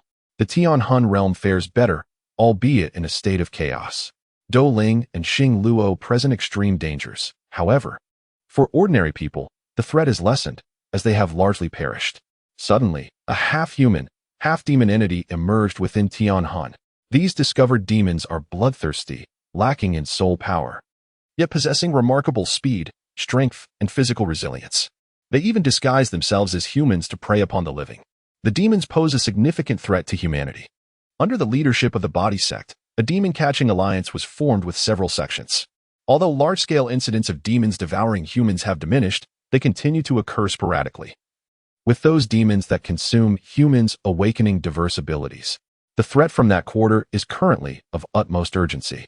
Who knows what monstrous entities might arise if the entire population of Tianhan were to be consumed?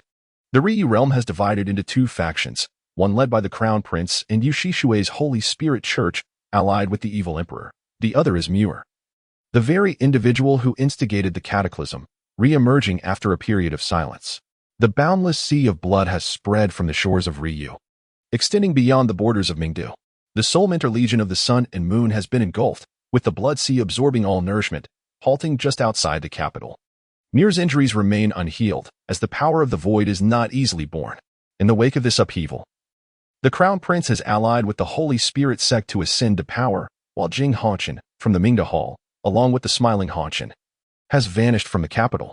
A colossal blood orb has emerged above the boundless blood sea, within which 6 extraordinary lives are gestating. Xuanzi of Shrek led an expedition to investigate, only to be repelled by the crimson figures lurking within the blood sea. Moreover, Zhang Liwu seized the opportunity to grievously wound Xuanzi, nearly leaving him behind in the sun and moon. During this year, the divine inheritances scattered across Douluo have converged, their sacred melodies resounding across the continent. All have heard of the relics of Jialing Pass from 10 millennia ago, the legacy of the gods. However, the Jialing Pass relics were sealed away by the gods eons ago, housing the shattered divine rank of angels, the heritage of the Rakshasa, and the legacies of myriad deities, all now contained within Jialing Pass. This site looms directly above Shrek City. The seal is set to be broken in 3 years, a fleeting interval. As all across the continent, people strive to enhance their powers, eager to seize the divine inheritance. Naturally, there are also those who wish to obliterate the divine legacy, including the Soul Beast clan, the demons, Muir, and the denizens of the borderlands. Mist Songyue, would you indulge me in a drink? Gu Yechen stood upon the city wall, gazing into the distance, his drink swaying towards the newly arrived Songyue. The wine in Gu Yechen's hand found its way into Songyue's grasp. This exquisite beverage was certainly worth accepting, and so she did. Xiaoyu is seeking you, she remarked. Her previously cold tone softened slightly by the allure of the fine wine. With that, she vanished from the city wall, clutching the bottle. Gu Yechen gazed quietly at the horizon, where a solitary, gnarled tree stood, offering a faint glimpse of the scattered stars above. Though it lacked the grandeur of the miraculous tree, it still remained discernible against the night sky. Sigh. The figure of Gu Yechen gradually faded from the city wall. Sister. Qiuer's soul fell into silence. Gu mentioned that a part of Qiuer's soul was missing, yet it seemed that something had preserved her life, and she was now slowly recovering. I understand.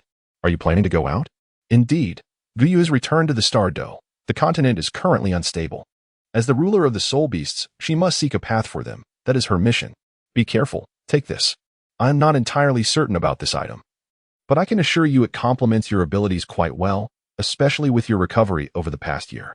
If all goes well, under dire circumstances, you should be able to eliminate foes like the previous Xuanzi. Ouyang Qiuer's voice gradually dwindled to a whisper. Ouyang's son, observing his unreliable elder sister, helplessly shook his head before pushing open the door. He waved goodbye to Ouyang Qiuer over his shoulder, then turned to gaze at the ceiling, which held nothing. Nevertheless, he smiled and waved towards it before disappearing from view. 2 figures materialized on the rooftop. The sorceress cradled Poseidon, comforting her as they watched Ouyang's son depart, hoping for his safety. That night, the Snow Empress stood atop a tall tower in the city. Songyue quietly leaned behind, sipping wine obtained from Gu Yechen. I intend to venture out. Although I am no longer the sovereign of the extreme north, during the battle last year, if I had not fought with all my might, I would have been utterly ineffective. A soft chuckle escaped. But I am indeed the sovereign of the extreme north. Next time, I shall not merely observe from the sidelines. The Snow Empress's cold voice echoed in the tranquil night. Songyue paused her drinking, then smiled and resumed. Well, I had planned to tell you. I need to restore my strength. It is truly ironic that my role in that great battle was merely to lead the retreat. I am a war god. The sharp energy and boundless chill surged as Songyue's words fell. After a moment, it subsided, and the Snow Empress turned to look at Songyue. The two aloof, ascetic women shared a laugh. Songyue tossed the wine towards the Snow Empress, who took a swig before they parted ways, each heading in opposite directions. In the prison of Shrek City, a golden-haired figure was sealed away within a cell, every part of her body marred, covered in filth, and devoid of clothing. Hee. This woman has been imprisoned for a year now. She has endured every form of torture to no avail. However, I must admit, she is truly alluring. Indeed, after being subjected to so many, she remains so enchanting. Ha, you've got me wanting another round, my brother. Shall we? Half an hour later, 2 guards departed simultaneously from the cell of the golden-haired figure, leaving the wretched Lan Shui lying in the filth. Lan Shui had endured a year of torment. Captured at the behest of the so-called divine descent a millennium ago, and the demands of Tang Wudong, She found no refuge in Shrek, which had been her home for over a decade. Instead, they became her chief accomplices in her betrayal. Otherwise, even if she were unable to fight back, she could have escaped. Yet, Shrek's treachery and scheming plunged her into an abyss, daily subjected to humiliation by various tormentors. The resentment within her yearned to annihilate the entire world. Soon, very soon, all of you shall perish as you deserve. In the darkness, her formerly white eyes began to turn a blood-red hue, and her golden hair transformed into a snowy white. Was this truly the fate that awaited me? Ha! What am I to you? A mere pawn? Or perhaps the child of destiny? What has this identity bestowed upon me but endless suffering? An invisible will conveyed a message to the figure with long blue hair. That was the life untainted by Tang Sin's interference. With a divine soul of innate level 20, primarily of the Douluo lineage, he encountered a member of the Star-Crowned Sect, aiding the woman destined to become empress. She became the queen, he the general, and his mother beamed with pride while his father treated her with utmost affection. He unified the continent, ascending to the divine realm alongside his family, liberating the common folk. A blissful family, a yearn for love, this was his true destiny. Not a life akin to that of a dog. The Ice Emperor and Tianming were filled with boundless rage, pondering the predetermined paths of those chosen from birth. Were their choices also orchestrated? How intriguing. I have obliterated half the continent. Gods are not invincible. The situation is growing amusing. Yuhao, why not become my disciple and learn the arts of necromancy? A spectral figure with platinum long hair materialized. Such a being ascending to godhood is a mistake. But are you willing to oppose him? He is a god, after all, and to you, currently, the platinum-haired voice resonated softly. Tianming and the Ice Emperor lowered their heads in resignation. Indeed, he is a god, and in his eyes, they could be extinguished at will. I refuse to accept such a life. I desire to govern my own destiny. If you can teach me, I am willing to take you as my master. Ha, splendid. Through your plight, I have gained considerable benefits. My fragment of divine consciousness shall not dissipate. Above you, there are a senior brother and sister, who are not inferior to the gods of this world. Yuhao, I only hope that in the future, you can live a life free from that individual's interference, contributing to the people of this world. My name is the catastrophe of the undead, divine necromancer, Ilex. Chapter 2. Ouyang Lin Xingdou. Is it true that there are no soul beasts even in the periphery of Xingluo now? How intriguing, how intriguing. Golden feathers fluttered as Ouyang's son wielded the divine demon staff and stepped into the realm of Xingdou. 2 years ago, several other youths also embarked on their journey to Xingdou from this very place. His destination was unequivocal, the core area of Xingdou, where any who dared to obstruct him would meet their demise. However, the Soul Beast clan should not pose a threat, for he bore her scales. Logically, she should have sensed his arrival the moment he set foot in Xingdou. It seems that Xingdou is not entirely tranquil either. Over the past year, many have wandered near the border wasteland, yet under the watchful eyes of the border guards and the intimidation of Gu Yeqing, none dared to advance further. Within Xingdou, the formidable combatants are primarily those few fierce beasts. Though she has thoroughly reformed herself, her current prowess, while commendable, does not quite match her former strength. Shrek has manifested god-tier combatants, an exceedingly troublesome circumstance. One wonders how she has fared over the past year. Ouyang's sun transformed into a beam of golden light, soaring towards the core of Xingdou. As he approached the inner circle, he paused. Oh, is the situation truly this dire? He leaped onto a tree, concealing his presence. Before him loomed high walls surrounding the inner circle, with countless advanced soul-guided devices aimed at the center. Upon the battlements, the potent auras of 2 super Douluos could be felt. This was merely one vantage point. The inner circle's expanse was vast, and based on the positions of the 2 super Douluos he sensed, it would require at least 16 super Douluos to encircle the inner circle. To the east, west, south, and north 2 from each direction, with others available for timely support. Where did Shrek acquire such a multitude of super Douluos? Unless Ouyang's son contemplated the gravest of scenarios. These super Douluos were not solely from Shrek. They represented a united front of all the powers across the continent. But why? Ouyang's son and his companions had minimal contact with the outside world over the past year. The individuals from the border wasteland were no weaklings and had no need for soul rings. In fact, they were all soul Douluos or tidal Douluos. Although the ascension from soul Douluo to tidal Douluo has become considerably less arduous than it was a millennium ago, the people of the border wasteland remain reluctant to utilize soul cores for advancement. This was something Gufeng had remarked upon, claiming that upgrading via soul cores was a shortcut, The ascension to title Douluo a millennium ago involved accumulation and profound understanding, enabling one to harness the powers of heaven and earth. Thus, it is unlikely that a large number of titled Douluos will emerge from the border wasteland anytime soon. I wonder how that lad is faring. According to Gu Qingzhu and Song Yu, he is still alive. The final manifestation of the three-star was indeed orchestrated by him. Yet, the thunderous roar that resonated across the continent was unmistakably his voice. The apothecary. Is it that ethereal figure? Ouyang's son reminisced about the peculiar figure that seemed to ward off calamity with a mere wave of the hand. Surprisingly, he felt an unexpected warmth emanating from the individual, a sense of familiarity that he found perplexing, considering his own status as an outcast of fate. It appeared that the situation was far more intricate than it first seemed. Returning to reality, Ouyang's son faced the imposing wall before him, recognizing that he possessed no means to pass through it without effort. His only recourse was to engage. The wall radiated a piercing crimson light, and in an instant, the positions of everyone upon it were etched into his mind. His ability, the blazing eye, thermal imaging, while somewhat lackluster, proved to be practically useful. The number of adversaries before him was not excessively large: 10 Soul Saints, 3 Douluo, and a single title Douluo.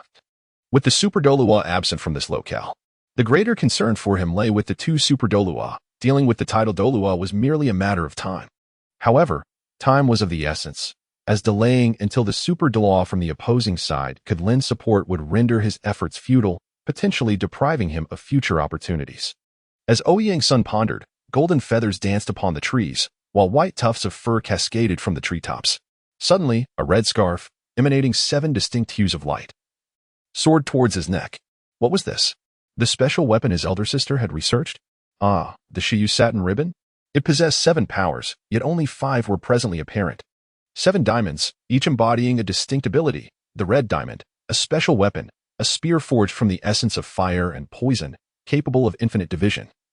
The yellow diamond could summon 1,001 gravestones imbued with unique enhancements, each inscribed with arcane runes. The purple diamond offered a transient augmentation of his organs, even enhancing cells to grant incredible abilities, albeit limited to 2 organs, which, once chosen, could not be altered, a process akin to evolution in another regard. The green diamond, a verdant bronze bell inscribed with inscriptions of rebirth, served as an ancient scripture related to spirits and exorcism, capable of safeguarding one's consciousness and soul. The blue diamond manifested as a flock of crows composed of azure lightning, immortal and imperishable, imbued with electrical energy. It enabled him to swap places with any of them, thereby gaining their perspective. The pink diamond was shrouded in countless chains, seemingly connected to another realm within his perception.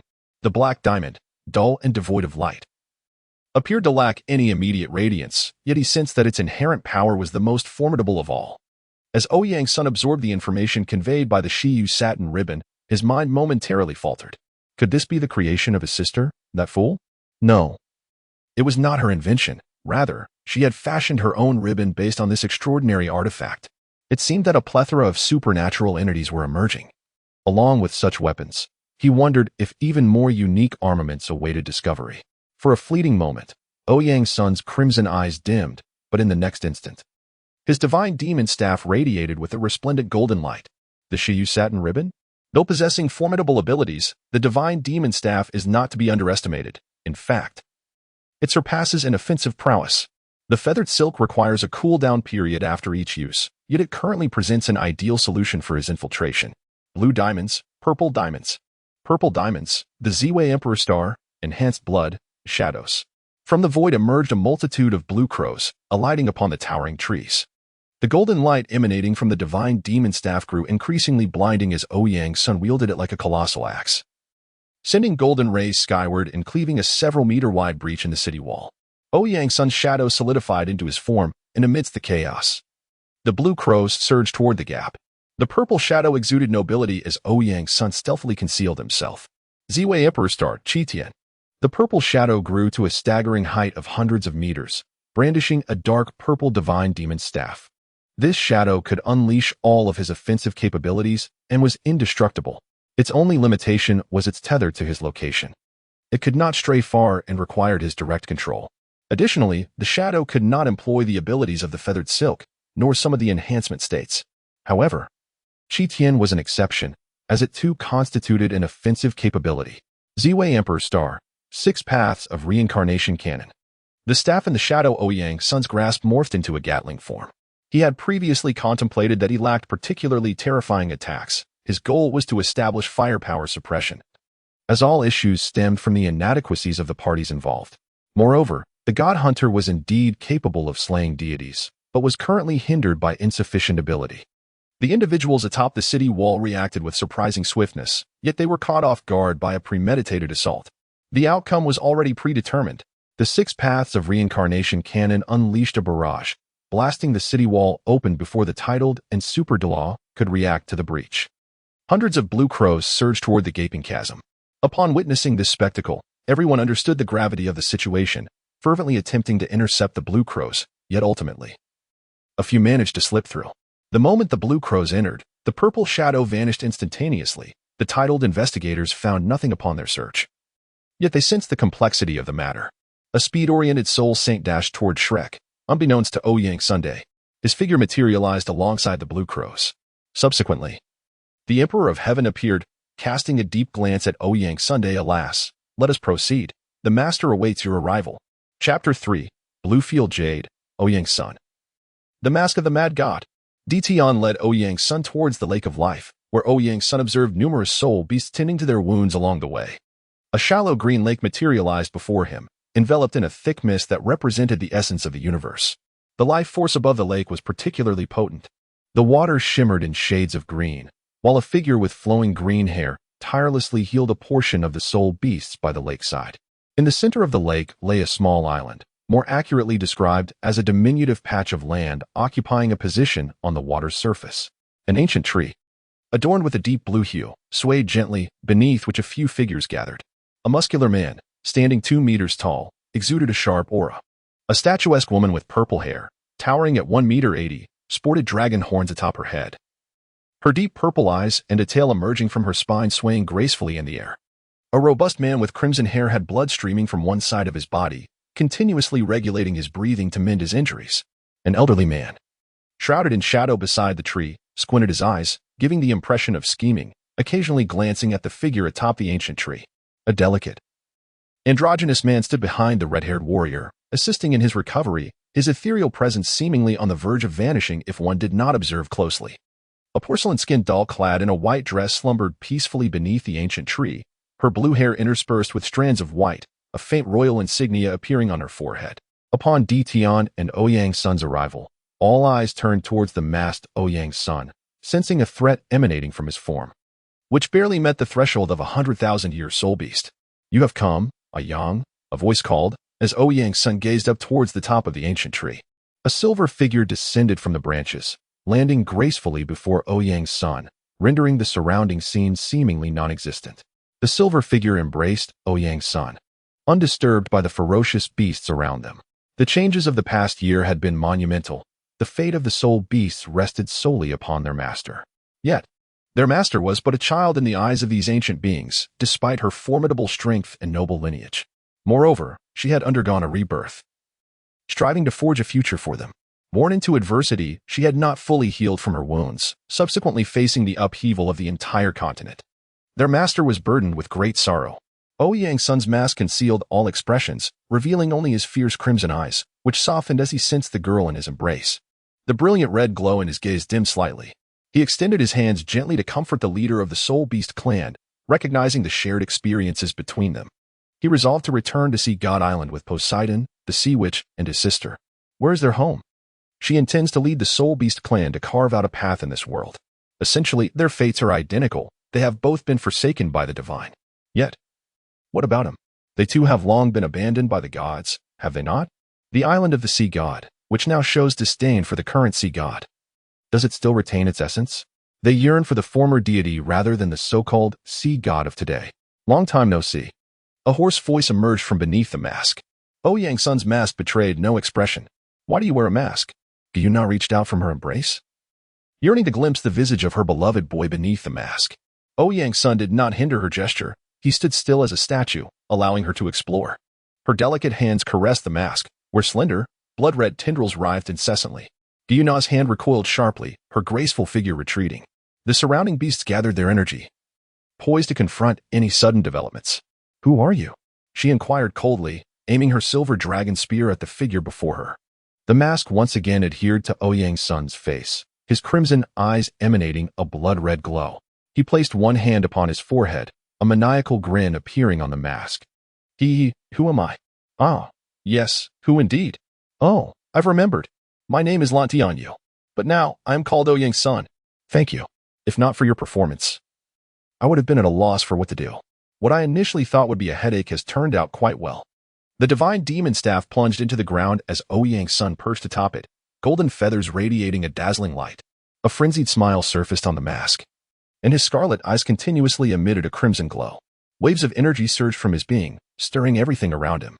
In the perception of Emperor Tian and his companions, as they aimed their weapons at the one known as Ouyang Sun, it seemed as though something within him awakened, something not of this world. It appeared to harbor no concealment, boldly exuding an aura foreign to this realm. Ouyang Sun gently descended to the earth, grasping the divine demon staff that remained embedded in the ground. With the staff resting against his neck and his masked head tilted, the manic grin on the mask intensified. Suddenly, the king of 10,000 beasts appeared between Ouyang Sun and Gu Yuna, amidst the tension that could erupt at any moment. "My lord, may we first address another matter?" This young friend was discovered upon entry. "The two gods from Shrek are on their way, and the trees have conveyed a delightful aura to me. It is the essence of that we from 10,000 years ago. Could you first resolve the matter over there before discussing your own?" The aged voice resonated among them. "Wanyao King." Di Tian suppressed his fury as he addressed the Wanyao King. In Di Tian's heart, this was a profound disrespect towards the master. "Oh." Ouyang Sun suddenly glanced towards the direction from which he had come, the patterns on his mask glowing ever more vividly. "Is it that fellow?" Ouyang Sun turned his back to them. The shadow under the sunlight stretched infinitely. Turning his head to respond, one eye emitted a crimson glow under the sunset, embodying both extinction and divinity. "While the power granted by the mad god's mask has yet to dissipate, I find myself rather eager once more. I shall take care of those nuisances in passing. As for our unresolved matters, we can address them after dealing with those pests." A flicker of fire danced in his crimson eyes, leaping several meters high. Ouyang Sun gradually crouched down, the ground beneath him forming a web-like pattern. In the next moment, Ouyang Sun vanished above the lake where ancient trees stood. The silver silhouette, with a spear still aimed at the opponent before Ouyang Sun's disappearance, gradually lowered the weapon upon hearing the Wanyao King's declaration of the enemy. "Let us go and see." All the beasts followed Gu Yuna's decision to head towards the towering walls that imprisoned the Star Doe. Chapter 4. Battle with Tang. How the presence sensed was that of 3 men and 2 women standing outside the wall, gazing at the gap opened by Ouyang Sunday. Tang Hao pondered. This aura felt so familiar, yet he could not recall its source immediately. "It's that damned little brat." Xuanzi's expression suddenly contorted as he fell into a trance. "Calm down." A resounding voice echoed in Xuanzi's mind, rousing him from his stupor. Muin waved his hand, sending forth a gentle aura to stabilize Xuanzi's state. Ouyang, connected to the blue-silver grass below, though no longer the blue-silver emperor, possessed the essence of 100,000 years of royalty, combined with divinity in the core of Douluo's life. Now, she wielded greater control over the blue-silver grass than the blue-silver emperor ever had. "Xuanzi, whose aura is this? Do you recognize it?" Tang Hao inquired once Xuanzi regained his composure. "It's that little brat from Douluo from years ago." "Ah, it is him." Tang Hao recalled the moment when that figure had sent Xuanzi flying. It was indeed that boy. No wonder Xuanzi had flown into a rage. It was he who had caused it. It was hardly surprising, considering the ridicule Xuanzi had faced in private due to that incident.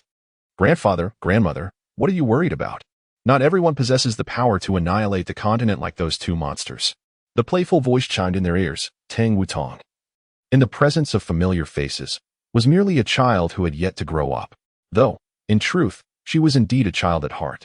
"Little 7, do not underestimate the people of this continent.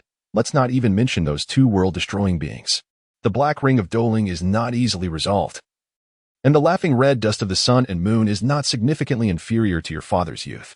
There are many individuals, including the young master of the opposing force to Shrek, and that group from the border wasteland. Shrek also possesses its share of prodigies. In comparison to those from a millennium ago, they are not lacking. Therefore, Shaoqi, do not become overly proud." Tang Hao gently tousled Tang Wutong's blue-violet hair. While his words suggested indifference, he was not truly concerned. The angel god from 1,000 years past achieved divinity long before his little third, yet ultimately, it was still his little third who triumphed. Moreover, he was aware of some of Tang San's arrangements. Hui Yuhao's talent far surpasses that of Qian Rinxue from a millennium ago. However, his prowess has been transferred to Shao Qi, rendering him inconsequential at present. Little did he know that the will of the heavens had chosen a child destined for greatness, revealing both his original fate and current destiny. As Tang Wutong yearned to indulge in some affection with Tang Hao and the others, a blaze descended from the heavens behind her. Ouyang's son, wielding the divine demon staff, gazed at the few gods with crimson eyes. Is it only you few? If I can eliminate you, then prepare to face your demise. With that proclamation, a multitude of weapons appeared in the sky, each possessing distinct characteristics, sharpness, explosions, magic suppression, and more, reminiscent of the golden glimmer of the King's treasury. However, there were not an infinite number of weapons. An endless cascade of golden armaments plummeted toward them. Celestial troops, sword rain. In an instant, the high walls were transformed into a sieve, and the trees in the vicinity were swiftly leveled, creating a clear space spanning several miles. Emperor Tian, alongside the king of 10,000 beasts, Bear Jun, and Gu Yuna, arrived just in time to witness this scene. Yin Ao, with the divine demon staff resting upon his shoulder, stood unobstructed by any barriers. On that day, nothing could obscure his view. A tremendous bellow echoed as a colossal hoof descended, covered in a thick, earth-colored membrane, raising a massive ring of dust. Is this the lad in question? Is he not courting death? This is the perfect opportunity to resolve matters. Mu In, Yu, and Xianzi handle them. I am eager to see if this Silver Dragon King has truly undergone a complete rebirth. If so, I would not mind settling the Spirit Beast clan today. Tang Hao summoned the Haotian hammer, the blood-red colossal weapon pointed ominously at Gu Yuna. Di Tian and Xiang Jun attempted to advance but were halted. Gu Yuna gestured for them to retreat. Silver dragon scales enveloped her entire form, while silver horns sprouted majestically from her head. Her splendid violet eyes shimmered with brilliance, and a pair of pristine white dragon wings unfurled from her back, her tail swaying gracefully behind her. The silver dragon spear materialized from the void, aimed squarely at Tang Hao as the elements of heaven and earth rejoiced in fervor. Do you look down upon me, you old fool? A voice laden with dissatisfaction echoed. Ouyang's son, wielding the divine demon staff, treaded deliberately upon the hearts of the onlookers. Behind him loomed a half-lifeless Taodai divine bull and a wounded holy dragon. Its horns shattered. Beside these formidable beasts, Tang Wudong knelt on the ground, devoid of resistance, while Ain propped up a blue barrier in front of Ouyang's son, continuously healing Tang Wudong's injuries. As the dust settled, Ouyang's son's full figure emerged. One of his arms dangled limply in midair, while he bore the divine demon staff, his body cloaked in dust. The golden feathers of his adornments had dulled slightly, and the white fur was likewise smeared with grime. Yet, the crimson glow in the eyes behind the mask grew ever brighter. Warm jade body, blood oath body, life and death ledger, several enhancement, recovery, and status skills activated simultaneously as Ouyang's son spoke. The complete form of Ouyang's son reappeared, his aura intensified. They are incapable. What about you? If you cannot entertain me, then perish. His manic laughter echoed. A deep pit formed in the earth as Ouyang's son's speed rivaled that of teleportation, flashing above Tang Hao's head. Irregular golden lightning crackled upon the divine demon staff. The fiery light in his crimson eyes scattered through the air. Heavenly soldier, staff punishment. A mushroom cloud erupted. Tang Hao raised the Haotian hammer to block the assault of the divine demon staff, the violent explosion sending him hurtling away. A distant hill was obliterated into fragments as Tang Hao's figure emerged from the wreckage, with a tattered cloak billowing. The ascended Tang Hao no longer needed to gather strength in place. He engaged in a fierce exchange with Ouyang's son, quickly shifting from equal footing to overwhelming dominance. In the span of a breath, the tides of battle shifted. Ouyang's son gripped the divine demon staff, carving a 1,000-meter-long mark upon the ground. Heavenly Gate, Serpent Dragon Strike. Heavenly Gate, Jade Pipa. As the ancient dragon emerged, adorned with antlers, fish scales, a bovine maw, a horse's tail, and eagle claws, it charged towards Tang Hao. The divine magic staff in Ouyang's son's hand transformed into a pipa. The haunting melody resonated throughout the realm, filling the air with a magical sound that pierced the ears. Tang Wudong clutched her head, wailing incessantly, while Ain struggled to withstand the enchanting music. Tang Hao, engaged in a fierce duel with the ancient dragon, endeavored to suppress the cacophony. Blood trickled from the corner of his mouth. Chapter 5. The 1,000-Kill God Luo. The celestial soldiers, sword rain. The jade peeper reverted back to the form of the divine magic staff.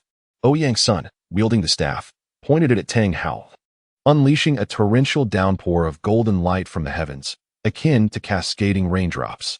With a snort, Tang Hao restrained the blood surging from his lips, his formidable aura propelling the flame dragon away. The mighty creature was shattered mid-air by a colossal hammer. With a thunderous strike, the crimson Haotian hammer expanded enormously, crashing down upon the descending golden light rain. Countless golden ripples surged across the surface of the Haotian hammer, momentarily halting its descent as the golden light rain continued to replenish its strength. Under the relentless assault, the hammer's handle began to bend. A roar erupted from the colossal ape as a massive hand swung towards Ouyang's Sunday. Upon hearing the thunderous impact, Ouyang's son raised the divine magic staff defensively. The air rippled with force, and in a desperate moment, Ouyang's son was sent flying by a single punch from the Titan giant ape. With Ouyang's son incapacitated, Tang Hao gradually dispersed the golden light rain above. Beneath the blue-silver emperor's crown and the Haotian crown, we have arrived too late.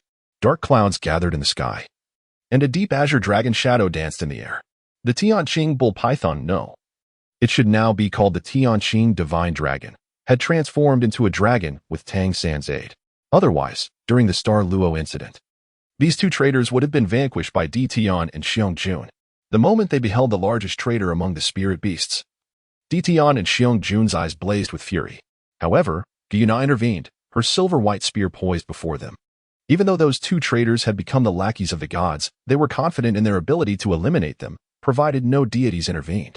Master, allow me and Xiong Jun to slay those two traitors. Indeed, my lord, Xiong Jun and I shall deal with those treacherous scoundrels.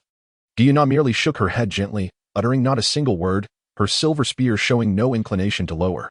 A violet luminescence flickered in her amethyst eyes. Lost in contemplation. In the distance, a figure gradually emerged, cloaked in dust, coming into view for both factions. Gyuna regarded Ouyang's son, seemingly awaiting his words. Ouyang's son, however, paid no heed to the spirit beasts, his focus fixed upon the two newly arrived colossal creatures, sensing the latent power hidden within their forms. A sense of gravity settled in his heart. Had he not felt a hint of threat at the moment he contemplated ending the life of the woman with blue-purple hair, he might have acted differently. The woman lying lifeless on the ground was already beyond salvation. While the blue-haired woman who had been healing them posed a challenge, her recovery abilities were formidable, making her difficult to eliminate. Furthermore, it seemed she possessed an extraordinary power, albeit one that did not lend itself to aggression. As for the one wielding the hammer, his strength was the most formidable. Yet it appeared there were constraints preventing him from wielding that power freely. Both of these beasts harbored that same power, presenting a slight complication for him. Particularly troubling was the gradual waning of the strength granted by the mask of the mad god. The sensation emanating from the two beasts was only marginally weaker than that of Emperor Tian and the bear, while the hammer wielder seemed slightly more potent. Is this the one beneath the Haotian crown? He appears rather unimpressive, he mused. Brother, do not underestimate him.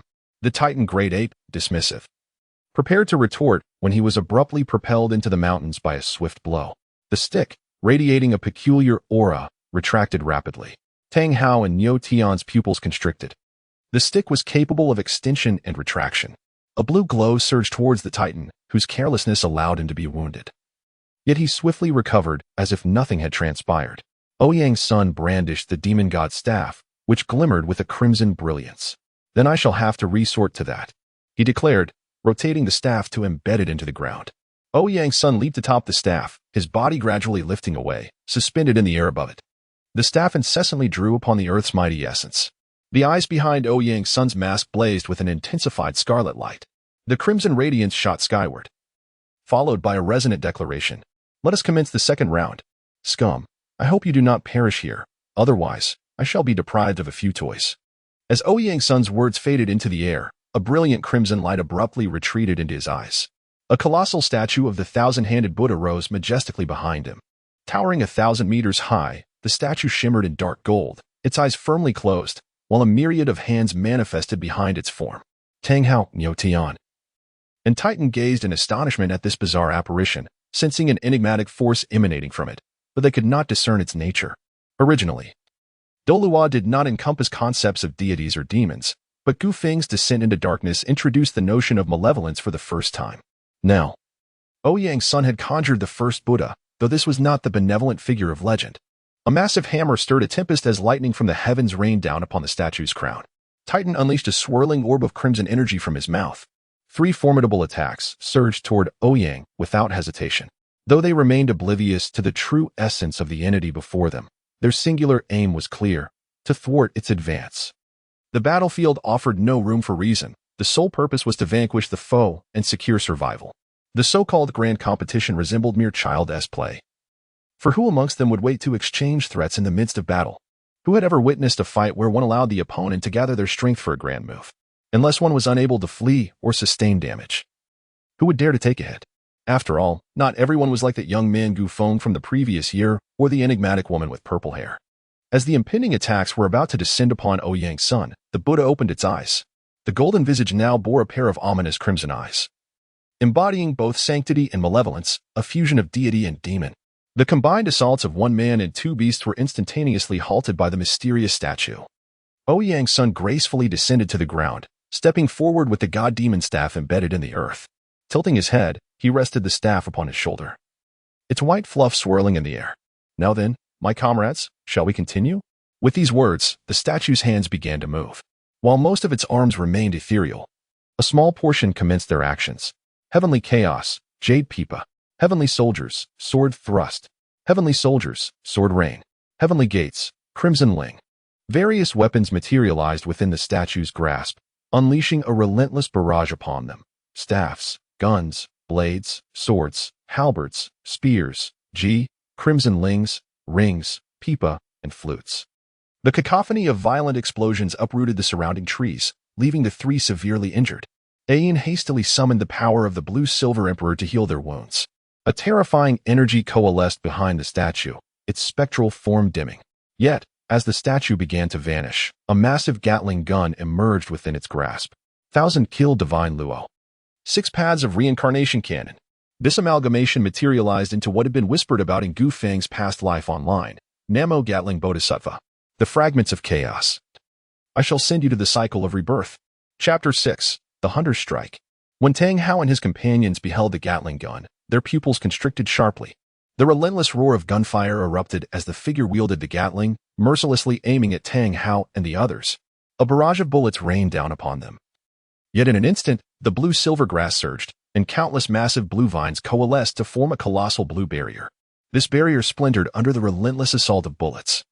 While Ayin tirelessly employed her reclaimed fragment of life authority to mend the strange weapon's onslaught, the thunderous booms echoed throughout the Stardo forest. So much so that even those far beyond its confines in Shrek could hear the cacophony. From within Shrek, several streams of light darted toward the heart of the Stardo forest. Upon that great wall, numerous presences surged toward Ouyang's son and his companions. In the depths of darkness, a pair of dark crimson eyes glimmered. Oh, have those fellows departed? It appears they truly have, leaving no one behind. They must have forgotten me. Hee-ha-ha. The maniacal laughter gradually reverberated from the depths of Shrek's prison. That woman has gone mad again. Was she once a top student at Shrek? Indeed, it is true, she was a student of the Inner Academy at Shrek. Yet, it remains a mystery what transgression led to her powers being stripped by the divine authority of Shrek. Otherwise, how would such a woman ever be within our reach? One of the guards, lost in thought, reminisced about the exquisite form of Lan Shui, beckoning another guard to indulge in some leisure. Oh, what are we savoring? Gentlemen, I too wish to partake. A sultry voice whispered in the guard's ear. What else could it be but that celestial beauty?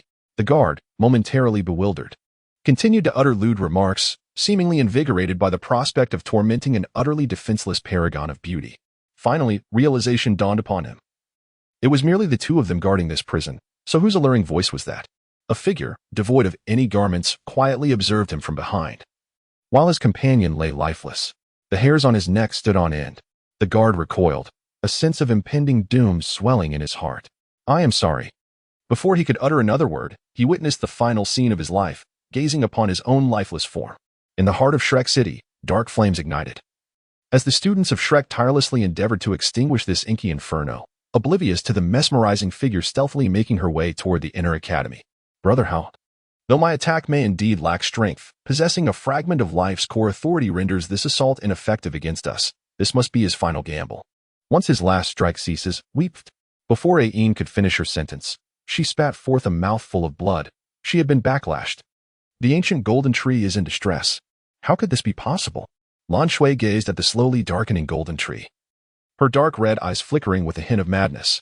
It's almost time. This is merely the beginning. Our vendetta is far from over. From the treetop, Lan Shui continuously channeled her dark energy into the golden tree. She fixed her gaze towards the stars, a bloodthirsty smile blossoming on her face. Boom. Without the support of the Life Authority, the Gatling gun in the ancient Buddha's hand instantly pierced through the tree barrier. Azure Desolation Thunder, Sluggish Domain, Titan Sky Cannon, Gravitational Field, Explosive Ring, the 9 techniques of the vast sky, Breakword Technique, Slaughter Domain. They employed their strongest offensive tactics to block the assault from the ancient Buddha behind Ouyang Sunday after the attack. A sinister laughter echoed as the 1,000-kill divine net behind Ouyang's sun transformed into specks of light and vanished. In the next instant, a colossal rift appeared in the heavens. The fissure opened, revealing a gigantic dark red eye. Ouyang's sun's one eye, once crimson, had now turned pitch black. As the eye in the sky fixated on Tang Hao and the others, inky flames spread, igniting the void, relentlessly breaching the combined domains of the three. 1,001 peculiar tombstones erupted from the ground, with Ouyang's sun perched atop the tallest one, his eyes, one as dark as ink. The other as red as blood, calmly observing the few struggling to fend off the inky flames. Behind him, the ends of his flowing fur shimmered with a dazzling purple and yellow radiance, a weapon not of this world. The stone feather ribbon, purple diamond enhancement, blazing eyes. Blood, yellow diamond, amplifying the 1,001 tombstones. The inscriptions on all the tombstones directed towards Ouyang's sun, the divine demon staff emanating a terrifying devouring force. Every day, countless spirit beasts and spirit masters perish in this vast forest, although the death toll has recently declined due to that high wall. Nevertheless, the disparity in this world remains insignificant. Countless restless souls mingled with the essence of heaven and earth, converging upon Ouyang's sun's divine demon staff. The heavens shifted in hue. The sky behind Ouyang's sun darkened. Endless black clouds roared ominously. Tang Hao and his companions sensed the impending doom as the inky flames incessantly eroded their power, rendering them incapable of even summoning the divine energy within their bodies. They could only watch helplessly as the attack that altered the very colors of heaven and earth slowly took shape. Master, shall we take action to completely eradicate these Shrek individuals? Tian contemplated the formidable power emanating from the 100-meter tombstone that Ouyang's sun had conjured, pondering over its peculiar dissonance. While undeniably powerful, this attack seemed to possess an intensity that hinted at greater potential. Nonetheless, it was sufficient to annihilate the traitors and that so-called deity. Even if it did not lead to their demise, it would undoubtedly render them utterly defenseless, allowing both him and Xiangjun to eliminate them with ease. Yet, there was a lingering doubt, could they truly slay them? They had contingencies in place. As Tian's thoughts drifted towards these contingencies, a tempest of blue, reminiscent of an expansive ocean, swept across the heavens in the direction of Tang Wudong, who lay unconscious. An ominous alert resonated within their minds, signaling the presence of divine power. This overwhelming aura could be felt across the continent. Tang Wudong's figure hovered opposite Ouyang's sun, her azure eyes radiating an otherworldly divinity. Those who insult the divine shall be met with celestial retribution. A profound voice reverberated from Tang Wudong, echoing throughout the realms. Audible to all. Oh, a deity? Ha ha ha ha. Ouyang's sun propped his head with one hand, laughing maniacally as memories of a certain individual flooded his mind. Indeed, just as he had suggested, these beings dared to call themselves gods. Celestial retribution? Let them behold if the heavens dare oppose him. If this is what they term a god, then let him demonstrate the futility of such claims. Moreover, with but a fragment of consciousness, how dare they act so brazenly? Scum! Do not delude yourself. Even if your true form were to descend, you would still perish here. The soul of the star doe continued to converge. Yet Ouyang's sun could no longer afford to wait or gather strength. Countless vengeful souls were consumed by the divine demon staff. A black stream of light slicing through the fabric of space, hurtling towards Tang Wudong. This was the hunter's mark. Currently, it was but a diminished version of its true form, capable of devouring the souls of an entire world along with the elemental essence of that realm. God, should you dare to obstruct me, then let your demise be swift. Chapter 7. Reactions from All Sides, Part 1. The grievances of the heavens, the elemental essence, and the souls of the deceased all drift toward the star doe. Are they? How I long to partake in the commotion. Alas, having just escaped from that place, my body remains wounded, and I must await another opportunity. What a pity. Lan Shui stood beside the ignited sea god pavilion, her delicate feet gently stirring the waters of the sea god lake. What What do you say, dear senior sister? Behind her lay Zhang Lishuan, gravely injured and bound by dark chains. Though Shrek had not been devoid of formidable warriors, the top-tier fighters had all ventured to Stardo for support. Zhang Lishuan, despite her strength, was still too young. After a series of tumultuous events, Lan Shui had succumbed to darkness, and Zhang Lishuan was swiftly captured. Oh dear, are you gazing at me in such a manner, hoping for your release? Rest assured, my dear elder sister, I shall release you, but only in the auction hall. The enchanting figure gracefully approached Zhang Lishuan, and Lan Shui gently crouched down, her vibrant crimson lips brushing against Zhang Lishuan's ear. A sultry voice whispered into Zhang Lishuan's ear, yet it brought her nothing but endless dread. Beneath the raging inferno, the golden tree gradually leaned and collapsed, and the two graceful silhouettes slowly vanished into the flames. After the upheaval, the members of Shrek searched for Zhang Lishuan for an extended period, until they finally located her once more in Shrek's auction house just before the opening of Jialing Pass. Presented as a mere item for auction, Zhang Lishuan's eyes no longer bore any light, nor did she exude warmth. Her entire being radiated an alluring charm. Beyond the realm of the sun and moon, amidst the sea of blood, a figure with white hair gazed upon the Azura path and the celestial path that were being birthed within the six realms. Those were the lost smiles of Hongchen and Jing Hongchen, the aura of transcendence gradually manifesting upon them. Soon, once the six realms are fully formed, we shall conquer this world.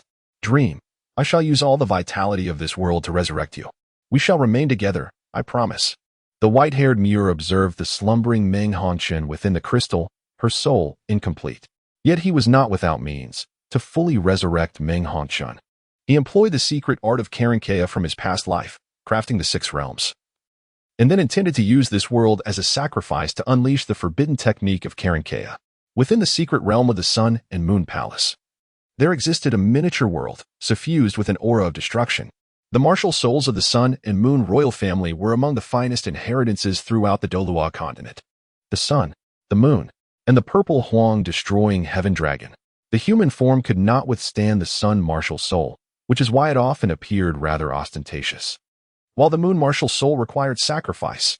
As for what the sacrifice entailed, no one knew. It was only known that the first master of the Moon martial soul referred to it as the Cursed Moon. This was a legacy passed down through the royal lineage. Otherwise, the royal family's inherited martial souls would not predominantly be the Sun. As for the purple Huang destroying heaven dragon martial soul, Su Tianran arrived at the inheritance site of the Sun and Moon after ascending the throne through patricide. His purple Huang destroying heaven dragon martial soul finally revealed its true form. A divine-level martial soul, unparalleled talent, and destruction. Once I complete the inheritance of the purple Huang destroying heaven dragon, there shall be but one voice in this world. The sound of maniacal laughter echoed in the deserted secret realm as Su Tianran, upon receiving this inheritance, astonishingly healed both his legs and other ailments. He was now truly a man. Once again, it is these deities, on the precipice of an ethereal realm. A celestial sect finds its home within the grand hall of its temple.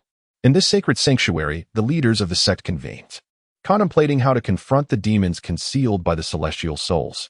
The divine words resonate throughout the continent, and naturally, the primary body sect becomes aware of this proclamation. Grant me time, and I shall surpass these deities. The awakening of my martial spirit has culminated in a diamond-level transformation. I sense that there are 2 more awakenings yet to be achieved. Presently, I am capable of engaging Elder Gene with nothing but the sheer power of my corporeal form, ensuring my invincibility. This is merely the dawn of my awakening, and I seem to have discovered an innate domain of my own. As the words leave my lips, the azure sea rises, giving birth to a verdant lotus, while the moon descends from the heavens. An unparalleled force of suppression envelopes the entire hall in an instant, rendering Poison Immortal devoid of any sensation of worldly power. Splendid. Aotion, should you require anything from us old-timers, do not hesitate to ask. Poison Immortal and the members of the primary body sect are engulfed in elation. This time, fate appears to favor them. In a concealed corner, whispers emerge. Miss, do these fools truly dare to claim divinity? I yearn to eliminate that audacious scoundrel. Uncle Ping, do not concern yourself with such imbeciles. We seem to have arrived in this realm while exploring a hidden domain. The territory may be modest, yet it conceals countless secrets, far more intriguing than the eastern wastes. Moreover, we are unable to discern the path back. By the way, Uncle Ping, has that phantom unearthed any news? The young lady expresses disdain for the fool who disseminates announcements across the continent while tending to her pet, her tone shifting to urgency. There is not a shred of information. The master of that phantom has yielded no insights. However, judging by its actions, it surely belongs to a lineage of ancestors. Is it truly that formidable? It appears this place may indeed harbor remarkable legacies, rendering my efforts with those individuals worthwhile. Then what of that purple-haired woman and the last black-haired fellow? Information on the purple-haired woman is equally elusive. All we know is that she is extraordinarily powerful, at least stronger than I, and that seems merely a projection of her might. What? How can that be? And what about the other individual? The young lady is taken aback by Uncle Peng's revelations. Realizing that such a caliber of being already ranks among the powerful entities of her former world, and perhaps not even their full strength. This realm indeed harbors more peril than she had anticipated, prompting her to temper her pride. It feels exceedingly dangerous. Akin to confronting an ancient aristocratic clan or an immortal lineage. The man lets out a sigh, feeling quite helpless. He had assumed his strength was among the pinnacle in a place where the manipulation of celestial energies was beyond comprehension, yet who could have foreseen? Above the battlefield, a colossal black ring continues to rotate, and a figure devoid of presence gradually materializes. A deity? A celestial resonance emanated from within the black ring. Nox gazed with his hollow, white eyes toward the constellation. After observing the so-called deity for a moment, he turned and stepped into the black ring. A cacophony of voices erupted. A deity? How can such a being even claim to be divine? Such a creature would not dare to confront us. It would not even know how to meet its demise. How I long to merge him into our midst. Countless conversations filled the black ring. Yet no one regarded that trash with any seriousness. Chapter 8, Reactions from Various Sides, Part 2, Upon the Half-Ruined Giant Tree in Xinglua. A man adorned with an imperial crown surveyed the immortal monstrosities on the ground. Oh, deity, why do you feel so pitifully weak? Is it due to your lack of essence, or are you merely a waste of existence? Intriguing indeed. A god of a realm, able to meddle freely with the continent. Yet so lamentably feeble. This world is in desperate need of a new voice. Allow me to usher in this era of immortality. Su Jiawei rose from the throne he had constructed at the heart of the giant tree, the myriad stars behind him flickering in and out of view. Beneath the tree, an uncountable chorus of roars resonated. Countless bizarre figures, their bodies adorned with desiccated branches, bellowed as they began to wander from the remnants of the Xinglua imperial city across the continent. Evolution or annihilation, I shall bring forth a new genesis for this world. Su Jiawei's voice reverberated throughout the imperial city. Grandmother Manny, is he truly still himself? The splendid maiden gazed at the increasingly unfamiliar figure beneath the tree, unable to suppress her concern. Your Highness, I cannot ascertain the nature of His Majesty's transformation, yet I can say that he appears genuinely joyous. It has been a long time since he has experienced such joy, Su Jujo remarked, her gaze fixed upon the figure at the treetop, exuding unrestrained vitality. After a moment of contemplation, a smile emerged on her worried visage. Indeed, that is enough. In the far north, beneath the towering ice layers, the monkey has engaged those deities sooner than expected. A woman with flowing white hair stood vigil over a pristine cold lotus adorned with 12 petals. Yet, that cannot be right. Although the monkey is a warrior at heart, he should not confront those beings so recklessly at this moment. Toward the constellation. Is this due to that so-called master of soul beasts? How ironic. The Snow Empress seemed to have had a revelation. A flicker of anger crossed her icy visage. A blend of disdain for the unworthy and resignation towards her fate. Her clenched fist relaxed. She would not relinquish the destiny of her soul beasts, particularly those of the far north, to the so-called soul beast sovereign. As for the emperor of the divine beasts, he had merely been a pawn in a grand scheme. Perhaps she too had once been ensnared in a similar trap. The Snow Empress recalled the moment she acquired the Snow Lotus, ice crystals erupting around her. Was this your machination? Rest assured, I shall reclaim what is rightfully mine. Her gaze pierced through the towering ice layers towards the direction of the stars. At the ocean's depths, Songyu, clad in azure dragon-patterned attire, traversed the seabed, devoid of any aura emanating from her. With pure physical strength, she resisted the ocean's pressure, moving effortlessly at the ocean floor. Even with her corporeal power alone, she could easily shatter the formidable gatekeeper, the grand elder of the Holy Spirit Sect. Oh, that monkey is in quite a predicament facing those adversaries. A blood-red dagger manifested in Song Yu's hand as she pondered whether to assist the monkey, perhaps even slay a deity. Ultimately, Song Yu relinquished the crimson blade. Mermaid? Are you here to hinder me? Her delicate, supple eyelashes veiled her squinting eyes, leaving the crowned mermaid opposite her oblivious to her thoughts.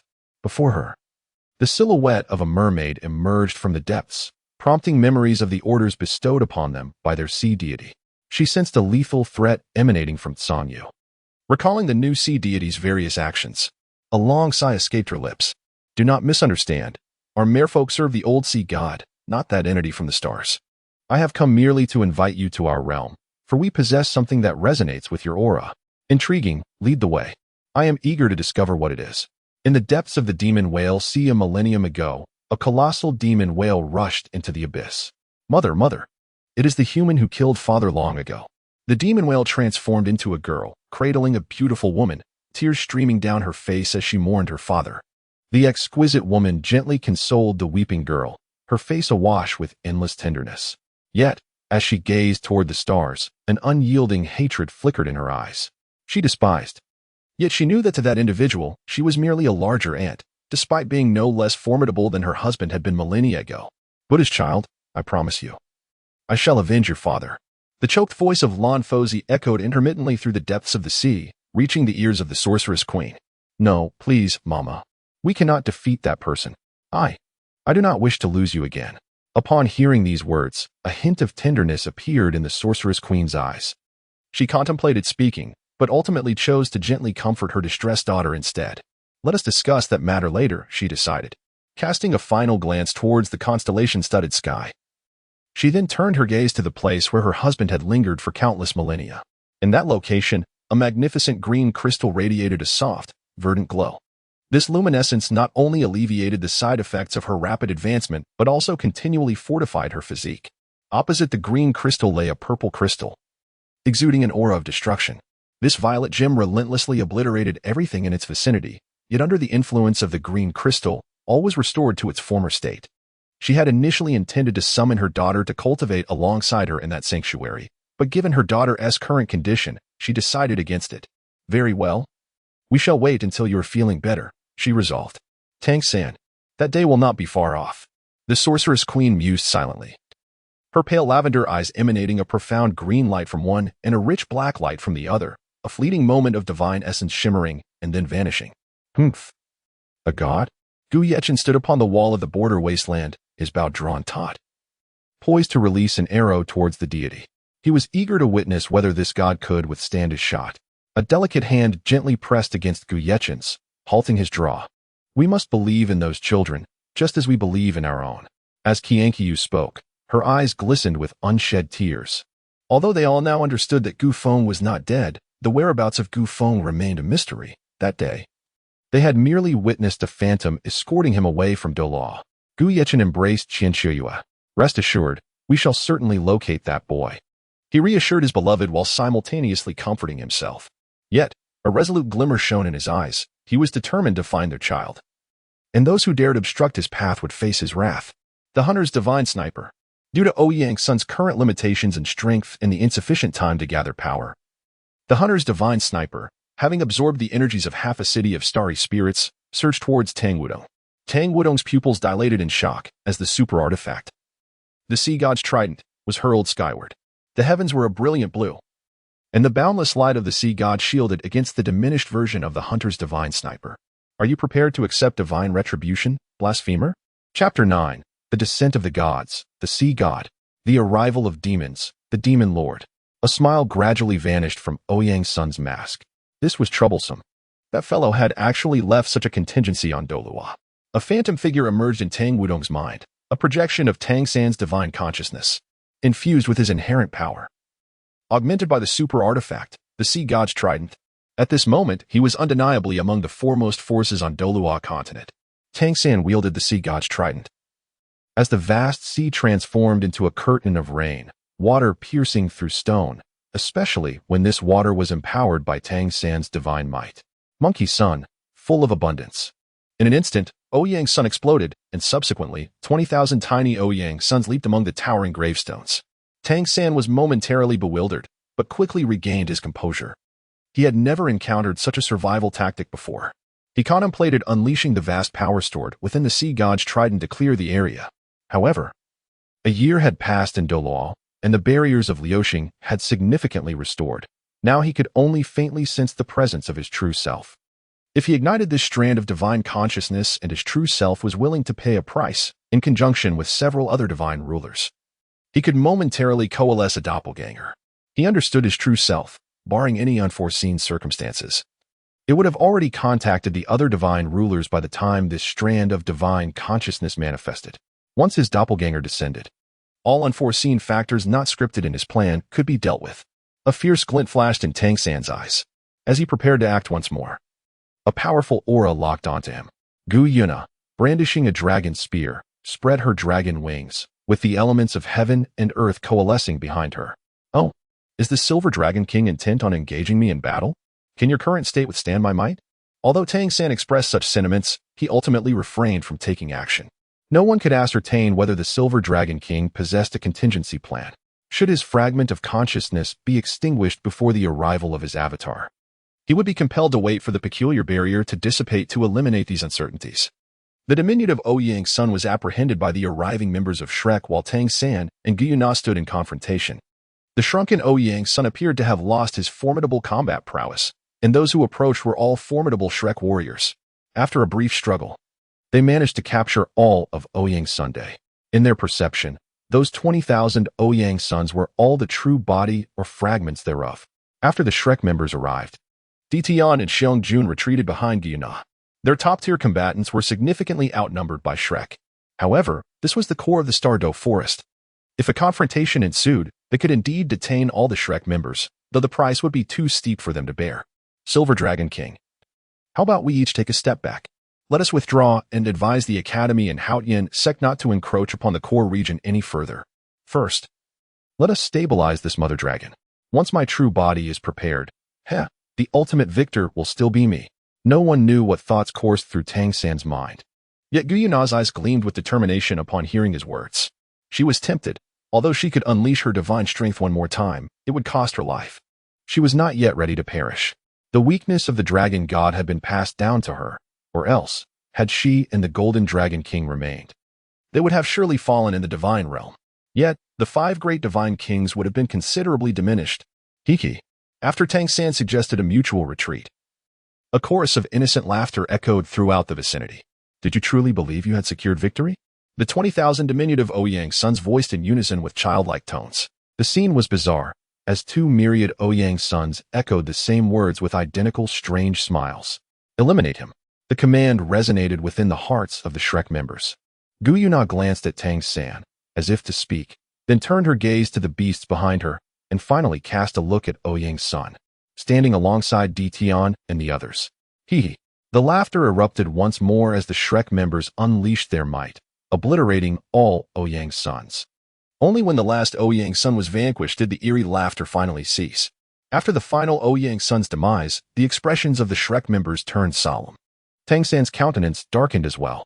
With the extinction of the 20,000 diminutive Ouyang sons, the elemental energies of the Stardo core surged violently, scattering the vast ocean he had conjured.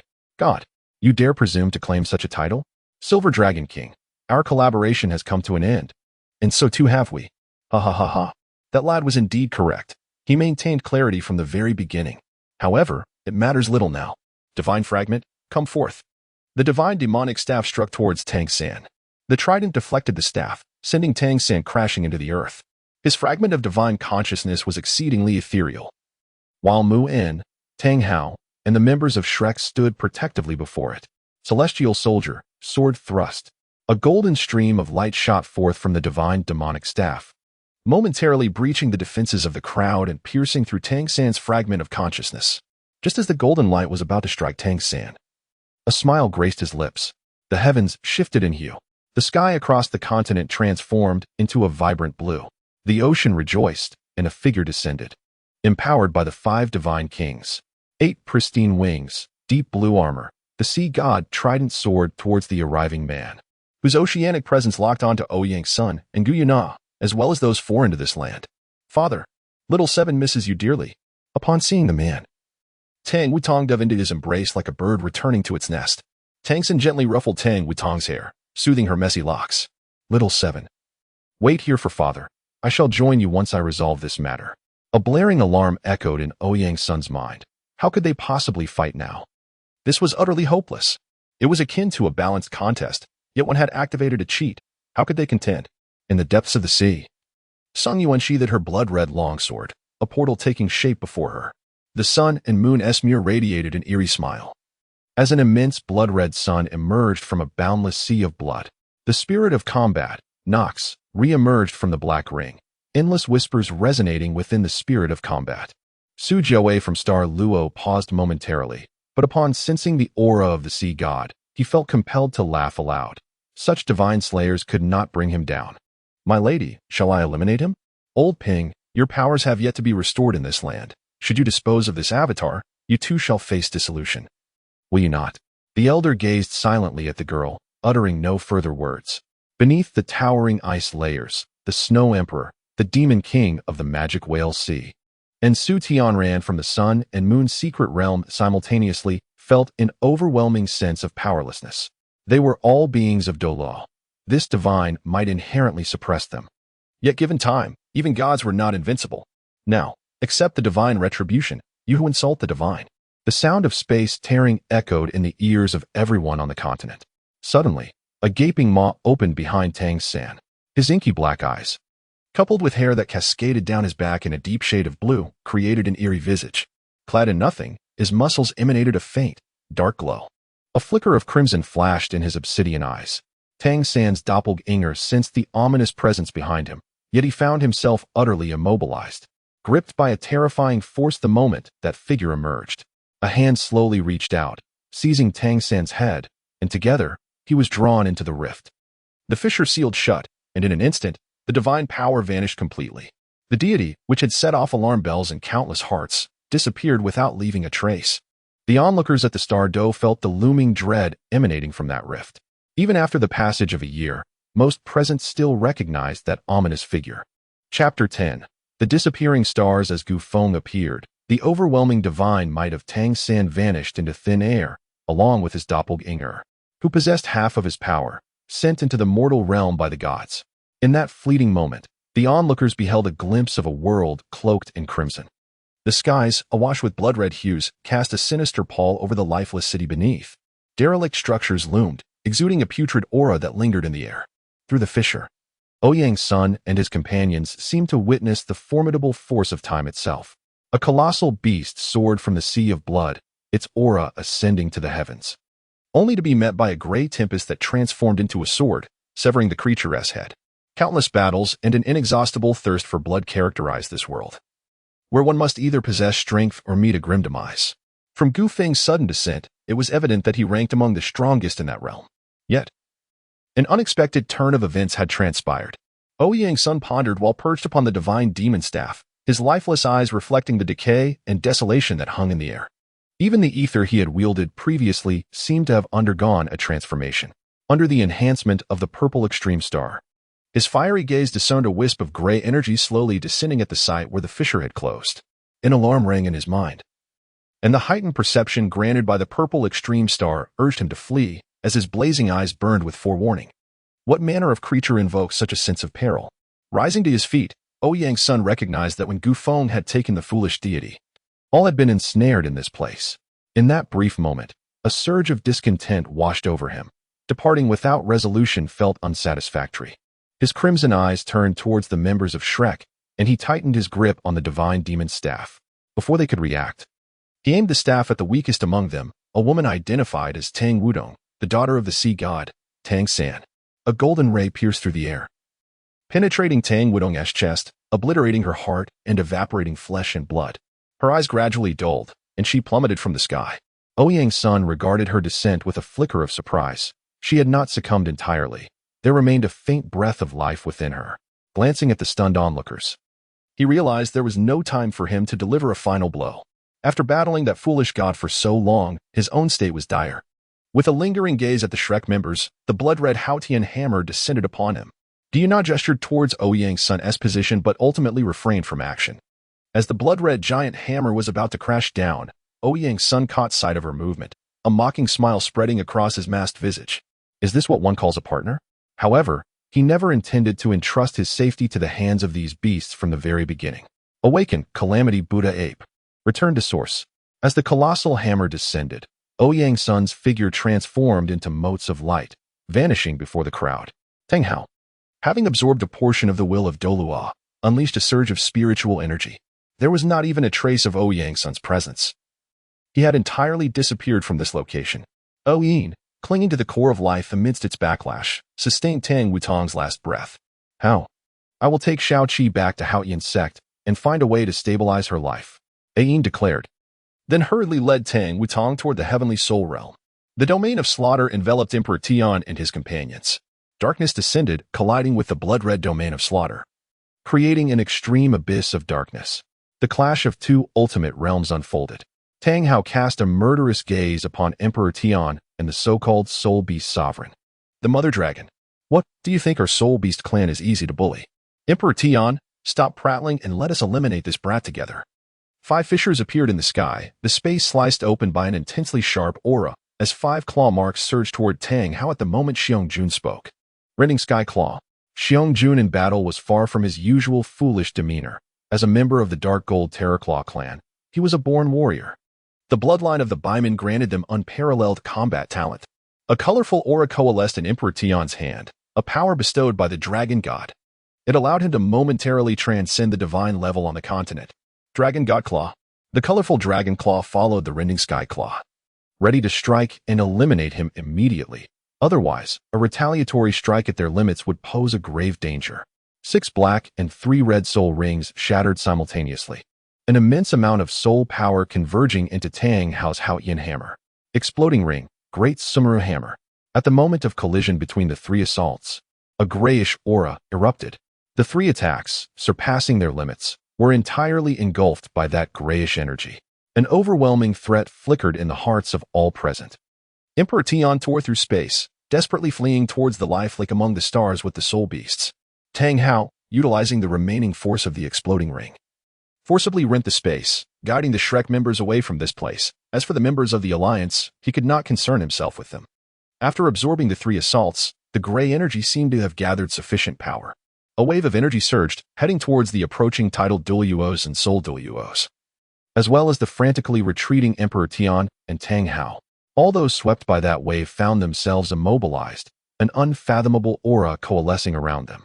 Regardless of their power level, all felt the summons of the King of Hell. Emperor Tian, run. Head for the bottom of the life lake, quickly. Guyuna briefly broke through the constraints with the power of her divine consciousness. Tian gazed at Guyuna, who had fainted after uttering those words, as he ignited his essence blood and charged toward the lake of life with the multitude of beasts.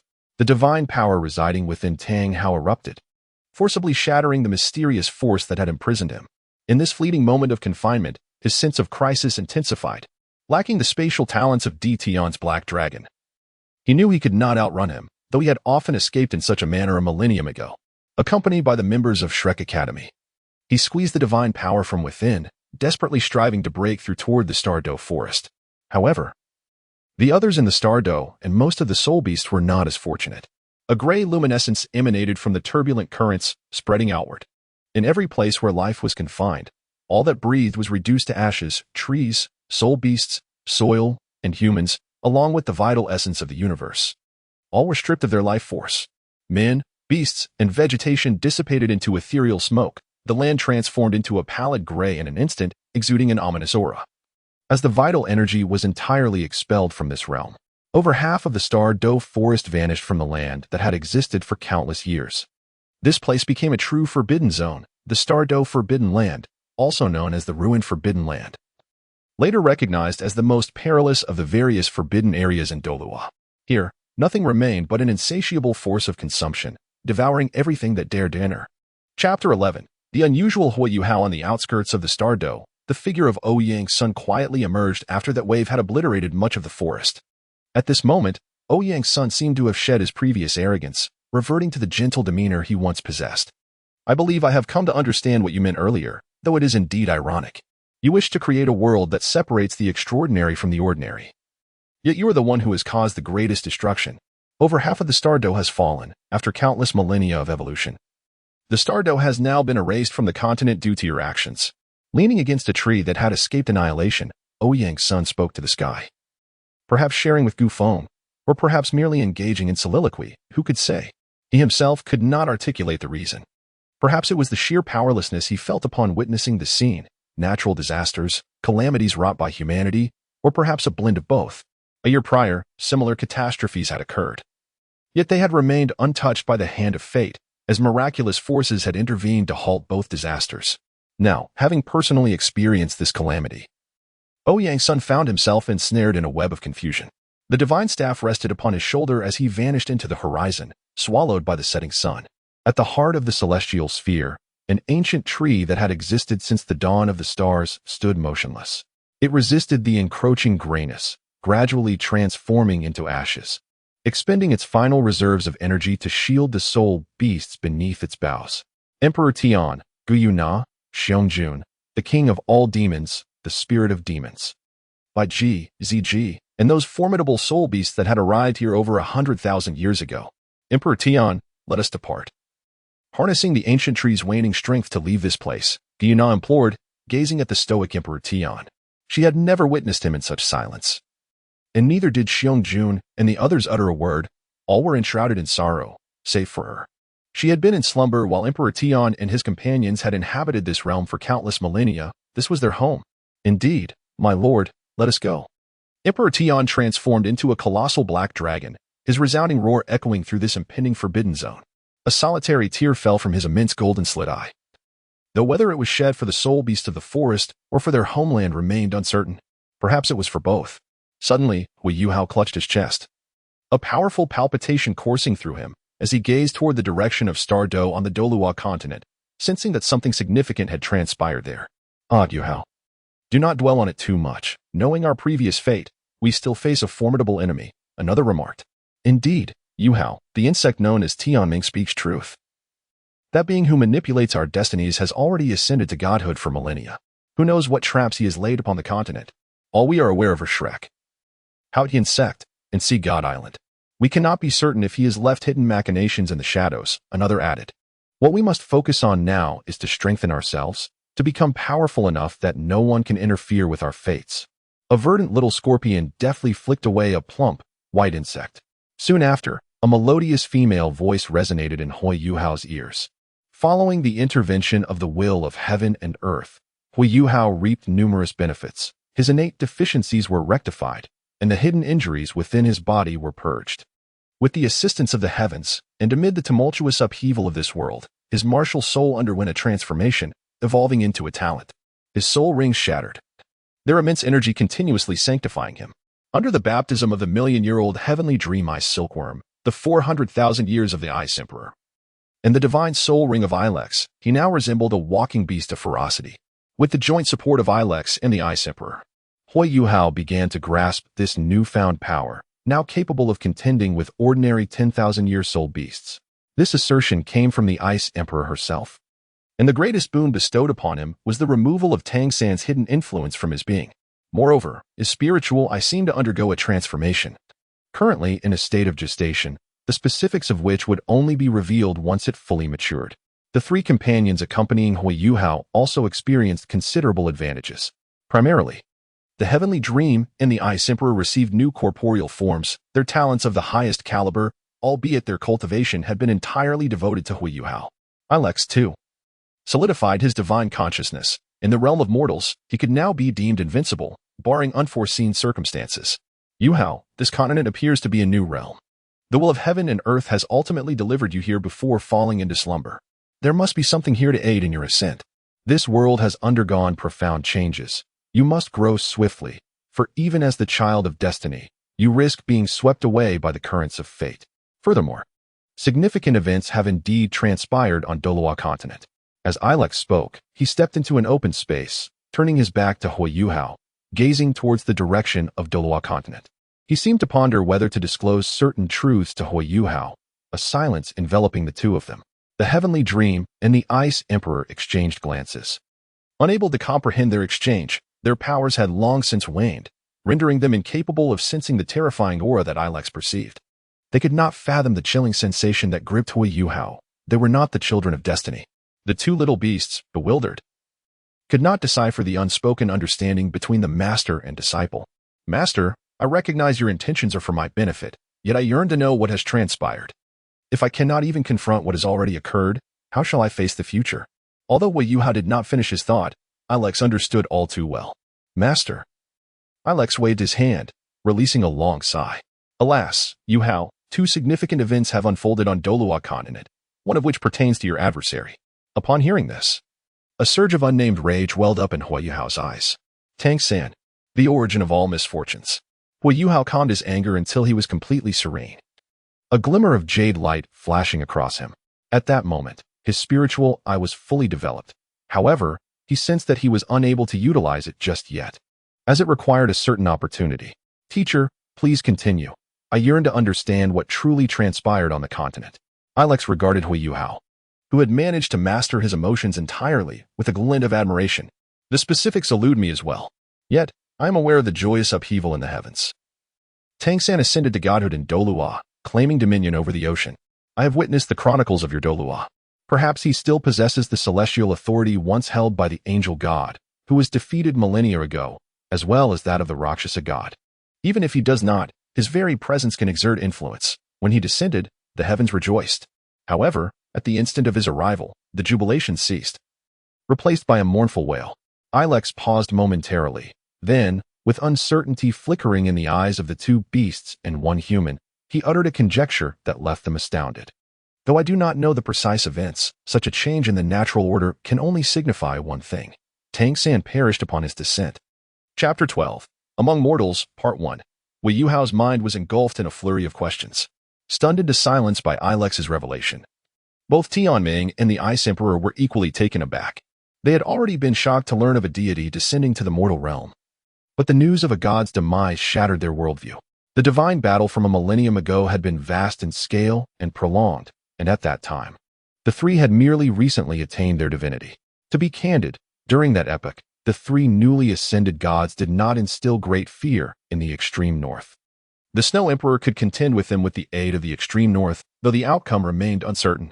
Yet, the deity who descended had been a god for at least a millennium, yet was quietly vanquished.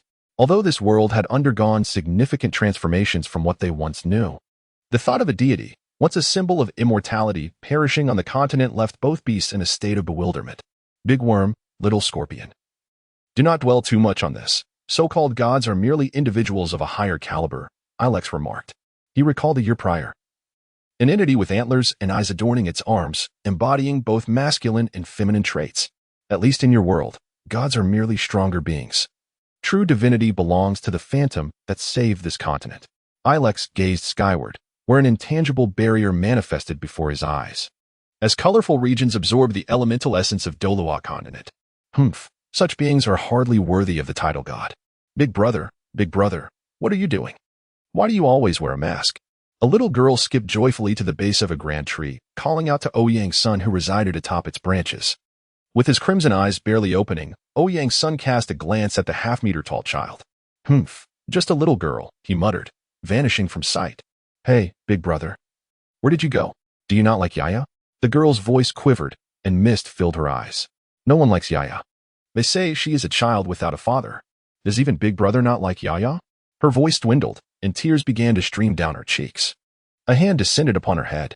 Enough, stop making noise, it's driving me mad, Ouyang's son's impatient voice echoed above her, while he nonchalantly munched on a peach with his other hand. Keep it up, and I'll send you back to your mother. Upon hearing his words, Yaya quickly stifled her sobs, though tears continued to trickle down her face. The sight of her wanting to cry yet refraining was exasperating for Ouyang's son. He had not realized how bothersome children could be. Just as he was at a loss, he noticed the little girl glancing at the peach in his hand, her eyes twinkling as she occasionally wiped her tears with her delicate hands. Relenting, Ouyang's son retrieved another peach from his stash and tossed it to her. All right. Stop the noise, otherwise, I will send you back to your mother. With that, he reclined once more against the tree, savoring his peach. After a significant battle, Ouyang's son had utilized some peculiar powers. Though he was largely unscathed, he required time to recuperate. This must be how that kid envisioned his dream, he mused. Observing the quaint village below, where the villagers rose with the sun and returned at dusk, helping one another, their faces adorned with joyous smiles. He relished this idyllic, carefree existence, which was precisely why he had chosen to heal here.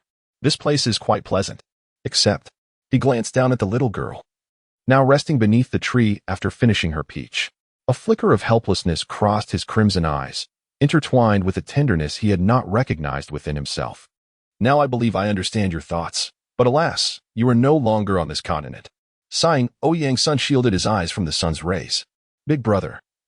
Yaya is going home now. If I don't return, mother will worry. With that, Yaya hopped off in the direction of her abode, her gaze fixed on the setting sun. Ah, what a little sprite, Ouyang's son mused, a gentle smile gracing his masked visage. Then let me construct the world you wish to build. Ouyang's son gazed at Yaya's silhouette, a flicker of determination passing through his crimson eyes. In truth, he found solace in such a world. For a person free of worries, there are no regrets, and that suffices. The outer ring of dueling had established a front line. Within it resided those who were lost to the calamity, ordinary folk, soul masters, merchants, and nobles alike. These individuals voluntarily constructed a city, a testament to the existence of the dueling nation. Previously, they had no connection. However, after dueling vanished, they gathered spontaneously. In the past, wars between nations merely resulted in a change of leadership. Yet this time, indiscriminate death descended, whether a soul master or a soul beast. It mattered not if one was a lofty noble, a crown prince, or a commoner. All were consumed by the black ring looming above dueling. Many did escape, yet most have sought refuge in other lands. Nevertheless, some remained nostalgic, erecting the city in hopes of witnessing the black ring's disappearance one day and ensuring that dueling would not fade into mere whispers of history. The inhabitants named this city Dueling City, while outsiders referred to it as the City of Abandonment. Ah, dear sir, is what you speak truly? Are you all from the Dueling Empire? A voice of astonishment echoed in the tavern of this forsaken city. A woman with resplendent crimson eyes, lips as red as blood, and enchanting long hair. Her devilishly alluring voice captured the attention of many within the tavern. Despite the impulsive desires sparked in their hearts, none dared to act upon them. A glimmer of surprise flickered in the woman's gaze. Lan Shui surveyed the city known as the City of Abandonment, which its denizens aptly called Dueling City. Since her destruction of the golden ancient tree and her escape from Shrek City, accompanied by the captive Zhang Lishuan, she had traversed numerous places. Many, upon seeing Zhang Lishuan and her, could not restrain their urges. The dark laws manifested vividly following the cataclysm. Yet here, she felt a different sensation. Though the gazes of the men unsettled her, she understood it was not their fault. Young lady, it is indeed true. Cough, cough, there is no need to fear. Things here are not like outside. This is our sanctuary. The old man coughed as he reassured Lan Shui, mistakenly believing she was frightened by the stares. Away with you. Have you fellows never seen a girl before? The cacophony of noise did not trouble Lan Shui. Instead, it stirred distant memories within her. The affection shared among siblings. The Shrek of her youth, before he had laid a hand on her. A flicker of struggle crossed her blood-red eyes. But she quickly recalled the subsequent actions of Shrek that had inflicted deep wounds upon her. The crimson pupils reflected an indelible hatred. She gazed at this city that once again enveloped her in warmth, quietly observing the boisterous patrons within the tavern. Silently, she withdrew, as she had matters to attend to and vendettas to fulfill.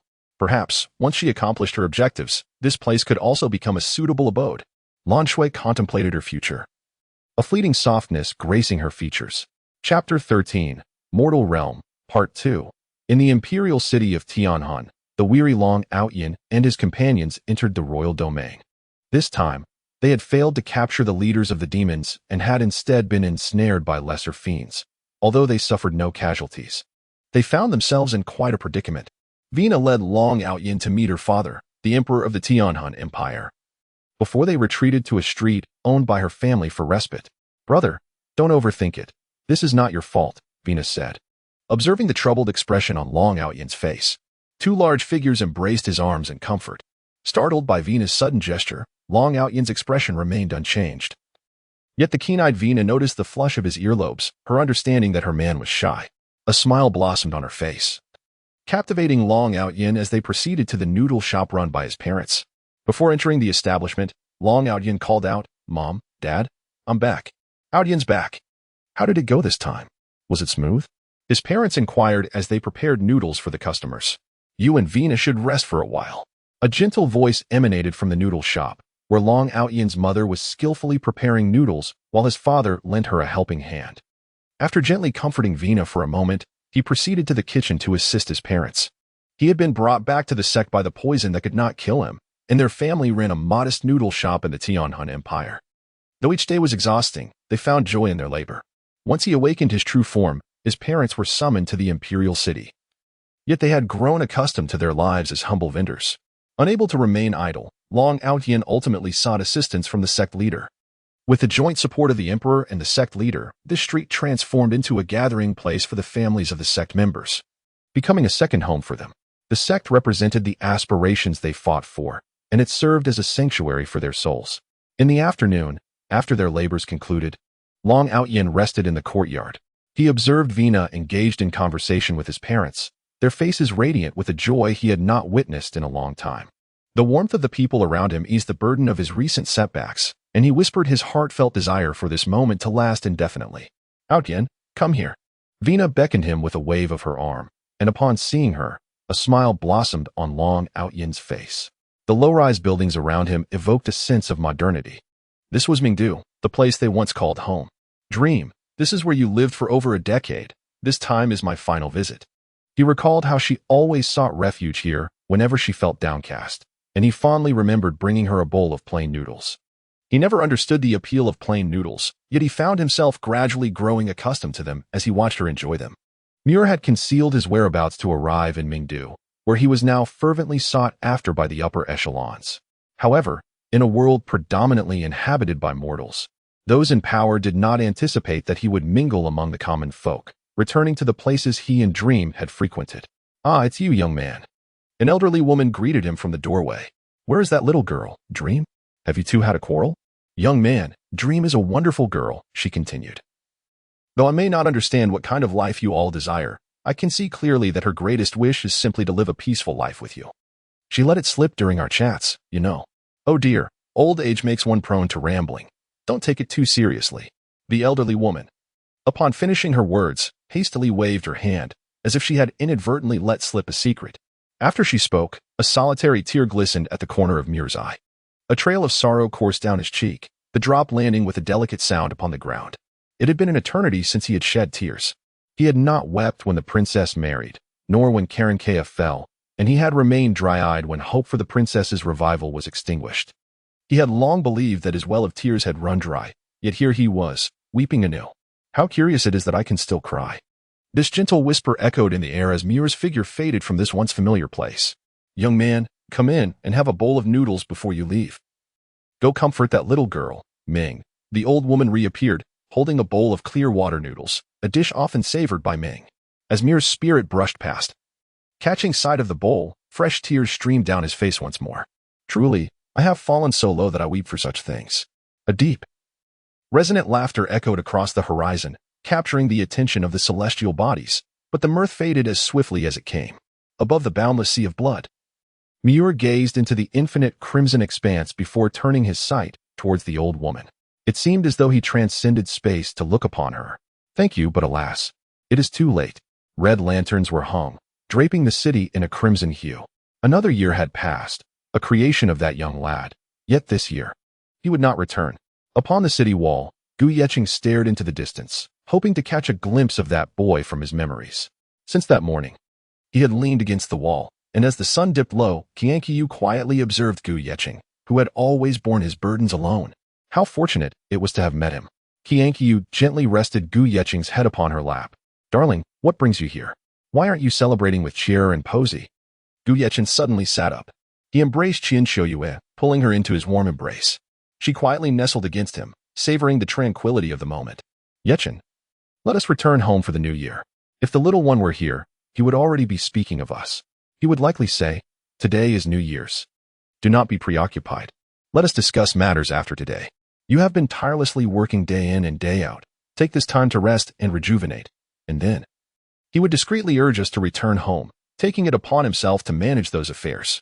Qian Shoyue leaned against him, gazing at the bustling scenery.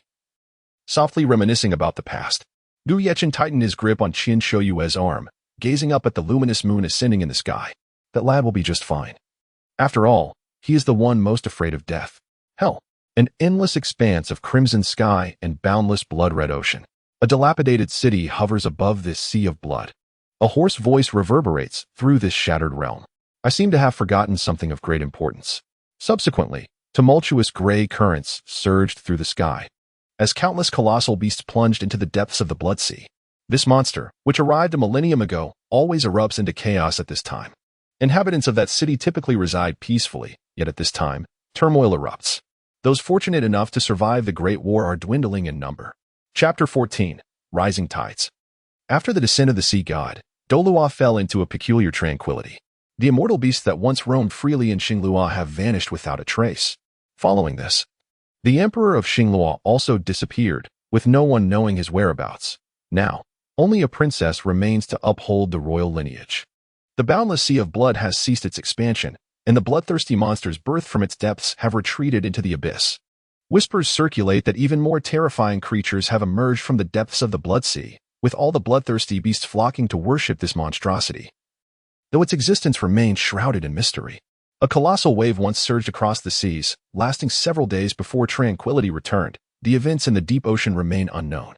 It is reported by those who ventured to investigate that an island was submerged, its outline the only visible remnant, while the surrounding waters were stained crimson, a color that lingered.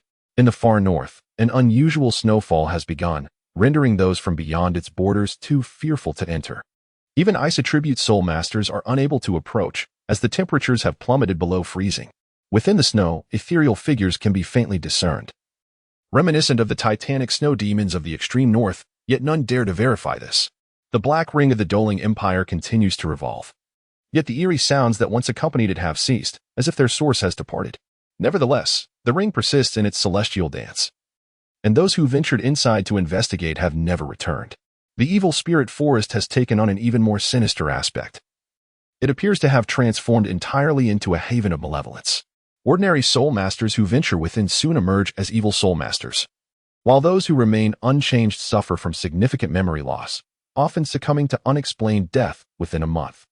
Those who have transformed also meet a similar fate within the same time frame. Something horrific seems to be gestating within, and ominous dark red clouds shroud the forest, intermittently flashing with crimson lightning. In stark contrast, the icy seas of the far north are eerily calm. The usual fish and shrimp of the shallower waters have vanished. Fishermen summoned investigators, yet they found nothing. All creatures in the icy expanse seem to have disappeared entirely, with not a trace remaining. Even when fishermen artificially introduced fish, they vanished by the next day. The reason remains unknown, and a titled guardian was dispatched to uncover the truth, only to disappear without a trace like the fish. The Heavenly Soul Empire exhibits no strange occurrences, yet it becomes desolate at sunset. Only with the rising sun does vitality return. As the Heavenly Soul gradually transforms into a ghostly realm, where the Sect members and the hidden demons engage in an endless struggle. The entirety of Heavenly Soul has become a battlefield for these two factions, rife with assassination, poison, and traps, an authentic war zone. Initially, the Sect suffered great losses, with many lives claimed. However, under the leadership of Long Out Yin, they gained a slight advantage, only to be subsequently outmaneuvered by the demons and sustain severe injuries. On that day, a colossal green giant roared in the Heavenly Soul, obliterating a city of demons.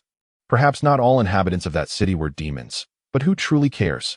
Perhaps Long Out Yin would have cared. However, at that time, he was ensnared in a coma, in a fit of rage. The indomitable Poison Immortal laid waste to an entire city, seeking to unearth the masterminds behind those demons. Yet, the outcome was inconclusive. Just as Poison Immortal prepared to return to the Sect, he was ambushed, sustaining grave injuries in an instant, during which he sensed a power that transcended the mortal realm. Following that, the celestial soul appeared to transform into a realm of spirits, where people could only venture outside safely from noon until sunset. The border wilderness remained secluded, with all clandestine forces beyond its confines being eradicated by its inhabitants. A golden canopy rose outside the city, beneath which patrols continued. While the mysteries within the canopy remained unknown, nothing could enter, nor could anything emerge from the border wilderness. Only the searing warmth that the sun bestowed upon them lingered, albeit fraught with peril. At noon, a luminous white rainbow would arch through the sky within the border wilderness, its nature a mystery to all. Yet, the powerful sensed an overwhelming aura emanating from that celestial arc. The remaining spirit beasts, after the resounding dragon's roar of Emperor Tian, vanished without a trace. No one knew the fate of those supreme spirit beasts, and some harbored malicious intents toward these homeless creatures. Initially, The members of the Holy Spirit Sect scoured the world in search of these spirit beasts, but after scouring the entire continent, they found no sign of Emperor Tian and his companions. Ironically, their incessant activities caught the attention of Shrek Academy, which intriguingly did not take action against the Holy Spirit Sect, as if an unspoken agreement had been reached between the two. Rather, Shrek's movements set the entire continent into motion, mobilizing all graduates of the Academy to seek the missing. Moreover, Moon, a representative of Shrek, announced across the continent that whoever could provide accurate information would be owed a favor by him. As long as that favor posed no threat to Shrek, he would endeavor to fulfill it, a proposition that sparked the interest of many hidden powerhouses. However, as they combed through the entire continent, those sought by Shrek seemed to have evaporated from the mortal realm, and no one had seen the once celebrated daughter of heaven, Zhang Lishuan, the former appointed leader of the Sea God Pavilion from Shrek. After Tang Hao's return, the Haotian Sect began its relocation, establishing itself in Shrek and becoming the most formidable force within the city. Under the divine power conferred by Niu Tian, Titan, and Tang Hao, Tang Wudong managed to preserve her life. However, both Ain and Elder Zhuang of Shrek were unable to withstand the shock upon witnessing the collapse of the ancient golden tree, causing them to faint. Subsequently, Ain and Elder Zhuang, along with others, continuously invested rare treasures into the ancient golden tree, allowing it to regain a semblance of vitality. Under the nurturing of Ain and the golden tree, Tang Wudong also gradually improved. It seemed that everything would continue in this manner until a towering beam of light erupted from outside Shrek City, resonating throughout the continent. This was a convergence of various divine legacies, and the divine might spread across the entire land in that fleeting moment, drawing the attention of all on Douluo Star to Shrek City. Although the beam of light appeared only momentarily before vanishing beyond the city's borders, its emergence plunged the continent into an even more eerie silence. Shrek made no efforts to search for Zhang Lishuan, as both the Haotian Sect and Shrek mobilized all available combat power back to Shrek. They no longer believed that merely relying on their four gods would ensure their dominance. Time quietly slipped away in this strange tranquility until Shrek extended an invitation to all sects and empires on the continent to gather together. Shrek, Haotian Sect, 9 treasures. The splintered blue lightning, the main body, star crown, and the Holy Spirit. Chapter 15. Convergence, the Eerie Trade Fair, Part 1, half a month later. A colossal structure was erected outside Shrek City, serving as a grand trade fair. Those invited by Shrek would remain within this immense edifice until the commencement of the legacy. The building was half the size of Shrek City itself, and once the powerful began their construction, transforming the landscape became a routine affair. Moreover, Shrek merely required a venue capable of accommodating these individuals. As guests arrived in succession, 3 young disciples emerged from the restored Sea God Pavilion. Their arrogance remained unaltered. Yet most were willing to grant Shrek some respect, as this was their territory, and no one knew the extent of their latent divine power. While Tang Wutong engaged in negotiations with Ling Luoqing and Ma Xiaotao, some individuals not on the invitation list stealthily made their way here. A captivating figure, exuding an enchanting fragrance, gracefully entered, seemingly unnoticed by the guards inspecting the area. Only after the woman, leading a tethered creature, had entered did the guards' eyes regain their alertness. Why do I feel something is amiss?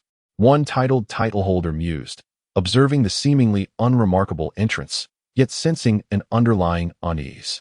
Your Highness, do not overthink it. In such circumstances, who would dare to cause trouble? A subordinate was flattering the sealed title. Indeed, all those with strength and influence on the mainland had gathered here, save for a few individuals who no longer belonged to this world. However, it was likely they did not dare to provoke trouble while the continent's most formidable forces were present. Yet, they may not have anticipated that this also presented an opportunity, a chance to eliminate the renowned powerhouses of Douluo in one fell swoop. Golden feathers danced through the marketplace, while white fluff swayed behind him. Ouyang's son gazed in dismay at the refuse littering the ground. What are we doing here? Do you hold any regard for this rubbish? A flicker of irritation flashed in his crimson eyes, only to be swiftly suppressed by his own will. Suddenly, a graceful figure leaped towards Ouyang's son, enveloping his arm in a warm embrace. He turned to regard the woman with blue hair. An impulse to tear her apart surged within him. What's the matter? Xiaoyuo, have you grown weary of your sister? Indeed, Xiaoyuo seemed to have lost affection for her sister. The blue-haired woman's eyes glistened with unshed tears, evoking a sense of pity. A myriad of hash marks appeared on Ouyang's son's mask as he stifled his anger. My name is Ouyang's son now, not Lan Yu. And do put away that expression, otherwise, even if you are my sister, I shall not hesitate to rend you apart. With a swift tilt of his head, his crimson gaze, coupled with that motion, sent the surrounding crowd fleeing from the area. Ouyang Qi'er pouted, seemingly displeased with her brother's demeanor. Yet she dared not provoke his ire. She understood that her brother, once the protector who shadowed her, was no longer the same man after donning that mask. A fleeting image crossed her mind, her brother in a dire state, having received a call, preparing to rescue her, though ultimately failing due to unforeseen circumstances. Yet she recognized that beneath it all, her brother was a gentle soul. Dead Sundara, Ouyang Qi'er softly uttered, crossing her arms, transforming her chest into a formidable weapon. She turned her head away, her blue locks brushing past Ouyang's son as she strode forward, lost in her own thoughts, gazing at her lively silhouette. Ouyang's son let out a gentle sigh, his voice a soft murmur in the desolate space. Sister, I cannot guard you for a lifetime. He swiftly shook his head, dispelling the confusion in his eyes, and clasped his hands behind his head, following her. Sensing Ouyang's son's presence behind her, Ouyang Qi'er's face blossomed into a radiant smile. And a voice that only she could hear echoed softly. Dead Sundara. Oh dear, my beloved Le Chien, a new master is soon to arrive. What do you think? The enchanting figure delicately tilted Zhang Lishuan's chin, yet her eyes had lost their inherent brilliance. During this harrowing period, she endured inhumane torment, if given the choice. She would have wished for immediate demise. However, her soul power had been rendered null, and she was subjected to a peculiar infusion from Lan Shui. This substance had entirely enhanced her physical strength and various other aspects, to the point where even the act of taking her own life was now beyond her reach. Upon hearing the words of the sorceress Lan Shui, a flicker of light appeared in Zhang Lishuan's eyes, only to be overshadowed by a profound despondency. She had become utterly devoid of value. Under Lan Shui's control, she had resigned herself to her fate. Had it been someone else? No one could foresee the tortures she would have to face. Zhang Lishuan extended her delicate, rosy tongue to gently caress Lan Shui's fingers, her gaze reflecting a peculiar affection. Momentarily bewildered by Zhang Lishuan's actions, Lan Shui soon regained her composure. She tenderly cradled the beautiful face before her, scrutinizing the enchanting figure. The very same senior whom countless Shrek students referred to as their dream lover. Observing the timid woman who served her so cautiously, fearful of being discarded. One could hardly reconcile her with the once proud daughter of heaven. Lan Shui bent down softly, whispering into Zhang Lishuan's ear, a fragrant breath brushing against her earlobe. Fear not, my little puppy Xin'er. Since you were so reluctant to part from me, I shall not abandon you. However, my darling Xin'er must perform a grand spectacle with me. Her seductive voice gradually took on an authoritative tone as she spread her arms wide, gazing up at the ceiling as if peering through it to confront the so-called god who whimsically toyed with fate. A dim light enveloped the entire room, within which Zhang Lishuan beheld a pair of crimson eyes glinting with a bloodthirsty glimmer. The room fell into silence once more, and Lan Shui transformed back into the beguiling sorceress, incessantly teasing her. Zhang Lishuan's cheeks flushed, her gaze becoming dreamy. She realized she could never return to her former self. Zhang Lishuan gently closed her eyes, a glimmering tear lingering within them. When she opened her eyes once more, a pink radiance flickered within. Ha ha! Lan Shui's enchanting laughter softly resonated, soon transforming into unrestrained mirth. She encircled Zhang Lishuan's waist from behind, and, amidst Zhang Lishuan's startled exclamations, lifted her effortlessly. A dim light enveloped the entire room as Lan Shui cast Zhang Lishuan onto the grand hotel bed. As the glow dissipated, Lan Shui stretched languidly, her gaze drifting towards the disheveled scene on the bed and the now unconscious Zhang Lishuan. A bittersweet smile, one that even she could not articulate, graced her lips. How wonderful it would be if none of this had ever transpired. Her soft lament faded into the air as she departed, leaving no one but herself to ponder her thoughts. Chapter 16. The Gathering, a Strange Trade Meeting, Part 2. A doorway adorned with intricate patterns materialized in the shadows, from which a foot clad in high heels stepped forth, revealing a commanding figure as her long legs emerged. Dressed in a blue-white coat embroidered with blue ghost flowers, paired with light gray jeans and a fitted top, her azure hair cascaded to her feet. Her deep blue eyes were filled with indifference, and a blood-red long knife materialized from the void, cradled in her embrace. Oh, has that monkey arrived so soon? I wonder how formidable it has become. I hope it can amuse me. Her indifferent words fell as Tsang Yu's figure vanished from the spot where she had emerged, leaving no trace behind. save for the icy layer on the ground that attested to her presence. Yue, come help me see if this is beautiful, Ouyang Qier called out. Using the name of Ouyang's son from her past life, the brother who had always protected her in her memories. Ouyang's son approached helplessly, then leaped back. The divine demon staff appearing in his hand. With one hand planted on the ground, the other rested the staff on his shoulder. His crimson eyes fixed on the place he had just vacated. A massive ice flower bloomed, its bone-chilling coldness permeating the atmosphere. Most onlookers fled towards the marketplace's exit upon witnessing this scene. Crazy woman, do you wish to die? I'll grant you that. Leaving behind a fleeting shadow. He swung the divine demon staff roundly towards Song Yu's head. Above heaven and beneath heaven, I alone am supreme. Countless icy gusts erupted, the biting chill freezing all living beings within sight. In midair, Ouyang's son brandished the divine demon staff, his figure suspended in place, encased within a massive block of ice. Behind Song Yu stood Ouyang Qier, her expression frozen in astonishment. You're seeking death. A fragmented voice echoed as the colossal ice began to fracture. The ice shattered. And Song Yu waved her hand, sending all the ice shards hurtling away from her. Amidst the icy mist, a crimson glow blossomed in Ouyang's son's eyes. Heavenly soldier, sword pierce. The golden streaks of light surged towards Song Yue, instantly melting the icy cold that had coalesced in midair. The formidable golden radiance charged forth undeterred, heading straight for Song Yue. The Antarctic Cross Star. A colossal ice shield, shaped like a cross, rose to defend Song Yue. The explosion from the clash of the golden light and the massive ice shield startled the guards stationed at the marketplace. The golden and blue figures disregarded the guards, engaging in a relentless exchange of strikes, the sounds of weapons clashing echoing in the air. Ice shards, radiant light, sword energies, and staff shadows collided in a fierce battle. It would only conclude with one side falling, unless an extraordinary circumstance intervened. The red sun and the blue sun appeared simultaneously before them after their fierce confrontation. Song Yue, cease your attacks for now. Yue, hold your fire. The two voices rang out in unison, momentarily halting the escalating skirmish between Ouyang's son and Song Yue.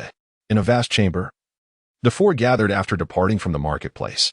Despite their raucous behavior, they eluded detection amidst the throng. The crowd was too dense and the space too expansive for anyone to locate them in the immediate future. The two women fixed their gazes upon Song Yue and Ouyang's son. One wielding a blood-red demonic blade, the other brandishing a divine staff radiating golden light.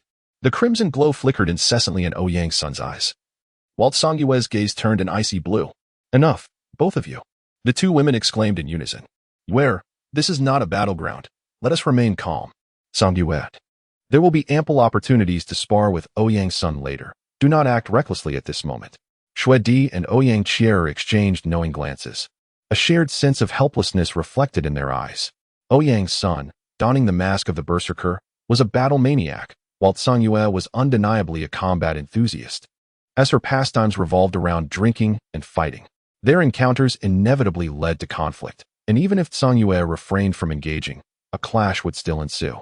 It was not merely Song Yue's desire to confront Ouyang's son, but rather Ouyang's son's disdain for Song Yue's demeanor that fueled their rivalry.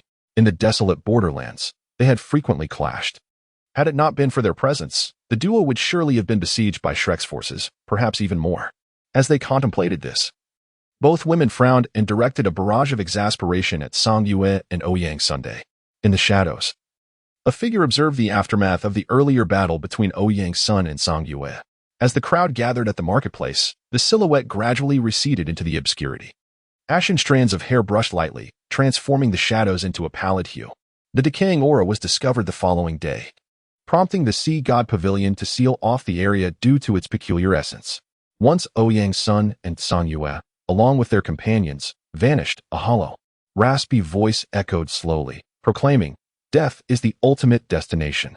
Oh, have those fellows arrived as well? Behind the gray-haired figure stood a silver-haired, silver-eyed youth, his gaze seemingly transcending space to observe the two combatants. Mir, what are you speaking of? When shall we make the Haotian sect and those from Shrek pay the price? A suppressed voice resonated from the young man's lips. Mir merely turned, patting the shoulder of the cheerful Hong Chun. Soon, my friend, very soon. We shall exact a toll from those who have harmed our dreams, the toll of death. The Avenger lurked in the shadows, ever prepared to reveal its claws. Hee. I did not expect all these individuals to arrive. Allow me to unveil the curtain of this grand performance. The voice of Lan Shui chimed. as she leaned toward Zhang Lishuan's ear. Then, she abruptly stood upright. A wild, morbid laughter echoed throughout the cloistered room. Countless observers in the dark were fixated on the protagonists of this battle, contemplating how they might procure greater advantages in the unfolding events. The Lord of the Black Rings of Douluo, who had obliterated the entirety of Douluo, and the Emperor of Luo, the nearly immortal Su Jiawei. The malevolent Emperor of the Sun and Moon respectfully conveyed information to a singular figure. The ominous presence of demonic energy turned its gaze toward the true form of the malevolent Emperor. "Oh, how intriguing," mused the young master of the Tianhun body, Long Outyen. As the turbulent essence of blood surged within him, the enigmatic figure behind the Yao, known only as Miss, was also present, accompanied by the Demon Emperor and Lan Fozi, both seeking to discern if they could seize something of value. Yuna, alongside Di Tian and Xiong Jun, quietly emerged in a concealed corner. Upon sensing Ouyang Sun's aura, a flicker of emotion crossed Yuna's eyes before she regained her composure. Hu Yuhao gazed calmly at the heavens. Perceiving the myriad shades of black and red calamity that enveloped the sky, with only a faint glimmer of gold flickering within, he understood, perhaps, that this time, Shrek was destined for annihilation. "Grandfather, all these individuals have arrived. Can we truly ensure that they do not leave?" Tang Wudong's voice transitioned from anger to a lack of conviction. In the past, when they confronted Ouyang Sun, she had nearly faced defeat, not to mention the multitude of anomalies present now. "Shaoqi, do not fret. Xiaosan has once again lent me assistance, and I am now capable of wielding divine powers across the continent." A glimmer of golden light flickered in Tang Hao's eyes. Chapter 17. Gathering. The eerie trade meeting continued. After Ouyang Sun and Songyu engaged in combat, the atmosphere in the area grew increasingly tense. However, Ouyang Sun and the others remained indifferent. After all, why should they care about the unease of strangers? Moreover, a significant portion of their group harbored ambitions of world destruction or creation. Shrek and the denizens of Douluo continued to bolster their patrols. Yet the sense of unrest only intensified with these heightened measures. Amidst this discomforting situation, Shrek issued an announcement that sparked intrigue among those lurking in the shadows. "Oh, how intriguing. A free trade, with no knowledge of the goods until they are presented. The trading time is set for tomorrow night. Simply present the trading number, and upon arrival, one can directly bring the goods forth." Wasn't this essentially a peculiar auction? Nevertheless, such a trade, where only the owner was privy to the details, promised to be quite captivating. Ouyang Sun turned his head toward the three women behind him, his eyes glimmering with a brilliant crimson light, as he found this prospect rather fascinating. Furthermore, if the trade were unequal, or if someone were to disrupt the rules, wouldn't that provide an opportunity for conflict? The mere thought of a chaotic struggle over a coveted item exhilarated Ouyang Sun even more. This foolish monkey, one could only wonder what he was contemplating. Songyu observed the trembling Ouyang Sun, who was brimming with excitement, and casually unleashed a shard of ice to calm him. Crack! The frigid crystal shattered under Ouyang Sun's grasp, sending a dazzling flurry of ice particles into the air. "I wouldn't mind dispatching you before participating in tomorrow's intriguing affair." "You foolish woman." The flames in his crimson eyes danced relentlessly. He had grown weary of this imbecile's provocations over the past few days. The Snow Empress and Ouyang Qiu exchanged glances, simultaneously placing their hands on their foreheads, utterly at a loss for how to handle the situation with these two. The Snow Empress tugged at Songyu's collar, while Ouyang Qiu crouched on the ground, enveloping Ouyang Sun's leg in a tight embrace. As Ouyang Sun's mask became adorned with numerous hashtags, Songyu was directly encased in ice by the Snow Empress and dragged away. Ouyang Sun gazed down at the life-sized cat clinging to his leg and, with a resigned sigh, grasped Ouyang Qiu's collar, lifting her up. "You foolish woman. Should you embrace my leg again, I shall break your foot." Suppressing his fury, Ouyang Sun admonished Ouyang Qiu with measured words. Realizing her recent excesses, Ouyang Qiu understood that her brother was not one to tolerate disrespect. Thankfully, it was her he was addressing. Had it been another, the grave would likely be adorned with towering grass. Under Ouyang Sun's scrutinizing gaze, Ouyang Qiu nodded fervently, akin to a chick pecking at grain. "Ha ha. It seems the heavens are favoring me."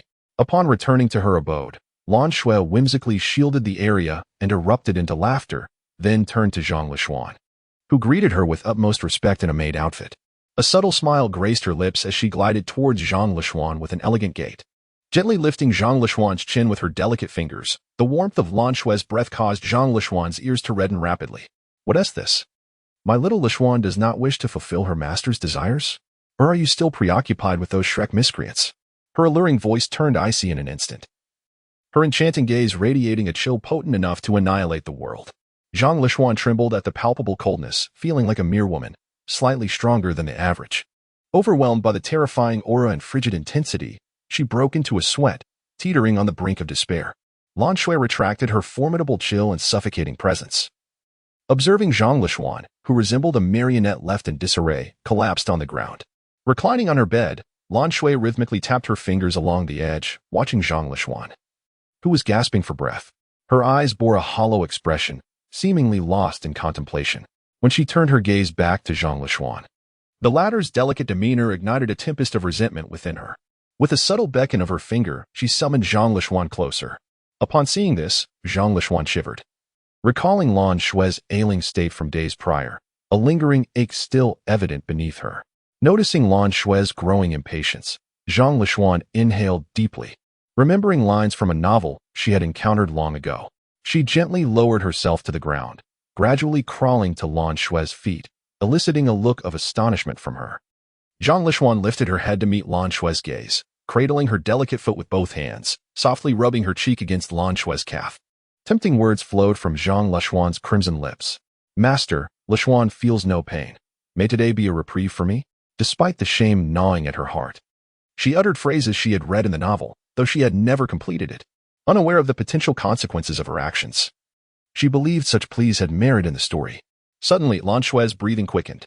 She leaned forward, cupping Zhang Lishuan's charming face. Inhaling deeply before her fervent voice broke the silence. You learned those moves from that novel, did you? Do you understand the consequences of such actions? Zhang Lishuan's face suddenly stiffened. What consequences? Shouldn't she be granted mercy? Could it be that the subsequent events diverged from her expectations? Zhang Lishuan's mind raced with various possibilities, yet she ultimately could not fathom what repercussions might arise. Shouldn't her plea, which surrendered her dignity and integrity, evoke a sense of pity in others? Was she not meant to escape this calamity? She found herself perplexed. Lan Shui lifted Zhang Lishuan, her slightly breathless visage drawing near to Zhang Lishuan's ear. The words that rendered Zhang Lishuan's complexion pallid whispered into her ear. The consequence is that you have successfully incited within me an urge to shatter you into pieces. Are you prepared? With that, Lan Shui flung Zhang Lishuan onto the bed, leaving an imprint behind, as dim light enveloped them from all directions. No, please, I beg you. Zhang Lishuan's cries echoed through the darkness, intermingled with Lan Shui's fierce roars. Dream, do you see? We could have savored the culinary delights of this world together, witnessed its breathtaking vistas.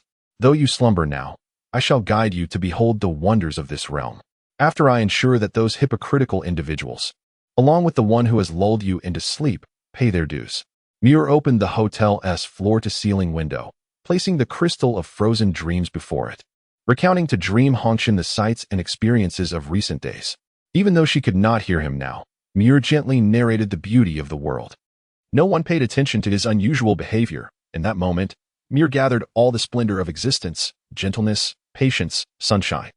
No one knew of the destructive impulse that resided within this tender soul. He had left all his beauty in the moments spent with Dream Hongshan. After this, he would become a mere harbinger of annihilation, intent on obliterating the world. Time flowed gently by, and on the following morning, a magnificent stage was erected, serving as the venue for the evening's trading event, characterized by its unencumbered openness, a distinctive feature of this unique auction.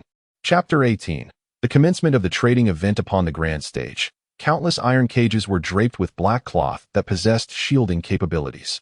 A stunning woman, devoid of any soul power or extraordinary abilities, emerged under the spotlight at the center of the stage. Aside from the beam of light illuminating the woman who introduced the goods, countless pairs of eyes outside the stage were fixated upon her. This unusual auction captivated the attention of many, hinting at the possibility of extraordinary items to be unveiled. Due to the special nature of this transaction, no one dared to speak carelessly. The woman on stage was merely a tool to unveil the black cloth. As for the items for trade, individuals would communicate through specialized soul-guiding devices, casting the items into the darkness while calling out to their intended targets. Whether these items would be intercepted in the shadows depended on one's skill, and those who completed a transaction were required to ascend the stage to claim their acquisitions. As they departed, it remained uncertain whether they would be followed, for after all, those who lived on the edge were often individuals with no retreat.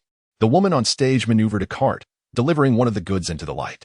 The moment the black cloth fell, a surge of soul power erupted within numerous individuals, yet none dared to rush forward and seize the item, after all. Flipping the table would blur the lines between hunter and prey. Within the cage lay a skeletal structure, a dragon bone. The dark golden hue of the dragon bone emanated a pressure from ancient times, while the wing structure glimmered with a faint red light. The first item for trade, a dragon bone over 100,000 years old. The unveiling of this initial item sent ripples of excitement through the crowd cloaked in darkness. Tion's gaze fixated on the dragon bone on stage, his dark golden vertical pupils igniting with fury. A kaleidoscope of colors flickered in his hands. But he ultimately restrained himself. The hidden dangers lurking in the shadows were innumerable, and a reckless move could lead to his demise even in his formidable state. As the trading progressed, information was continually relayed to the woman on stage, who then communicated it to the providers of the items. For each completed transaction, the orchestrator of the event earned 10,000 gold coins, a substantial sum for an ordinary person. Soon, the stage became cluttered with slips of paper. As no soul master could resist the allure of the dragon bone over 100,000 years old, the girl utilized a special soul-guiding device provided by the sun and moon to sift through the offers, swiftly determining the optimal item for trade. One of the celestial treasures associated with the dragon bone, a crystal blood dragon ginseng, was identified. The moment the information about this exquisite item surfaced, even more individuals in the shadows piqued their interest, eager to observe the ensuing process and discover who would ultimately acquire this extraordinary treasure, as well as the identity of its provider. They could hardly believe that someone bold enough to trade in celestial treasures possessed only a single item of such caliber. If the individual's strength and the power behind them were lacking, how amusing it was to witness the dark laws at play here. In the shadows, Tang Wujia approached the stage, grasping the ancient crystalline blood dragon ginseng in his hand. A surge of elemental chaos erupted momentarily, sensed by numerous formidable beings. Oh, it was you, scum. In the darkness, a pair of blood-red eyes fixated intently on Tang Wujia upon the stage.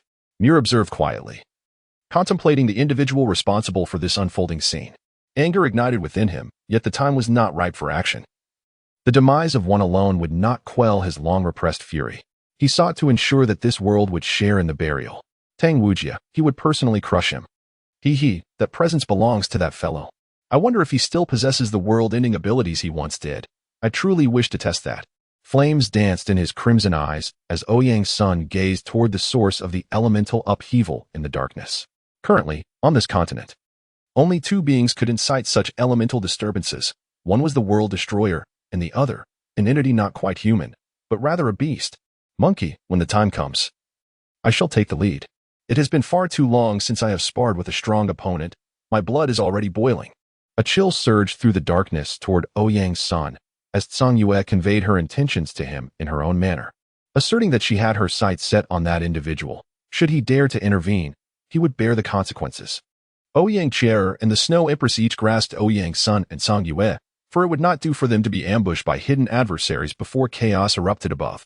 Although they were not overly afraid of these figures, caution was prudent at this juncture, as nearly all powerful beings on the continent lurked in the shadows, awaiting their chance to act. A single misstep could prove troublesome for them. Oh, that aura, Elder Ping, is it truly the world destroyer? Such a person has arrived.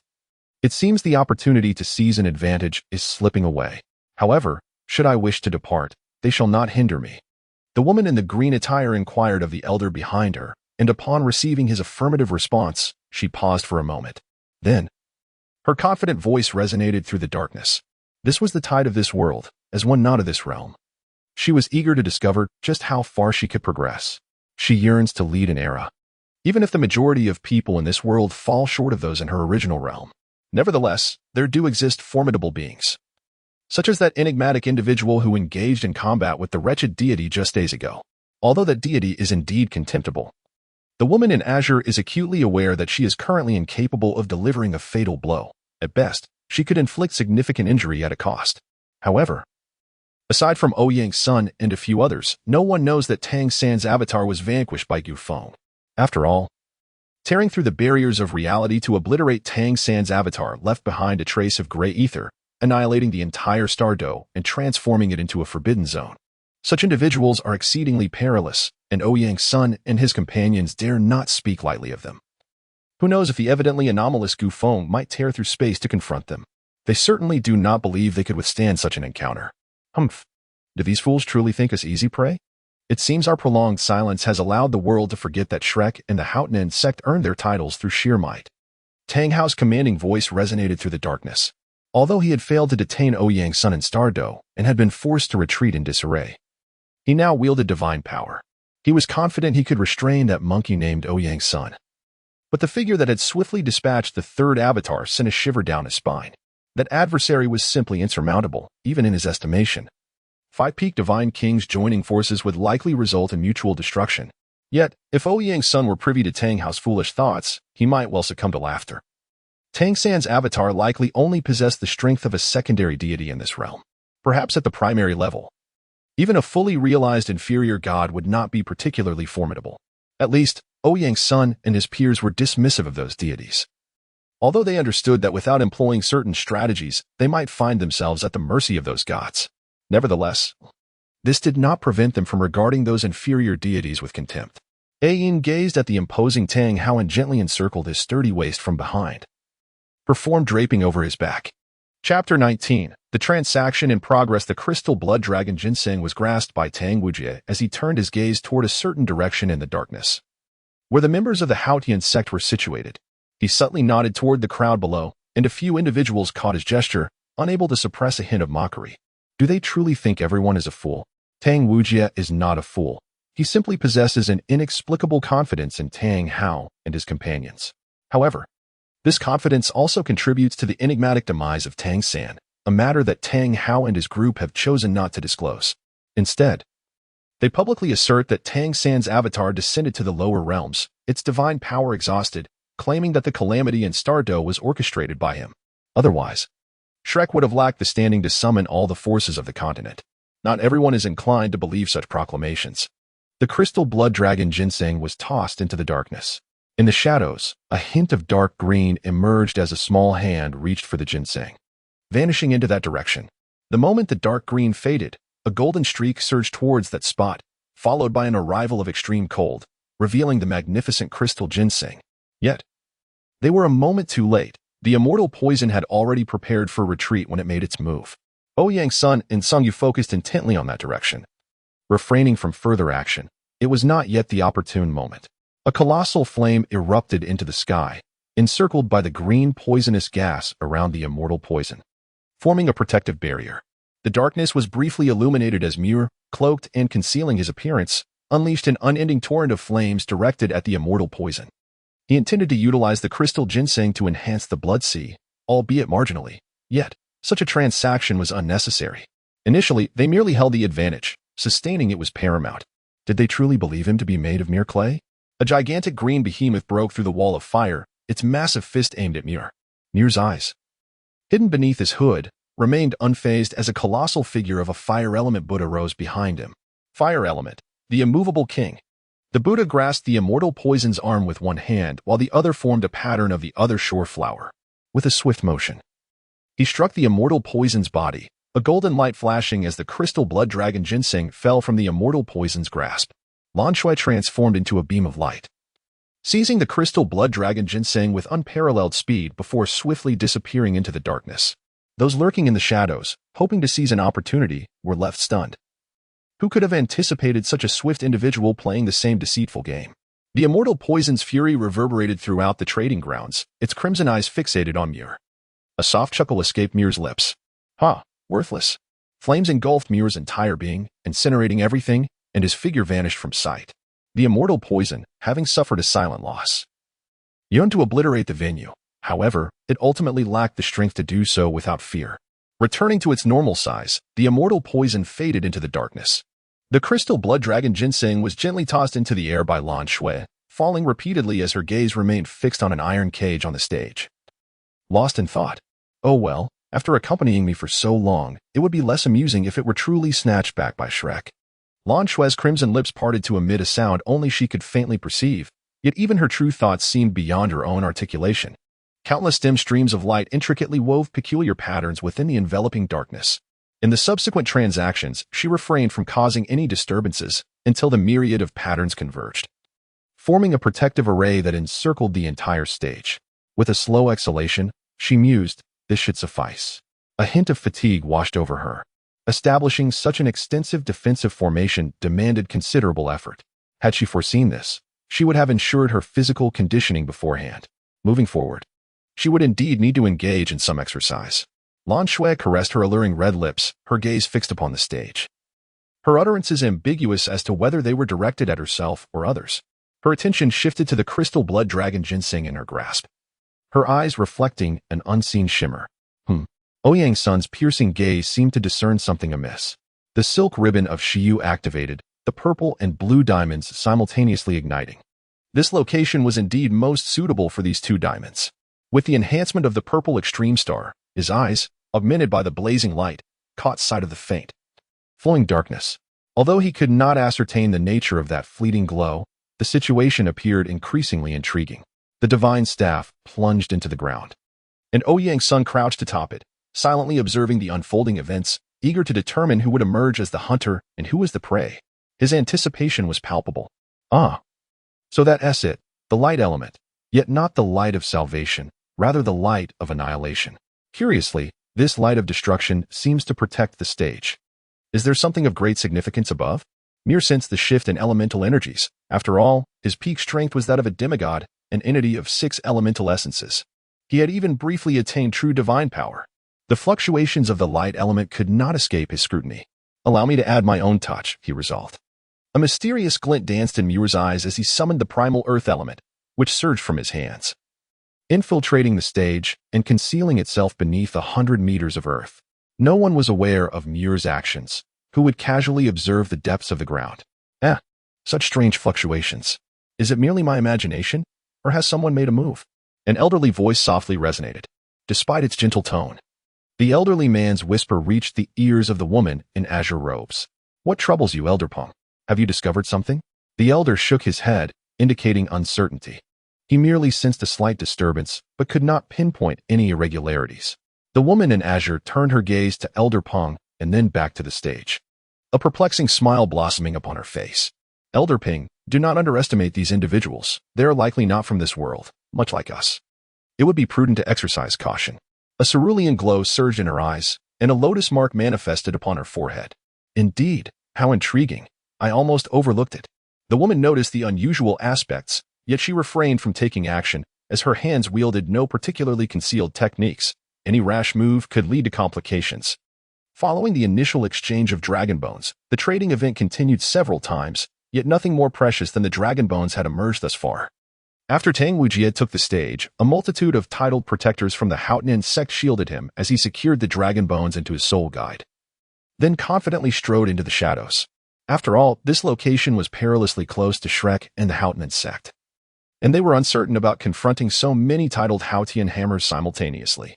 Moreover, who could ascertain if there were hidden limits of the Haotian Sect lurking in the dark? They certainly did not wish to be unexpectedly crushed into a pulp by a sudden blow from behind.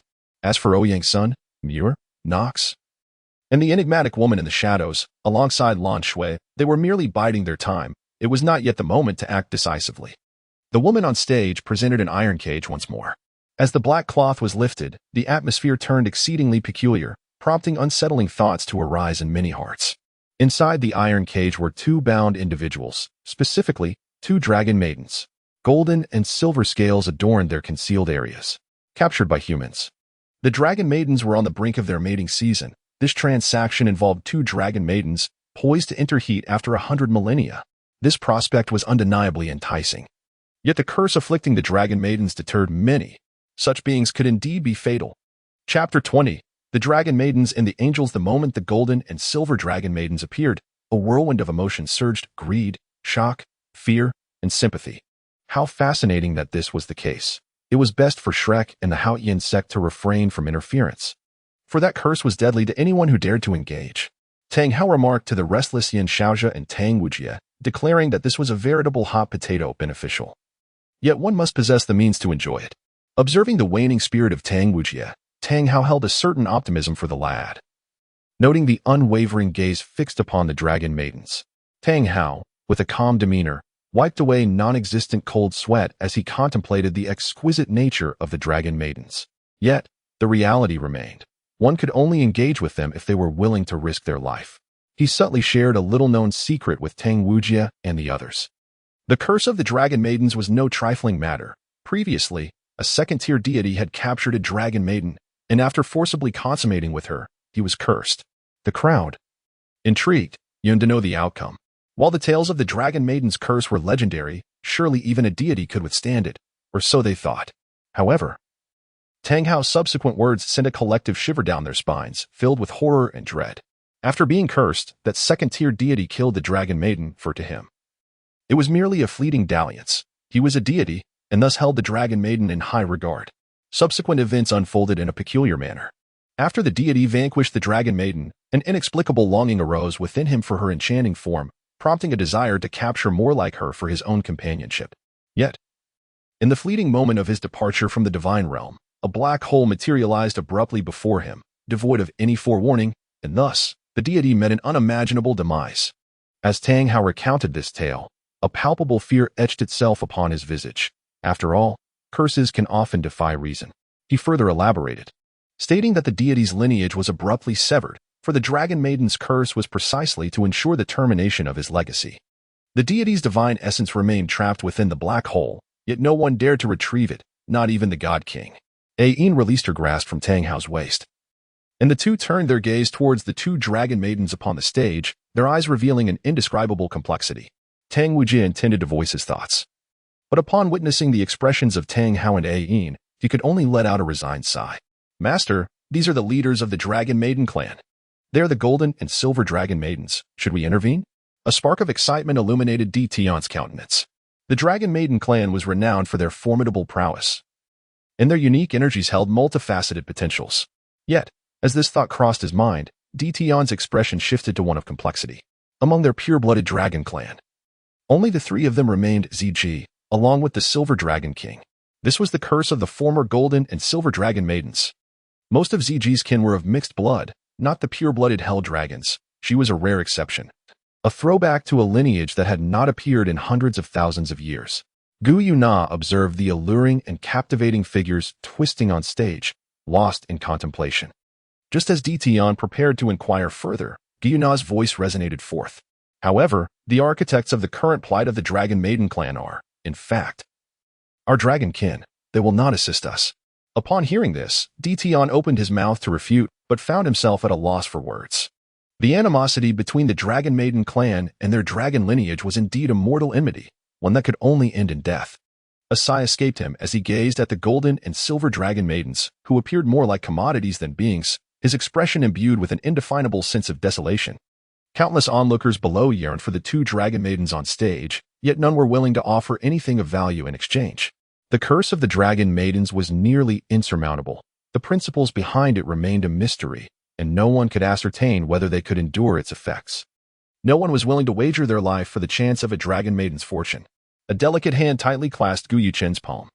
Gu Yechen gazed at Qian Shouyue, whose face was a tapestry of complex emotions, offering quiet solace to his wife. What troubles you? Do not fret. It bears no relation to us. Before Gu Yechen could finish his words, he was interrupted by Qian Shouyue. Yechen, may I share a story with you? Her deep voice resonated, and upon hearing her tone, Gu Yechen's demeanor shifted to one of utmost seriousness. For he understood that she was grappling with a matter of great significance. The gentle sound of her voice echoed softly in his ears, weaving a tale from ages long past. Millennia ago, there existed but two nations on the continent, Tiando and Xinglua. At that time, Tiando had yet to fracture into the present-day Tiangong and Doling. The renowned Shrek Academy was then merely an institution of little repute. The practitioners of dark martial souls were not yet known as evil soul masters. They openly embraced their innate gifts. During that era, conflicts between the two great empires were scarce, and those who wielded dark powers were referred to by another name, fallen soul masters. The soul masters of the continent revered a sacred place, universally acknowledged as the holy ground, the Spirit Hall. Subsequently, the legendary War of the Three Gods unfolded, resulting in the downfall of the Spirit Hall, which faded into the annals of history. The victors of that conflict, particularly Tang San, were glorified beyond measure by posterity. Little is known today that it was he who precipitated the resurgence of evil soul masters on the continent. The Spirit Hall was once dedicated to eliminating fallen soul masters. But what of Shrek now? It has become a mere facade. In those days, our angel clan faced extinction. My ancestors fled to the great wilderness amidst the joint pursuit of Tiando and Xingluo. It was a land of unparalleled beauty, devoid of strife and turmoil, where they thrived in self-sufficiency, albeit with a certain insularity. Yet it was these very people who saved my ancestors. Once healed, my forebears spent many years cultivating in the ethereal paradise known as Yunmings. Eventually, they bid farewell to the golden and silver dragon maidens, declaring that our angel clan had become a forsaken lineage and could not burden them. My ancestor imparted a final message to us. Their descendants, should we ever encounter the dragon maidens in distress, we were not mandated to assist. Rather, we were simply reminded that without the dragon clan, our angel clan would have long since vanished from history. Yechen, what do you suggest I should do? Qian Xiuyue raised her beautiful visage, her eyes glistening with unshed tears, genuinely uncertain of her next course of action. If she were to save the dragon maidens, they would undoubtedly become the center of attention, potentially leading to turmoil in the borders. Gu Yechen gently cradled Qian Xiuyue's face, tenderly smoothing her slightly disheveled hair before affectionately ruffling her small head. His gentle voice whispered in her ear, assuring her that all would be well. As Qian Xiuyue watched Gu Yechen fade into the distance, silent tears cascaded down her cheeks. She was unaware of what the other party desired from this transaction, yet she was resolute in claiming the two dragon maidens for their side. A commanding voice resonated throughout the realm. Gu Yechen's figure has already appeared on the arena. In his hand, he holds the sun-shooting bow, its string-drawn taut. This bow is crafted from 3 pieces of soul bones, each over 100,000 years old. I understand this may not suffice, but I am willing to make a single strike for it. As for these two dragon maidens, they shall belong to our borderlands. Gu Yechen gazed at the liaison on the stage, and after a moment, the individual nodded. Qian Xiuyue appeared on the stage, supporting 2 dragon maidens as they advanced into the darkness. The sun-scorching bow in Gu Yechen's hand was aimed at Qian Xiuyue's position. Whoever dared to show themselves would face immediate annihilation. Chapter 21. Elemental Needle in the Shadows. Those lurking felt the potent aura emanating from the sun-scorching bow held by Gu Yechen and restrained their thoughts. The dragon maidens could still be captured through cunning, but to confront Gu Yechen, the foremost archer of the continent, would mean certain death with a single arrow. When their ancestors inquired about their demise, it would be utterly absurd to claim they were vanquished while coveting 2 dragon maidens, only to be swiftly dispatched. As Gu Yechen beheld Qian Xiuyue and the 2 dragon maidens vanish safely from his sight, he finally lowered his bow, casting a glance towards the obscured direction of Shrek. They had disappeared from the stage. Senior Yin Xiaozhe, he began, gazing at Tang Hao, yet his words were interrupted by a hand. If possible, do not provoke that individual. He emanates a distinctly perilous aura. Should one act recklessly, even wielding divine power, one may still face demise. Upon uttering these words, Tang Hao fell silent. Tang Hao's pronouncement left everyone astounded, for it revealed that mortals could indeed inflict harm upon deities, even slaying them. In that fleeting moment, an unusual glimmer flickered in the eyes of Yin Xiaozhe and Mu In, as an unbidden thought began to stir within their minds. Tang Wujie, concealed from the sight of all, quietly observed Yin Xiaozhe and Mu In, his eyes betraying an indescribable mockery and derision. Oh, so these are the 2 dragon maidens. They seem rather unremarkable. Why do those around them harbor such fear of these defenseless women? Ouyang's son, employing an enhanced purple diamond, scrutinized the 2 dragon maidens. However, after prolonged observation, he discerned no extraordinary traits. Apart from their remarkably vigorous life force, he noted the presence of various stimulating emotional toxins incessantly gnawing at their sanity. Beyond that, he found nothing else of note. You foolish monkey, if you can perceive the curse, then it certainly wouldn't deter even the gods. A sardonic voice emerged from Song Yu's lips. Ouyang's son's mask bore a frown, his divine staff gripped tightly in his hand. Foolish woman, I have tolerated you for far too long. With that declaration, a golden staff shadow descended upon Song Yu, the explosion resonating through the darkness. Countless eyes in the shadows fixated upon their location, eager to discover who dared to clash at such a moment. Song Yu waved her hand, conjuring a portal to another dimension, revealing an expanse of icy wilderness beyond. She understood that this was not the appropriate setting for a confrontation, should a genuine battle ensue. They would undoubtedly be outnumbered. She was not a fool, her desire for combat was selective, targeting only the strong. This monkey was someone she had long yearned to challenge. Stepping into the dimensional portal, Ouyang's son propelled himself forward, transforming into a fleeting shadow as he hurtled towards Song Yu, no longer inclined to restrain himself. He had endured this insufferable woman for far too long. Thus, their figures vanished into the enveloping darkness. The Snow Emperor, and Ouyang Chieter simultaneously sighed, subsequently exchanging glances and shaking their heads in unison, indifferent to the escapades of those two. Ice coalesced in the Snow Emperor's hand, and with a decisive motion, he struck the gold and silver dragon maidens, encasing the utterly defenseless pair in a frozen prison. As he observed the ice gradually tinged with pink, a rare displeasure marred his countenance. Damn it, just how potent is this emotional toxin? The Snow Empress found herself devoid of options. Ouyang Chieter could only watch, for it was unthinkable to use fire to dispel the poison. Such an act would be catastrophic, while the toxin might be neutralized. The two dragon maidens would likely be charred as well. The two women shook their heads in resignation, wishing they had departed alongside Ouyang's son and Songyu. A gentle holy light illuminated the darkness surrounding them, as 6 golden wings unfurled behind Qianqiu, her 6 wings spreading wide. A soothing aura continually permeated the frigid air, purging the emotional poison within the two dragon maidens. However, as time progressed, Qianqiu's expression grew increasingly grave. The mingled poison had seeped into their very bones. She could do no more than restore a fleeting sense of self-awareness. If the matter was not resolved swiftly, they would inevitably become slaves to their desires. Time does not pause for anyone. While Qianqiu and her companions fretted over the plight of the two dragon maidens, the transaction continued unabated. Exquisite soul bones, rare treasures, and specialized soul-guiding devices were plentiful. Most of the top-tier factions showed little interest, until a drop of peculiar blood emerged, prompting the return of the body sect to the fray. The blue blood was extraordinarily viscous, exuding a chilling aura. Most were unaware of the origin of this blood, but it was undeniable that it contained an astonishing power. However, there were those who recognized it. It was the blood of a divine being, still imbued with lingering divinity. Ultimately, the body sect acquired it, while the poison immortal found itself under siege once more, this time with genuine intent. Emperor Tian transformed into a black dragon, the darkness thickening around him, while Long Xiaoyao and Yi Shishui lurked in the shadows, waiting for their moment. In the end, the black dragon seized the drop of blue blood, leaving the poison immortal wounded and displaying a hint of dejection. The denizens of this era were destined to step aside. The transaction would not halt for any individual. Half of the items had already changed hands, and it was unclear who the victor was or what each party had gained. The only certainty was that the body sect had suffered a complete defeat, having made 2 attempts for the blood dragon ginseng and divine blood. Yet walking away empty-handed and having lost considerable assets, the black cloth was drawn aside once more, revealing an elderly man with a sallow complexion, devoid of any color. In his hand, he held 3 needles emanating a faint glow. The grand performance was about to commence. I wonder how you lofty individuals will respond. Will you destroy this artifact or seize control of it for your own purposes? I eagerly await your actions. The crimson pupils glowed in the darkness, and Mir's voice reverberated softly throughout the space. This is not of this world. It seems those beings have intervened. How intriguing. Let me observe what maneuvers you shall undertake.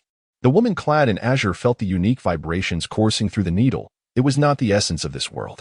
Yet, she could vaguely perceive its effect, seemingly a means of igniting life to obtain power. It offered a glimmer of opportunity, a fleeting chance for resistance to those mired in the quagmire of existence. All eyes were fixed upon the stage where the elder was being introduced.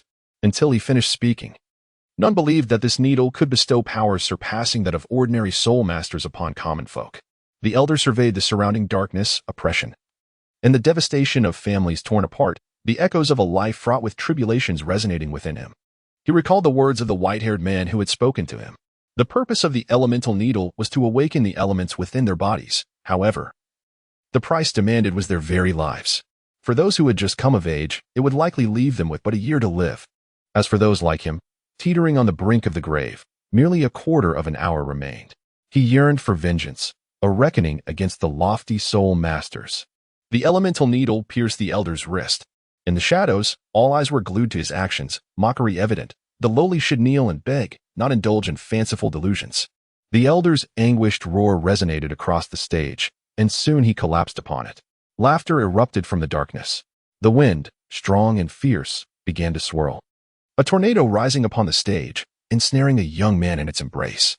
It was the very elder from before. Mortal, yet extraordinary. The wind sensed the positions of those cloaked in shadows, bestowing him with awareness. Perhaps it had been far too long since he had felt such ease. The indigo tornado spun ceaselessly, and he found himself suspended serenely within its center. He was, after all, a man on the verge of the grave. To possess a fleeting moment of brilliance, to showcase his fury to those responsible for his family's ruin, was sufficient. The tornado lifted him to the heavens, and upon reaching the sky, it dissipated into streams of air. Subsequently, several tornadoes formed, countless spirals aiming toward the darkness harboring Shrek. Shrek was the harbinger of his family's demise, yet this world was complicit as well. Once, his family had lived a relatively happy life, albeit with hardships. They were farmers by lineage, accustomed to toil, and though they were ordinary folk, they were blind to the vistas above. Nevertheless, they had their existence. And he felt content, at least, until they took in an injured man. The stranger spoke little but posed no threat. That was until the Shrek people invaded their home, branding their guest a so-called evil soul master. They declared them accomplices and prepared to strike, rendering their explanations futile. It was then that the man had aided them in fleeing their abode. Yet, it seemed that this very act had sealed their fate as accomplices. Without reason or inquiry, they were relentlessly pursued by those so-called allies of justice. They were merely ordinary individuals who had simply extended a helping hand to someone in need. Moreover, that person did not possess the characteristics of the alleged soul master. It was merely claimed that their soul power seemed to be of a dark attribute, a notion suggested by the very individual themselves. The man closed his eyes, reflecting on past events. Upon reopening them, his gaze revealed a deep emerald hue. A tornado surging towards Shrek was extinguished by a fiery bird and a peculiar bovine creature. In the man's perception, the firebird appeared somewhat diminished, its flames less ferocious than when it first appeared. As for the cow, he could discern little about it. Silence enveloped the crowd, their faces etched with an indescribable blend of fear and astonishment. They were terrified by the sudden emergence of an ordinary person possessing the strength to vanquish Yin Xiaojia from Shrek Academy, a renowned powerhouse across the continent. The Radiant Phoenix was indeed a top-tier martial spirit, yet it was injured in a mere encounter, struck down by an elderly man who had barely emerged from obscurity. If it were not for that shameless old fool's presence, Yin Xiaojia's injuries might have been far more grievous.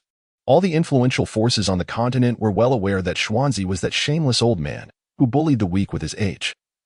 Had he not been one of the closest beings to the ultimate Super Douluo, he would have long been eliminated in the shadows. Xuanzi let out a bellowing roar, then charged towards the man hovering in the sky. Though his current strength seemed formidable, could someone who had never possessed power wield it effectively?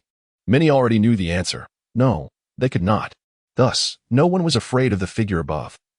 Their fear stemmed from the possibility of those peculiar needles being more than just 3. What if the mastermind disseminated those throughout the continent? Their positions and lives would be threatened, for each of them had blood on their hands, whether directly or indirectly. The man gazed at the colossal bovine charging towards him, remaining steadfast despite his newfound power. He understood that he had once been an ordinary person. Thus, how should the fury of an ordinary individual be expressed? Through resolute action. The man conveyed his message to all. An endless wind coalesced in his hands. A voice rose with the wind, resonating in the ears of everyone present. I was but a mortal, solely devoted to my family. Yet, fate has dealt me cruel blows. Now, let you witness the wrath of the common man. A towering azure beam descended from the heavens. Xuanzi was enveloped by the azure light, time stretching infinitely in his perception. The man's form fell from the celestial heights, dissipating like the dawn in midair. The azure beam gradually waned after the man's figure vanished, until it completely disappeared. Along with the azure beam, Xuanzi also vanished. The former second strongest of Shrek met an untimely demise at the hands of a mere mortal, whose name remains unknown. Oh. I initially believed that merely inflicting serious injury upon that old man would suffice, yet an unexpected delight has unfolded. Is it that the so-called divine refrained from intervening, or simply chose not to? Mere gazed at the vanishing pillar of light, a flicker of astonishment gracing his eyes, before shifting his focus towards Shrek's direction. Through the darkness, he beheld the man wielding a hammer, his gaze filled with an inscrutable radiance. Yuhua, did your eyes witness this? The figure of Ilex materialized before Yuhua, inquiring about the azure beam illuminating the heavens. Reminded of the elder upon the stage, Yuhua felt a burgeoning sense of purpose within him. In truth, this was also the will of Douluo, urging Yuhua to act. A truth he only now began to comprehend. Shui Di and Ouyang Qi fell into silence. The elder's final display of strength did not warrant such stillness. Rather, it was his resolute expression and detached gaze that deeply moved them. They looked upon the fading azure light above and the surrounding winds, sensing a lament within the rustling breeze. It was a cry of helplessness. Countless ordinary individuals, akin to this elder, inhabit the lowest echelons of this world. It seems no one has genuinely cared for them, nor has anyone pondered their plight. The so-called nation has shown no concern for their existence. They dwell in a world governed by the law of the jungle, leading a life of numbness. This is their misfortune, as well as the misfortune of this era. Had they lived 10,000 years ago or 10,000 years hence, their conditions would undoubtedly be vastly improved. Ordinary folk in the era of yore had the Spirit Hall to voice their concerns, while the order of the future would be overseen by the Federation. Yet now, the Spirit Hall has faded into the annals of history, and the Federation's nascent form remains but a shadow. War, malevolent soul masters, nations, and monarchies care solely for their own interests. Shrek, a mere name-seeking reputation, relying on so-called inner courtyard students to safeguard the continent, most of whom remain oblivious to right and wrong, good and evil. This elder is but a reflection of the times. Though Mure's elemental needle was acquired at the cost of life, it has granted them an opportunity, the chance to raise their voices. A single spark shall ultimately ignite a great conflagration. Ouyang's son and Songyu ceased their fierce confrontation, their gazes seemingly transcending space to observe the movements of an elderly figure. They stood in silence, Songyu sheathing her blood-red demonic blade, while Ouyang's son let his arm fall, the divine staff dragging in the snow. The crimson and icy blue eyes were devoid of combat fervor, replaced instead by bewilderment. A sense of confusion about this world and uncertainty about the future. An endless sea of crimson stretched before them, the sky awash in dark red hues, while a dilapidated city floated silently in midair. In the heart of the city stood a statue-like figure, his dark blue hair billowing behind him, and his pitch-black eyes devoid of color. Suddenly, a flicker of vitality flashed within his gaze. "It seems I have unfinished business," echoed a fragmented voice from his position, a reminder of his long-held aspirations that had not faded even after a millennium. Chapter 23, The Disturbance from Afar, the onset of chaos in the realm of Xinglua. On that fateful day following two apocalyptic events, the region bore witness to two divine miracles. The first, a white-haired woman cleaved through the barrier of Douluo with a single stroke, allowing the divine to briefly manifest upon the continent. That strike severed a colossal spear of rock capable of sinking the land, leaving behind an unfathomable chasm that stretched from the royal city of Xinglua to the fringes of the Xingdou Forbidden Land. This chasm bore the remnants of the mysterious woman's power, drawing many who sought to possess the world-altering force. Yet, none succeeded. Those who rashly attempted to harness that ephemeral power were assimilated, vanishing without a trace. The second miracle was the enigmatic projection that saved the entire continent. 3 stars aligned in the sky, a black sun, a blood-red moon, and the original sun, as the figure destroyed the great sun and the blood moon, leaving behind a half-ancient tree. This half-tree, a remnant of the towering Jianmu that had brought endless calamities to the celestial vessels, exuded a vibrant life force despite its fracture. Eternal life, the pursuit of wisdom and the topic that eludes all sentient beings. Everyone desires immortality, yet simultaneously fears it. The half-tree represents an undying remnant. Additionally, there emerged an emperor who embarked on a prosperous journey. Cracks began to appear in the chasm, from which countless strange mechas surged forth. Surrounding the chasm were beings of moderate strength, having exhausted their talents in hopes of ascending to greater heights. They were both fortunate and unfortunate. An endless tide of void soldiers poured from the fissures, obliterating all life before them. No one could escape. To be seen by them meant a fate of relentless immortality. A dense swarm of void soldiers emerged from the cracks in the chasm, subsequently encountering the undying remnants. In the cataclysms of the crumbling iron cosmos, 2 disasters collided. What awaited was not unity, but annihilation. The ethereal soldiers surged toward the primal beings, while the primal beings lunged at the ethereal soldiers, embodying the essence of immortality and destruction, plunging the entire star realm into an endless war. In this conflict, both factions suffered little attrition. The ethereal soldiers emerged ceaselessly from the fissures, while the primal beings continuously resurrected. Their warfare, barring extraordinary circumstances or the intervention of formidable powers, was destined to persist indefinitely. Within the icy depths of the Arctic Ocean, Songyue had previously visited this locale, where a fissure had opened in the abyss, nurturing a peculiar life form. Songyue attempted to seal the rift using ice elements and a dimensional gate, yet the seal began to fracture. The soul beasts in the frigid northern waters, sensing the looming threat of death, began their mass migration to distant seas. This unprecedented migration of soul beasts drew the attention of coastal lords. Yet the nation's powerful figures were all gathered in Shrek. The remaining strongmen hesitated to probe for information under such uncertain circumstances. none knew what transpired in the depths. Only that a storm was brewing. Scouts set forth toward Shrek, determined to relay the situation to those in authority. Above the icy sea, thunderclouds gathered, lightning coalescing, heralding the arrival of beings that should not exist in this world. The realm of Douluo warned of their impending arrival. However, the realm of Douluo was too feeble. Despite having acquired the legacy of Hell and that high-dimensional power, it was still unworthy of instilling fear in those supreme beings in such a short span of time. A simultaneous roar echoed beneath the icy expanse, unleashing towering waves. Sinister, yet divine creatures emerged. Thunderclouds rained upon their forms, and the lightning merely sparked against their presence. Massive bodies adorned with pristine scales, these were mythical beings, dragons. Not the so-called great lizards of Western lore, but true dragons, albeit somewhat mutated. With 9 colossal dragon heads and 9 tails, yet devoid of claws, these godlike entities descended. The 9 dragon heads aimed at the tempestuous clouds above, roaring and howling, clearing the storm in an instant. 9 white dragons. True demigods, the deity of nature from the Star Thief had manifested in this new world. On that fateful day, coastal dwellers heard the resounding dragon's roar, only to have their ears bleed, rendering them utterly mute. In the malevolent forest, a dark crimson thundercloud brewed. And as it sensed the peculiar changes in this world, a pair of blood-red giant eyes opened above the sinister woods. The colossal figure of the evil emperor, measuring 1,000 meters, materialized beneath the gaze of those eyes. A blood-red throne descended from the heavens, hovering midair, emanating an unfathomable aura of slaughter. A voice whispered in the evil emperor's ear, "This is one of the 7 great thrones from the realm of humanity. You have yet to recover. Yet a being of your caliber has emerged from the ocean. However, it appears that he, much like you, has sustained grievous wounds, though perhaps in a slightly better state than yourself. Take this throne and endeavor to see if you can vanquish him. Should you succeed in slaying him, return with his lifeless form, for it will restore a considerable measure of your power, and in due course, your name shall resonate once more across this realm. You are the god of divine retribution, Austin Griffin."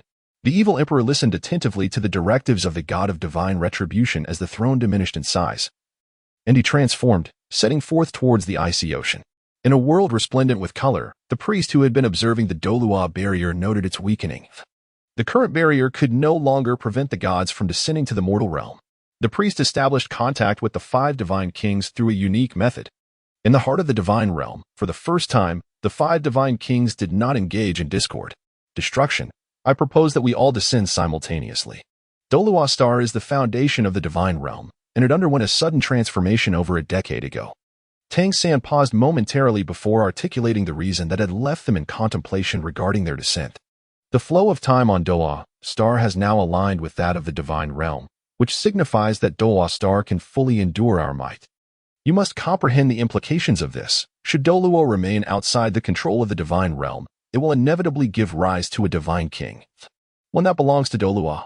The threat posed to the divine realm at that juncture would be immense. Destruction, evil, you are all aware of this.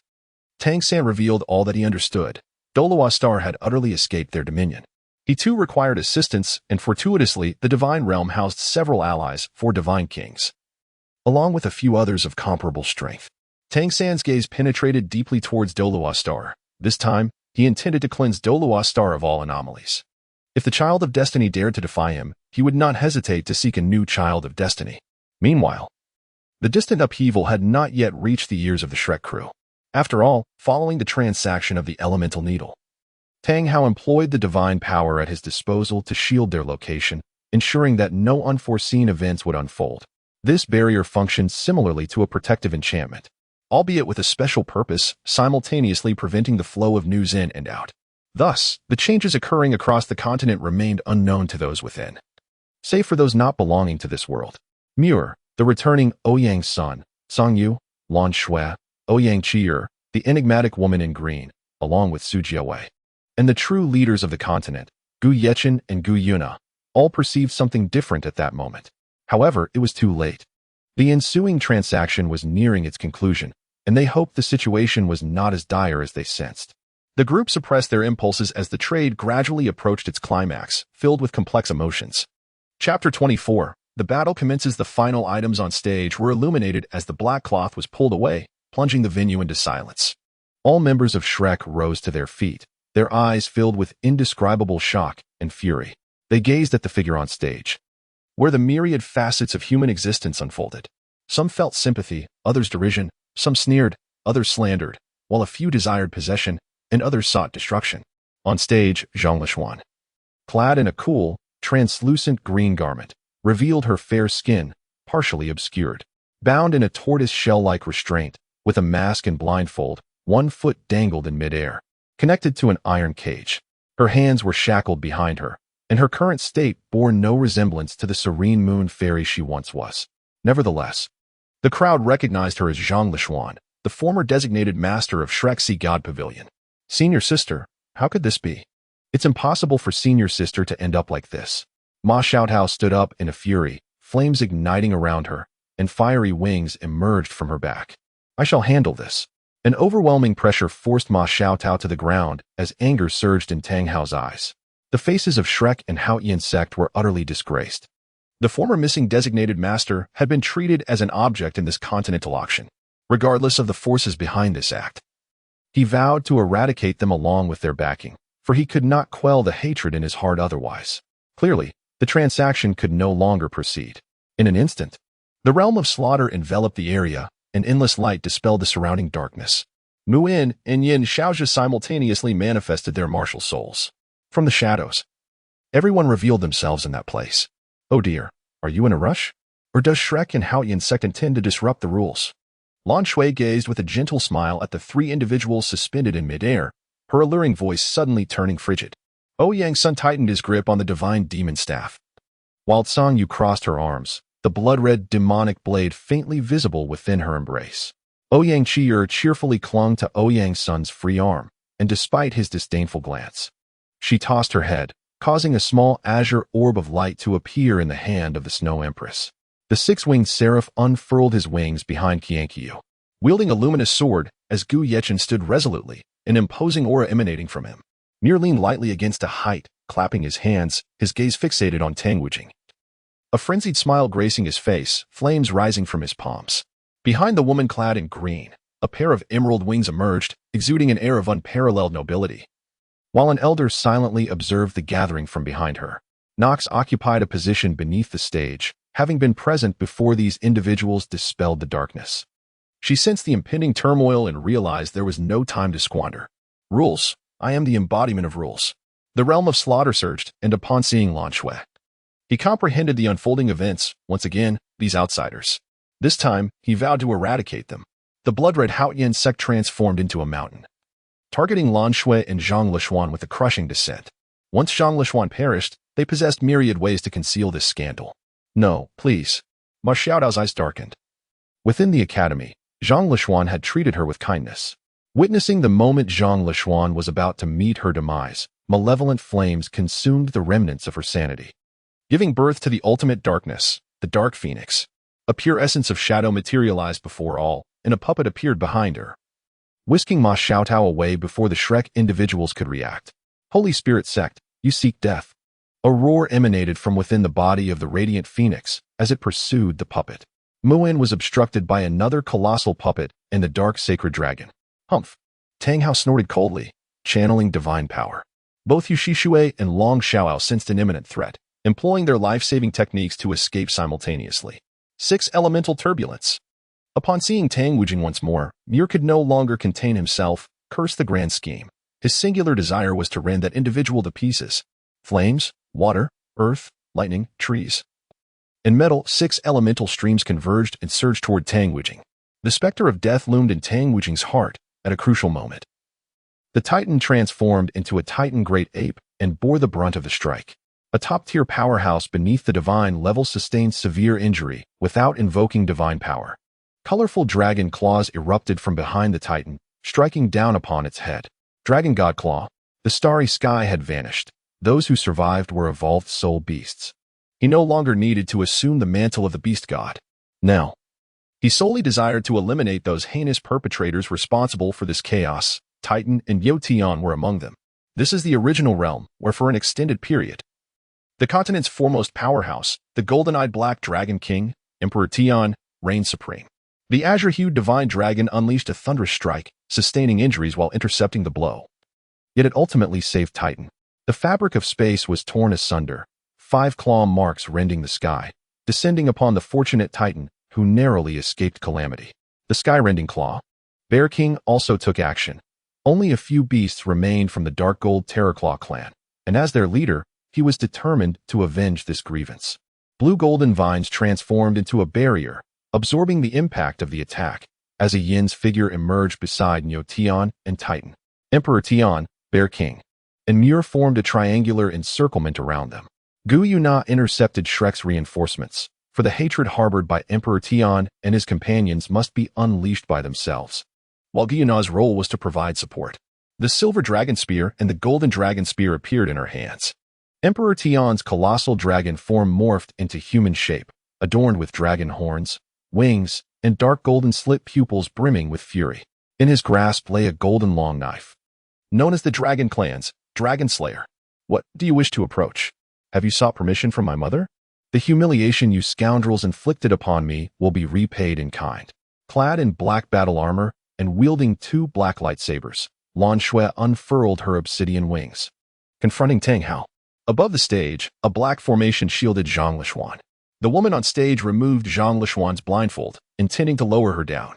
However, Lan Shui had no intention of releasing her. The blindfold was meant to be removed when Zhang Lishuan was pushed onto the stage. Thus, the only thing that could be removed now was the blindfold. Suspended in a cage, Zhang Lishuan watched the chaotic scene unfold, a flicker of concern evident in her eyes as she gazed at the dark woman above. The present version of her was a stark contrast to her former self, light and darkness, a transformation none could have anticipated. Nox's peculiar longsword plunged into the ground, and a small black ring materialized in the sky, emitting countless voices from within. An indiscriminate assault ensued against everything in this vicinity. The woman clad in green continuously unleashed waves of azure light, obliterating the strange entities, only for them to resurface from the black ring once more. The green-clad woman cast her gaze at the hovering black ring, a look of grave concern flickering in her eyes. She had underestimated these adversaries. Chapter 25. Chaos. Gu Yechen raised his hand, drawing the sun arrow bow, and a golden beam of light soared into the sky. In an instant, the arrow shattered the barrier set by that foolish Tang Hao. An incident had occurred in the wilderness. Gu Yechen cast a glance at Qian Shouyue, and then, with a swift motion, loosed an arrow towards those attempting to seize the Dragon Maiden. In the wake of his shot, they vanished without a trace. Observing this, Qian Shouyue and Gu Yechen each supported one of the Dragon Maidens, directing their gaze toward Ouyang's son and the others. Song Yu gestured, opening several portals to alternate dimensions. Come, trouble brews. The seal on Gu has been shattered. Shouyue, you and Yechen should proceed to the borderlands. Monkey, where do you and your sister intend to go? Song Yu grasped the delicate hand of the Snow Empress, sensing disturbances in the Arctic Ice Sea and the far north. They needed to make their way there. Even though their strength had yet to return to its zenith, there was no other choice. Gu Yechen merely nodded, leading Qian Shouyue and the 2 Dragon Maidens directly into the portal to another dimension. The rift in the desolate border released those abhorrent creatures, disgusting insects. If they did not act swiftly, the impending swarm could obliterate the entirety of Douluo Star. The rapid reproduction and limitless division of these insects left him no time to squander. You go ahead. I must secure the so-called inheritance. Otherwise, Poseidon, the sorceress, and the denizens of the desolate border may face peril amidst the impending turmoil. Ouyang's son's expression turned grim. Before the barrier was breached, their perceptions were rather vague. Now, they were acutely aware, as were all those with any semblance of power. Strange entities were sensed. Creatures akin to mechas were already clashing violently with the abominable hybrids of Xinglua. And the battlefield had escalated. The Doling side was relatively unscathed, as there was little left there. Meanwhile, the Tianhun forces rushed to the borders, with both demons and humans converging upon the site, as the outcome of the conflict posed a threat to them regardless of the victor. One side was nearly indestructible, while the other was endless, multiplying with each skirmish. Alarmingly, even the weakest of the spectral soldiers could overpower a soul saint who had not fully manifested. This was utterly terrifying. From the rift in the desolate border, the peculiar insects emerged, posing a significant threat, which accounted for Gu Yechen's power. After all, even if someone pushed him to the brink, he could be replaced, but those insects were another matter. Song Yue hurried toward the Arctic Ocean with the Snow Empress. The aura of the creature there was far more perilous than that of the so-called divine descent. Be careful, my lady. I may not be able to protect you shortly. Here, this artifact will safeguard you. The silk ribbon was handed to Ouyang Cheer, who smiled at the figure shielding her. Before she could utter a word, only the silk ribbon remained as Ouyang's son vanished from her sight. Old fool, you relished your time in the Star Dough, did you? Now, come at me. Ouyang's son intervened in the fray between Lan Shui and Tang Hao, emerging behind Tang Hao, with golden radiance flickering upon the divine demon staff. Celestial punishment. A small mushroom cloud erupted. Hexagram of the Aurora. The black hexagram ignited, unleashing a colossal beam of light, plunging Tang Hao unexpectedly into a state of utter passivity. Blast ring. Haoyan shield. He forcibly withstood the onslaught from Ouyang's son and Lan Shui, blood trickling from the corner of his mouth. The three engaged in a chaotic melee, the turmoil escalating further. Su Jiawei had already sprinted towards the direction of Xingluo the moment the barrier shattered. That was his fundamental domain. Although the long-lived abominations were nearly indestructible, it depended on who one fought against. Upon stepping onto the path of abundance, he had come to understand many things, including the existence of those pawns of destruction. The damn thing, how could the pawn of destruction have arrived here? I can only hope that the newcomers are merely cannon fodder. If those subordinates arrive, it would be disastrous. There's nowhere to escape, truly nauseating. My plans are now utterly in ruins, thanks to these scoundrels. Su Jiawei felt as if he had ingested dynamite. Had his original plan succeeded, at this juncture, no one on the continent could have impeded his progress. Those insignificant beings scattered across the stars would have been enough to sweep through this world. Yet now, the tide has turned. His subordinates have engaged in battle with the vanguard of destruction. Moreover, what has emerged from the realm of ruin are merely expendable troops. Should a heavyweight arrive, it would spell trouble indeed. Su Jiawei transformed into a streak of light, dashing towards the celestial realm.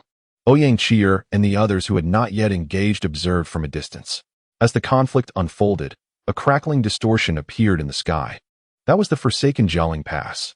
They surged towards Jialing Pass, with Ouyang Cheer, Long Outyin, and Xia Hongqian all mingling among the crowd. They did not seek the legacies for mere possession. Their intent was to seize those inheritances. Xia Hongqian aspired to cast the legacies into the sea of blood to enhance their power, while Long Outyin aimed to obtain the legacies for some of his brethren in the Body Sect, his second home. He wished to safeguard the Body Sect amidst this chaotic era. Although he perceived the gods as not particularly formidable, he still required their strength. Ouyang Cheer, like him, did not need these artifacts. However, Poseidon, the witch, and the denizens of the borderlands certainly did. As for Gu Yechen, he seemed to possess other means to augment his power, and Xian Shuyue did not require any. She had her own path to forge. The cracks expanded, and a spatial passageway connected to this location. Countless concealed figures rushed towards Jialing Pass. Whoever moves shall perish. Raging storm. Tang Hao unleashed a surge of power, repelling Ouyang's son and Lan Shui, as the Haotian hammer targeted those soaring towards Jialing Pass with a mighty strike.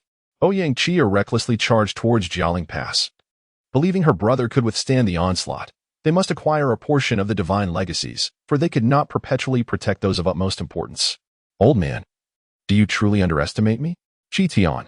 The colossal Ouyang's son raised his enlarged demon god staff, his crimson eyes flickering with flames.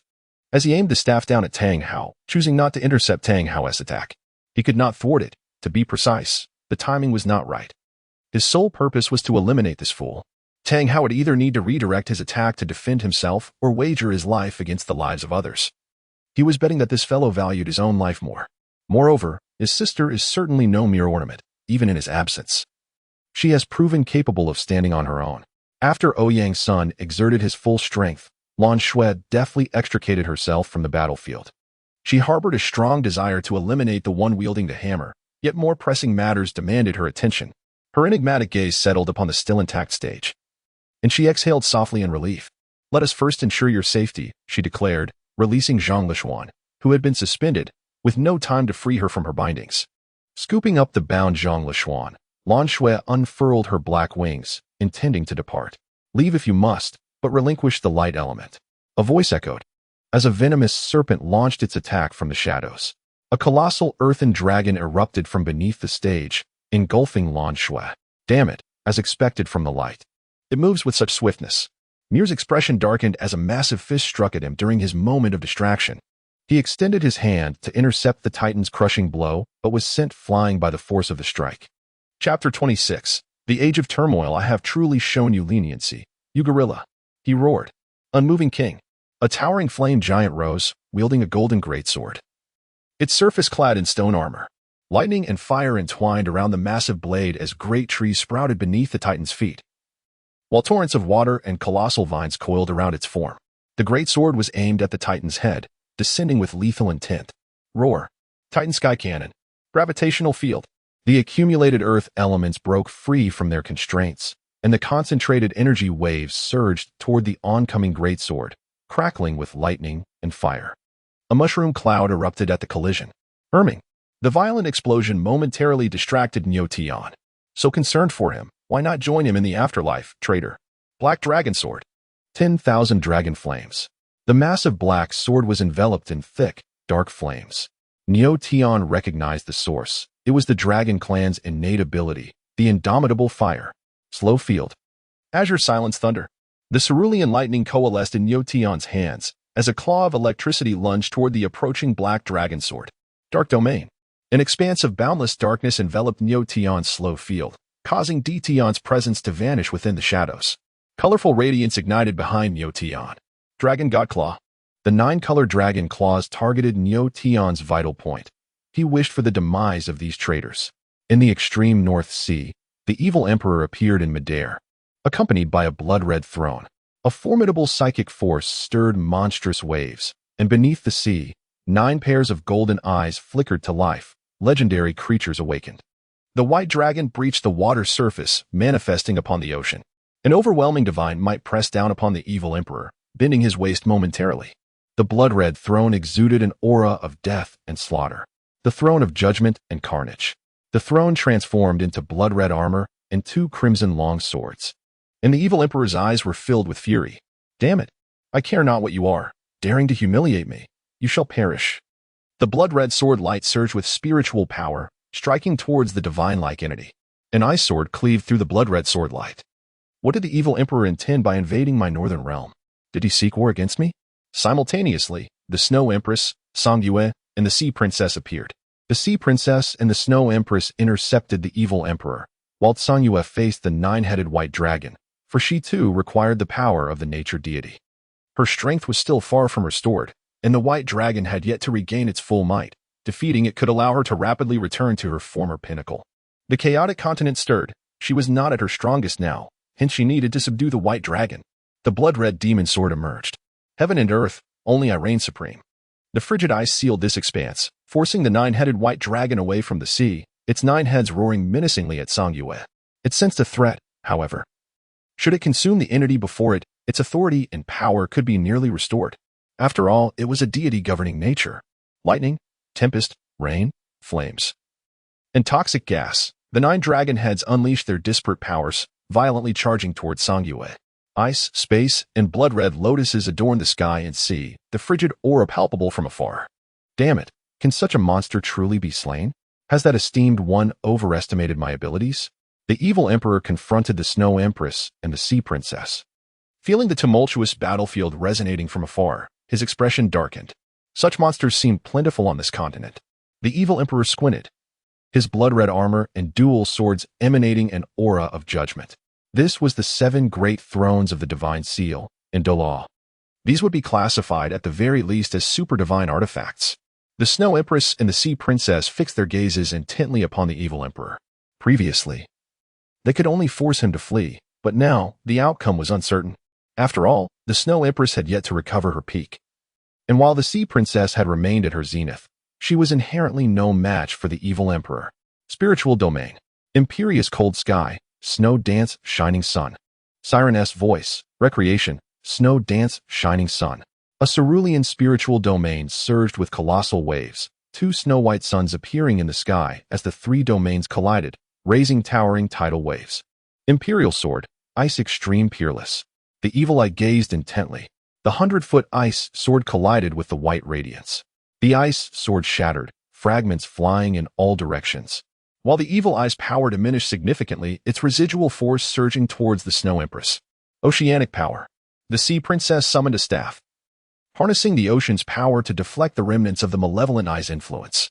The 2 imperial swords shrank in size as the silhouettes of the Snow Emperor and the evil emperor clashed. Each collision of the blood-red twin swords in the Imperial blades unleashed towering waves, and the Imperial swords struggled to withstand the onslaught of the blood-red blades. The Sea Princess provided assistance from the sidelines, resulting in a temporary stalemate. The two factions withdrew. The evil Emperor ceased his assault. Recognizing that a clear victor could not be discerned without a desperate struggle, he cast a glance at the distant Sea Princess, engaged in a fierce battle with the Snow Emperor. The evil Emperor had no desire to perish here. The outcome between them would dictate his next course of action. Should the White Dragon emerge victorious, he would retreat. However, if that woman triumphed, the evil Emperor's eyes narrowed as he covertly summoned his mental energy. It appeared that a desperate confrontation was imminent. The bountiful wayfarer, how intriguing. On this backward planet, aside from the peculiar beings and incomprehensible forces, there existed a traveler of fate. Little one, could you enlighten me on how you became a traveler of fate? Or perhaps, inform me whether the apothecary has ever visited. A surge of green flames intercepted Su Jiawei, within which a beguiling voice echoed. Su Jiawei's hair stood on end as countless phantoms emerged around him. How could this be? These spectral entities could also cloak themselves. Su Jiawei's expression darkened, and an imperial crown materialized above his head, casting the projection of 7 stars in the sky. Oh dear.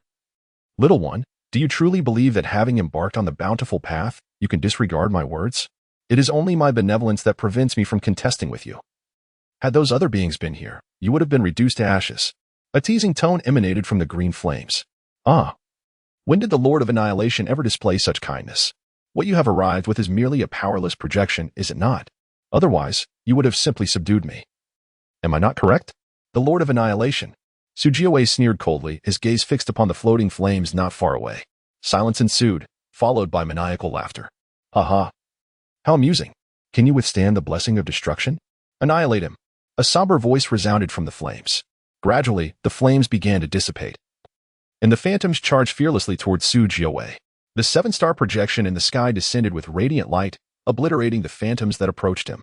After clearing the surrounding phantoms, his expression grew increasingly grim. The most troublesome scenario had indeed unfolded. The Lord of Destruction had taken notice of this place, but why? For many years, these matters had gone unnoticed, so why, all of a sudden, did Su Jiawei recollect the ruins of Tsanqing, the giant tree of the sacred wood that still held a flicker of life? He also recalled the madman who had directly attacked the apothecary, along with that ethereal projection. After receiving the apothecary's blessing and embarking on a journey of abundance, Su Jiawei became aware of many aspects of the universe, including the identity of the figure who had cleaved the starry sky that fateful day, the unfathomable envoy, an entity that should not exist. And then there was the fox-eared one. Had these elements drawn the attention of the Destruction Legion? Or was there something else I had failed to consider? Chapter 27. The Great Battle at Jialing past the shattered colossal city. This was a battlefield from 10,000 years ago. A stronghold for the forces that fought for the common people, the remnants of the Spirit Hall. The divine legacy lingered above the ruins of the old city. The participants had already begun their fierce combat, each desiring to claim those inheritances. Ouyang Qi'er's eyes turned a fiery crimson, akin to the scorching gaze of Ouyang's sun, yet infused with her own innate talent. She was the embodiment of both flame and sun. Endless fires surged from her, sweeping outward in all directions. A cold snort pierced the air. A blue lotus blossomed from the ground as a waning moon descended from the heavens. Long Aotian's fist shimmered with a white glow. This ordinary fist carried an overwhelming aura capable of obliterating all, shattering the flames as it surged toward Ouyang Qi'er. 6 colossal wings forged from metal unfurled, carrying the laughter of Hanshin skyward. One of the 6 paths, combined with the original divine beast martial spirit, wielded the power of metal. He now bore a striking resemblance to March from the Black Moon Iron Cavalry. Metal, one of the 6 paths, one person for April, another for his sister. The metallic wings spread wide, raining down countless blades that indiscriminately slaughtered all in sight. A gray portal rose in the sky, and countless legions of the undead surged forth. A half-dimensional specter relentlessly charged toward the laughing Hanshin above. Hui Yuhao maintained the half-dimensional passage behind the undead. The formidable power of the 4 was sufficient to send numerous titled Douluos far away, save for the hidden demon emperor lurking in the shadows. The demon emperor sensed the legacies above, and a glimmer of intrigue flickered in her eyes. Those inheritances seemed to harbor some issues. With a cold laugh, she quietly departed. For indeed, those deities remained as hypocritical as ever. The Forbidden Land of Thousand Tombs. 1,000 gravestones emerged abruptly at Jialing Pass, each towering a kilometer high, inscribed with enigmatic runes. Each rune possessed a unique ability, some capable of weakening adversaries, while others could bolster one's own strength. Ouyang Qi'er leaped across the myriad tombs, her crimson eyes ablaze with a fiery glow, a sight both bewitching and formidable. With each punch, she struck a gravestone, and indeed, Long Outyin truly deserved the title he bore. Nothing could impede his fists. This was his confidence, his pride. Damn it, encountering such a brute. As a mage, taking on this savage warrior is a daunting challenge. As she narrowly evaded another of Long Outyin's blows, Ouyang Qi'er's expression darkened further. If only Ouyang's son were present to assist. The antidote to brute force was a superior force to crush it outright. As a sorceress, she found it exceedingly grueling to combat such an opponent. Her gaze shifted beyond Long Outyin to the other two, one of whom commanded countless undead surging towards the sky. A birdman relentlessly dispatching the oncoming horde. Boom. Another gravestone collapsed, and Ouyang Qi'er's countenance grew increasingly grim. I've shown you mercy, you ruffian. The other ability of the silk ribbon stone activated, unleashing a swarm of blue crows. Lightning crackled amongst the azure birds as Ouyang Qi'er darted through their ranks. Long Outyin swung his fists, dispersing the blue crows, only for them to regroup once more. Fireballs and fiery tornadoes incessantly combined with the electrified blue crows to harass him. He found it exasperating. This kite-flying adversary was truly insufferable. He needed just a single punch to conclude the battle, yet he couldn't land a hit, filling him with frustration. Suddenly, a wave of peril washed over Long Outyin. A resplendent crimson sun rose on the horizon, the very embodiment of the sun itself. The space around them warped under the intense heat, and Ouyang Qi'er's face paled as she wiped the blood trickling from her lips. Ruffian, let me see you shatter this with a punch. The scarlet sun twisted the fabric of space as it descended upon Long Outyin. On another front, Xiao Hongqian seethed with rage, veins bulging as the relentless undead surged forth. His blood-red eyes pierced through the throng of undead, locking onto Huiyuhao. So you enjoy this game, do you? Then prepare to meet your demise. The voice of fury echoed in Huiyuhao's ears. A colossal metallic giant rose on the battlefield of Jialing Pass. The giant, soaring to a height of 10,000 meters, unfurled its wings and ascended into the sky. Standing upon the giant's shoulder, Xiao Hongqian gathered countless golden rays into a gigantic sword that spanned 1,000 meters. With a mighty swing, the sword unleashed a sharp wave of energy that tore through swathes of undead, their annihilation outpacing Huiyuhao's ability to summon them. This is troublesome. Yet those legacies can mend the wounds of the world. I cannot allow them to fall into your hands, Huiyuhao murmured softly. The figure of Ilex materialized behind him. Go, Yuhao. I shall maintain the passage for the undead, and I will hold off those titled Douluos for you. Ilex glanced at the approaching titled Douluos, estimating their numbers to be in the hundreds. These were the ones previously sent flying by the quartet. Though disheveled, they had suffered little actual harm. While they may not be particularly formidable, one could not dismiss the possibility of them possessing unique abilities. If any of them were to acquire those legacies, it would spell trouble. Huiyuhao nodded slightly, closing his eyes momentarily before reopening them. Within his gaze appeared two pupils. His innate talent had matured. The spirit eye evolved, dual pupils. As the dual pupils opened, the world was enveloped in intricate patterns surrounding Xiao Hongqian. Gradually, the patterns expanded, forming a singular eye with two pupils. Dual pupil catastrophe. Countless terrifying beams of light surged toward the 10,000-meter metallic giant, culminating in a cataclysmic explosion that birthed a mushroom cloud reaching for the heavens. Xiao Hongqian's form was obliterated, reduced to nothingness. A trickle of blood escaped Huiyuhao's eyes. He had yet to fully master this formidable power. In the void, Xiao Hongqian's figure re-emerged, resurrected. This was the secret technique of Karun Kaya, 6 paths. The core within the sea of blood was indestructible. The 6 paths represented an eternal existence, unless one possessed the power to obliterate them entirely. However, Huiyuhao was clearly not in such a position. Xiao Hongqian, once again appearing, wore a pale expression. The distance from the sea of blood was too great, and his condition was far from optimal, yet Huiyuhao was not faring much better either. The metallic titan morphed into armor, its hands forming blades. Charging directly at Huiyuhao, he intended to exchange injury for injury, confident in his own recovery that his opponent could not match. The dual pupils opened once more, but this time Huiyuhao refrained from employing those terrifying techniques. He could not withstand them. Should he unleash them, it would spell his doom, powers far beyond his current capabilities. Dual pupil chaos, dual pupil armor. The chaotic armor enveloped Hui Yuhao's body from the void, and this was the only technique he could currently wield with any semblance of normalcy. As the two collided, an endless wave of energy obliterated the surrounding undead. Both were sent flying, a gaping wound appearing on Xiao Hongchen's chest, while the phantom on Hui Yuhao's heavy pupil armor dimmed slightly. Yet, in an instant, Xiao Hongchen's chest healed, a testament to the abundant power of ultimate restoration. The forbidden technique of Kalawankia. Suddenly, the earth trembled violently, and both Hui Yuhao and Xiao Hongchen turned their gaze toward the horizon. The crimson sun descended from the heavens, warping the fabric of space itself. Their expressions changed simultaneously. The rising temperature was unbearable in their current states. With urgency, they sprinted toward the distance, the searing waves of heat pursuing them relentlessly. As the waves swept through, the undead were vaporized. Several titled Douluos caught unawares were evaporated in an instant. Chapter 28. Escalation of battle. Wherever the red sun struck, Long Outyin stood resolute, his figure bathed in crimson. Ouyang Chieza knelt beside a tombstone. After a moment, she propped herself up, wiping the blood from the corner of her mouth. Sensing that Long Outyin had weathered the blow, with a flicker of breath still remaining, a look of astonishment crossed her face. Flames morphed into a bow, and an arrow shot towards Long Outyin. It was time for him to exit the stage. A large, dark green hand grasped the fiery arrow, and a colossal green giant turned its gaze towards Ouyang Chier, effortlessly whisking Long Outyin away from Jialing Pass. Hui Yuhao and Xiao Hongchen emerged from the ruins after the heat wave subsided.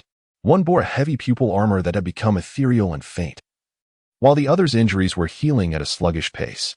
Xiao Hongchen vanished from sight, gathering golden elements in his hand, compressing them to the utmost, transforming into a Gingjin longsword, which he swung towards Ouyang Chier's head. This woman posed too great a threat. She had to be eliminated first. A glint of ruthlessness flashed in Xiao Hongchen's eyes. At that moment, Hui Yuhao surged upward into the sky. He needed to acquire those inheritances first. As for that woman, she was not of this world, and he had no desire to involve himself with her. Moreover, she was indeed dangerous. It was better to resolve the matter. Ouyang Chier watched the Gingjin longsword approaching, her eyes turning crimson. She had but one move left, though the consequences were dire. As the sword descended, Ouyang Chier's figure transformed into motes of light and dissipated. Xiao Hongchen turned to chase after Hui Yuhao in the sky. The inheritance would not escape his grasp. Suddenly, the temperature in the realm of Jialing Pass surged dramatically. All eyes turned towards the source of this change, whether it be the likes of Alex or the numerous titled individuals held in check by him. Both Xiao Hongchen and Hui Yuhao parted ways, gazing toward the searing origin. Above in the sky, a figure gradually materialized, enveloped in flowing golden ribbons that concealed Ouyang Chier's modesty, her eyes shrouded by a gray headband. An aura of flame-like ripples emanated from her, causing the surrounding space to warp, heralding an intense heat. Meanwhile, on the ground, a cerulean halo radiated forth, and after it dissipated, Long Outyin reappeared, having evaded the clutches of the poison that had sought to claim him. He was determined to seize the legacy. As for the poison, it returned to the realm of the heavenly soul, where chaos had erupted. A phantom azure robe draped over him, and behind him, an illusory ocean emerged, within which thrived countless azure lotuses. Both warriors unleashed their true flames and hidden cards, the state of the stellar goddess and the state of the bittersea azure lotus. Their fierce battle raged on, with shockwaves scattering in all directions, forcing the titled individuals, as well as Xiao Hongchen and Hui Yuhao, to struggle to evade the aftermath. However, it remained an arduous task for a mage to combat a warrior. In a fleeting moment, Long Outyin seized the opportunity, delivering a powerful punch to Ouyang Chier's abdomen. The stellar goddess state was shattered, causing her to plummet from the sky. Long Outyin's hands bore a crimson hue as he tirelessly expended energy in the bitter sea state to mend his injuries. Just as he was about to emerge from this state, his wounds were finally healed, and he turned his gaze toward the descending Ouyang Chier, azure light coalescing around his fist. With this strike, he aimed to obliterate that woman. Are you ready to face death? In the end, I am still so powerless. Ouyang Chier thought, not with fear in her eyes, but with reluctance. Boom. A tremendous explosion resounded. Long Outyin coughed up blood, retreating to a safer distance. Hui Yuhao, Xiao Hongchen, and Long Outyin positioned themselves at 3 angles, their eyes burning with a fierce fighting spirit. Each of them had their own reasons to strive for victory, one for family, another for avenging a sister, and the last for the so-called future. I ask you, have you contemplated your demise? A hoarse voice echoed within the depths of the pit, as Ouyang's son emerged from the swirling dust. One hand encircled the slender waist of Ouyang Qier, while the divine demon staff was planted behind him, his other hand, having suffered a fracture, bore testament to his desperate attempt to shield Ouyang Qier from Long Outyan's strike. Ouyang Qian's eyes brimmed with warmth and moisture as she struggled to lift her hand and caress the masked visage of Ouyang Sunday. He straightened his broken arm with determination, then gently set Ouyang Qier upon the ground, drawing forth the divine demon staff, remaining silent. Ouyang Qier understood that Ouyang's son was genuinely furious, intensely so. The divine demon staff traced a golden circle upon the ground, from which a protective barrier enveloped Ouyang Qier. Suddenly, a colossal celestial ferret materialized behind Ouyang Sunday. His cold voice resonated. "Ensure her safety. You find this amusing, do you? I shall join the fray." The celestial soldier's staff struck with a force that sent Long Outyan sprawling. Ouyang's son landed where Long Outyan had stood. The divine demon staff pointed threateningly at him. The celestial soldier's sword lunged forth, a beam of golden light aimed at Long Outyan's heart. In a moment of peril, Long Outyan summoned his strength to divert the blow. Though his arm was pierced in the process, his condition was dire. He was no match for this enigmatic opponent. Logically, given the prolonged confrontation with the so-called deity, he should not be in a worse state than his adversary, yet here he was. Ouyang's son's figure vanished from sight, only to reappear as a golden shadow behind Long Outyan. The divine demon staff lashed out towards him, and Long Outyan, flipping over, barely managed to shield his chest, only to be sent flying once more. Xie Hongqian and Hui Yuhao observed the brutal beating of Long Outyan, paralyzed with fear, lest they attract the attention of this monstrous figure. "Brat, you truly deserve death." Tang Hao tore through the fabric of space, wielding a massive crimson hammer. Without even glancing at the descending weapon, Ouyang's son struck Long Outyan yet again, who crashed to the ground, only to bounce back repeatedly until he was momentarily incapacitated. Boom. Ouyang Qier looked on with deep concern for Ouyang's son, while Hui Yuhao and Xie Hongqian's expressions grew increasingly grim. The battle here seemed to escalate. The massive hammer returned to Tang Hao's hand, who silently surveyed the swirling dust. "He should be dead," Ouyang's son murmured, turning his back to Tang Hao, eyeing Long Outyan's position with the divine demon staff resting upon his shoulder. Flames ignited in his eyes as he scanned the surroundings. "If you've come, then show yourselves. Hiding in the shadows, are you planning to ambush someone?" Ouyang's son, speaking as he advanced, lifted Long Outyan's head and dragged him before Ouyang Qier, casting him aside carelessly. The sound of applause erupted. Muir, gripping Tang Wujia's neck, emerged opposite Tang Hao, subsequently snapping Tang Wujia's neck, reducing him to nothingness with flames and thunder. He then clapped his hands. The figures of Di Tian, Xiang Jun, and Gu Yuna manifested on the other side. Ayin and Yo Tianai appeared behind Tang Hao, both gravely injured. A flash of light illuminated the space, revealing Lan Shui, who had escorted Zhang Lishuan to safety before returning. This time, it was time to teach Shrek a lesson. Lan Shui's eyes radiated an astonishing aura of lethal intent. Xiao Hongqian retreated behind Muir, recuperating, while Hui Yuhao found himself encircled by the crowd, the weakest among them, unless he risked blindness by using his twin spirits. He was not a match for these monsters at present. Chapter 29, Divine War, Part 1. Awakening, the Catastrophic Buddha Ape. A dangerous aura emanated from Ouyang's son, with Hui Yuhao's twin spirits and the will of the Douluo realm continuously alerting him. The silk ribbon from Ouyang Qier split and tied itself to the tips of Ouyang's son's hair. Purple and green diamonds simultaneously illuminated the scene. Ouyang's son's shadow materialized beside him, a manifestation of the purple diamond's enhancement. A cold snort escaped his lips as 10 soul rings manifested around Tang Hao, 6 black, 3 red, and 1 gold. The Haotian hammer transformed into a golden weapon, its 10 golden soul rings shattering into energy.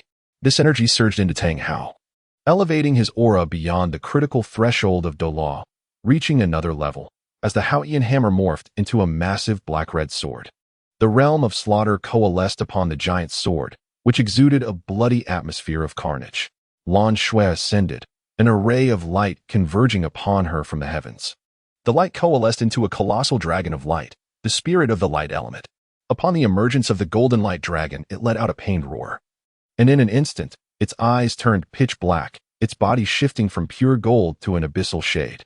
Lan Shui's delicate foot rested upon the head of the dark light element dragon, surveying the Shrek assembly with disdain. 6 elements surged within Muir, And after the demise of Tang Wujia, the murderous intent radiating from him was fully unleashed. His scarlet eyes gazed upon all present, regarding them as foes. Thunderclouds mingled with torrential rain as a stone pillar erupted from the ground, ascending into the stormy sky. Verdant plants sprouted upon the pillar, only to wither away as thunder struck it, causing it to fracture, revealing a suit of armor that glimmered with a white gold sheen.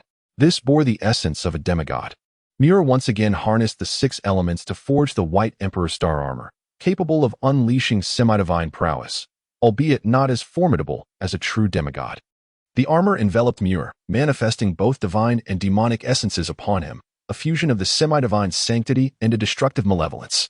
In this moment, Mira embodied the duality of divine and demonic thought, a fleeting glimpse of both paradise and inferno. Yuna's eyes narrowed slightly, taken aback by the unforeseen circumstances.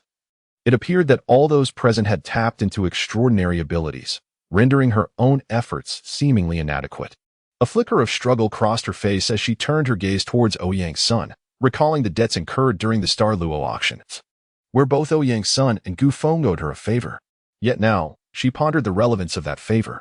A voice resonated within Ouyang's son's mind. You and Gu Feng may repay your debt to our Soul Beast clan by aiding us in acquiring those legacies. Securing a portion would suffice. The melodious tone echoed in Ouyang's son's ears, his blood-red eyes lifting towards Yuna. Ah, a favor? Indeed, such matters exist, he acknowledged. Before shifting his attention to the central figure, Hui Yuhao, sensing something extraordinary. Blood streamed from Hui Yuhao's eyes as he opened them again, revealing dual pupils. With these eyes, Hui Yuhao transcended the encirclement, and a colossal pair of spectral eyes materialized behind him, their 4 irises fixated on those present, enveloping him in a chaotic aura. Behind Ouyang's son, the 1,000-handed Buddha emerged, his shadow rivaling the vast sky. 1,000-kill divine law. Qi Tian. The 1,000-kill divine law shattered, dispersing into luminous particles that flowed into Ouyang's son's being, while Qi Tian's shadow coalesced a divine demonic staff from the ethereal realm. Across the continent, all souls of beings perished by the hands of the void, the false entities, the true insects, and the ravages of war converged towards Ouyang's Sunday. You shall not harm her. Though she may be weak and somewhat foolish, she is mine, and none shall bully her. The calm voice erupted into a tempest of fury. God Hunter's sniper. An endless surge of energy coalesced upon the divine demonic staff in his grasp. In unison with the shadow behind him, Ouyang's son lifted the staff high, bending his right arm as he prepared to hurl it like a spear. A peculiar sound echoed from all directions. In this chaotic world beyond mortal realms, Qi Tian stood shoulder to shoulder with the immortals. The fragrance of the misty flower of Aulai lingered in the air as the god hunter struck, causing a cascade of stars to fall. The demon god staff slipped from grasp, and a stream of light surged towards the multitude, emanating an energy capable of annihilating worlds. Tang Hao wielded a colossal sword of black and crimson, drawing forth the murderous aura from the battlefield, a manifestation of lethal intent coalescing upon the blade. He then raised the sword skyward, sending a pillar of light soaring into the heavens. The deities of the divine realm remained in contemplation, still unable to reach a decisive conclusion. At that moment, the luminous column ascended, and they sensed its significance. It was a plea for assistance from the divine realm. And destruction, attuned to that familiar essence beneath his hood, cast his gaze upon Tang San. Yet, he refrained from confronting Tang San, realizing that even the gods required the central power of the divine realm, indicating the gravity of the situation.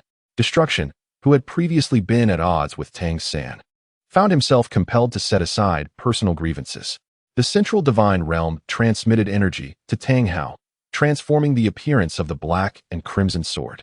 Ultimately, it took on the form of the Shura demon sword, while Tang Hao's body began to fissure under the weight of such power.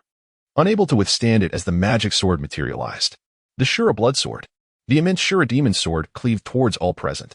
Mir's 6 elemental forces surged within him, and he shaped his hand into the form of a cannon. A massive vortex manifested in the sky, giving rise to 6 distinct abyssal behemoths forged from the 6 elements: thunder, forest, earth, water, metal, and fire. The abyssal beasts tore at one another, culminating in an extraordinary elemental cannon aimed directly at the battlefield of Jialing Pass. Mir had previously employed an apocalyptic cannon in his final battle against Liuxing. That was the epitome of obliteration. Lacking Hell's blood now, he could not wield the true apocalyptic cannon. However, he could utilize the elements to craft an alternative doomsday cannon. The 6 elements intertwined, ultimately forming a multicolored cannon, distinct from the blood-red doomsday cannon used by Xinglagu foam, yet both signified destruction. The doomsday cannon. Elemental light surged into the world, and beneath the might of this elemental behemoth, the space of Jialing Pass ruptured, splitting apart. Lan Xue's form dissipated like a fleeting illusion, leaving only a silhouette. She transformed into a projection of light, her true self vanishing from this place. The black-light dragon transformed into myriad starlights, flowing into the luminous shadow that was Lan Xue. In her pitch-black silhouette, she conjured two short swords, one gripped in reverse and the other in a forward stance, as she devoured the light of the heavens, leaving a dark trace in her wake. When the speed of light reaches its zenith, it touches upon time. This revelation was imparted to her by light itself, as a celestial horizon gently traced across the sky, resplendent in its beauty. None could escape her blade. Everything was severed. The dark celestial horizon. In the dimly lit horizon, the space fractured in two, the skyline sweeping towards the multitude, cleaving everything before it. Chapter 30. The Divine Conflict, Part 2. A haze of chaos enveloped Hui Yuhao's eyes, imbuing him with an air of formidable authority. It was the countenance of an emperor, as a colossal phantom with dual eyes gazed upon Jialing Pass. Subsequently, within those eyes, the cycle of life and death unfolded. It represented the lives of countless mortals, from their first crawl upon the earth to their growth, marriage, parenthood, and the mundane or extraordinary paths they tread. This encapsulated the essence of an ordinary life, a fate from which most could not escape. The imposing aura surrounding Hui Yuhao gradually became commonplace. Life and death, the cycle of rebirth, ultimately coalesced into a singular gaze. Those were the dual eyes, the ancient dual eyes. Dual eyes transformed into the cycle, life, death, decay, and rebirth. The phantom's dual eyes emitted two distinct beams of light, one emerald green and the other obsidian black, merging midair. The gray beam shattered space, hurtling towards the crowd. The simultaneous clash of their attacks rendered sound momentarily obsolete. After the collision, a minuscule black dot emerged, inconspicuous yet absorbing all energy in an instant. It was a singularity of the universe. Alternatively, it could be aptly described as a black hole. The moment the black hole formed, Jialing Pass seemed to be effortlessly erased by an omnipotent presence. It began to distort, drawn inexorably into the black hole. A dark beam of light forcefully broke free from the black hole's gravitational pull, vanishing into the distance. The dark light left a trail of blackened essence in the air as Lan Xue, at the brink of her life, escaped the black hole. With no glance back, she fled, indifferent to the fate of those left behind, for she felt no obligation towards them. Perhaps she would emerge as the ultimate victor, after all. None among them could withstand the black hole's wrath. A flicker of satisfaction ignited within Lan Xue, a delight in the imminent catastrophe that would befall Shrek. Muir, with a smile, cast a glance at the steadfast Shrek. A hint of resignation flashed in his eyes before he severed the connection between himself and the smiling red dust. Both Muir and the smiling red dust were consumed by the black hole. After the 6 elements were engulfed by the black hole, its gravitational force surged, accompanied by arcs of lightning and flames encircling it. In the endless sea of blood, the Sun-Moon Empire, Muir emerged anew from the colossal blood sphere. A torrent of blood erupted from his mouth. Forcefully employing the secret arts of Kalankaya, he extricated himself and the smiling red dust from the black hole. Although he had preserved his life, he now lacked the strength to continue the battle. Those fellows, aside from the light that fled, how many will survive? I hope they endure. Otherwise, my subsequent plans shall be devoid of an audience. Muir gazed toward the direction of Shrek City, indifferent to the ultimate fate of the black hole. After all, the worst outcome was one he could accept, as long as he was not the one to act. The sea goddess array, the heavenly gate formation, the celestial king, the 1,000 kills divine net, the heavenly soldier's lock. Ouyang's son strained his physical limits, unleashing all the abilities available in the current environment. In the instant the black hole emerged, he positioned himself in front of Ouyang Cheer, cradling her gently in his palm. His colossal form resisted the gravitational pull of the black hole, his crimson eyes ablaze with flickering flames. He pondered ways to break the deadlock, yearning for an opportunity. His immense gaze fixed upon the now slumbering figure of Ouyang Cheer in his hand. She must not be left behind. He possessed a means to escape. Yet it could not encompass her. He chose to wait, hoping for a glimmer of alternative salvation. If only. Ouyang's son's enormous eyes lingered on the curled figure of Ouyang Cheer within his palm, a trace of tenderness and resolve shimmering in his gaze. The magnificent blue-green-blue-silver emperor stood before them as Ain transformed into her true self, the blue-silver emperor. Stalwart vines ensnared Tang Hao, Nyotion, and Titan. Gravitational field. Titan invoked his innate domain, augmenting their mass to withstand the black hole's voracious consumption. However, if this was all they could muster, time would ultimately lead them to be engulfed by the black hole. Azure Blue Annihilation Thunder. Azura Bloodsword. A cerulean thunderbolt and a bloodied sword surged towards the black hole. As they approached, both began to twist, ultimately dissolving into pure particles consumed entirely by the black hole. The reckless actions of these two fools further intensified the black hole's gravitational pull, fracturing the Earth, with chunks of land drawn skyward. Subsequently, they disintegrated into torrents, devoured by the black hole, which grew ever more formidable in its voracity. In front of Huiyuhao, a half-plane of the undead unfolded.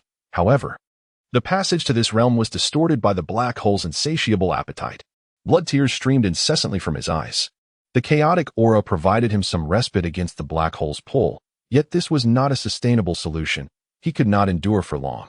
If he failed to find a means of escape promptly, his journey would reach its conclusion here.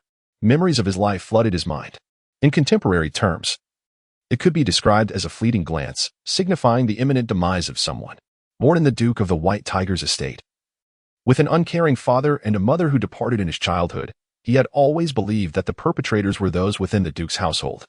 Until the will of the heavens revealed the truth. Accused of an unfounded crime, as a so-called child of destiny, he seemed to have obstructed another's path, a manipulated fate, a life spent in mockery.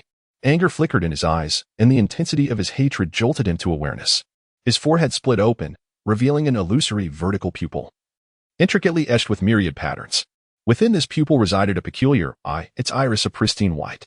At the center of this iris, 9 waning moons materialized, connected by unique markings.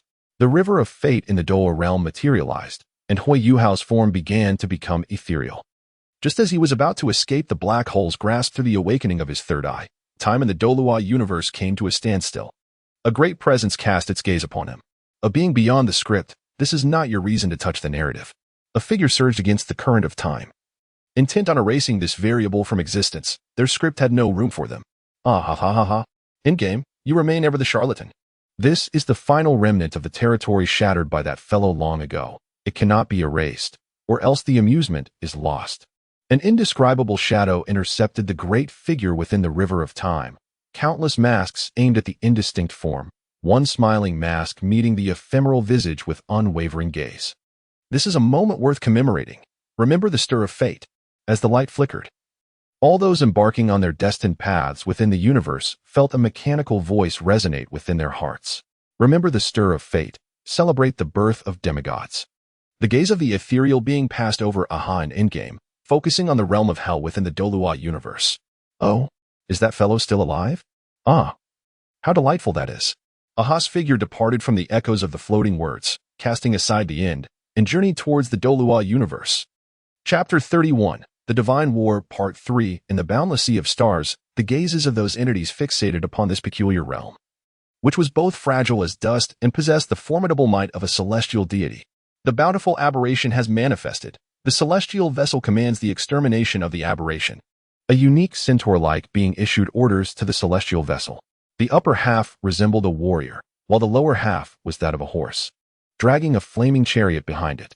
This was the celestial deity revered by the vessel, known as the Emperor Bow of Fate, the highest command of the Celestial Vessel Alliance.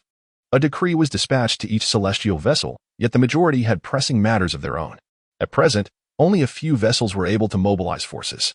They were the Celestial Vessel, Luofu, the Celestial Vessel, Zhuming, and the Celestial Vessel, Yaoqing. These 3 vessels sailed towards the location in the Sea of Stars that had drawn the attention of multiple celestial deities. A colossal space station loomed large, where 3 distinctive figures engaged in conversation. The simulation of the universe requires an update.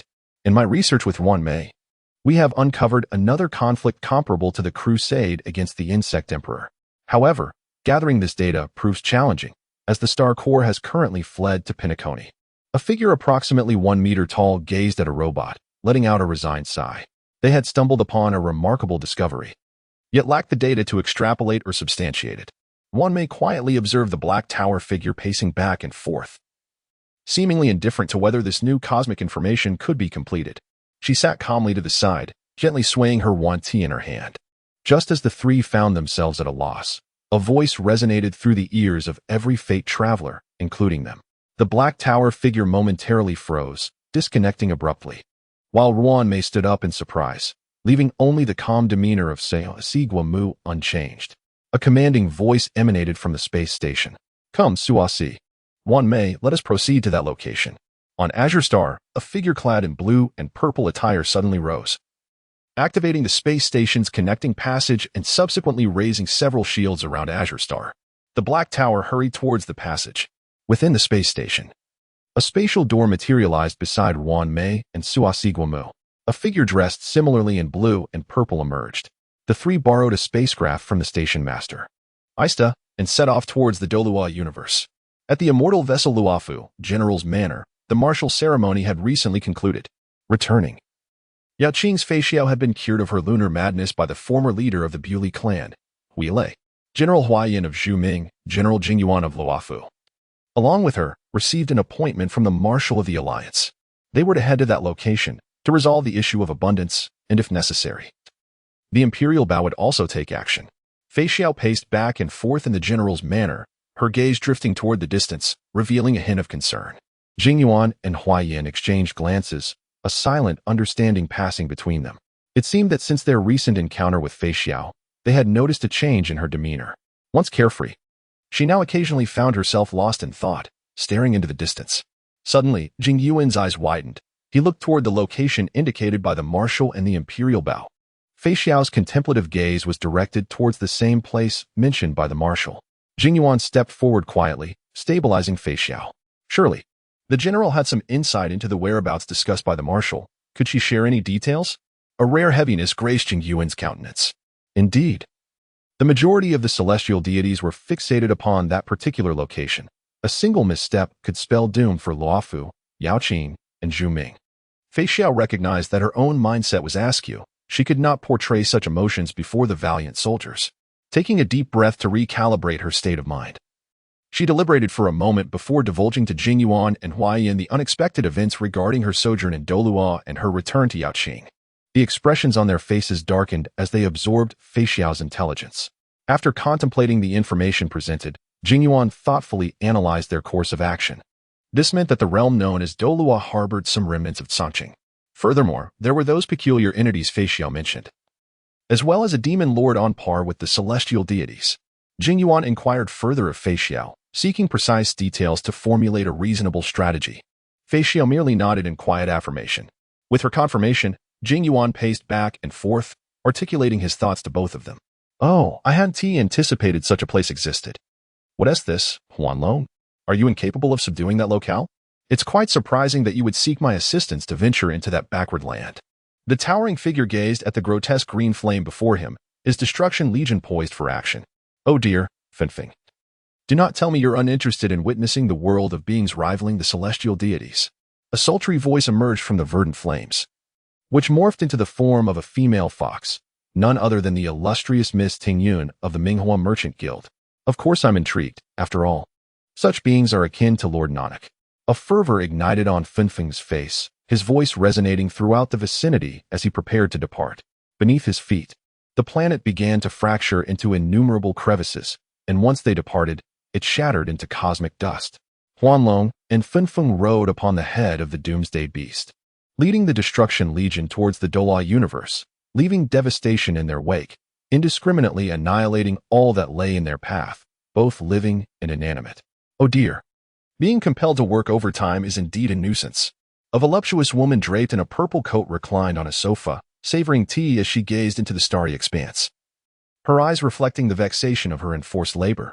"Kafuka, did Elio mention anything of particular significance?" A hoarse voice emerged from the shadows as a man, his torso swathed in bandages, stepped forth into the dim light. He dragged a fragmented sword across the spacecraft, leaving behind crimson traces reminiscent of the blossoms of the other shore. Subsequently, the blade was sheathed, and his blood-red eyes fixed upon Kafka, awaiting her response. "Do not fret too much. This time, we are likely merely observers. After all, the celestial gods have descended, and our role is primarily to gather intelligence. Moreover, Even if a confrontation arises, do you believe we can withstand the residual forces of those deities? Silver Wolf set aside her gaming device, casually blowing a bubble, her demeanor suggesting that this mission was merely an excursion. Relax, Arin. This mission imposes no significant demands. We merely need to ascertain the situation promptly. Kafka rose slowly, patting Ren's shoulder before turning her gaze toward a girl who resembled a first love. Given our meager strength, we are truly of little use now that the celestial gods are involved. Wouldn't you agree, little firefly? The girl, akin to a firefly, lifted her head from her chat, her eyes reflecting a naive clarity. Oh dear, little firefly, who are you chatting with? Do share with me. Kafka inquired playfully about Firefly's conversation. Firefly's cheeks flushed with embarrassment as she lowered her gaze. Chapter 32, The Divine War, Part 4. A crimson oil paper umbrella moved gracefully through the rain. Huang Quan looked up at the falling droplets, which seemed to fall eternally. She extended her gloved arm, gently brushing against the descending rain. Her gaze traversed the void toward the Douluo universe. The attention of the entire cosmos was drawn to this spectacle, initially sparked by a twist of fate that caught the interest of both the Ind and Aha. Huang Quan recalled a flicker of her projection witnessing the scene, a demonic figure facing numerous celestial gods. Behind him loomed countless abyssal behemoths, while before him stood a shadow, adorned with innumerable masks. A colossal and imposing figure commanded an endless legion, led by Nanak, accompanied by a multitude of insects, the Insect Emperor, the bountiful pharmacist, Hunter of the Gale, joyous Aha, the elusive memory, the annihilator Nanak, the progenitor Taizu Luos, the order Tai, and the alliance Sipe. In that cataclysmic war, all celestial deities were present, though only a select few took action: annihilation, progenition, gluttony, and the disruptive Aha. A fierce melee erupted among the three deities and the demon lord, while the bountiful and the hunter engaged in their own conflict, ensuring the preservation of that universe. The memory chronicled this unprecedented battle, as gluttony devoured the abyssal beast lurking behind the demon lord. Progenition sought to claim the demon lord's realm as its breeding ground, while annihilation's sole desire was to obliterate. And Aha thrived on chaos. In the shadows, a mysterious force observed the fray. The Alliance and Zype aided King Amber in maintaining the stability of that universe. A single tear of blood trickled from the eyes of the underworld. She witnessed that which was not meant for her eyes. Though she had journeyed far into the void, she was still wounded. A silhouette, akin to a black hole, materialized at the end, erasing all traces, which explained the absence of evidence of that war within the cosmos. Would it emerge this time? The underworld did not know, yet she felt compelled to witness the might of the celestial deities, to ultimately bring an end to him, the original celestial deity. Void 9. The crimson blade was drawn by the underworld, leaving streaks of blood and tears upon her visage. An oiled paper umbrella danced amidst the rain. A realm of nothingness unfolded as the scarlet light of the blade cut through, creating a massive rift in space, from which the underworld vanished. In her absence, an indelible mark remained, an emblem of the power of the void. Thus it was proclaimed, "The four directions sever my path." With no hesitation, she cleaved through space, traversing to her destined location. Should anything await her at the end, that blade would strike true. 5 beams of light merged from the divine realm, their myriad colors coalescing into a colossal sword of light, the sword of judgment of the 3 realms. A radiant saber descended from the heavens, striking upon the diminutive black hole at Jialing Pass. The black hole had only recently come into existence when Tang San and his 4 companions, the 5 divine kings, unleashed a formidable combination technique, channeling the power of the divine realm core. After expending half of their divine energy, they succeeded in cleaving the black hole asunder. Yet, unbeknownst to them, the obliteration of the black hole would culminate in an explosion akin to that of a supernova. The tremendous blast reverberated across the continent, causing seismic upheaval throughout Douluo continent. The ocean surged with colossal waves, and Jialing Pass was obliterated in the cataclysm, along with the nearby Shrek city. In an instant, a second sun appeared in the sky, casting a crimson and white glow upon the inhabitants of Shrek city, before vanishing without a trace. Following the annihilation of Shrek, the explosion's radius continued to expand, reaching the periphery of the star Do and the fissure carved by Huang Quan, as well as the blood-soaked shores of the sun and moon. Thus, half of the landmass of the continent was erased, along with numerous tidal Douluo. The vibrant world trembled as the divine realm diminished, and deities fell from grace. The initial victims of the black hole-esque explosion were not the denizens of Douluo, but rather the divine realm itself. The calamity faced by Douluo was merely an aftershock, At the moment of the black hole's detonation, the five divine kings simultaneously sensed impending doom. They banded together to withstand the energy unleashed by the explosion. Within the divine realm, the hidden powers of Rong Yinbing and Zhou Weiqing, both half-step divine kings, were fully mobilized to safeguard their domain. Yet, the divine realm continued to crumble. Destruction and life observed the imminent demise of the divine realm, exchanging glances filled with both reluctance and a sense of duty. Suddenly, they retracted their divine energy. Tang San was overwhelmed by an immense pressure, causing him to cough up blood. He gazed at destruction and life, who had unexpectedly withdrawn their support, a flicker of intense resentment flashing in his eyes. Following this withdrawal, regardless of how meticulously he had arranged his plans and expended his efforts, the ultimate fate of Douluo was irrevocably severed from his grasp. In the face of this disaster threatening the safety of all in the divine realm, no one noticed that the usually gentle Tang San had transformed into a figure of malevolence. Simultaneously, the voices of Xiaozi and Xiao Lu resonated, accompanied by laughter. Yet no words were spoken as the essences of destruction and life intermingled. A resplendent pillar of color pierced through the barriers of the Douluo divine realm and Douluo continent. On that day, the remaining inhabitants of Douluo witnessed a true miracle. From the magnificent, transcendent pillar of light emerged a figure, stepping forth with grace. Her silver-white hair and amethyst eyes, adorned with bandages, embodied the aura of a regal goddess as vibrant lotus blossoms unfurled beneath her feet. This was the manifestation of the Creator God's power. The forces of destruction and creation have each sacrificed their essence. In an instant, this primordial energy erupted, subduing much of the formidable power unleashed by the explosions of black holes. Her gaze fell upon the Douluo continent, particularly the evil forest, where she perceived his presence. At the moment the vibrant beams of light emerged, a thunderous roar resonated from the evil forest. The nine-headed chimera, the god of divine retribution. The furious voice echoed across the land. Ha ha ha, creation, for countless years, I shall compel you to witness the obliteration of the world you have fashioned. A colossal figure loomed over the evil forest, plunging the sun and moon empire into chaos. His wounds remained unhealed, yet that was of no consequence. He intended to eradicate all remnants of creation. In the depths of the ocean, a roar reverberated through the heavens and earth, emanating from the 9 white dragons. Their scales shattered, 4 of their heads severed. Opposite them, Song Yu fared little better. One of her arms hung limply, its bones crushed to fragments, dangling uselessly at her side. Half of her body lay in ruins, drenched in blood, encased in an icy grip that bound her injured form. One hand clasping a demonic blade. Her eyes burned with an indomitable fighting spirit. What is death to her? She is Song Yu, both empress and sovereign. Long worm, today. It is either your demise or my own. The blood-colored cold lotus bloomed. The 9 white dragons had not regained their strength, yet neither had Song Yu. And it could even be said that her recovery paled in comparison to that of the 9 white dragons. The heads of the 9 dragons turned toward the woman within the colorful beam, redirecting their focus. The 9 white dragons soared toward the god of creation, intent on devouring this ephemeral shadow. Longworm, you seek your own end. The chimera gazed at the ascending 9 white dragons from the depths of the ocean, a torrent of rage surging within.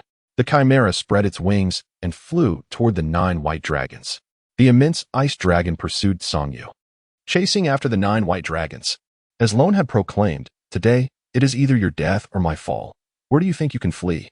Chapter 33, Divine War, Part 5. A brutal battle in a world drenched in blood, the city of floating heavens. A man, bare from the waist up, stood in the city like a statue. Beneath him, in a sea of blood, the abyssal behemoths that had miraculously survived lay in wait in the depths. They were the mightiest of ancient beasts from the demon realm, and among the last of their kind. The man with long black hair opened his eyes, devoid of any emotion within his blood-red gaze. Gu Feng's memories remained exceedingly chaotic. In the moment the sword of judgment from the 3 realms descended, touched by the intervention of the divine realm, a flicker stirred within his blood-red eyes. Hell tore open a rift, and Gu Feng transcended dimensions. Arriving in the vastness of Douluo continent's cosmos, he gazed at the colorful energy conglomerate hovering above Douluo continent. A stream of gray ether manifested in his hand, traversing space to appear at the periphery of the divine realm. It heralded a disaster more terrifying than the explosion of a black hole. Above Douluo, the Creator God and the God of divine retribution separated once more, sensing a new crisis emerging within the divine realm. The god of divine retribution also perceived the arrival of an extreme entity upon this planet. Neither the deity nor the beast engaged in battle. Instead, they looked to the heavens, where that presence descended without a hint of concealment. The creator god sensed the gray ether, and his expression shifted dramatically. As a colorful lotus flower coalesced beneath his feet, a pillar of light soaring from Douluo towards the gray ether. As the black-red calamity clouds gathered, they obstructed the path of the lotus flower. The infinite retribution thunder clashed with the colorful pillar of light, thwarting the creator god's attempt to intercept the gray ether. Although the god of divine retribution felt that the creator's power was insufficient to halt that attack, it mattered not. As long as the creator wished to act, he would ensure she could not succeed. Heaven's keeper, you seek your own demise. The furious female voice resonated from the creator as it echoed across Douluo. With no opportunity to rescue the divine realm, her singular desire was to eradicate the god of divine retribution, who aimed to sever this solitary chance. Ha ha ha, creator. Remember this. I am not that heaven's keeper who followed in your wake. I am now the god of divine retribution. Austin Griffin. The nine-headed chimera sprouted a 10th head. Revealing its true self, the 10-headed chimera, the god of divine retribution. A colossal explosion erupted from the evil demon forest, which was flattened amidst the furious battle between the enraged creator and the desperate god of divine retribution. Heartblood Cold Lotus, Icebound World. The blood-colored ice crystal lotus shattered into fragments, freezing time, space, and elements. This was Sung Yu fighting with all her might. She had not yet recovered. And this creature was, after all, a demigod-level entity. It was on par with the level of Muir, the last adversary they had faced together. However, this beast was not as formidable as Muir. Muir was a general of Karankea, whose combat experience and mystical techniques far surpassed those of this demigod, who relied solely on instinct. Even if this demigod was the natural deity of heaven and earth, it would not suffice. 9 white dragons were imprisoned in midair by Tsang Yue. The blood-red demon sword sliced through Tsang Yue's palm, and the droplets of blood blossomed in the air. The evil emperor, the snow empress, and the mermaid princess simultaneously separated.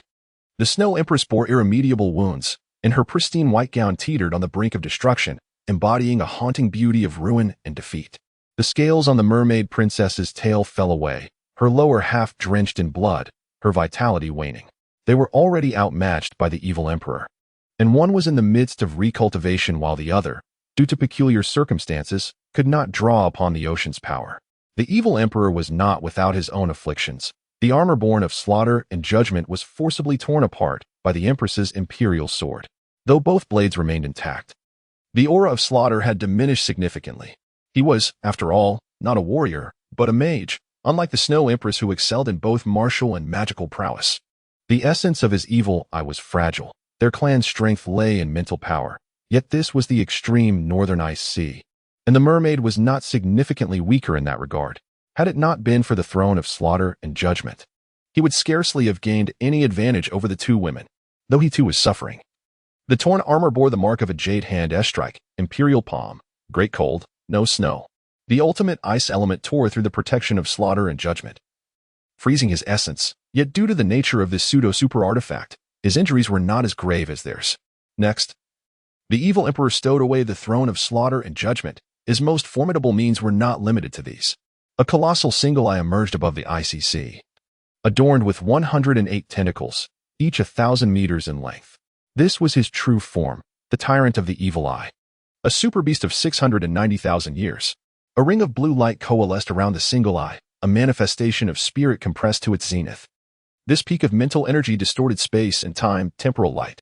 The pale blue halo spread across the realm, plunging the hearts of the Snow Empress and the Mermaid Princess into despair. They found themselves devoid of means to counter this assault. Just as despair began to grip their hearts, the sound of space fracturing echoed in their minds. The demon sword in Song Yue's hand traced a beautiful arc, layers of shadow intertwining. This was a newly comprehended technique, her most powerful move to date. This technique was named Breakthrough. Breakthrough, a heaven and earth cold lotus slash. The essence, strength, stamina, and all the mobilizable ice elements of Song Yue coalesced into a single blade. A colossal crimson light cleaved through the ocean, severing the godlike monster, while the residual waves of the blade countered the evil emperor's lethal strike. The fabric of time and space shattered, and the evil emperor was met with a backlash from the spirit. His furious roar echoed across the land, his mind overwhelmed by the lingering imprint of that crimson light. The evil emperor tore open a rift in space to escape. Should he linger, he risked death at the hands of the Snow Empress and the mermaid. Song Yue's figure descended from the heavens, her fragmented silhouette gazing upon the being split in two. He was not yet deceased, but she was devoid of strength. Closing her eyes, just as she was about to fall into the cleaved depths of the ocean, a warm embrace caught her. The deities residing in the divine realm beheld the ominous aura approaching from beyond, more perilous than the explosion of a black hole, and they were engulfed in despair. The god of life and destruction could not arrive in time. The god of Azura lacked the power to withstand that strike. And the heirs of the evil and good gods were bereft of even a super artifact. They could conceive no means of survival. Tang San's expression could no longer conceal itself. It was a visage of utmost distortion. Why? I refused to accept this. After years of meticulous planning, I was on the cusp of reaping the fruits of victory. Why are these interlopers so formidable? The darkness within Tang San surged forth uncontrollably. Finally, as the grayish stream of energy was about to breach the divine realm's barrier, a roar erupted. Why? I refuse to accept this. Why? His silvery hair billowed, the blood-red Azura armor lay in tatters, and the Azura demon's sword in his hand radiated an unprecedented killing intent. Yet this could not resolve the impending crisis. A shadow, adorned with countless masks, abruptly materialized before the gray ether. A mask bearing a smiling face emitted an eerie glow as it regarded the man in the void. "Ah-ha-ha-ha, Demon Lord. How delightful it is to see you once more. Ah-ha-ha-ha, this is truly too amusing. Ah-ha-ha-ha." Chapter 34, Divine War, Part 6. Annihilation. Gu Feng's crimson eyes gazed intently at the shadowy figure. It seemed as if he could perceive the form concealed beneath the mask. A fleeting glimmer of recognition stirred within his memory, a faint recollection of a name, though it held little significance. Gu Feng raised his arm as the gray sun ascended, reminiscent in size to that of the Douluo. The gray sun soared steadily upward, casting its light toward Aha, while behind it, a crimson crescent moon shimmered in the backdrop. The red crescent began to rotate, and a colossal, star-shaped curved blade slashed toward Gu Feng's rear. The gray sun was consumed by a mask, which once again materialized before the swirling black mist. Ah, how delightful. It seems I have stumbled upon something extraordinary. How intriguing. Aha's figure vanished with a laugh, having uttered that peculiar phrase, leaving no one to discern the manner of his disappearance. The blood-red crescent shattered, a fissure tearing through its swirling form.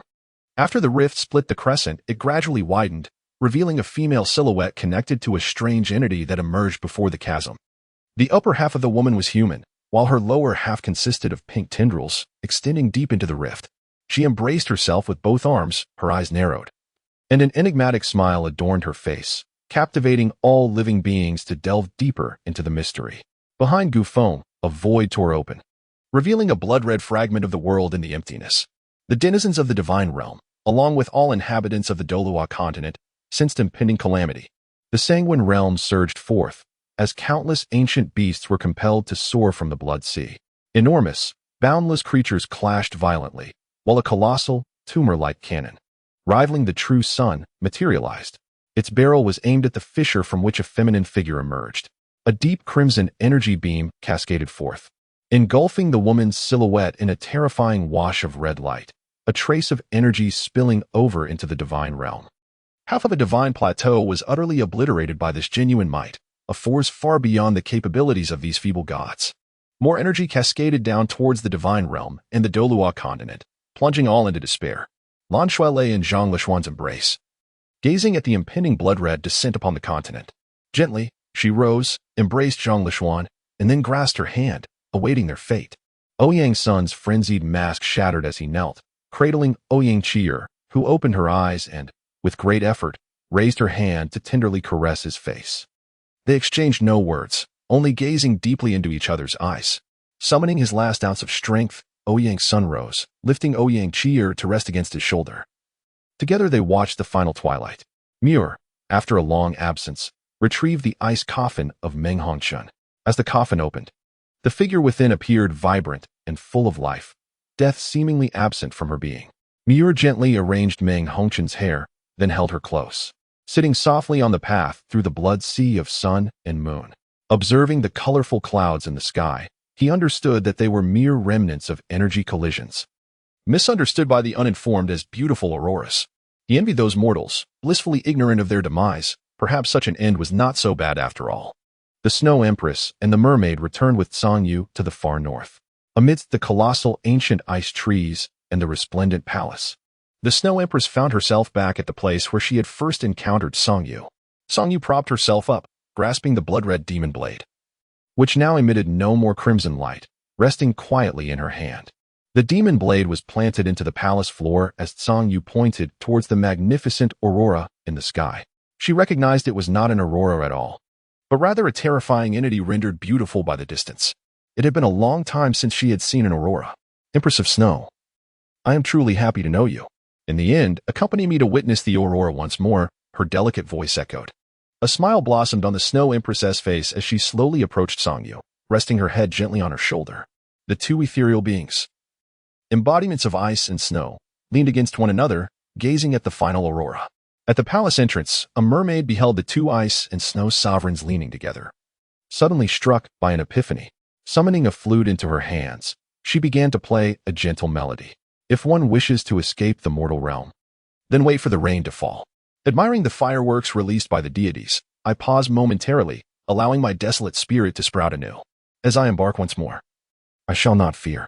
The most tenacious flowers bloom upon the precipice. Let the scars of the past be carried away by the wind. Qianqiyu nestles in Gaichen's embrace. Gaichen, she murmurs, do you think our child would be devastated if they knew? Suddenly, tears glisten in Qianqiyu's eyes, her eyelids tinged with red. She perceives a figure on the horizon, her child, yet not truly her child. Her offspring is not this harbinger of destruction. Yet she recognizes that this is indeed his progeny.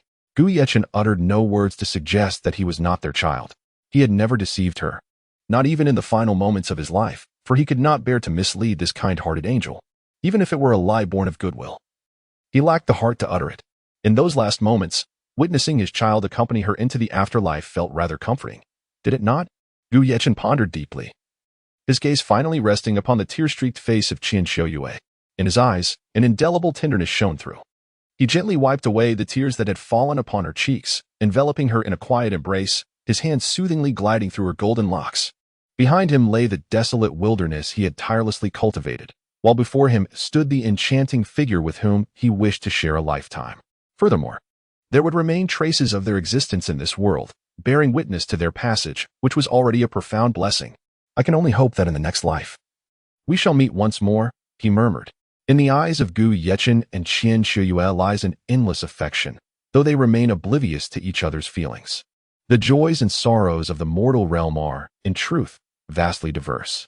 As ordinary beings gaze upon the rare and beautiful vistas of the heavens, they engage in conversations about the morrow with those beside them. They eagerly anticipate the dawn of a new day, a fresh life beckoning them forth, as they share the sight of the enchanting horizon together.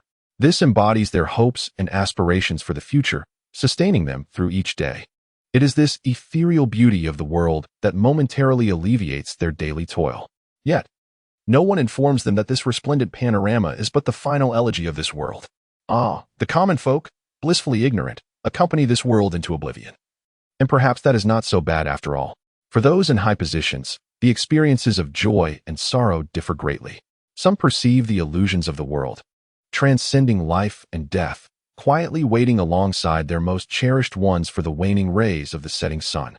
Others, in a frenzy, expend all their efforts in desperate attempts at salvation, only to find that, in the end, they achieve nothing, leaving them with naught but emptiness. At the end, Ditian, Xiong-jun, Ziji, Baiji, and the king of 10,000 demons, along with the demon spirits and the Red King, returned to the lifeless starry forest. Having dwelled there for hundreds of thousands of years, they yearn to revisit their origins in their final moments. Gyuna's life resembles that of a marionette. Born from the division of the dragon god, she became inexplicably pursued by the deities, despite not being the dragon god herself. She endured injuries for an extended period, and until recently she had not truly savored life. However, in this final moment, she experienced a long-lost sense of ease. With nothing to ponder, nothing to worry about. To conclude in such a manner is, in fact, quite agreeable. If there is a next life, I wish to live it fervently. Yet, an insatiable longing remained. Gu Yuna raised her head, choosing not to accompany Di Tian and the others back to Xingdou. Unbeknownst to her, tears fell silently from her eyes. The Demon Emperor and the Buddha's child nestled together, while Lan Shui ultimately stayed by Zhang Luxian's side. The Snow Emperor and Song Yu gazed at the horizon, and Gu Yichen embraced Qian Qiuyu as they admired the resplendent aurora. The entire continent faded into silence, leaving no trace behind. Apologies, dear friends. The words have failed me, and no one seems to care. The tales I wish to weave have not materialized. I shall take a respite and begin anew. I will not pen such narratives again. Ultimately, Douluo remains but a mere stepping stone. Allow me to briefly summarize the ensuing plot. The battle between the Demon Lord and Aha, alongside the gluttonous Tan Tao, unleashed cataclysmic aftershocks. That rift was the very maw of Tan Tao.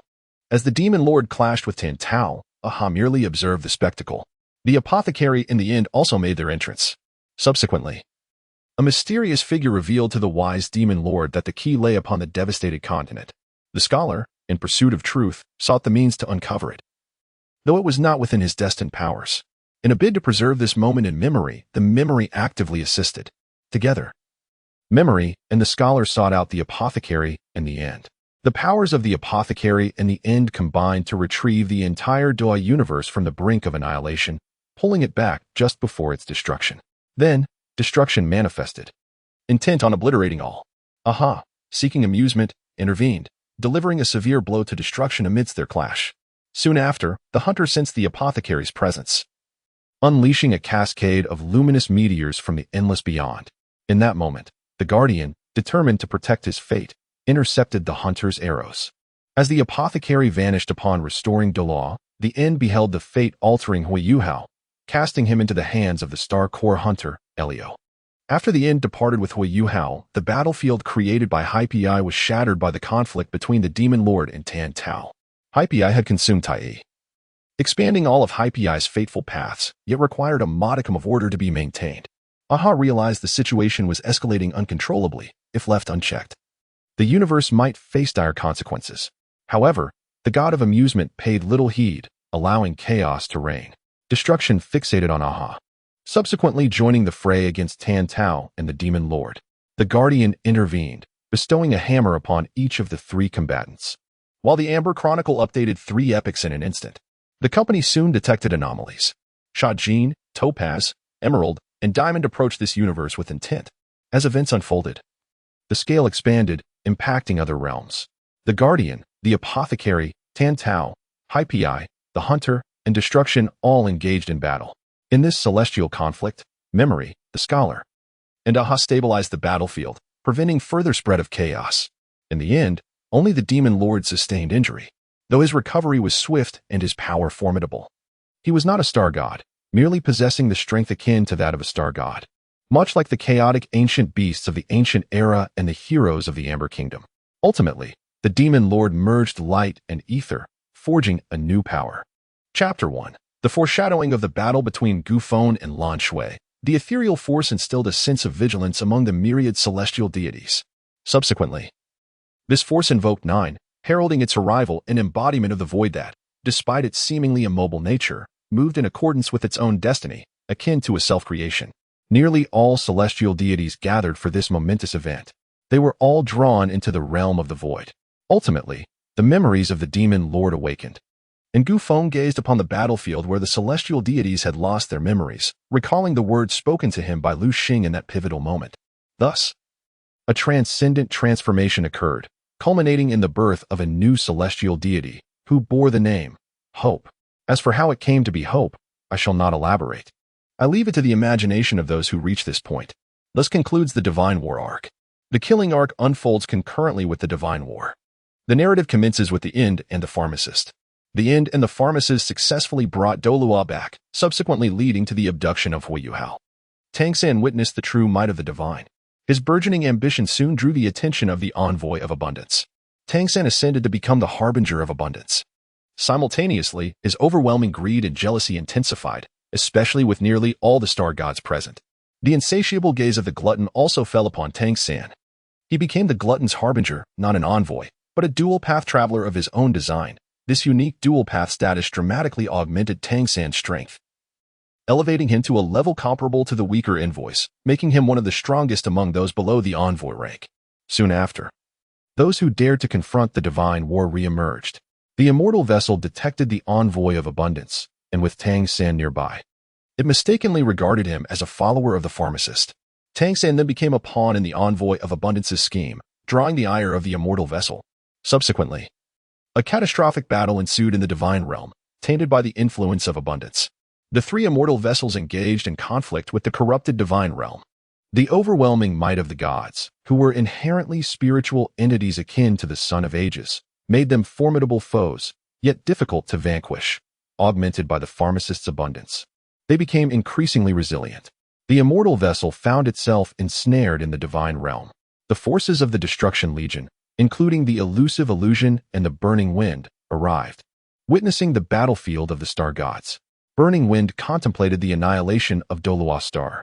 While his precise strength remained uncertain, obliterating Douluo star seemed trivial to him. However, illusion, ever the strategist, sensed the planet's uniqueness. Such an extraordinary place would not attract the attention of so many star gods. Thus, illusion persuaded Burning Wind to explore Douluo star in search of the extraordinary. Meanwhile, the Destruction Legion set about eradicating all life on Douluo star. On their journey, the trio from the Black Tower encountered the Star Core Hunters. The mission of the Star Core Hunters had already concluded. The End directly entrusted Hui Yuhao to them. However, Hui Yuhao could not abandon Douluo star, so the affectionate Star Core Hunters escorted the newly joined Hui Yuhao back to Douluo star. Along the way, they encountered the Black Tower, which discerned something amiss with Hui Yuhao traces left by the Star God. The strength of the Black Tower remained shrouded in mystery. As the newly appeared omniscient domain, Polka had not yet confronted the true essence of the Black Tower, which was likely recognized as an envoy of knowledge. The Black Tower sensed the aura of the End Star God emanating from Hui Yuhao, compounded by the chaotic activities of the Star Core Hunters at the space station, as well as the similar energy to that of their intended destination. Consequently, the trio from the Black Tower engaged in conflict with the Star Core Hunters. Meanwhile, on Douluo star, the apocalypse unleashed the inner demons of all, save for a select few, Gu Yechen, Ouyang's son, and Songyu among them. Muir also renounced the notion of annihilation, as this world had already experienced destruction once before. Muir encountered an individual who resurrected the dream of Hongchun, a feat he was unable to accomplish. If that individual were to write normally, a name would suffice: Douluo from the game Endless Abyss, a priest with the ability of resurrection. Muir, accompanied by Meng Hongchun, has taken refuge, while Douluo has taken away the uncontrollable Nox. Though Nox has been removed, the chaos she left behind lingers, the dark ring continuously devouring all that lies within its reach, transforming them into deathly minions. The concept of deathly minions need not be elaborated upon, as it holds little significance.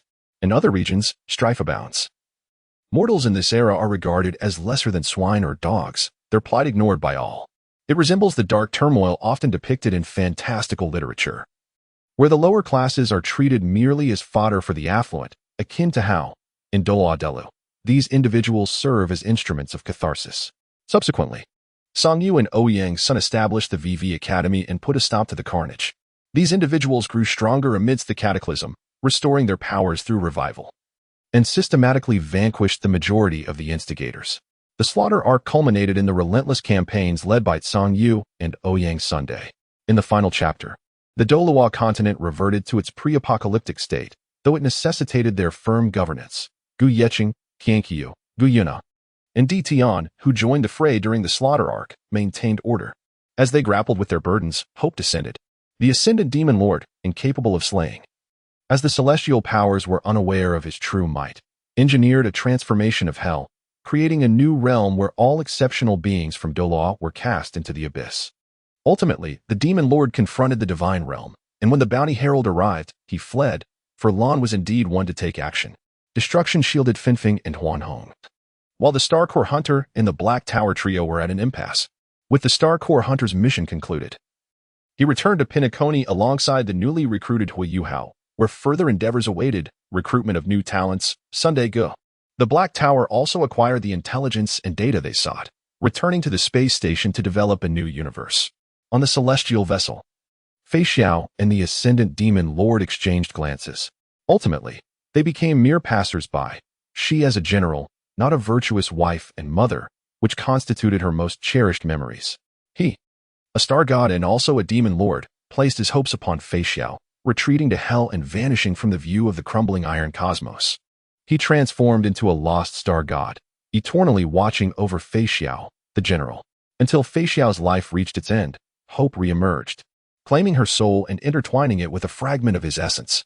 They were known as Gufon and Salon. The end of this book. To those who have reached this point, I extend my sincerest apologies. I truly wish to continue writing. However, the lack of readership, coupled with the recent frustrations I have faced in my class, has led me to this conclusion. This marks my inaugural attempt at authorship, and I acknowledge that my prose may not be particularly refined. Thus, this book concludes here. Should the opportunity arise in the future, I might endeavor to pen another, which will likely diverge from this style. Most probably, it will be a pure Dragon series, akin to Jiangnan's original works from Dragon 1 to Dragon 5, enriched with my own contributions. It may also explore the realm of myriad worlds, though that is less likely. Ultimately, it will delve into the genre of fantasy, reminiscent of revival themes, yet distinctly different from the conventional narratives that currently prevail, for I am not one to adhere to established norms. In closing, I express my gratitude to all who have accompanied me on this journey, and I hope that our paths may cross again in the future. Synopsis: elements from Collapse of Iron, Stealing Stars, Eternal, Gravekeeper, and the Douluo series. Grandfather, do soul masters truly exist in this world as you have said? Indeed, they do. But they either conceal their identities or have ventured to other realms. Can Yaya see those soul masters, grandfather? She should be able to. As long as Yaya strives to enter the realm of compassion, she will be able to witness them. The elder was lost in memories of the world's turbulence years ago. The aberrations of Xinglua, the dark rings of Doling, the demons of Tianhan, and the inaction and defiance of Shrek. This world is indeed quite splendid now. Devoid of the boundaries that separate nations,